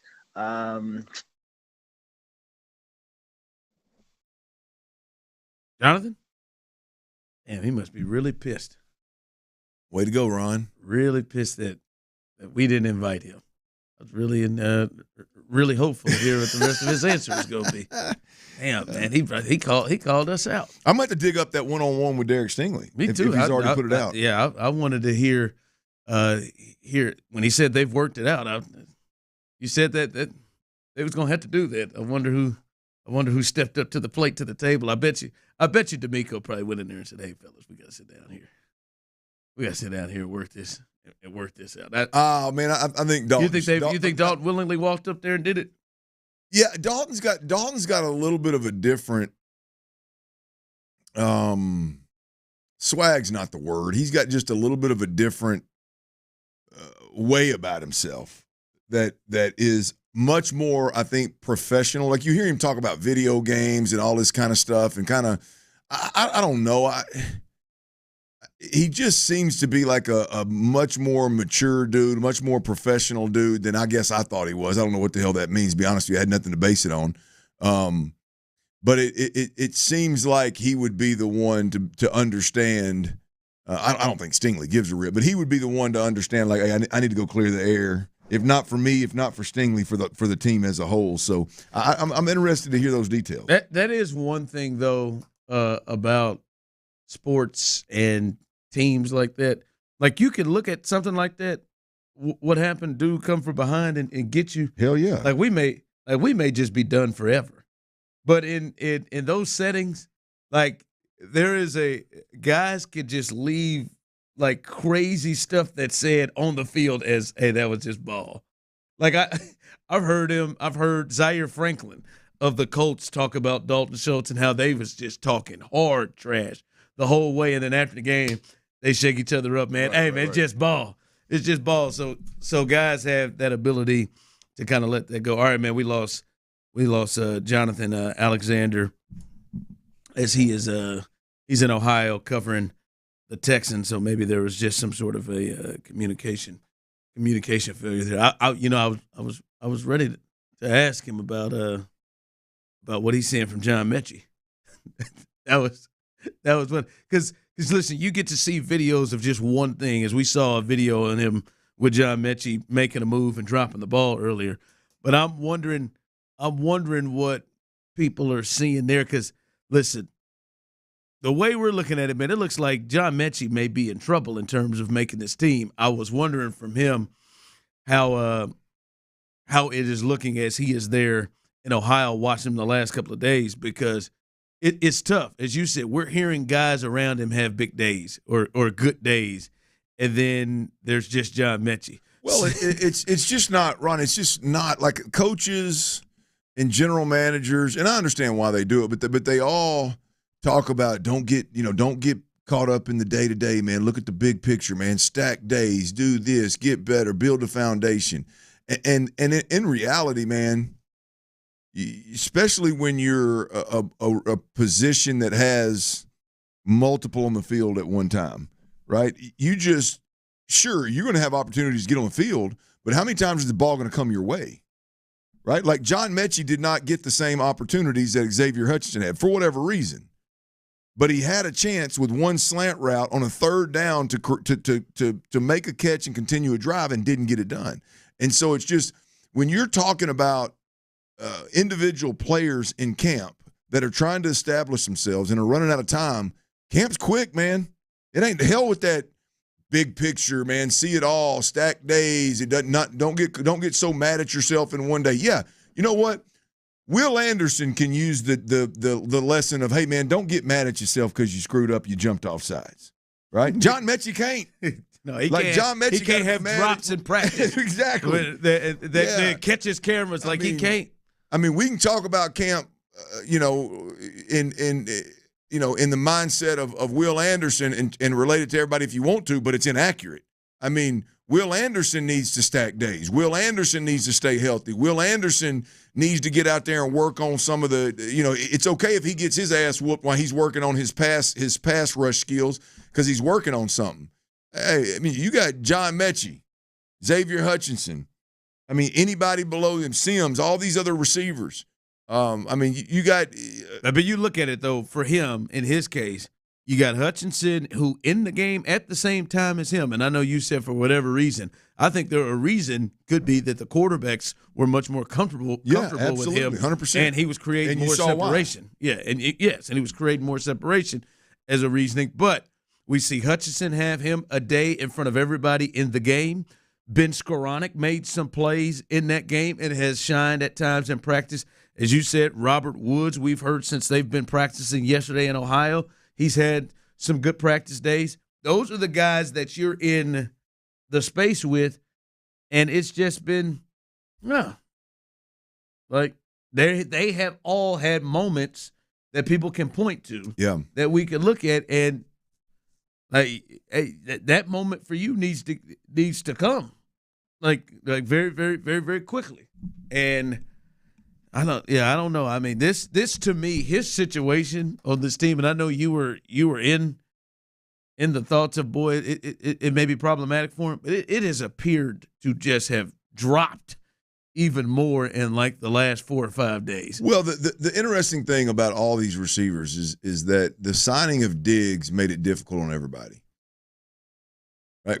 Obviously, there's one fewer position available for the guys that are unproven. But now you've got a veteran that's going to come eat up a big chunk of the reps because he's got to learn the offense, right? And so, I mean, he's going to get all the attention from the coaches. Like, the need to get John Mechie ready is way down the priority list for this receiving coach. Yes. And for Bobby Slowick. Whereas if there's no Diggs, right, it's priority. Let Nico be, keep Tank healthy. I got to find me a dude that can contribute in a big way right now. And so I'm staying after practice with Mechie and Xavier Hutchinson, all these guys, trying to find that diamond in the rough, try to find that needle in the haystack, if you will. Boy, that changed big time when Diggs became a member of this football team. Yeah. So we'll see how it all unfolds, but getting more and more. I'm telling you, the approach of big picture, 30,000-foot view, that don't work for guys on the bottom half of this roster. Well, that picture has shrinked very quickly here in about the last week for John Mechie. All right, coming up, we'll get you ready for Game 2 in Arlington. The Astros need to get this, do not want to lose this series to the Rangers. It is a Framber Valdez night, so we'll get you ready for that, as well as other news and notes here with the Texans as they were at practice. A lot of guys potentially could miss that preseason game on Friday. We'll tell you about the injury list and an injury to one of the big stars in the NFL that's going to put him out for the preseason. We'll discuss all of that coming up next. 5 o'clock fire, man. I didn't know it was already 5 o'clock. It's flying by here, man. Let's talk a little bit about Our Vision Homes, y'all. Houston's premier turn.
need to be ready in jeans made for the unpredictable.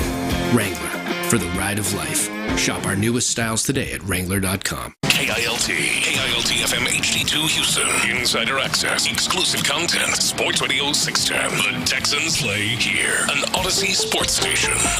Let's get it on, baby. Sports Radio 610 presents The Drive with Stoerner and Hughley. It's the 5 o'clock fire. It is 5 o'clock. Congratulations. Hopefully you're off work. Luckily for you, old dirty, and STSA would say the Big Dilf. The Big Dilf. And Psycho T. What? And Psycho T, a.k.a. T-Mill, a.k.a. Money Bags. We'll whisper it after his week. Have the latest for you, and the latest is, first, remember, 5 o'clock fire is brought to you by Kirk Holmes. And listen, we don't need to go over.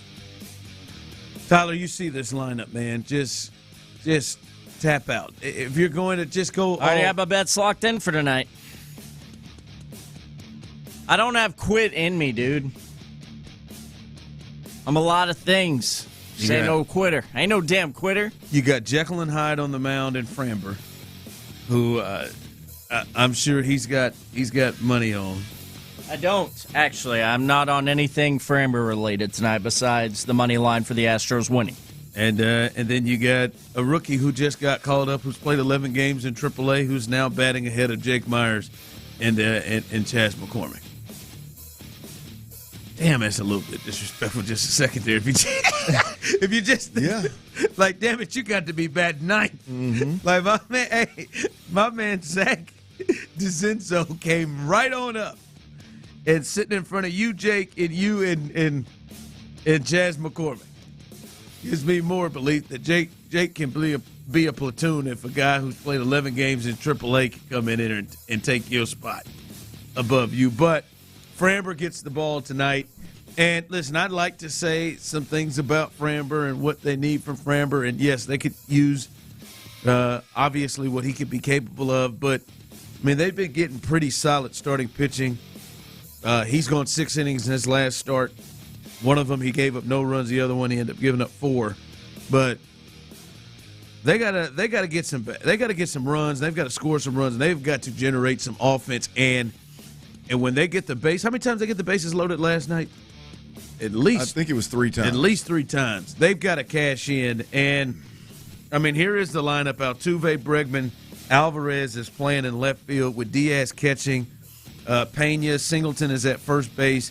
As we said, DeCenzo, the rookie Zach DeCenzo, he is the DH tonight with Jake Myers in center and McCormick behind him. And Clint, I think you said something earlier, and I think we probably just moved past it. But you probably did, man. You're rude like that. Earlier today, somebody said something on the show that we may have moved past that. Maybe we should have revisited. I think it might have been Tyler. And, yes, they're in a funk, but somehow, some way, like Altuve, Bregman, and Alvarez, they have got to come through. Like when you're struggling like this, you have struggles. Baseball's not crazy to have struggles. But them dudes up there, like, somehow, some way, they got to figure it out. Like, listen, they weren't as bad as the bottom, but you know, Jordan's 1 for 5 with his homer yesterday, and Bregman is starting to struggle a little bit as well. But they need their money guys, which is Altuve, Bregman, and Jordan. They need those guys to step up and help drag them out of this funk. At these points, as you know it in any sport, man, you got to have your top players kind of start pulling you out. You're on the road. You're against the Rangers who are trying to chase you. They need those guys to step up and have big-time moments here the next couple of days. Yeah, absolutely, man. I mean, look, we can talk about the lower part of this lineup, and rightfully so. They've done some really, really impressive things this year. They did some really big-time things and had some big-time at-bats and big-time production through the month of whatever it took June, to run down the Mariners, and it was impressive. But that's, I mean, we can't start expecting Jake Myers to hit 300. We can't expect Pedro Leon to not struggle when he comes out of the minors. I mean, Cabbage swung it well. Salazar ain't around no more, but he swung it well. Caratini swung it really well, and it has been a really good pinch hitter. Like, those are all great things, and it worked out for the better. But really, when you look at 7-8 games or whatever the Astros have struggled at the plate, we got to first and foremost look at Altuve. We got to first and foremost look at Alex Bregman, Yordan Alvarez, Yainer Diaz, Jeremy Pena. Those guys right there have to find a way. If they're going to avoid Yordan Alvarez and intentionally walk him from about the 5th inning on, if anybody's on base, then you got to make them pay. You flat out, you got to find a way to make them pay. But those two also in front of him have to try to help put him in position. Absolutely, where they can't do it. You betcha. You betcha. Yeah, I mean, it's clearly. Look, I'd like to see the lower half of the lineup swing the bat better as well. But if we really look at this thing, you mentioned it earlier. I mean, the pitching has been nails. I mean, the starting pitching has been nails. Run through the last 5 starts. Last night was the first time. Did I read Patrick Creighton's right? Last night, they had a 10-game consecutive 10-plus strikeouts. 10-plus strikeouts in 10 consecutive games. Last night was the first game in 11 games as a pitching staff where they didn't have 10-plus strikeouts. I mean, I mean, the pitching has been nailed. Yeah, Framber's last start against the Pirates, where he went 6 innings, gave up 4 runs, is the worst performance. Blanco went 5 innings and gave up 2 runs. Yesterday, Hunter Brown, 6 innings and 1 run. Right? And then Spencer Aguedi, God bless him, he struck out 12 and lost 1-0. I mean, yeah, the pitching has not been it. They got to figure out scores and runs. And listen, it sucks, but you're great. Like, Yordan, you may only get 3 pitches tonight that you can put swings on. You got to make them count. They need you. They need you tonight. And you're right. The guys behind them must make them pay eventually. But we talked about this yesterday, Clint. I said, you start looking at this lineup. Teams ain't afraid to load the bases to get around. If I can get to Jake, if I can get to Singleton, if I can get to McCormick, I'm not afraid to put people on to get the matchup I want to make sure I get folks out. So they've got to start to make them pay, but I do want to start with the top guns. Here's some notes from the captain, Joe Espada. He says Verlander will throw a bullpen tomorrow, and if it all goes well and he'll be able to throw a rehab start in Sugar Land this weekend. So this is a big development here. Verlander potentially, if his bullpen session goes well tomorrow, will be able to throw his first rehab start coming up in Sugar Land this weekend. That would be major. Luis Garcia continues to be on the no throwing program. No, God! He has not thrown. When did we get that? What was that? Friday? Yeah, Friday. late last week. Yeah, it was Friday. Once we were told that they were shutting him down from throwing, and then of course, Clint, nothing new on Tucker. Well, I'll take the JV news, man. I'll take the JV news and run with it. I just with the pitching that's been nails. You add Verlander to it. If now, obviously they're not. Again, just like with the bottom of the lineup, I'm not going to sit here and bank on Arrighetti and Ronel Blanco and Hunter Brown to be 10 strikeout, 1 earned run guys for the rest of the season. It'd be nice, but I'm not going to bank on it. But if these guys can continue dealing the way that they're dealing, and you add Justin Verlander to it, I just firmly believe you're going to win a lot more games you're going to lose. Yeah, let's not make it a practice of losing the Arrighetti 12 strikeout, 1 earned games. Let's 1 earned run games. We'll get all this little funk. 5 o'clock fire. Thanks, Captain. All right, listen, if you missed it with Jonathan Alexander, we had him on earlier, I think was the best explanation we've heard from somebody who had eyes on the situation. We got reports earlier that Titus Howard was carted off the field at Texans practice as they're continuing to practice outside of Cleveland. But we saw from Titus's tweet, he said, damn, I thought I walked off the field. It was also reported from Aaron Wilson that he walked off the field under his own power. But Clint, hell, we just talked to Jonathan Alexander. He said he jogged off the field.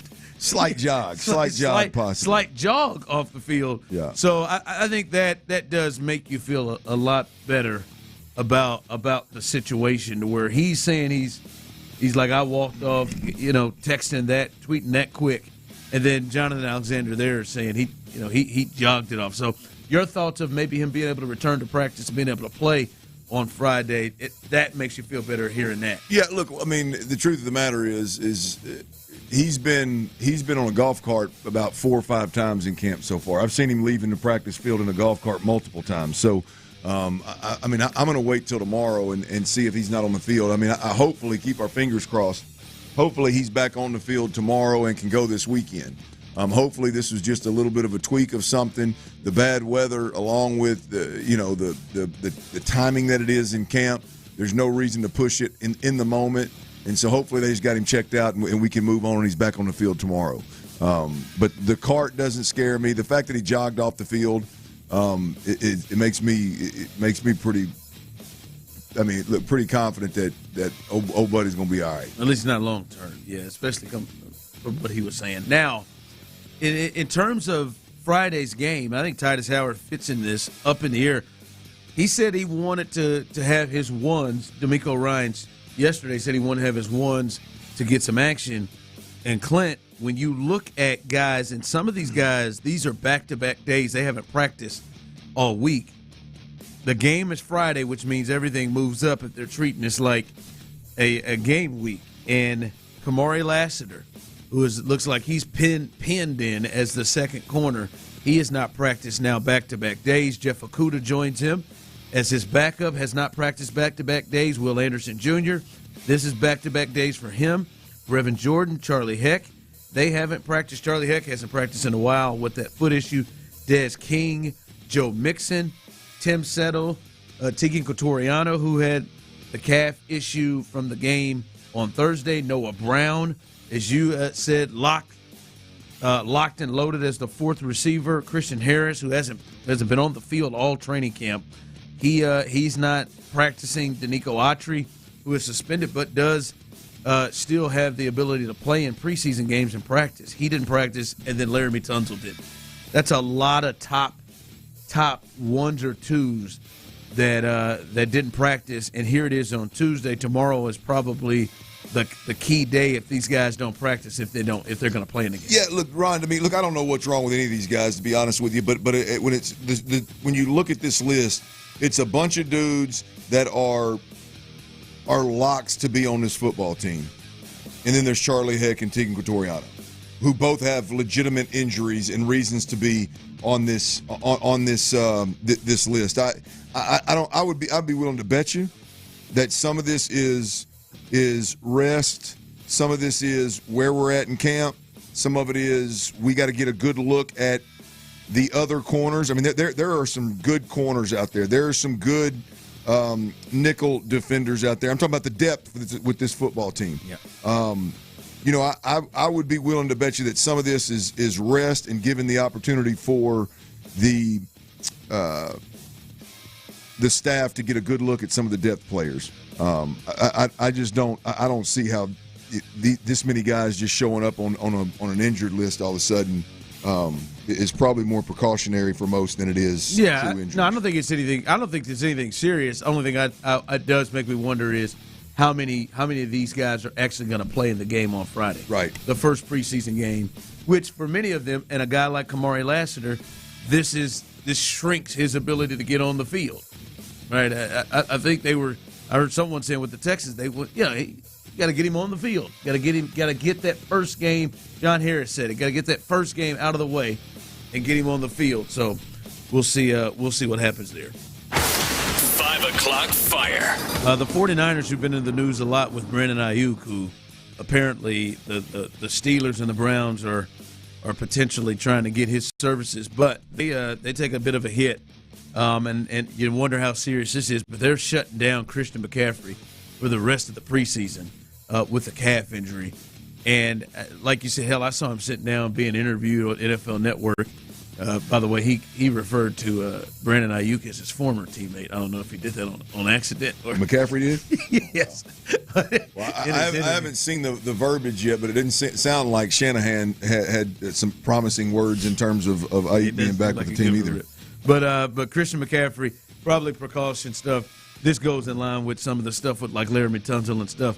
You know who he is. You know what he is. Might as well just let him heal up and rest up and let him get ready for the season. I don't know if it was live, if it was today, if it was pre-calf injury, but I saw him doing some kind of damn bounding across the field or down the field a while ago. If that calf is strained, hell, I couldn't tell. I mean, but that sucker can move, man. So, is he their most important player? Oh yeah, I would think so. Even over Purdy, you think he's? Yeah. I mean, he's the one that makes that thing go, man. You get a running back that can do the things that he can in the backfield and at wide receiver and impact the game the way he can. Never comes off the field. I mean, that'd be a different team without Christian McCaffrey. You plug in another quarterback that, and I'm not disrespecting Purdy at all. I mean, but you plug in another quarterback that can go, and I think you get a very, very similar offense with him in it. And I'm just talking from a talent standpoint. Yeah. I mean, I just think we saw that Jimmy Garoppolo. This is a good offense when Jimmy Garoppolo was in there. How much run did Jimmy Garoppolo get with Christian? I don't know. I know he got to a Super Bowl without him, but I don't know. I don't know how much run he got with him. Yeah. Like I said, I think he is too. He was the highest non-quarterback to finish in the MVP race. He's somebody that, hey, let's make sure we get him 100%. And it feels like maybe the Texans are handling Joe Mixon the same way. We know who he is. Yeah. Whatever this is, let's make sure we get him 100%, because if it's a what they've been calling it it's quad strain, and some of the movements he's done off the field, running up and down the field in celebration. Right. It makes you feel like he should be good. All right, coming up, that we got to talk about the guy who is, I'd say probably about the last 2 weeks, he has been the star of the Houston Texans training camp. We'll discuss that coming up next. All right, you sleep.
Yeah, that's right. Download the Odyssey app now and don't miss a minute of the conversation. Houston's sports leader. Sports Radio 610.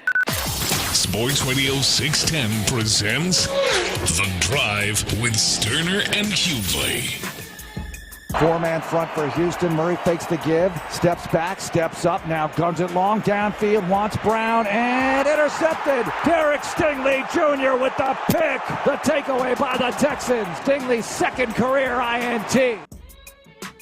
All right, listen, all the reports here. We've watched Derek Stingley Jr. ourselves last week at training camp, and as you've said, ever since that little tussle, he is really taking things up a notch.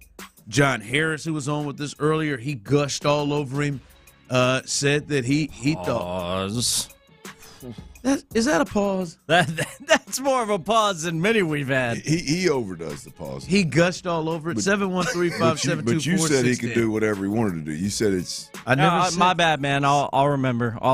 I'm sorry. I'm shutting up. My bad. No, I don't need you to shut up. I just want to know if everyone else thought that you thought pause when you heard it. 713. Maybe I'm alone. 713-572-4610. Those who are on YouTube and Twitch. What did I say? Oh, John Harris earlier today gushed all over him. Did I emphasize it like that? Maybe. John Harris earlier today gushed all over. That's my fault though. It's stay on your train of thought. Gushed all over. No, I want to give me it. Was that a pause? Was the gushing a pause? I don't think it was. 713-572-4610. Maybe I'm alone. My bad. And those are on YouTube and Twitch. I mean, but hey, to Ron's point, if it makes you feel that way, you can pause it. Hell yeah, pause is said by any. But John was all over him earlier today about how good he was. And then Jonathan Alexander, first off, what did John say about him? John says he's got the best hands on the team and thinks he'll be in the team picture for top 3 corners in the league. Jonathan Alexander said he seems like he's somebody who's on a mission, and he has played these last 2 weeks like the guy that I think many people saw at the end of last year, Clint. And he changes things, I think, in several ways on this defense if he is really going to consistently hit and play the way he's been playing and the way people expect him to play. He's going to change a ton. Yeah, look, if he turns into the guy that's not worried about getting injured, that has the utmost confidence. I know he was drafted number 3 overall. I know he had a short but really good college career. And so you just think, boy, this guy's got to be confident through the roof. There's no doubt that the injury aspect of his career so far has taken a toll on him.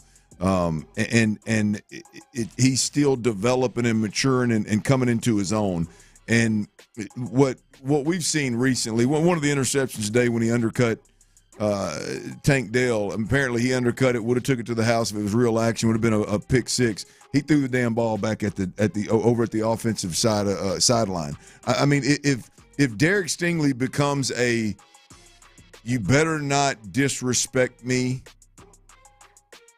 type of corner, mindset of a corner, along with his tangible skill set, and if he can stay healthy, if all of that comes to fruition, if all of those stars align for Derek Stingley, I could very easily see him being one of, if not the best corner in the league. I mean, I think tangibly, you look at size, speed. I mean, he's literally one of those corners that he can allow you to get beat. He can afford to gamble because he can then turn and make up ground and recover as well as anybody in the league. So if he can stay healthy, and he's not just a very physically gifted dude, but he's confident and he's got a chip on his shoulder, he's on a mission all of a sudden. I mean, look out. This is the Derek Stingley that I've been waiting on. Now, he's got to do it in the game, obviously, but a guy that you look at what he did today in camp. He ran a route for Tank Dell, one of the best route runners in the game. I've watched it. Look, I mean, say what you want about how early it is in his career. I've watched him out there running routes with Stephon Diggs, definitely one of the better route runners in the league, and he's step for step with him. But the point is, Derek Stingley has the ability to sit on and undercut a route that Tank Dell's running. That doesn't happen every day. He goes out and against 6'4", Nico Collins, he goes out and climbs the ladder and wins a 50-50 ball. Picks off the quarterback that led the league in yards per game and fewest interceptions in a season last year. Not once, but twice in practice, and threw the damn ball back at him. That's just the level of swag, the level of confidence, the level of chip on shoulder, on a mission, don't disrespect me. That's going to be fun to watch if he can stay healthy. Yeah, and to me, it obviously it is. He has a chance to be as good as like you said. He's got all the tools. Yeah. To have a chance to be as good, and then we've actually seen him put it on display as he did at the end of the year. But as I said before, man, this puts even more pressure on everybody else in the secondary around him, in particular the guys that are going to be in coverage. And I think someone said earlier, be better than that. With Derek Stingley over there, he can roll coverage to help. You can help, but it doesn't mean you're going to stop people.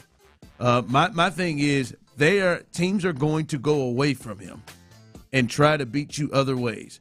Like teams they're gonna try to go away from you, and yes, you can. It allows you to add help over there, but you understand how. I mean, you could help Javier Thomas all you wanted last year. Yeah, it didn't matter. It's still, the point is you're still gonna get tried. Yeah, you're gonna get tried, and the hope is, and they're very, very, very, very high on Kamari Lassiter. John Harris, you heard it, very, very high on Kamari Lassiter. The coaching staff, clearly they've penciled him in, but he is going to get tested, Clint.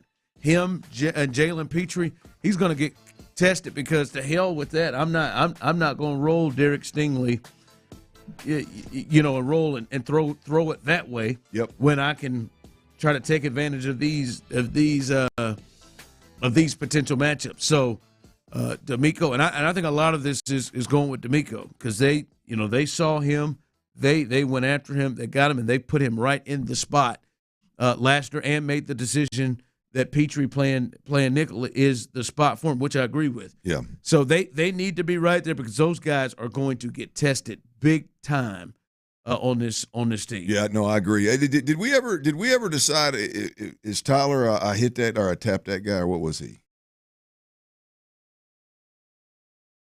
I don't know. I definitely wasn't hit that. I'm not saying it never came out of my mouth, but it wasn't typically my I didn't think that was you. That's why I said it. If you're sitting around with the fellas and I don't think he says I hit that. A real one of your gals. I think he's a bang. No. Oh, he banged her. No. I feel like Tyler freaking Ricky Martin. Tyler. She banged. Tyler at some point was I banged her. At some point, there was. No. I don't know. I'm a gentleman, so I probably just didn't talk about it a whole lot. Okay. Well, we all know that's not true. Hell, I've spent 4 years in the damn studio with you. I know that ain't true. I mean, you're a gentleman, but you can be, but you also have the ability to. You know what it may have been? It may have been. I'm trying to think what your phrasing is. You met her. I got that. I used to. I got that. I nailed her. No, it was like a nail. I used to. What was his word? Drill. No. Make love. I am a tender lover. You can imagine. You are a young tender. You imagine with the fellas blame. Oh man, see her coming in. God, boy, I made love to her. Sweet love. Sweet love. Dang, I got to figure that out. We held hands. I've been thinking about that for about 2 hours now. We held hands. And Tyler talks about stuff like that too, so we should know, man. Oh, I can't. I can't pull what it is right now. Sex is a beautiful part of life. I can't think. Someone did earlier smash. I don't think he's smash. No, I don't think he's smashed. Someone did earlier say not from the Jersey Shore. Say make love. So I don't think this. I think this person is from Katie, and they say smash. I think he says I used to mess around with her, and then gives the eyes and the head gesture like it was. Yeah, mess around with her. Yeah, but mess around could be everything. He's got one. The final. He's got a phrase. Act. He's got a phrase. I'm talking about like high school. He's one of those. Yeah, her and I used to bump uglies. No, No, I'd never heard that. Her and I used to play hide the pickle. There's something corny like that with him. I can't remember what it is. Drop the horn, drop the hammer. So once he says, Thor's hammer. I've had relations with her. Relations. Tyler's not a knock the boots guy. I don't think he is. I don't think he is. Make whoopee. I think you are a hit. I made whoopee with that girl. I don't feel hit. I don't. He is on the silly side of like in a serious conversation, be like, yeah, me and that old girl, we used to make whoopee. Tore her up. Took her to Pleasure Town. Wait a minute, man. We're having a man-to-man conversation here. You're making whoopee? Took her to Pleasure. Was this an 80s game show? Took her to Pleasure Town is what he said. All right. An odd place to have whoopee. Joe Espada, the captain, didn't have an update on Kyle Tucker, but Dana Brown came and spoke. He actually has an update on Kyle Tucker, same page. Just earlier, Joe Espada talked to the media, and I guess Dana Brown want to come with a different one. We'll discuss that coming up next on the other side.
for infection and tuberculosis. Tell your doctor if you have an infection or symptoms such as fever, sweats, chills, muscle aches, or cough, or if you plan to or recently received a vaccine. With Skyrizi, there's nothing like clearer skin and better movement, and that means everything.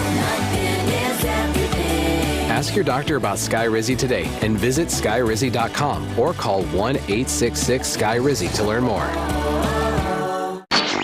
Live from the Twin Peaks studios, Sports Radio 610 presents The Drive with Stoerner and Hughley.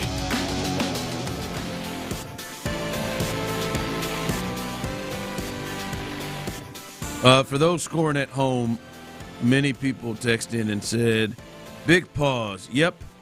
Come on, show. It's Ron. That was definitely a pause. Yes, women gush. Someone else? Get nasty on a Tuesday. I thought the exact same thing. I guess it was a pause. Wow. Me against Tyler. I would have never guessed Tyler would win with the people. I'm a man of the people. Pause. Drive family loves them. I'm a man of the people. Some of them just are trying to fight it. The people love me. And they love me too. Again, they do. Just trying to fight it. Astros general manager Dana Brown. Right? Didn't we hear from, at least get some words from a spotter saying nothing new with Kyle Tucker?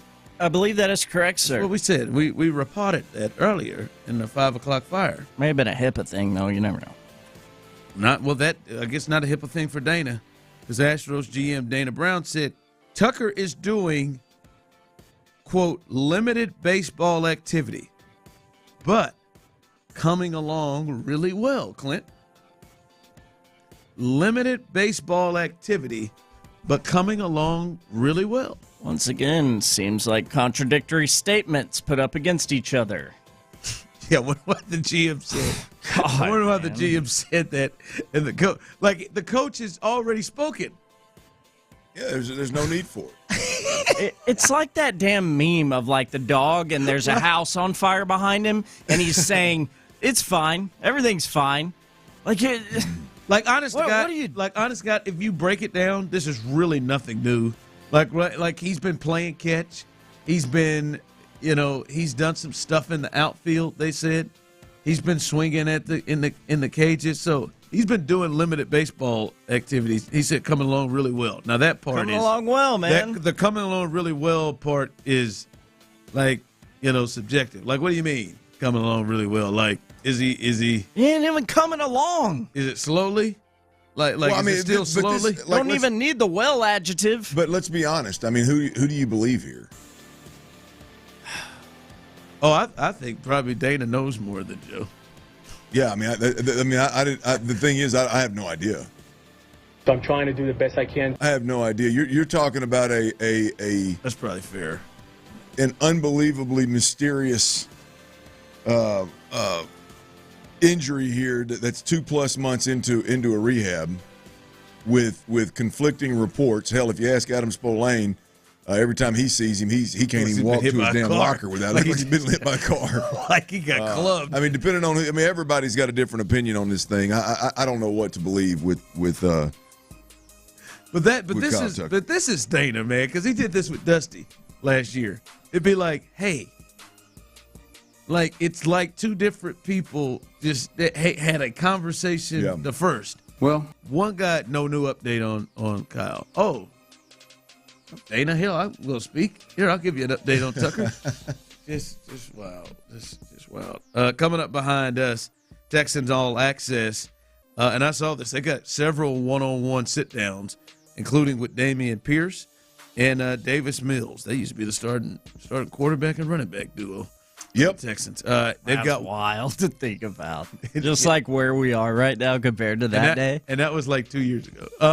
That's crazy. Not even. No, I mean, so they'll be 2 seasons ago. They'll be doing one-on-ones with those guys and much more on Texas All Access. And then it will continue as Area 45 comes at you when they finish. They'll have it till 11 o'clock. Bijani and Creighton. Ron Hughley. It's Ron Hughley, Creighton.